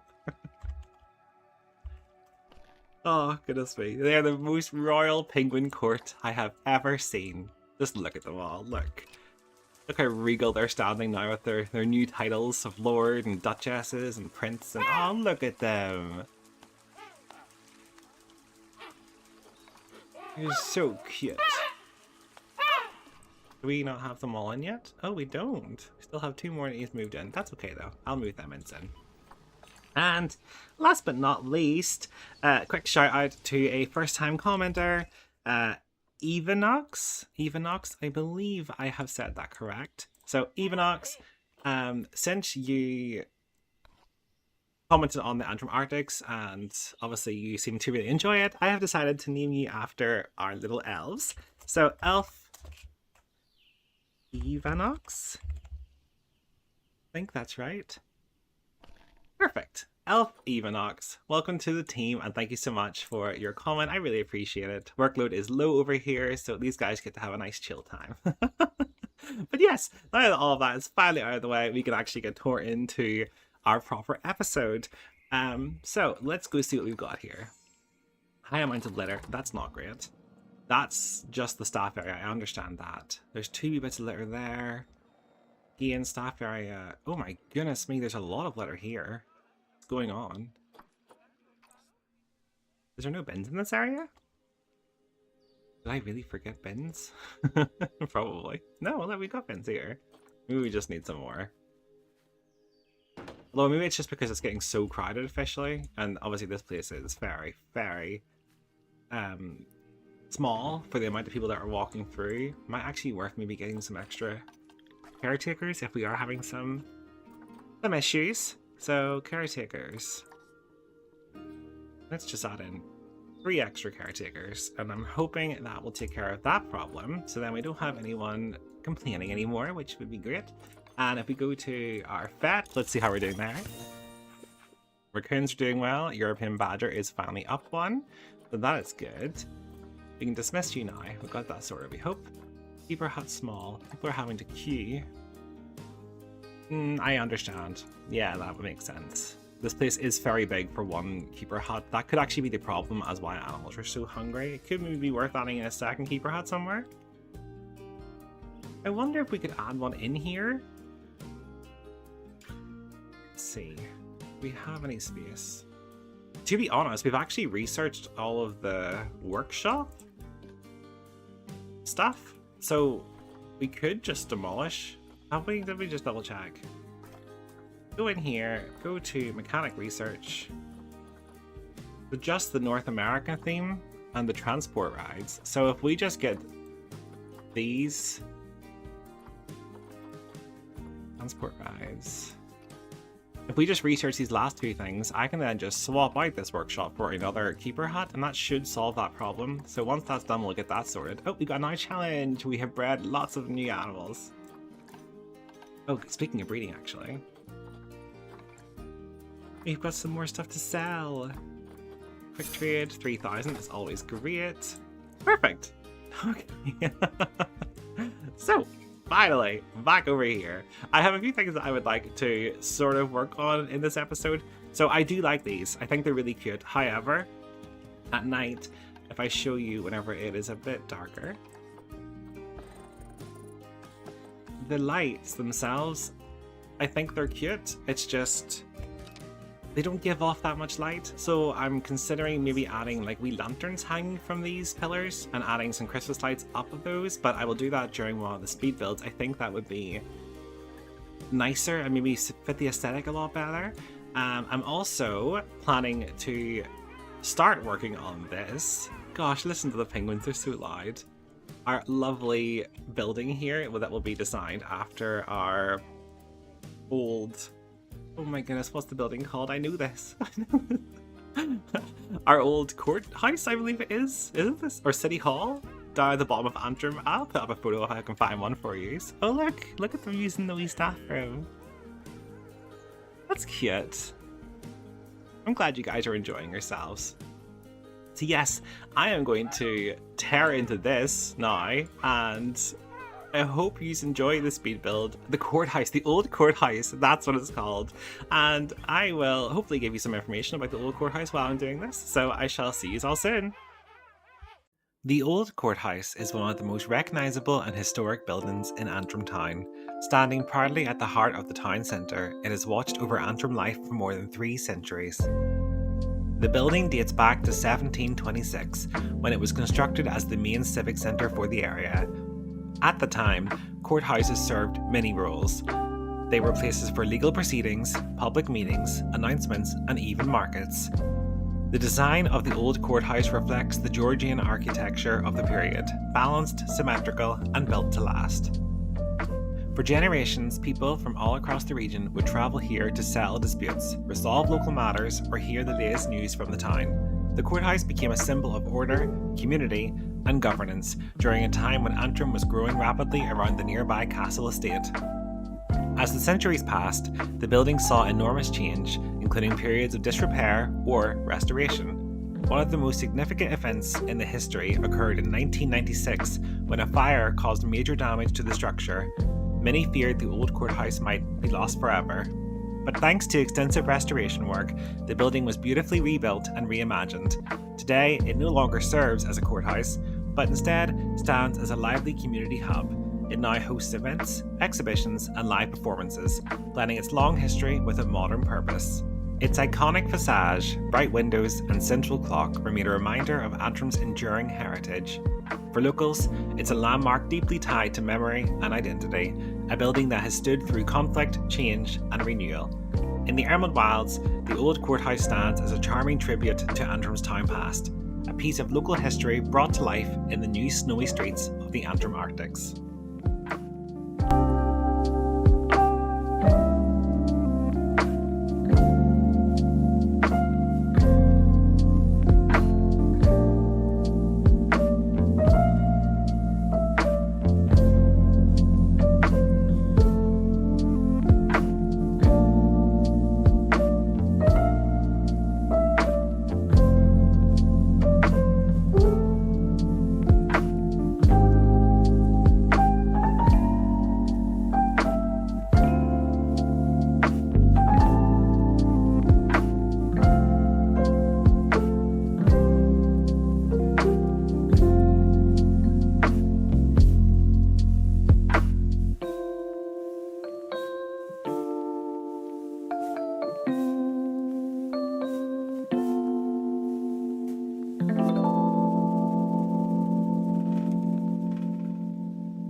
So that took me quite a while, but I think it turned out really, really well. It's not a perfect recreation of the town hall, but it definitely looks close enough, and I think it is a great centerpiece to our Antrim Arctics area. So let's see what it looks like in the dark, because let's face it, that's when it's important. Come on, you can do this. Oh yeah, that's really, really nice. I'm really, really pleased with this. I hope you all like it as well. Let me know in the comments. I'm really, really chuffed. Let's just actually go down and see. If we go into explore mode, I just want to see what it's like as a guest. Oh, this is so cute and cozy. Oh, wee bit of lag. Probably the amount of lights I've added. Oh, no, this is really nice. I'm really, really pleased with this. Definitely need to add in more lights, though, in general around the place. Oh, that's so cute. Yeah, I'm really happy with this. I hope you're happy with this as well. So let's go to standard. Multiple animals are hungry. I know. Who now? Oh, it's okay. They got sorted. And we can move in our last couple of penguins. Oh, that actually reminds me. We need to name one of our penguins Pippin, after the little story. Let's see here. Who we not named? Jackson. You will for now be known as Pippin. The little waddler through winter. They're very cute. Stop for having to queue. I know. We are working on that though, which is good. So at least now that we are getting all that sorted, I feel like we're getting somewhere. Let's put it back to daytime for now. Let's go for, how about there? I know it's still dark, but that's just because it's May, you know, and it's raining and it's supposed to be summer, but this is Northern Ireland. Summer doesn't exist. I like the blue lights and stuff are coming on as well. So let's pause this while I'm trying to work out what is going on. Workshop, staff are having to queue. That's okay. You just work through that yourselves. Solar panel needs... Oh, that's fine. It's been a year since you've been there. Shameful. That's every 3 months. Maybe I should add a couple more mechanics as well then. I feel like our staff are really starting to struggle now that our zoo is becoming so big. And it is big, I mean, and there's no point in denying that. Let's get 3 extra. We have the money and that will definitely help out. So let's just push play so they all fall down. And go back into zoo, staff, and then let's go to work zones. So if we scroll to the bottom, we have mechanic. Oh yes, our janitors as well need to be put into our everything. Everything. Here we go. And if we add them into the everything, that means they should all be able to work, which is great.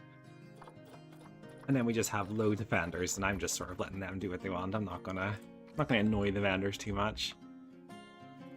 I think our guests are enjoying it.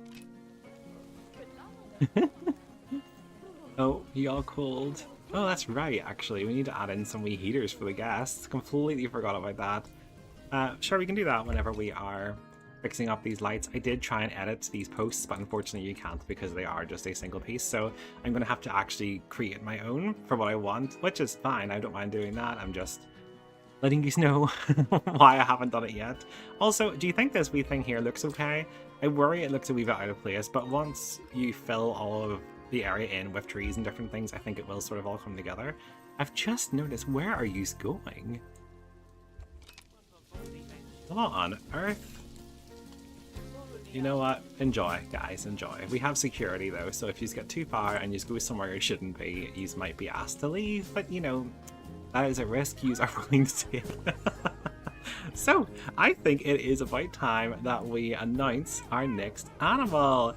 So, our next animal for the Antrim Arctics is going to be the Wolverine. They're so fluffy and cute. I just saw them and I was like, oh, you know what? They live in the snow. They're the perfect addition to a winter park. So let's just pause it so nothing crazy happens while we're in here. And let's check them out. So we can have up to 1 male and up to 1 female. That's not too bad. That's pretty standard, to be fair. I feel like any more than that, and they're probably going to fight. Guess flee from. I would definitely flee from. I think these things are scary. They're territorial animals. Males have a large home range. Several females may live within a male's territory. Okay, so they are okay together. And hopefully we can breed them as well. Actually, whereabouts? Least concern. That's okay then. So we don't actually have to worry about breeding them, but it's always nice to anyway. All mature offspring become outsiders. Yes, we will release the babies to the wild when the time comes. So number of offspring per mating event is 1 to 5. Oh my goodness. That's actually quite a lot. And they're difficult to breed, but we can do this. So, yeah, we're going to have 2. 2 adults, and then let's say we have the full 5. So we need 861 meters squared of land, 79 meters squared of climbing, and they don't care for water whatsoever, and it needs to be at least 3 meters tall, and then the grade 3 climb proof. We don't have to worry about the grade 3 stuff or even the grades in general because we always make our own custom fences, and those grades are technically like infinity. The animals cannot break out of custom fences, which is great. So, and I don't think they can live with anyone else. No, they can't. Okay, that's good. So yes, if we make an enclosure, not that big enclosure to be fair, maybe about 1,000. We'll go for 1,000 because if once you add in the trees, it brings down the area in general. So yeah, we'll go for about 1,000 meters squared, and then we shall see if we can get any of these guys in. So let's actually see if we can get them now. Wolverines. What are we working with? Oh, I forgot to check their age of sexual maturity. So they live until 15.5, and sexual maturity is 2 years, and they can breed until death. Okay, so the younger, preferably. She's very expensive. I'm gonna just go for the cash funds. So let's go for 4.6. He's very small, but that's kind of cute. We'll go for 4.6 male. Yep. And we'll go for the 5-year-old female. I think that's okay. And then we will send them to quarantine, which is in here. Yep. There we go. Perfect. And in the meantime, then, I am going to create their enclosure. I'm planning to do it over here. I just feel like this wee area is calling to me. So I'm going to create their little area here, and then I will come back and tell you a little bit about the Wolverines. So I shall see you all soon.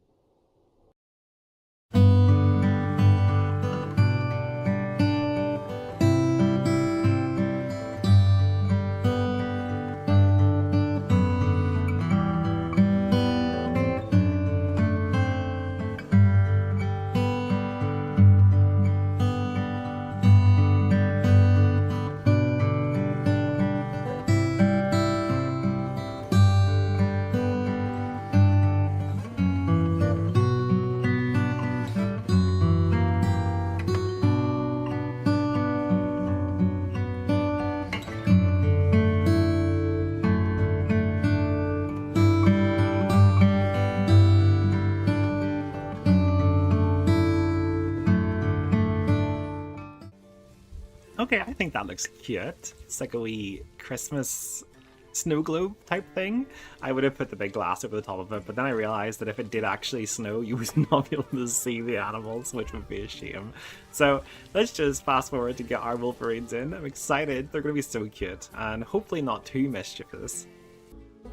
Okie dokies, here they come. Look at them running. Oh, it's getting dark. Oh no. Oh, let me pause. Oh, it's okay. Actually, I remember I changed it so that it should get light again pretty quickly. Oh, hello.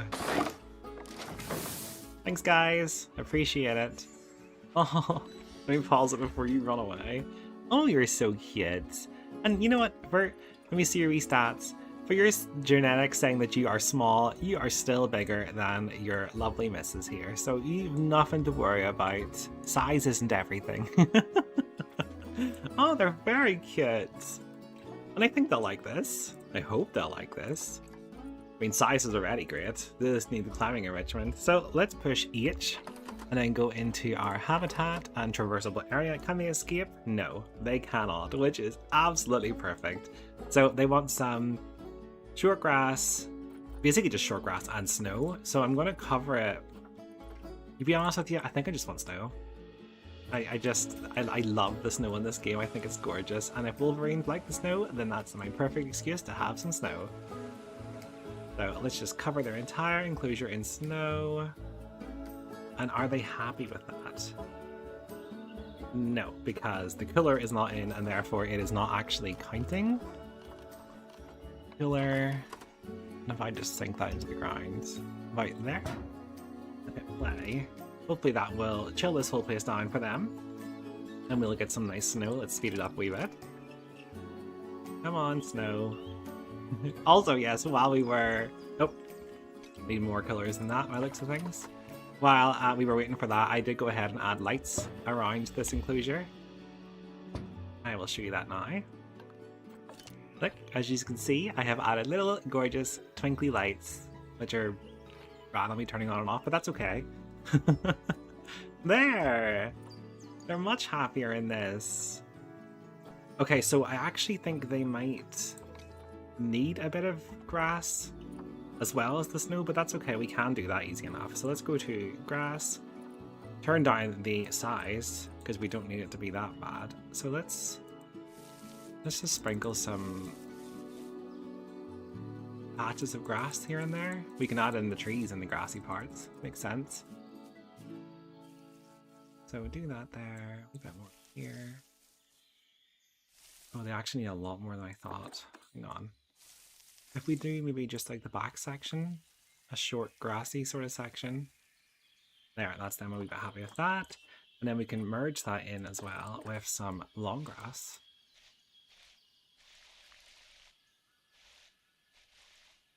And just get this nice and evened out with some long grass in between. That's their long grass requirement. Oh, their short grasses went down a wee bit because of that, so I'll put a wee bit more in. There we go. Just have some patches of short grass in here and there. I think that looks good. And then they want a wee bit of soil. So let's add in their water. And then we can put soil around the water. A wee bit here. Not too much. I don't think they're that interested in water. It's just for drinking. And then if we go to soil heavy and just cover that wee bit there in soil. And then we get soil light. And we just go around that slightly. There we go, and if we turn this down even more, and we have a little pathway from the water, and a little pathway back here, because this is where I'm going to build their burrow. Little pathway over there, perfect. Maybe one over here as well. Just to add in that soil requirement, because if they want it, it's only fair. And then we'll just add some patches of soil here and there.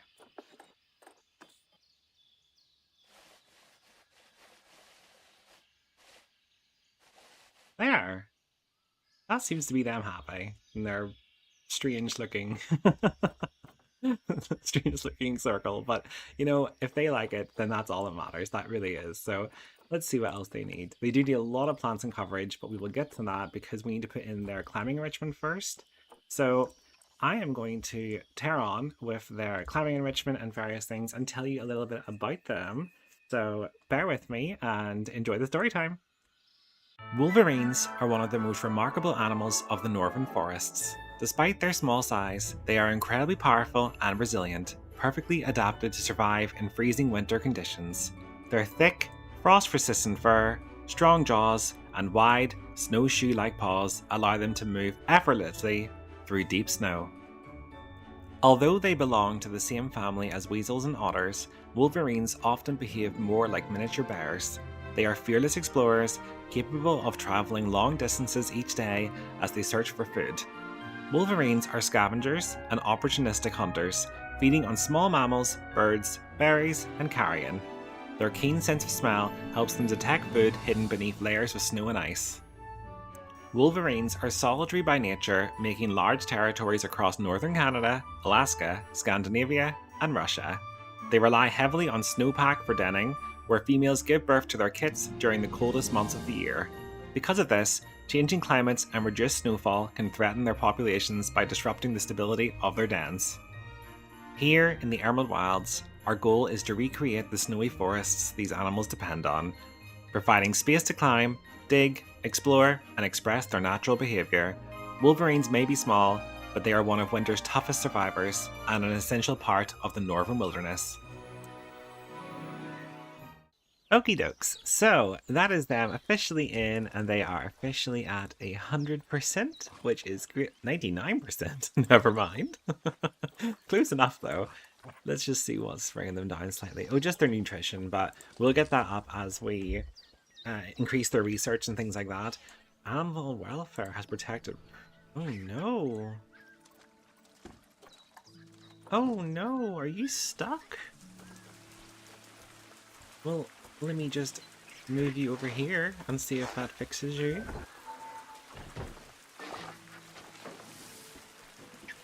Ah, there we go. Wasn't that good? Someone's about to inbreed. Gosh, is it this time of year for us to get rid of our chickens? Oh, we're too late. They're already due. Oh, that's okay. Gosh, we've got a lot going on here. A lot of solar panels seem to be having issues as well recently, which I've noticed, which is a bit odd because they've all set to 3 months, but hopefully that will pick up now that we've got our new mechanics in. Mechanic cannot... Oh yes, that's right. They can't reach this because we haven't added it into a work zone. So if we go into our staff, go to work zones, and then we go to the Antrim Arctics, that in, and if we go back here and into everything, come on game, don't crash on me. There we go. Oh god, it lags so much. So I think this all actually needs added. Yeah, it does. There we go. That actually would explain as well why our mechanics aren't doing too much in this area, because that was actually in the everything. But now it is, so which is great. So, yes, we can officially come in here and look at our gorgeous little wolverines. And I do really like this wee enclosure. I think it's very simple, but it definitely does the job. All that's really left, to be honest with you, for this episode, I think, is just to add in some education for these guys. And then I think that's pretty much us done. But yes, let's just have a nosy. So, what do you think? Do you love it? They're so pretty. They're like wee bears. Little baby bears. Mixed with like badgers and dogs. They're very, very cute though. And I think they definitely like this. So yes, if we go out, zoom in a little bit. And if we go into our, where pause it? Go into our facilities and we go down into media devices and education.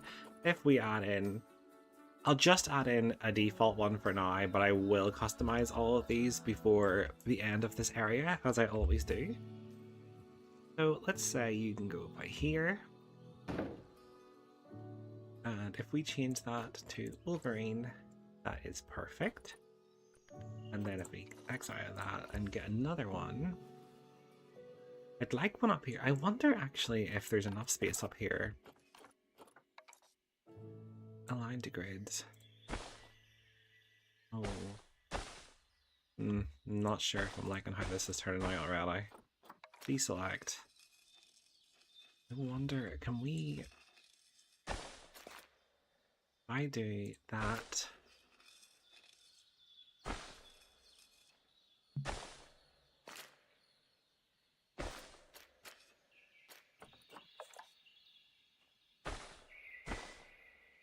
Okay, and if we just need these to connect, that would be great. Or maybe that would be enough. What do you think?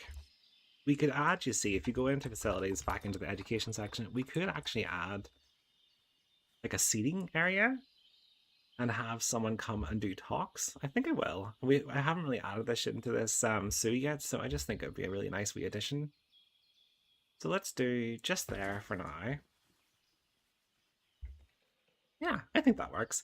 And then if we go down again and we click our animal talk point and just put it right in front, and then if we click this, we can link seating, link it to this, click confirm.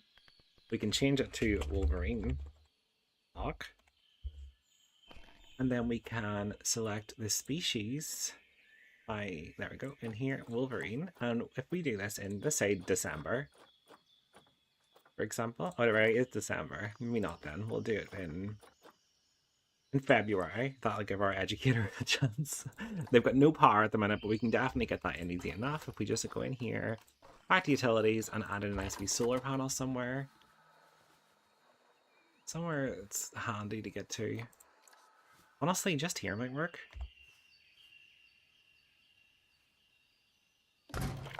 There we go, and that should then connect to that.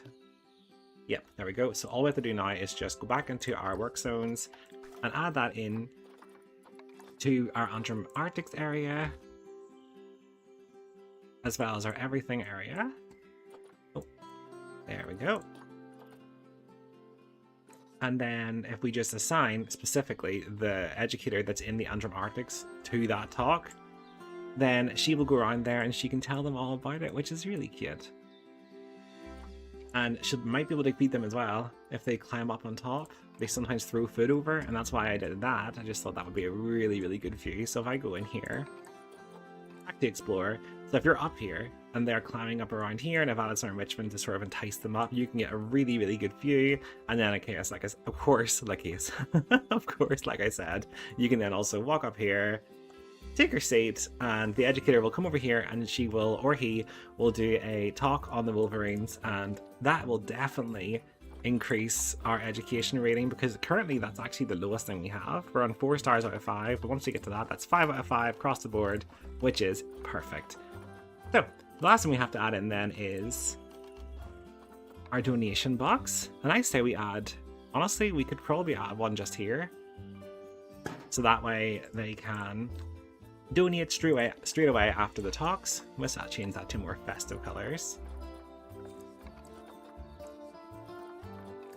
I feel like that's not really that festive. It's more, it's the pattern doesn't really work.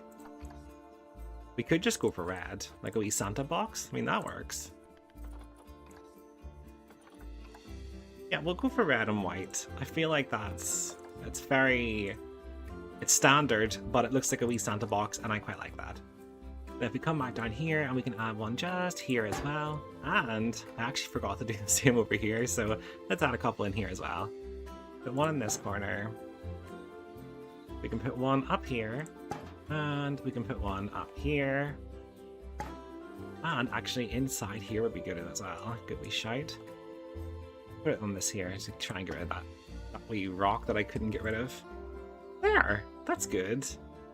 Okay, so yes, I'm really, really happy with all this, and I think that this area is really turning out well. It's a lot cuter than I originally actually thought it would be. I thought I was going to really struggle with this, but no, it's definitely turning out great, and I'm really, really pleased with it, and I hope you all agree. Oh, save the turtles, pop the balloon. Don't worry, we've got you sorted. But yes, I think that is more than enough for this episode. I am going to give you another little Emerald Wilds Christmas story now about our wolverines, and then I shall see you all in the next one. In the deep, snowy woodland of the Antrim Arctics, where pine trees glimmer with soft white lights, the keepers had set out a little Christmas surprise. A small wooden enrichment box, wrapped in festive ribbon, sat beside the forest path, waiting for the wolverines to discover it. But one wolverine, a curious little fellow named Spruce, spotted it long before opening time. Spruce crept closer, sniffing the air, his nose dusted with frost. He tapped the box once, twice, then with a sudden burst of excitement, he pounced on it, sending it sliding across the snow like a tiny wooden sleigh. The other wolverines perked up instantly.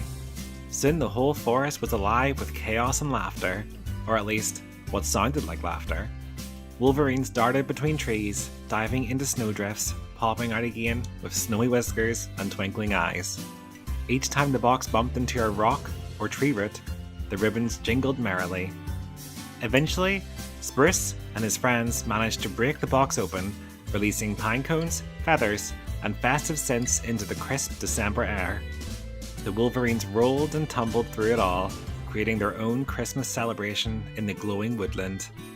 Since that day, it's become an Emerald Wild tradition. Every winter, the wolverines of the Antrim Arctics enjoy a hidden enrichment gift somewhere in their snowy forest, and every year, it sparks the same joyful mayhem, because Christmas in the Emerald Wilds isn't complete without a little mischief in the snow. Hey everyone, and welcome back to the Emerald Wilds. I'm AptBobcat, and today's video is a little different because this is a thank you. A few days ago, this channel reached 50 subscribers, and I honestly can't put into words how much that means to me. So to celebrate, I'm creating something permanent inside the zoo, a calm, peaceful place that honors the people who have helped this channel grow from the very beginning. This is the Subscriber Sanctuary, a walk-through butterfly garden filled with light, colour, and the names of all of my supporters. So grab a cup of tea, relax, and let's start building.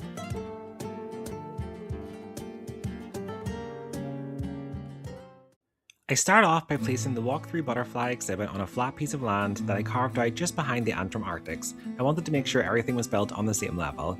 Next, I add a single brick wall piece, then place bamboo along the top to keep it feeling ethical and natural, in line with the theming we've used across the zoo. I then finish off the wall by adding some flowers along the inside to soften the overall look. Once one wall section is finished, I duplicate it across to the other side, merge it into one piece, and then keep duplicating and slightly rotating it each time. This allows me then to slowly start shaping a circle, giving the sanctuary a really enclosed, peaceful feel right from the start. Next, I remove a few wall sections from both the entrance and the exit of the habitat and add brick pillars on either side to start forming proper entry points.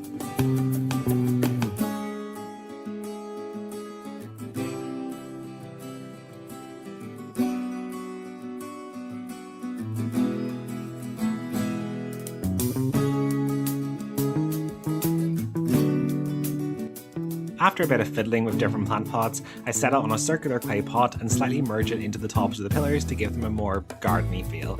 I then add a wooden border around the base of the pots to make them feel a bit more realistic and finished.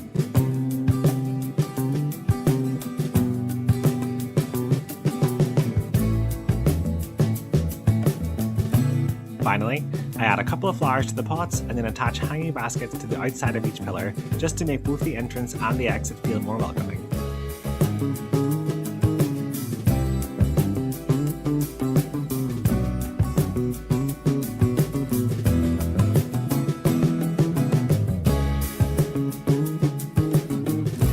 Once I have the basic layout complete, I move the entire build into its final position, right between the Antrim Arctics and the Fermanagh Forests.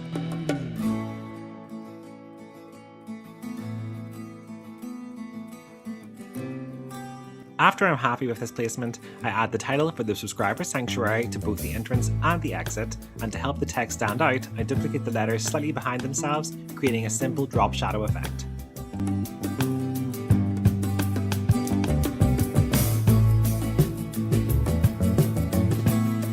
To help the lettering stand out even more, I then use some Arctic wood panels to create a simple backdrop for the text.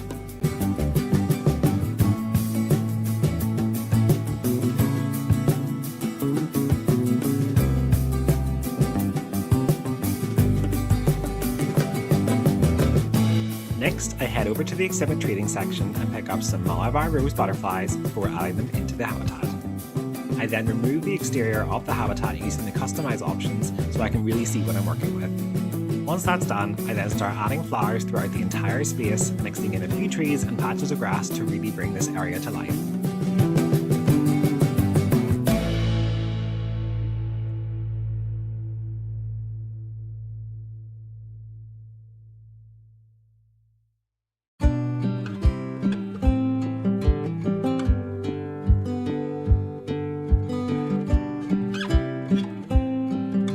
Next, I add a few benches and bins throughout the garden so guests can properly stop and enjoy the space.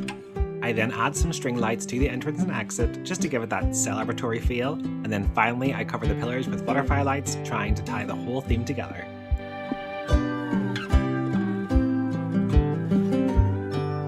Once I'm happy with all the decorations, I finally move on to creating the signs and the posts where all of your names will be added into the garden. I then place them throughout the space, spraying them out naturally so they've woven themselves into the garden itself.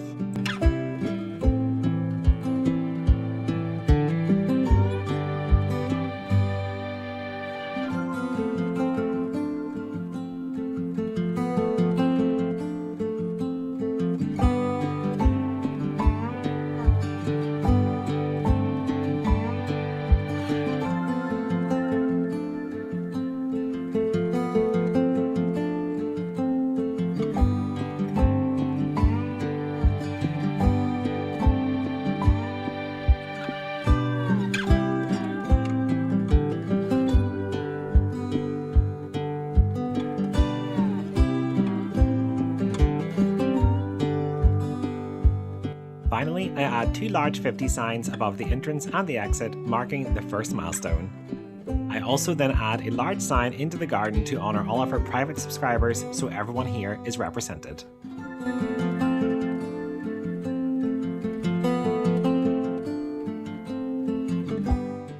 Okay, and there we have it. We have our subscriber sanctuary as a nice way to honor my first ever 50 subscribers. I'm really, really, really chuffed with how it turned out. I think it's really cute, and I love the fact that there's butterflies and all flying around. It just really brings something to the zoo that was missing before, and obviously the guests are going to use it. So yes, we have all of our amazing subscribers. We've got Shoopy Fan, we've got Piers Paws, we've got Christopher Gaming Channel, Hyrox825, and so on and so on. It's so good. Oh, and we can't forget Mick Hack. Oh goodness me. No, I'm really, really, really pleased with how this has all turned out, and I'm really, really chuffed that you have all subscribed and are enjoying the channel, and I love all of your feedback. It's just I'm really overwhelmed by it all so far, so thank you so much. I really hope that you do enjoy this and like how it's all turned out. I think it looks great. I actually just realized I forgot to add in education, typical. But that's okay, I can do that off screen, sure. But yes, so there we go, it is officially in, and if anybody wants this uploaded, let me know. And obviously we also have a gorgeous wee sign here at the back for our private subscribers who are supporting us from the shadows, which is completely fine with me. You know, every single subscriber is still important, so I'm really, really pleased, and thank you all so much for making this all happen. So yep, onwards and upwards.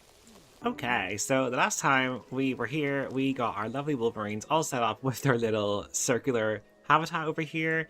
And for those that, oh, there's a lot of lag. For those that missed it, we also done a little bonus episode where we celebrated our 50th subscriber, our first 50 subscribers, and we built a butterfly walkthrough. So this is it here, which it seems to went down quite a hit, to be honest with you, so I'm very pleased with that. But yes, let's start this episode off by flying over back to our gorgeous little wolverines, because you have been named.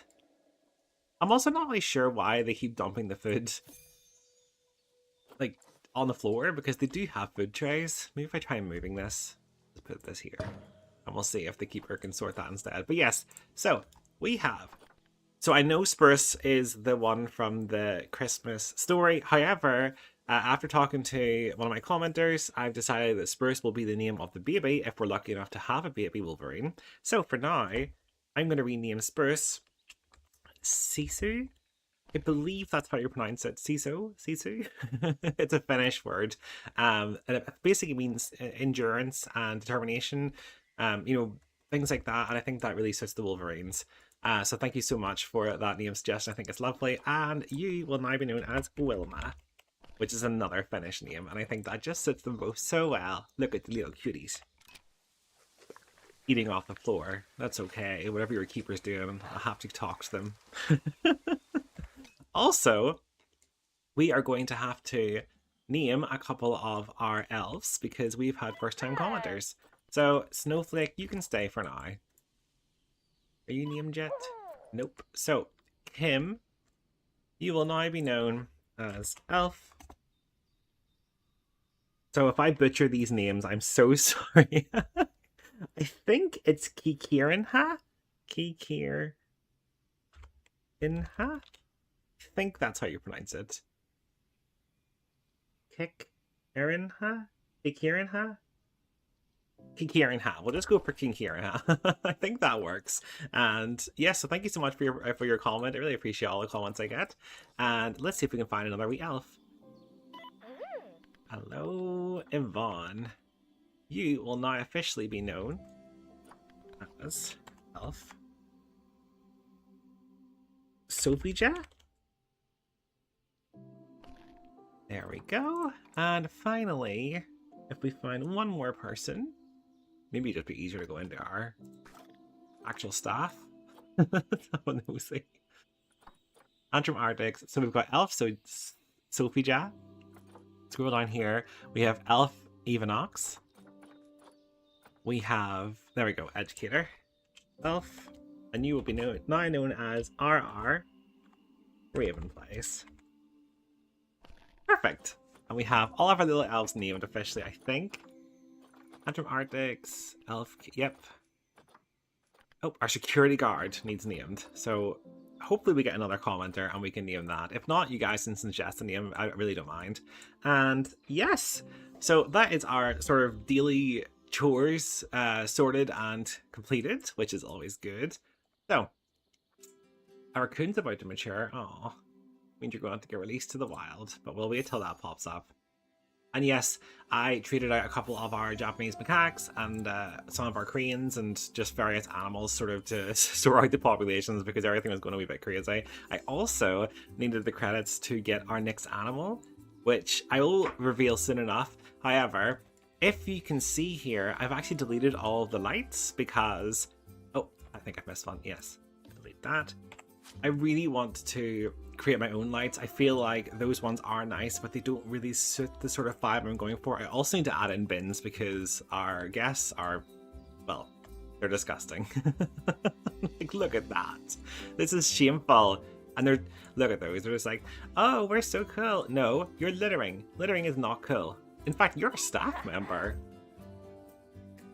How dare you? But yeah, so I'm going to jump into a very quick little time lapse where I'm going to attempt to... I would like to make a candy cane, if that's possible, and hang lights from it. So I'm going to attempt to do that, and then I'll put them all around the place. I'll also add in a couple of bins, and then I'll come back and we can reveal our next animal of the Antrim Arctics, which will be really, really exciting, I hope. Just seeing if our wee penguins are doing good. I wonder if any of our penguins are pregnant yet. These are hungry. I know you're getting food now. They're literally there. Nope, we've got no preggers yet, but hopefully soon. They're so noisy. Okay, yes, that's enough procrastination. Right, I am going to jump into this now, and I shall see you all soon.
Okay, I think that looks really, really cute. Let me know in the comments what you think, but I think that came out so much better than what I originally thought it would. It's a wee bit bumpy, I'll be honest, but it is quite difficult to make sort of round things in this game, especially using, you know, flat pieces. But, you know, from a distance, it looks perfect. It's very, very cute. I've added in the red and different white bins everywhere. I've added in some chairs for people, and it's really just...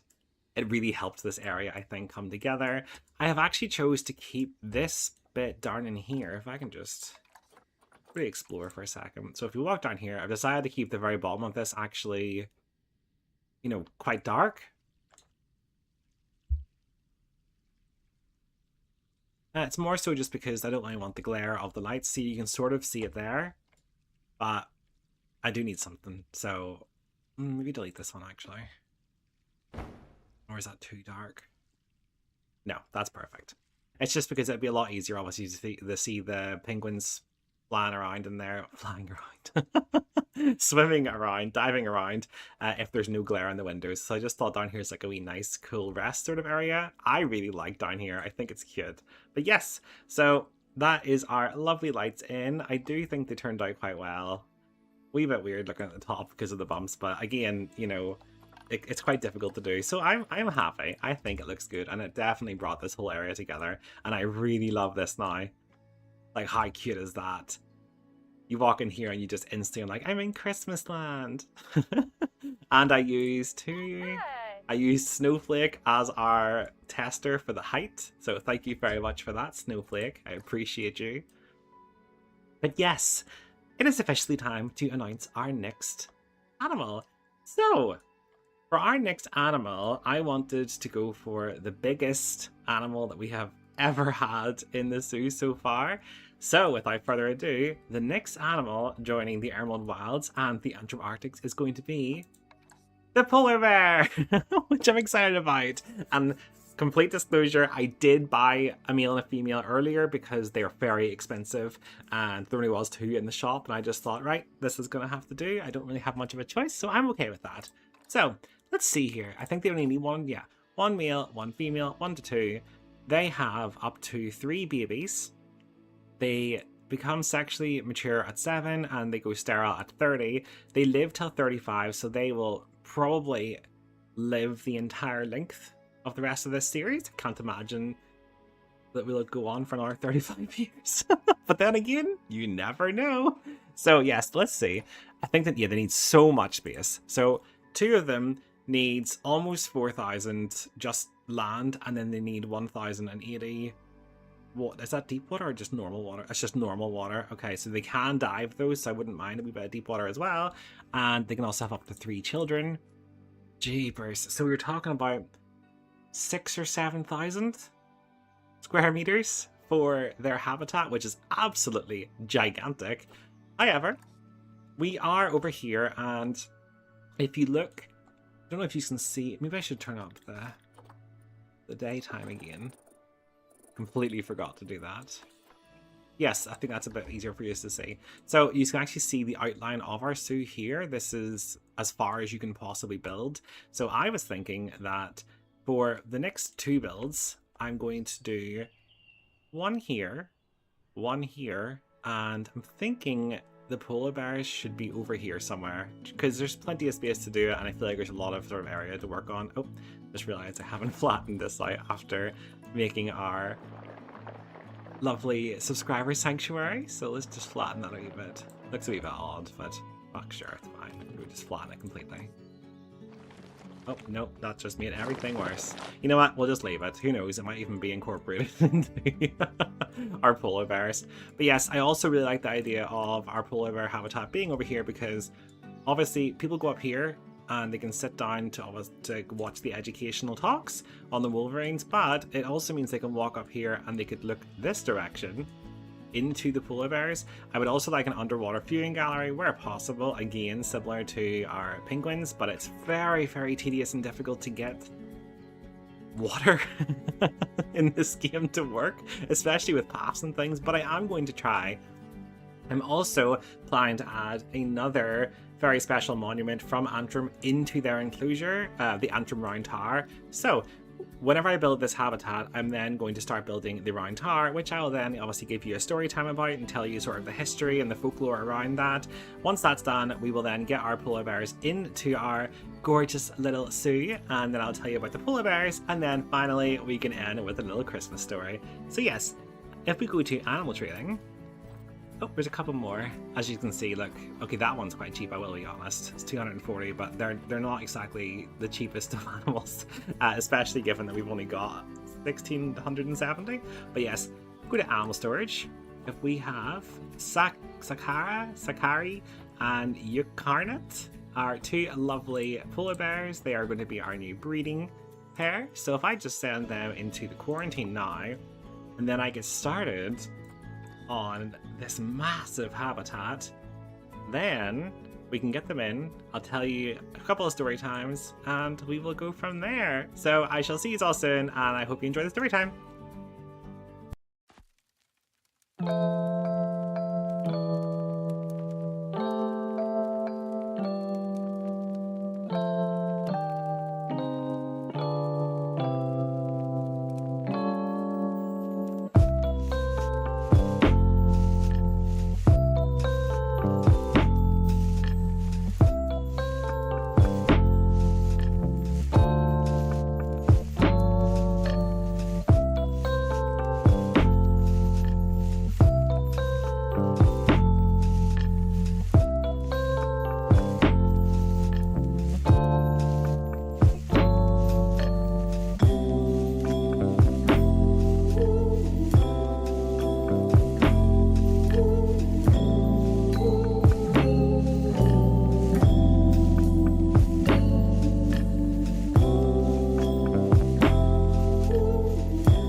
Antrim Tower is one of the town's oldest and most enduring landmarks, standing as a link between history, faith, and folklore.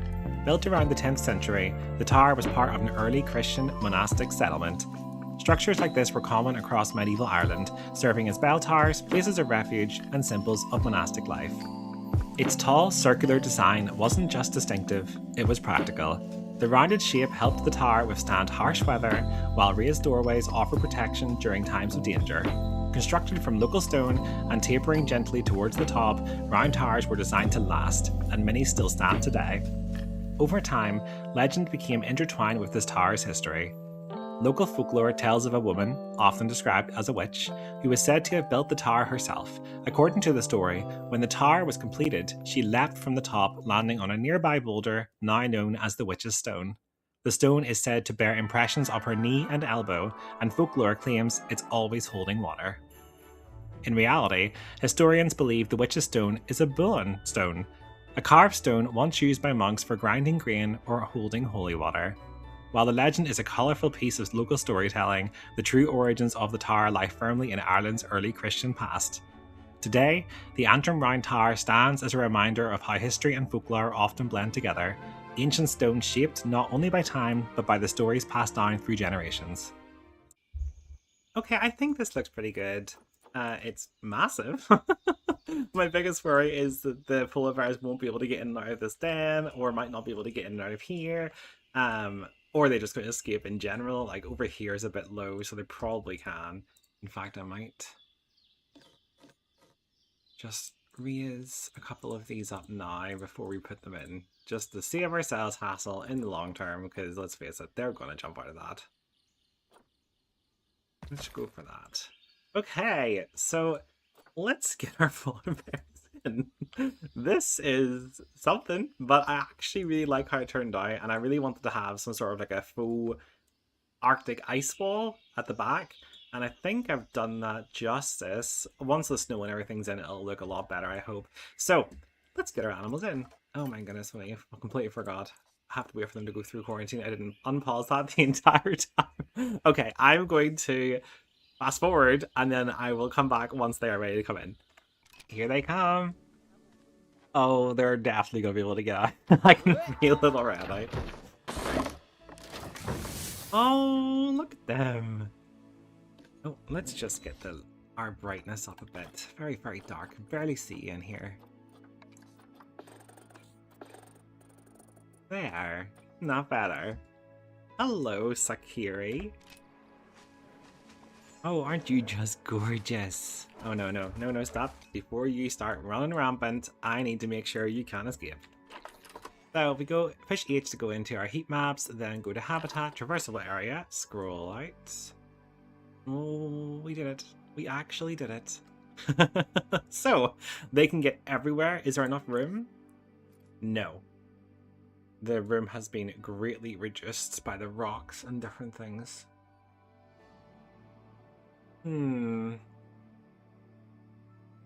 What to do? Well, they can get everywhere here. The easiest place I think to add room would probably just be to extend this out. So I can do that, no bother. I'll do that during the next wee time lapse. Then they've got plenty of water. They just need snow. And I think that's pretty much it. No and rock? So if I just add in snow quickly. And then we can go into a time lapse. I'll tell you a little bit about our gorgeous polar bears. And then we can come back and see how it's all officially looking.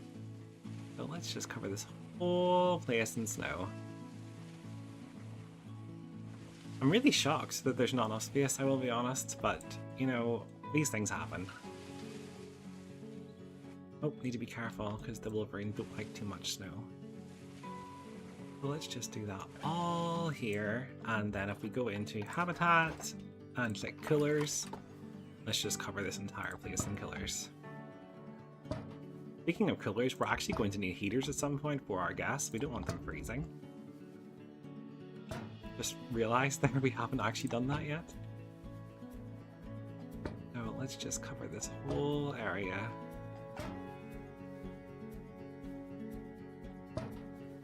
As best we can. And then let's just let that run for a second and see if it looks nice, which I'm hoping it will. Okay, so we've just missed a wee bit there. And here, and just sort of around the sides, but again, that's okay, that's an easy fix. No pillars. I think that's that. And then we're going to actually stand out here anyway, so they're probably going to need a couple more here. Okay, so play. Is that covering in those gaps? Nope, not really. An animal has escaped. What? Oh my goodness. Oh my goodness. Hi. How did you get out? We have not had a snow leopard escape before. There's an escape artist right there. Where are the other ones? That one eating there? Nope. Go into animals. Let's just check Aurora. H. Can you just get out? No, it must just be the babies. Maybe you can get out somehow, or maybe they just glitched, but that's okay. Oh, we've also got a raccoon has matured. Oh goodness, you're not a raccoon. Okay, there's so much happening. Raccoon has matured, and I think you now have maybe too many adults. You do indeed. So if we go in here and look for the youngest, which is you, and you, we can then release you to the wild. There we go. And that should take care of that little problem. Okay, there we go. And yes, the habitat and the mechanics, sorry, the staff and the mechanics and the keepers cannot reach this yet because it's not been added. I am going to extend this because I would like them to be as happy as possible. I'm a wee bit annoyed, obviously, that it hasn't worked out the way I wanted. I wonder if it's actually worth just pushing this wall back. Okay, I'm going to tear into another time lapse and I'm going to tell you a little bit about the polar bears. In the meantime, enjoy the story time and hopefully we can get these bears 100% for their space because they're clearly not very happy. So yes, I shall see you all soon and I'm excited to see how this turns out once it's all completed. Polar bears are the largest land carnivores on Earth, perfectly adapted for life in some of the coldest environments on the planet. Native to the Arctic Circle, they rely heavily on sea ice for hunting, travel, and survival. One of their most striking features is their enormous paws. Wide and slightly webbed, these powerful paws act like snowshoes, helping them distribute their weight as they walk across ice and snow. The rough pads and sharp claws give them grip on slippery surfaces and help them paddle through icy waters. Despite their size, polar bears are exceptional swimmers. They can swim for hours, sometimes covering distances over 60 miles, using their front paws like oars while their back legs trail behind. Their thick layer of blubber provides buoyancy and insulation, keeping them warm even in freezing seas. Polar bears may look white, but their fur is actually transparent and hollow, helping trap heat and reflect light. Beneath that fur is black skin, which absorbs warmth from the sun. Combined with a deep layer of blubber, this insulation allows them to survive extreme Arctic temperatures. In the wild, polar bears primarily hunt seals, relying on sea ice as a platform to ambush them at breathing holes. This dependence on ice means polar bears are particularly vulnerable to climate change. As global temperatures rise and sea ice melts each year, polar bears are forced to travel further and further and fast for longer periods, making it harder to find food. Because of this, polar bears are currently listed as a vulnerable species, with many populations declining due to habitat loss. Conservation efforts now focus on protecting remaining ice habitats, reducing human impact, and supporting managed breeding programs. Here, at Emerald Wilds, polar bears have been introduced as part of a long-term conservation effort, providing safe environments where they can thrive, raise young, and help maintain healthy populations. Our hope is that through careful management and global conservation efforts, future generations of polar bears may one day return in greater numbers to the wild, where they belong. Okay, so you have to be up quite close to actually see these lights, but I love how this turned out. I think this whole little habitat is so cute. I actually think it might be my favourite habitat in the entire zoo. And if you look in here, It is clearly the favourite habitat for our guests as well, which is great. And our bats are still the best exhibit, which is a shame because I was kind of hoping it would be the butterflies. But, you know, beggars can't be choosers. So let's slow it down because you guys are going super speed, and let's have a proper look at this. Oh, they're so cute. Just chilling. Aren't yous? And yous are definitely happy. So you've got welfare at 99%. And that is because, by the looks of things, it says here space, I mean, they've got 100% space. Cleanliness is what's bringing it down. So once we get that into the work zone, our staff can get in there and start giving it a proper clean. If I just go into our explore mode, oh, it's very actually difficult to see. Hang on, let's click the water. I pause it 2 seconds, customize, and let's make it more transparent. That like might just go full, to be honest with you. There, and then that way the guests can definitely see in the lovely clear water. It'll also be the time of day, so let's put it to daytime. Oh yes, like that is such a good view. Could you imagine seeing them just diving and swimming about? Actually, that reminds me, can we get fish feeder for these guys? Because that'll be... Oh, you can!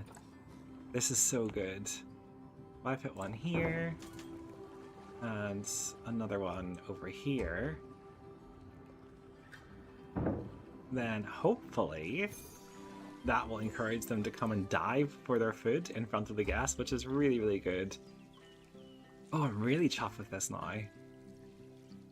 Maybe actually just add some dirt on the floor, but you know, I think this is looking good. This is looking really good. So you can go up here. Oh, that path was a bit bumpy. And if we walk on around here, I'm going to put a path just here that will then bring the guests up to sort of this side, just to have a good, like another second view. They can also get a good view then of our round tower. And then if I just fly back into standard mode, get you over here. The guests can also just walk up here, explore, so they can come over here if they wanted to, and they could even go up here. I'm going to build railings and things here just to make it more safe, but like, look at that. That is such a lovely view. Yeah, really, really chuffed with all of this. Definitely turned out really, really well. Oh, and they're so cute. I would love if, I don't know if you can get melanistic, the black ones. I mean, that would be so cool. This white fur, I'm really not 100% sure on that, but let me know in the comments actually if you know. I would love to get one, or maybe we'll get lucky and have one that's a baby. Oh, you enjoying your snowball? Yeah, so they're happy. They're 100%, which makes me really, really pleased as well. So hopefully you two will join together in holy matrimony and to make us some lovely little polar bear cubs. But yes, I think that is more than enough for this episode, and I really hope you've enjoyed it. So I'm going to tell you a little Christmas story now, and then I shall see you all in the next one. Snow fell softly across the Antrim Arctics as Christmas Eve drew near. Twinkling lights lined the paths, and gentle music drifted through cold air. At the heart of it all stood their old round tower, tall and quiet, watching over another winter. Nearby, the polar bears were busy exploring. Curious as ever, they padded through the snow, noses twitching at every new sound and sparkle. One bear paused beside a crate of festive lights, tilting their head as the tiny bulbs glowed warmly against the snow. With a gentle nudge, and perhaps a little too much enthusiasm, the lights slipped loose. Soon, the bears found themselves tangled in soft, glowing ribbon of colour. They shuffled and rolled, snow puffing into the air as the lights wrapped loosely around their fluffy white fur. As the bears lumbered past the tower, the lights began to trail behind them. Step by step, glow by glow, the ancient stone was slowly dressed in Christmas cheer. By the time the bears finally paused, the tower shimmered, wrapped in gentle lights from base to top. The bears looked up, blinking at their handiwork, before flopping down contentedly in the snow. Around them, the Antrim Arctics glowed brighter than ever, a moment where playful curiosity turned into Christmas magic. And so, beneath softly falling snow and a tower wrapped in light, the polar bear settled in for the night, warm, happy, and right at home in the heart of the Emerald Wilds. Okay, so in our last episode, we have officially added our gorgeous little polar bears. Look at them swimming. But we can't stay here for too long because we have some fighting, I believe, over in the Markhor. Miss Piggy. Miss Piggy has passed away. Oh, that's so sad. Rest in peace, Miss Piggy. Which pigs are left? We're getting close, you see, to the time when we need to... Is that not the... Yet? There. We're getting close to the time where we're going to replace these pigs, because they are unfortunately all getting very old. Once Pumbaa goes, we can put back in our other two baby females, and then we can, thankfully, get a new male and start the breeding all over again. So if we can dismiss that. Indian peafowl has escaped. What are you doing here? These guys keep escaping and I really don't understand why. Okay, so if I close that and just go back in here, animals. Let's just like you, for example, and hit H. How are these getting out? They literally should not be able to get out. I am so confused. But yes, our Markhor, I believe, are not happy. Yeah, there's 5 males. So we need to get rid of Rayan. You're injured, unfortunately, which means we can't release you to the wild just yet. But we can quarantine you, and then we can release you to the wild. Goodness, there's quite a few of these in here now. You still have so much space, so that's okay. Look at them all. There's so many of you, my goodness. There's King Benedonner. Looking snazzy as ever. Look at them all up here. This is so cool. Always nice to like check back in again to see how everything's doing. Look at that wee one. Hi. Hi, Ravina. So let's dismiss that quickly, and then we'll actually go back into... We'll pause it again just in case anything else happens. We'll go back in here and go to our animals. Let's just check and make sure everyone is still happy. So, Markhors. We have Rayan, but he's been injured, so he has now been sent to quarantine, and then he'll be released. You are not quite grown up yet, but once you are, again, you will also go to quarantine, and so will Neil, and so will the other Rayan. Okay, so that's not too bad. At least we know what we're working with. There's a couple of those about to mature. Oh, and wee Bobcat's going to mature as well. Where are you? Oh, you wee cutie. That means you're going to have to go to the wild. That's okay, though. That's what we're doing here. I made such a big deal out of the fact that polar bear's habitat was so big, and then you come over here and you're like, like, these guys had special treatment. Almost like 5,000. The polar bears would be loving this. Oh well. Oh well, these things happen. Also, polar bears thing's really nice, you know? But yes, so I want to start off this episode. Normally I name animals and different things, but I've actually had no suggestions this week. So instead, I am going to focus on a couple of other suggestions, which is decoration. I am going to attempt to make some snowmen. I want to add some like presents and different things in. That was a really good suggestion. Also, I'm thinking about adding in like little heaters, just sort of, you know, sparingly along the path, just to keep our guests nice and warm because they are currently all freezing. Oh, look at you using this. I was so chuffed. I could technically put the heaters under there, but then it'll affect these, and I don't really want to do that. Also, I'm not sure if I showed you in the last episode or not. However, one of our wolverines are pregnant. Or has had a baby? Oh no, they must have been unsuccessful. They were mating, but obviously it hasn't worked. But that's okay. Next time, guys. Next time. So yes, I am going to jump into some sort of a speed build, attempt to build these decorations, and then I will come back. Then we have a lot of building to do, and I'm thinking the best area for that is either here, I think here, or just here. I'll think about it while I'm decorating. But yes, so I shall see you all soon, and I hope you enjoy what I come up with.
Okie dokies, so I am actually very chuffed with this. I have also turned them into blueprints. I'm not really sure how to upload blueprints, but if I can work that out, I will definitely put this up because I think it came out really, really well.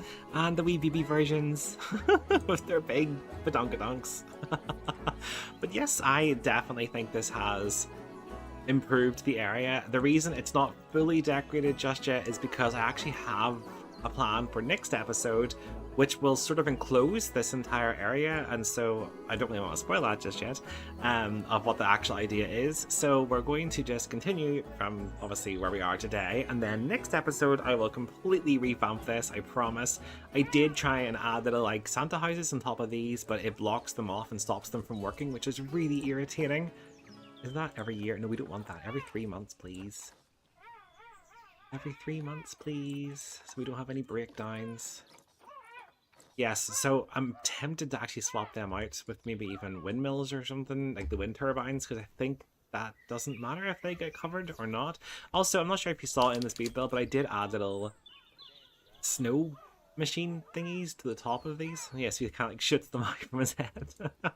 I thought that was a really good little... Oh, we're also going to get some red deer offspring. I thought that was a good little touch. And we got some research done. Gosh, there's just so much is happening. So we've almost done that. We've done the European badger. That's great. So where are we at now then? Suvi is still working on the European fallow deer. We have... Is that everything done then?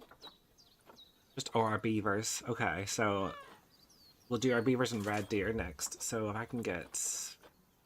Honestly, I'm tempted to do Frankenstein. Frankenstein's quite close. I'm going to use Frankenstein to go do the beavers.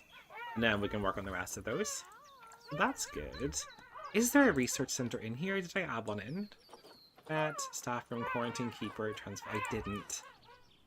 I do have a temptation to... Let me pause actually, because there's stuff happening. And I need a workshop. I don't need a workshop. I got rid of that workshop to replace it with another keeper hut, which has definitely helped all the animals in terms of their hunger, because people are now getting to them much quicker.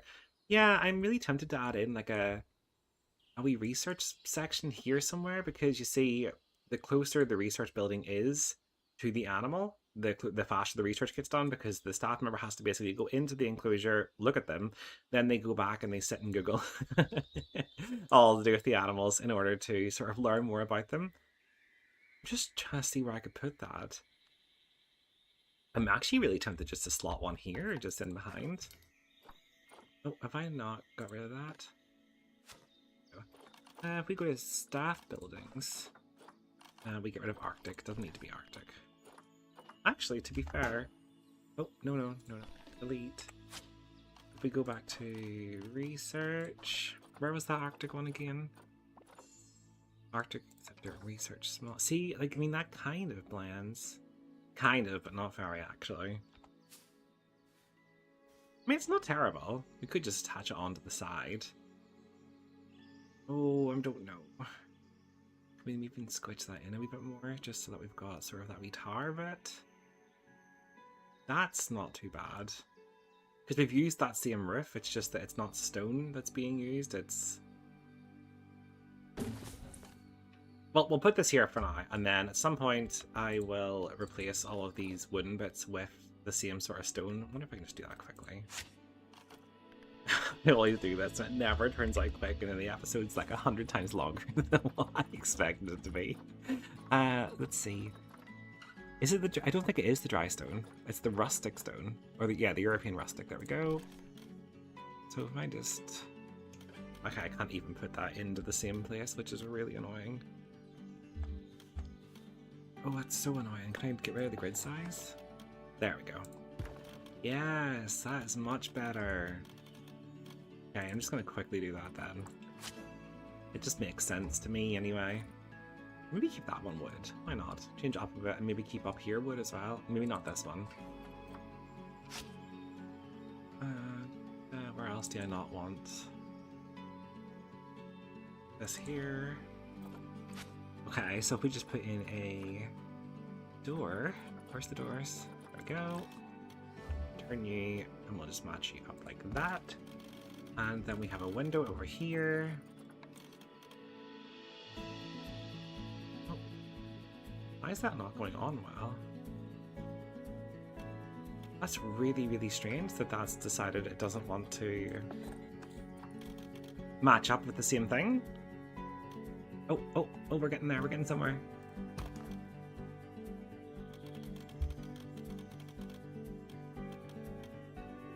Okay, just this last little piece then up here, which I think was just a plain wall. And for those that didn't know you could do this, yes, you can just literally get a blueprint and then go into and edit it to how you want it. I mean, there's nothing stopping you from doing that. There we go. And that definitely blends in a good bit more. I'm happy with that. Okay, so we've now got a research center here, so let's just add a little path in, and then we can get our little elf. Can't remember exactly which elf it is.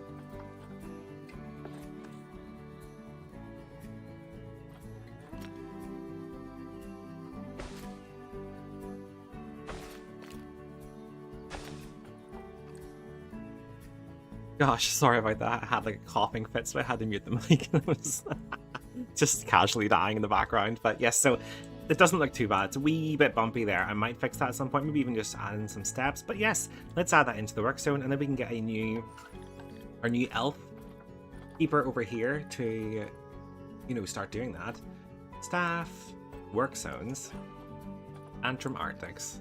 I'll add it into the everything as well at some point, but for now I'm just going to leave it in the Antrim Arctics, because every time I open the everything, the whole place goes crazy. Who is our little pet? Yeah, Elf Sobija. So Elf Sobija, it is your lucky day, because you're going to start doing some research for us. I would like you to start on our king penguins. Thank you very much. Okay, good. Okay, that's out of the way, yes. So, I think it is officially time that we announce our penultimate animal to our Arctic wilds. And yes, I've decided I am going to go here. There's a reason for it, and I can explain that in a second. But yes, so our penultimate animal in the Antrim Arctics is going to be the reindeer, of course. I mean, it's Boxing Day. I couldn't not add them in here. So let's just go through their sort of details and see how much we need. So 3 to 12, 1 male, of course. 1 dominant male per breeding group. Okay. Let's see. They're confident with humans. Humans can interact. I think I will let the humans come in. I'm more than happy with that. The humans. I will let the guests come in. I'm happy with that. I think it just makes sense. Age of sexual maturity, 5 years. Age of sexual sterility, quite deaf. So they just breed till they die, which is great. Oh my goodness, have I not paused it? Oh no, I have paused it. It's just that popped up again. I was like, no. Too much is happening. I can't deal with this. So yes, how much space do they need? They can have up to 12. We're not going to have all 12, I don't think. We'll have that made up with the babies eventually. Let's just say we have 12. Why not? They actually don't need that much space. So we could definitely slot that in here, which is what I would like to do.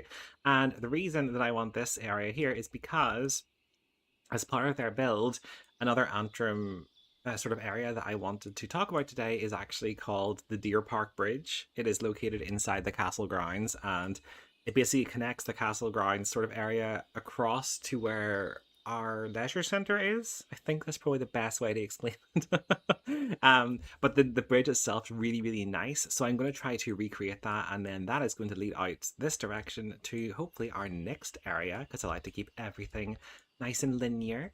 So yes, I'm going to start off by building the habitat and this bridge. I will tell you a little bit about that bridge. Then we can come back and we can get our lovely deer selected.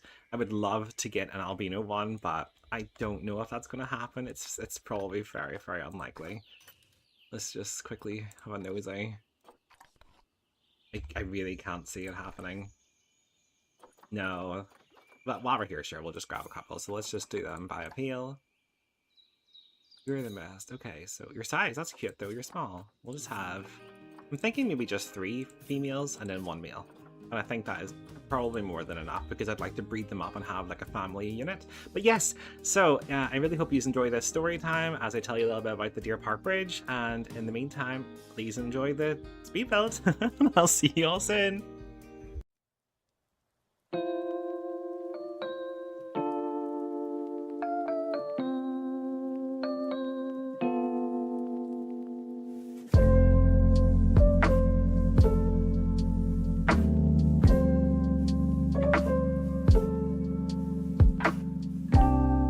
Located within the grounds of Antrim Castle Gardens, the Deerpark Bridge is a historic crossing that once formed part of the wider Deerpark estate.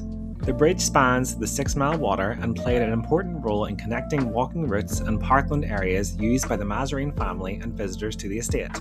Built as a functional yet elegant structure, the Deerpark Bridge reflects the landscape design principles of its time, blending architecture into the natural surroundings rather than dominating them.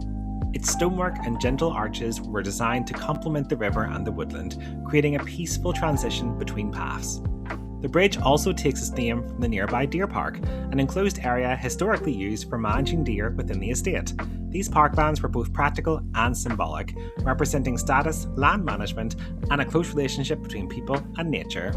Today, the Deerpark Bridge remains a quiet reminder of Antrim's historic landscape, a place where nature, history, and careful design come together, shaped not for spectacle, but for everyday movement and reflection.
Okay, so I am really, really, really happy with how this turned out. I was sort of hoping to get the wee, like, oh, I forgot what they're called, but you know what I mean, the wee, like, fence thingies.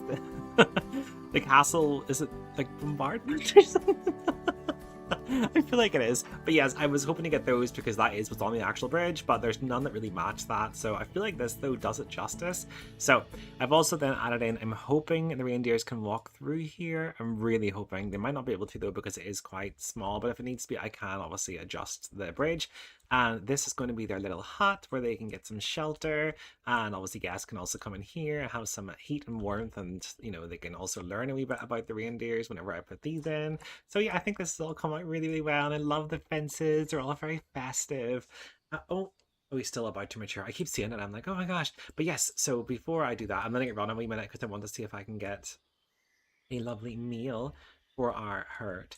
Although, I think we've just had a baby deer. Let's see here. Not that one. Is that a red deer? Yes, we did. Look. How cute is Gwyneth? Oh, she's still paused. Hello, Gwyneth. You're our first baby deer. First of many, I hope. You're gonna need names. You're very cute. Look at that little face. Oh, I'm so chuffed. But yes, so all good things going around today. It's very good, very festive. I'm really, really enjoying doing this area as well. I'm so pleased with how this turned out. I think it looks great. Ralphie has matured, that's good. I'm worried about Bobcat maturing and fighting with his dad, but we'll see what happens. Have we got a meal yet? We do. Let's pause it then. Really wanted to get an albino, but I'm happy to take what you can get. So the highest appeal is Mika. It's actually one of my favorite names. If I ever had a child, I wanted to call it Mika, so I think I'm going to go with Mika. We've got him, and then we go back to our animal storage, and we can just send in our 4 reindeers to our quarantine. Quarantine large, in you go. There we go, and then if I just hit back, and I will then fast forward, and we can get them in, and we can see what we're working with. I actually need to add in the hygiene stations just here so that our guests can actually walk through this if they want. I'm not going to force any guests to do it, but I am more than happy for them to come in. There we go. I'm actually not even going to add a path because I know they can just walk off it. I think that's how it works. Roaming guests. Honestly, default's fine. I don't think if they're confident around people, they're not going to be too worried. So let's just, yes, I will fast forward now and then I shall see you all in a second. Unfortunately, William Shakespeare has officially left us. So rest in peace, William, and you will be really, really missed. And I'll go back straight over here because our deer have also just arrived. So we can't focus on the negatives, we have to focus on the positives. So here we go. Let's just slow this way down. Oh, look at you. By the way, I actually did manage to find an albino. However, I cannot afford it. They are so expensive. It's very, very sad. Can you get out? No. And you can get everywhere. So you can walk through here, you can walk through there, and you can also swim if you need to. That is so good. Okay, that's really good. But yes, I'll actually show you. So if you come in here to the animal trading, yes, I will set that up in a second. Sorry, staff. Sorry, staff members. Oh, please, please. Just let me click. See, there's albinos, but they're like 6,000 to 9,000, and I would love one so much, but it's not going to happen, unfortunately. But maybe we might get lucky and we might actually have one of our own, which would be great. So yes, now that these guys are in, I am officially going to complete their habitat, and while I'm doing that, I'm going to tell you all about the reindeers. And while I'm doing that, try to have a think of what you want to name our 3 gorgeous girls and our gorgeous man, wherever he may be. Is he in yet? He is in. Oh, he was the first one. Hello. He's so cute. But yes, definitely have a think of the names. I didn't want to put the whole 7 or 8 in because everyone names them after Rudolph, etc. And I know that's the standard, but I thought for our little Antrim Arctics we could change it up a bit and, you know, maybe try and be a bit more creative. So let me know what you think. If you do want them named though after the reindeers, by all means, let me know and I will do that. So I'm just going to leave that entirely up to you guys. But for now, enjoy the story time and I shall get this habitat created. Reindeer, also known as caribou in North America, are one of the most iconic animals of the northern regions. They are perfectly adapted to life in cold climates, with thick fur made up of two layers, a dense undercoat for warmth, and hollow outer hairs that trap air for extra insulation. One of their most remarkable features is their hooves. In summer, the soft pads help them grip wet ground, while in winter, the pads shrink and expose the hoof edges, giving them better traction on the ice and snow. Reindeer are also excellent diggers, using their hooves to scrape away snow to reach lichens, which is their primary winter food. Both male and female reindeer grow antlers, which is unusual among deer species. These antlers are shed and regrown each year and play a role in foraging and social behaviour. Reindeer have lived alongside humans for thousands of years, especially in Arctic cultures where they've been herded for food, clothing, and transport. Today, reindeer face challenges from climate change as warming temperatures affect snow conditions and food availability. Here, at the Emerald Wilds, reindeer have been welcomed as a symbol of winter, resilience, and coexistence, thriving in a safe environment that celebrates their importance to both nature and culture. Okay, there we go. Our lovely little reindeer are officially in, and I think they're at 100%. They are indeed. They just need, I believe they just need cleanliness, which is probably their water. But we can definitely get that sorted, no bother. I also added all these leaves. I forgot to say during the story time, because I've actually done it myself, but sometimes whenever we walk over this, whenever I was a kid especially, I used to collect a leaf from like this side, which is where the castle grounds would be, walk up here, and then you'd throw it off the edge, and you would race your leaf the other side with your friends as it like got pushed down by the current. So I just thought that was a good wee touch. But yes, our reindeer are in, and I am really, really happy with how this all turned out. I think the only thing I really need to do now is just add some lights along the side of this. But you know what? We could do that next episode. Oh my goodness me, we've just had a baby. We just had a baby wolf. Caprice. Hello, Caprice. God, this is like another wee baby boom episode. This is great. Just double checking. Okay, it's just the staff work zones. That's okay. I'm so worried Bobcat's gonna fight with someone. Oh, that'd be really cute. But yes, look, they're in, and look, they're swimming. Oh, they're all swimming. Oh, this is so cool. Hello. You look so derpy. Oh, we've like laggy, glitchy there, but that's okay. Oh my gosh, you can walk on those? I didn't see them. Okay, just no one look at that. That's not real. That's weird. Don't look at that. I kind of love that they can though. I think that's so funny. These really are magical reindeers, guys. Oh look, it looks like they're actually over here eating. Oh hello. And can the guests get in? So let's just see. They can indeed. And is anyone going to come in? I would very much. This is it. Who's going to be the first? Add another little heater in over here. Oh, come on in, guys. The more the merrier. Come on, turn left, turn left. No. They can get in, though. Maybe it's the path. Should I add a path in around a wee bit? I'm not really sure if you need to, though. That's sort of what I'm confused about. Just do a natural path. Like, if I just do this in and make like a wee circle, can they just walk in and then come off the path? Did that work? Animal has escaped. Oh my goodness. Oh my goodness. Who? Gwyneth, what on earth are you doing? She's trying to run away. She's trying to get to the native. No, Gwyneth, back into your hut. Can you believe that? I built her such a lovely place and she doesn't even want to stay in it. Come on, guests, please. Someone come in. Make my day. Oh. Oh. Oh. If you don't, I'm throwing you in. Okay. What do you think? Trapped? You're not trapped. Are you trapped? Oh, so something actually is broken if they're unable to get out. It's really, really weird. I mean, that opens. Is it this path? Is this path not connected? Is that the problem? Looks connected. Then again, I've been wrong before. I wonder...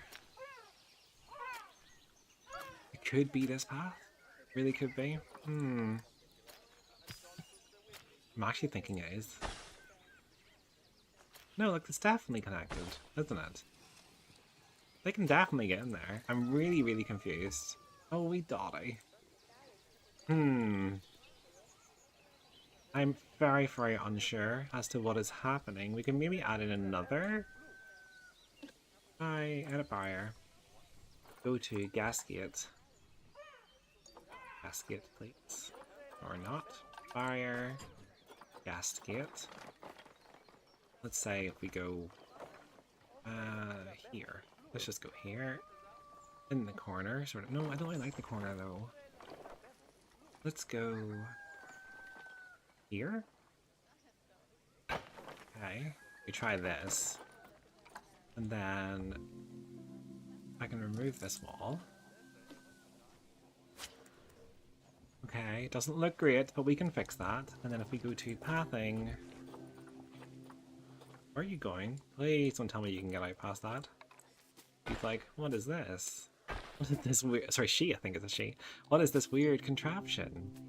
And if we just bring that through... Like that... And then, can we link this up then? Back to our original path, which is over here. And if we put on angle snap, because I like it to be nice and uniform. I mean, I do and I don't. I'm kind of in between. Sometimes I think a wee bit of ununiform actually makes it look more realistic. Okay, there we go. Look, that's connected up, guys. Can you now use this and get in? It says you can. And if I put another hygiene station in here, just in case.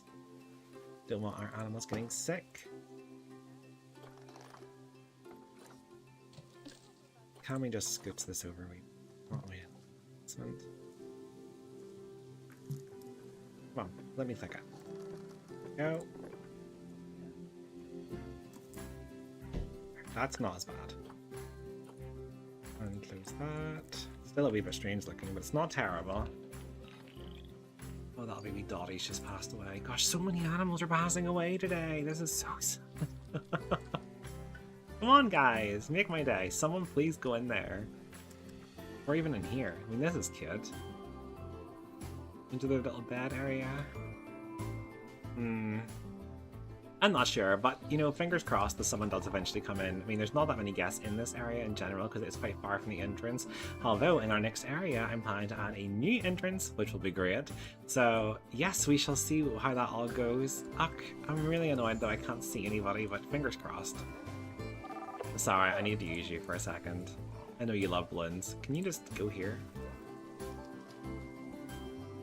Oh yes, he can go in. If he can get in and he can walk about, that means it works. That's all I needed to know. Okay, that's great. Thank you so much, sir. Thank you, Gilbert Goldberg. I appreciate you. So yes, I think that is probably more than enough for this episode. Oh, look at it all at nighttime. It's so pretty.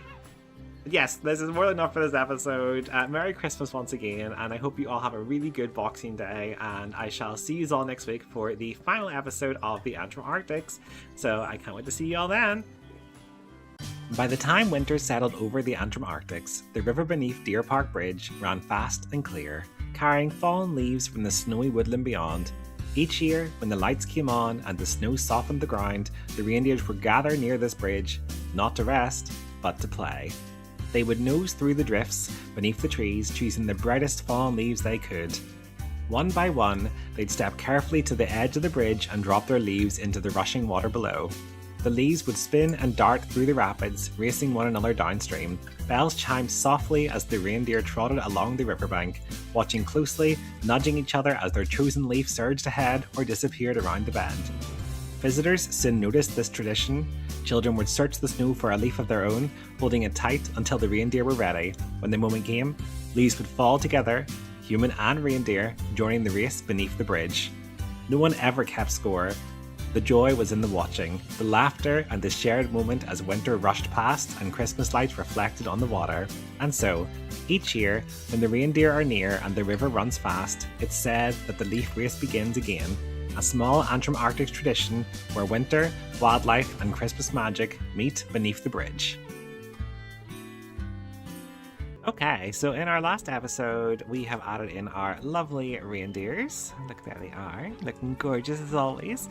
And we have had actually a couple of name suggestions for those, as well as finally some name suggestions for our polar bears. Wee Hay's about to pass away. That's so sad. But yes, so if I just pause this here so that nobody can run from me.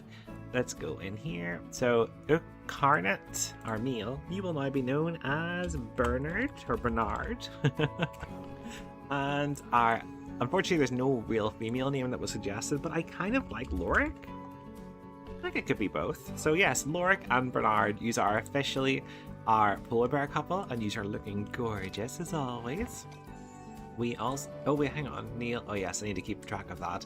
Once Neil, the Markhor, matures, I'll need to go and release him to the wild, because otherwise he will fight with Benadonner, I believe, is the one that is the Markhor. I'm not 100% sure, but we can check that in a second. And yes, we do have names for our lovely reindeers. So, Brigitte, which I love the name Brigitte. You will now be known as Fiona. I really like these names, they're so pretty. Our lovely boy will be known as Nico. And where are the other two girls? Let's like this. Go here to animals. Fiona. Oh, Marika. Marika. Quite nice name. Marika, you will now be known as Ferna.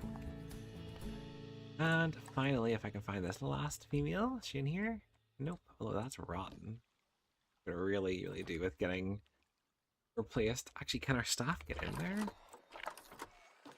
Staff, they definitely can. I just don't think they can be bothered going in and cleaning, which is so horrible. So get in there, staff. Don't make me fire you. And Freya. Oh, you're also there. Didn't even see you on our floating leaves. Freya, you will now be known as Viola. Is that right there? Yes, Ferna, Viola, and Vienna, and our lovely Nico. Just double check I've got this all right. Fiona, Ferna, Viola, and Nico. I like that. I think we should stick with the Fee names as well for any more females that are born. Males, we can completely name them differently if you want. They'll release to the wild anyway. Oh, can we put this up yet? No, sadly not. We do also have a research done, I believe. Let me just check. Okay, so our beavers are getting there. European fallow deer almost done. King penguin's done. That's great. So our elf Sonija can now... I scroll down. Why is this not working? There we go. Scroll on down. So we've done the king penguins. After the king penguins came... Oh, what did come in this area next? It was the... Was it the polar bears? No, it was the wolverines. Where are the wolverines? There we go. Elf Sonija in there, please. Thank you. To be honest, we could maybe put Elaine on one of these, just to sort of help speed this up a bit. I think I will. Elaine, please go do the mute swans. I would very much appreciate that. And we also have another first-time commenter on the channel, which is always great. So if we go into our Sue and we go to staff, let's see here who we need to name. All of our vets have been named. That's fine. Keepers. We could have a new keeper. Educator. I like the educators, to be honest. I feel like they're never really... I feel like they're kind of neglected. Mechanics, we have so many mechanics. Oh, he's got high... Oh, it's just they need trained up, that's why. Security guards, we only have 2 of those. And you know what? We could use a security guard. So, in the Antrim Arctics, we could actually, that would be good. And it could be an elf. Okay, so elf. And you will now be known as Elf Mammal Sue, I believe the name is. Elf Mammals Sue. Perfect. Or maybe that would work better, actually, for the everything. I feel like that could be the way to go. To be honest, you should probably be in everything as well. Yeah, elf. And we'll just take out the elf then, and then they can just go around everywhere. I think that makes sense. Because our security guards definitely needed to be going everywhere. We've only got 2 for the entire suit. And as always, let's train them all up. 760, that's not too bad. So everybody must be getting there. I also completely keep forgetting... If we click in here and we go to the staff room, you can add perks, and like it's only £100 per year, which is not bad at all. So that stops them from becoming overworked. That gains happiness faster. That helps them train better. Better detection rates for security. We don't really need that one. I think we should go for staff healthcare, personally. I think it just works. So staff healthcare in this facility here. Our lovely Antrim Arctics facility gets staff healthcare. Might actually fly around and do the rest as well while I'm here. If I can find them. They're all over the place. Staff room. Staff healthcare. I'll do the rest off camera, but yes, I am going to upgrade that also. That means everybody has nice staff healthcare because it's only fair. So yes, this is our final episode of the Antrim Arctics, which I'm quite excited about. The plan is, obviously, most of you probably haven't heard of this, but in Antrim there is something. What is that? Oh, it's the fire pit.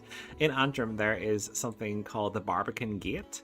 It's like a massive stone gate, sort of to the entrance of the castle grounds kind of area, and I think it's absolutely gorgeous. So, I mentioned in the last episode I want to sort of close this off to the rest of the zoo, and so I'm going to use this Barbican Gate here as an entrance. I'm then going to use the wall that's attached to the Barbican Gate in Antrim, or attempt to anyway, to sort of build it out just to here. And then from here, maybe just close that off. So this corner here will be closed off by a nice big wall, which I'll decorate up. And then this corner to about here will be the same. And then that way, this area here will all be enclosed by the wall. And then over here, small part of the wall there, and the rest will be this lovely ice rocky structure thing that I've got here, and that will extend on around, because this is going to be where our last habitat goes of this area, which I'm really excited about as well, but we will get to that in due course. In the meantime, let's get started, I think, on this Barbican Gate. Standing at the edge of Antrim town, the Barbican Gate marks what was once the original entrance to the Antrim Castle, also known as the Mazarine Castle. Built in 1818, the gate was designed in a striking neo-Tudor style, with twin towers, decorative battlements, and a grand arched entrance that framed arrivals into the castle grounds. Above the arch, the coat of arms of the Mazarine family can still be seen today, a reminder of the powerful family who once owned and shaped much of Antrim's history. The Barbican Gate and Antrim Castle itself are believed to have been designed by the same architect, John Bowden, of Dublin, giving the whole site a unified and intentional design. For many years, the gate fell into disrepair, whether by time and neglect, but thanks to a major restoration project, it has since been carefully preserved and restored to reflect its former grandeur.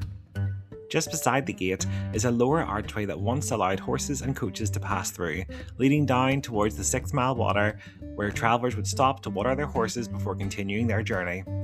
Today, the Barbican Gate stands not just as an entrance, but as a symbol of Antrim's layered history, connecting the town, the castle grounds, and centuries of stories that still echo through the stone.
Okay, so I think that is probably the best I'm going to get, and I think it looks pretty close to it. I struggled with the doors a wee bit, and I wanted to obviously make it fit the aesthetics of our Antrim Arctics, as well as trying to keep the actual barbican gate in, and I think I have done it some sort of justice.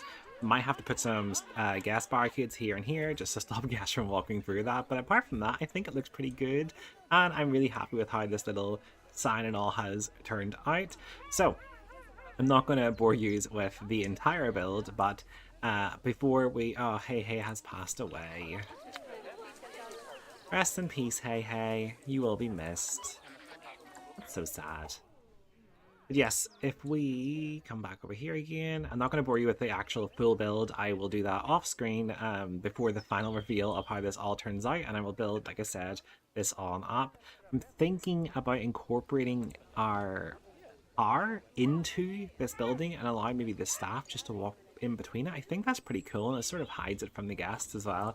So that's the current plan for that, but again, I will get to that.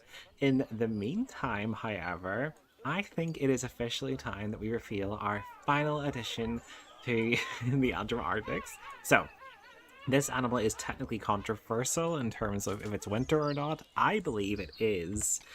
And you guys can let me know in the comments what you think. But for our final addition to our Antrim Arctics, we are going to be getting the Siberian Tigers, which are absolutely gorgeous. And despite what some of you might say, they are winter and snowy and tundra animals. So to me, they're the perfect addition, especially for a final animal being added into an area. So let's see what they actually need.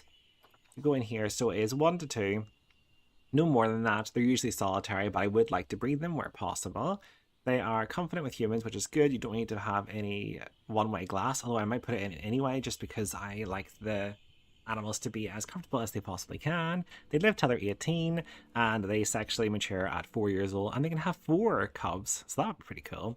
But yes, so natural habitat, if we go 2 adults and let's say 4 cubs, which would be the max, they actually don't need that much space, which is great, but they do need 3 meters and climb proof.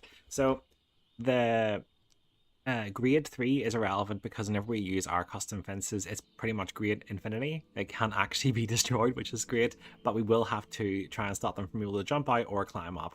So I think that's definitely doable. And if we go over to our animal trading, I actually already did look for some Siberian Tigers. They are very, very expensive. I would have loved to have got a white one, but again, they're just crazy, crazy prices.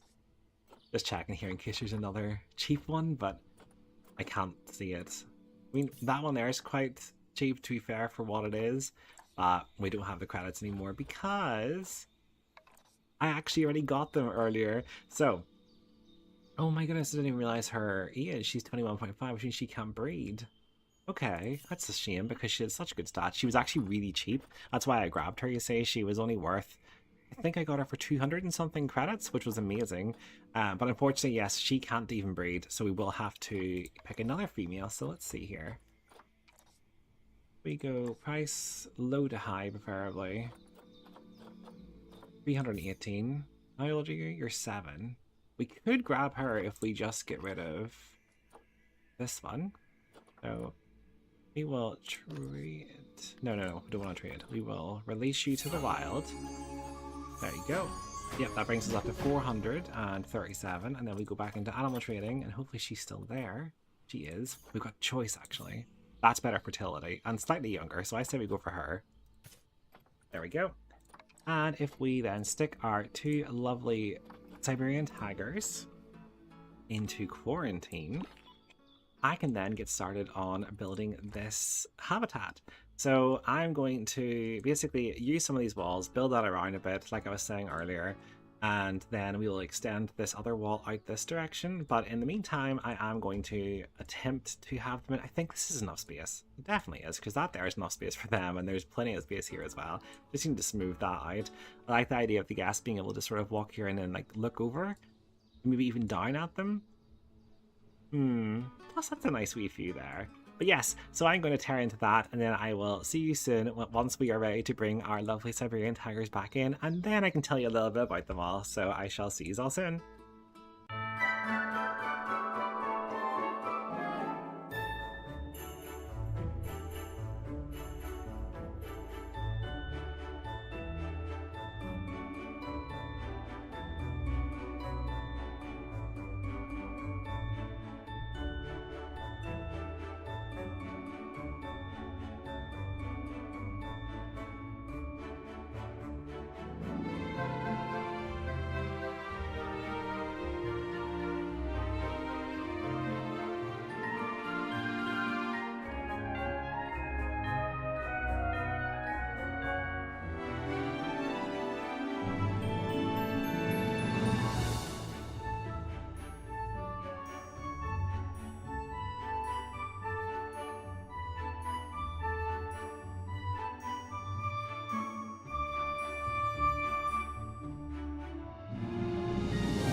Okay, so I think that's looking pretty good. I like this, but I am a wee bit nervous. They're just going to go yeep. But we are going to find out very, very soon. So I did have to pause it there because I had to release that wee marker out to the wild. So let me just speed this up and then I will see you back in literally a second just to get our lovely taggers in. Oh gosh, oh gosh, oh gosh. I almost missed it. Hello! Hi! Oh my goodness, you're like a wee hybrid. There we go. Oh, you're so pretty. For those that don't know, my favorite color is orange, so this is just the bomb. Okay, let's pause it because you never know. Let's just double check. So we put H to go into our heat maps and then go to reversible area. Can you escape? No, you can't. You also can't get up on this, which is a shame. No wonder. Wait, why can't you get up on that? It's really not that. It's not that steep, is it? Maybe I'll remove this then and build one in that they can. I'm not sure. I'm really surprised they can't get up that. Oh my goodness me. That must have been part of the same group as my fences. Okay, let me just delete that myself. Is that everything gone? Okay, good. Goes out of that again. Go back in. Heat maps. Did that change anything? Or are you guys still good? Fine. Update, please. Okay, good. So you can't get out. Your space is 3,876, which is more than perfect. I'll pause it again because lots is happening. We need hard shelter. I think I'm going to build some sort of an ice cave for them just here. And then we need to fix their terrain. So, snow, of course. So if we just fill this up with snow, then that's them. I'm pretty much happy, which means I'll be happy. So, now that they're in and I'm about to fix up their lovely little habitat, I am going to tell you a little bit about the Siberian Tigers, and at the end of that I'm also going to straighten out this path because it's not straight and it's kind of triggering me a bit. And then we'll come back, we'll see how it all looks, we will then do a nice flyover of the completed area, so I will do that off screen, but we will get to that, and then yeah, I'll tell you your final little Christmas story, and I really hope you all have a really happy New Year and a good New Year's Eve, and I'm recording this obviously before New Year's Eve, so I do hope you all have fun. But yes, I'm going to turn into that now, tell you a little bit about these Siberian Tigers, and then we shall see what happens afterwards. The Siberian tiger, also known as the Amur tiger, is the largest big cat in the world, a powerful predator built for life in the frozen forests of eastern Russia and northern China. Their thick fur, pale colouring, and wide paws act like natural snowshoes, helping them move silently through deep snow while hunting deer and wild boar. Unlike many big cats, Siberian tigers are excellent swimmers and can travel vast distances, sometimes patrolling territories larger than entire cities. Sadly, they are endangered. Habitat loss, poaching, and shrinking prey populations have pushed them to the brink, with only a few hundred left in the wild. But here, at the Elmwood Wilds, our Siberian tigers have been welcomed as ambassadors for their species, raising awareness, supporting conservation efforts, and reminding us just how important it is to protect the wild places they call home.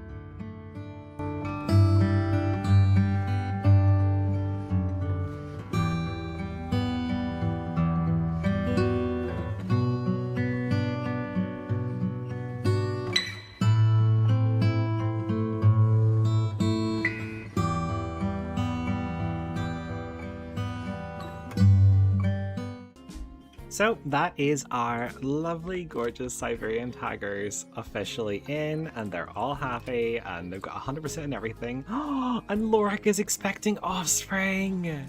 Offspring due August year 80. So in 3 years, jeepers, but that's so cool though. So let's go, oh, Mark's about to mature. Okay, just keep an eye on that. Yes, look! You're so pretty! Look at those fake eyes. I know the truth. What do you think? I think they like it. I like it. That's a bit odd there that it keeps sort of freaking out. I mean, it is just in a normal grid, which is a bit odd. Might need to change that out if it's not going to stop. But yes, I think this looks really good. Let's see what it looks like at night. Go to Suit Overview and let's just turn it up to nighttime. I mean, not that night. No one's gonna be here. Oh, it's so cute. Look. That's really cute.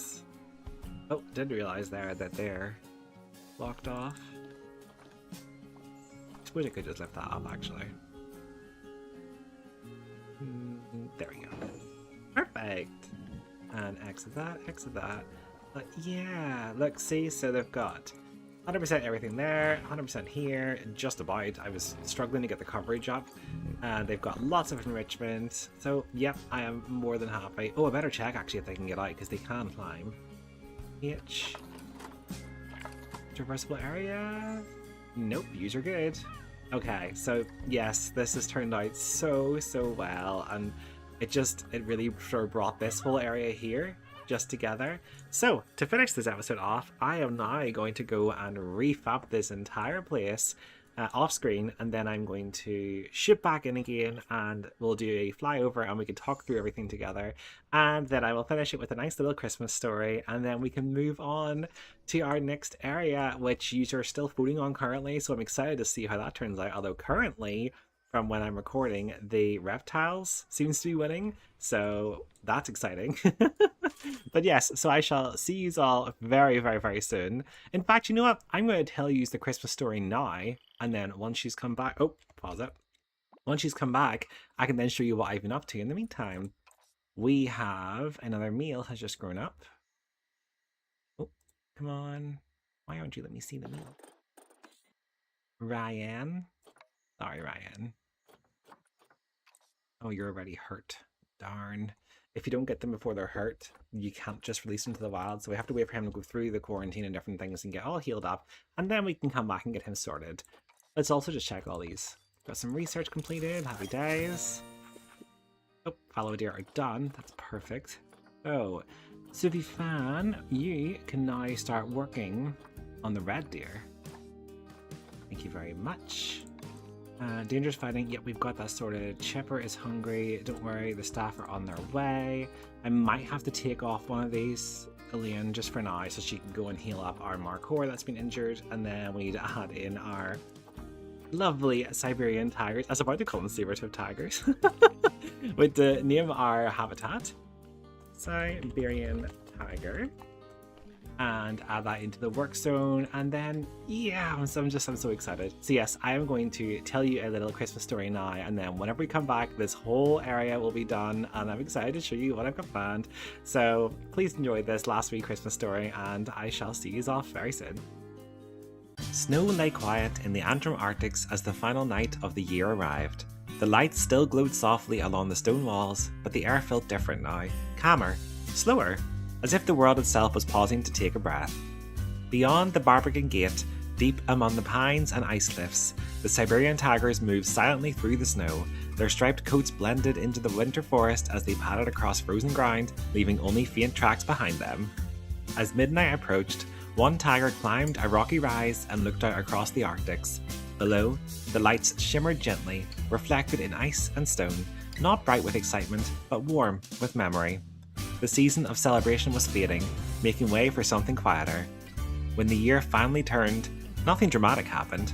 No noise, no rush, just snow drifting softly from the trees and the steady breath of the forest. The tigers settled beneath the shelter of the cliffs, tails curled, eyes half closed. A new year had begun, not with fireworks, but with stillness, with strength and patience. And so, as winter carried on and the lights slowly dimmed, the Antrim Arctics rested, complete, whole, and ready for whatever came next. Because some endings aren't always loud. Some endings are simply the beginning of a new path forward.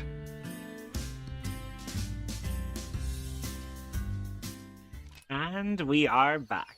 So, the Antrim Arctics is officially complete, and I have... Oh, I just scroll here. I've added in actual photos of the things that I've tried to recreate as well, so I'm going to run through this quickly. Might just pause it because I feel like a lot's happening and a lot of our animals are fighting and people are hungry, and just I'll keep it paused just for now, just to be safe. So, let's go into explore mode, and this won't be a full massive tour because I'm not planning to stop and look at every detail, but just more show off sort of the wee details that you might miss otherwise. Hey guys, look, they're loving it. You better put that rat that's rubbish. I was going to say trash and rubbish at the same time in a bin, so please do not throw that on the floor. But yes, we got a giant snowman. There is the real life Barbican Gate. So as you can see, I tried my best. It's not perfect, but it works sort of. In here we have little staff entranceways which lead to power, which I thought was a very good wee touch. Scroll on down here. We have lots of new trees added, some new different decorations and things. If we run past here, this hasn't changed. I say this isn't going to be a filter, and yet I do a filter. Down here for the Antrim Courthouse, the Antrim Old Courthouse, we have the real thing here again. Not sure why there's like a black bit on the bottom right, but sure. So yes, that's what it looks like in real life. This is what we've worked with here, and you can sort of see it better from this side just for the entrances, so you can like sort of imagine what I was working with. Also, yes, I've added in different wee bushes and flowers and things just to really bring this whole place to life. Then we have our Deerpark Bridge, which is what this is what it looks like in real life. This is what I've crossed before, and then you come in here. Sorry guys, out of the way, and there you go. Voila. Then if we run back over here, obviously I have done the taggers. You saw me building that. However, I have added in now different education things for them. So if you come back over here, we've got a whole section over here. We've got a little igloo, which I think has a wolverine on top. It does. And yes, more staff only. Simple signs. We have more flowers, a little seating area with a little fire pit, which I actually took the inspiration for this. If I just hit play, you can see it. Yeah, I took the inspiration for that from the Antrim Castle Gardens. They're currently doing like a Christmas winter event thing. I can't remember exactly what it's called. The Antrim Garden Lights or something. It's really, really pretty though, but they've got fire pits everywhere, and I just think that's a really cool addition. Then we have our lovely seating area for our taggers, so that our educators can come stand there and they can talk about it, and they can throw the meat over as well, which is even better. Run back over here. Well, we've seen the Wolverine before, but, you know, since we're here, we'll do it anyway. So, again, staff only, Wolverine enclosure, run. More staff only for the polar bears. Sorry, guys, out of my way. I've then copied the education seats over here, the same way we did with the taggers. Then added in this here to cover up another, not a solar panel because I don't work with covers. I've added a wind turbine in there. And then we have the actual real life round tower, which is where I got the inspiration for that. You can't really see the rock. Well, you can just about. You can see the rock that I talked about in the story time about the witch's knees and elbows, which is just behind our round tower. Then if you run over here, sorry, excuse me, I've added in some little penguins just to mark the entrance of the underwater penguin viewing gallery. Then over here, again, more staff areas leading out to obviously our power. I decided to try and use some of the transformers in here just to keep them hidden because there's a lot of power needed. Again, another one over there. Look at the polar bear. And there's the rock. And finally, if we run back down over here, squeezy me, everyone, squeezy, we have a whole little forest. We have big giant presents added in. I've added in lots of buffalo grass and sunk it into the ground just to add that little bit of texture every now and then. But yes, I am really, really, really pleased with how this all turned out, and I hope you are all feeling the same way because I just think it looks amazeballs. And also, now this you would never see standard, but you know, we don't mind showing off a little here. I have also made these like legit, so you can walk up with them if you wanted to. The guests and stuff can't get up that, but I like to imagine that maybe on special occasions they'll be allowed up with like special tickets or something. And yeah, I just think it really, really adds to the whole thing, and I'm really, really pleased with how this turned out.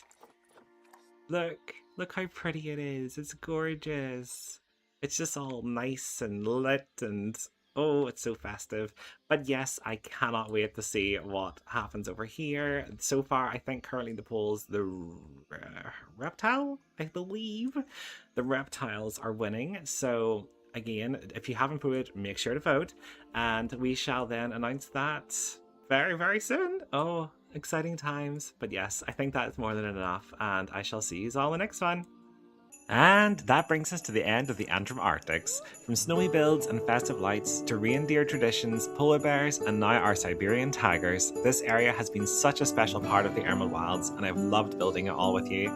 And now it's time to look ahead. The community vote for the next area of the zoo is already live, so make sure you head over to the poll and have your say on where the Emerald Wilds is heading next. Will we dive into the heat of the Tyrone Tropics, explore something a little darker with the Randallstown Reptile House, or head west into the windswept Derry Dunes? Thank you all so much for watching. If you've enjoyed this episode, don't forget to like, comment and subscribe. It really helps the channel grow. And as always, I'll see you soon. Bye!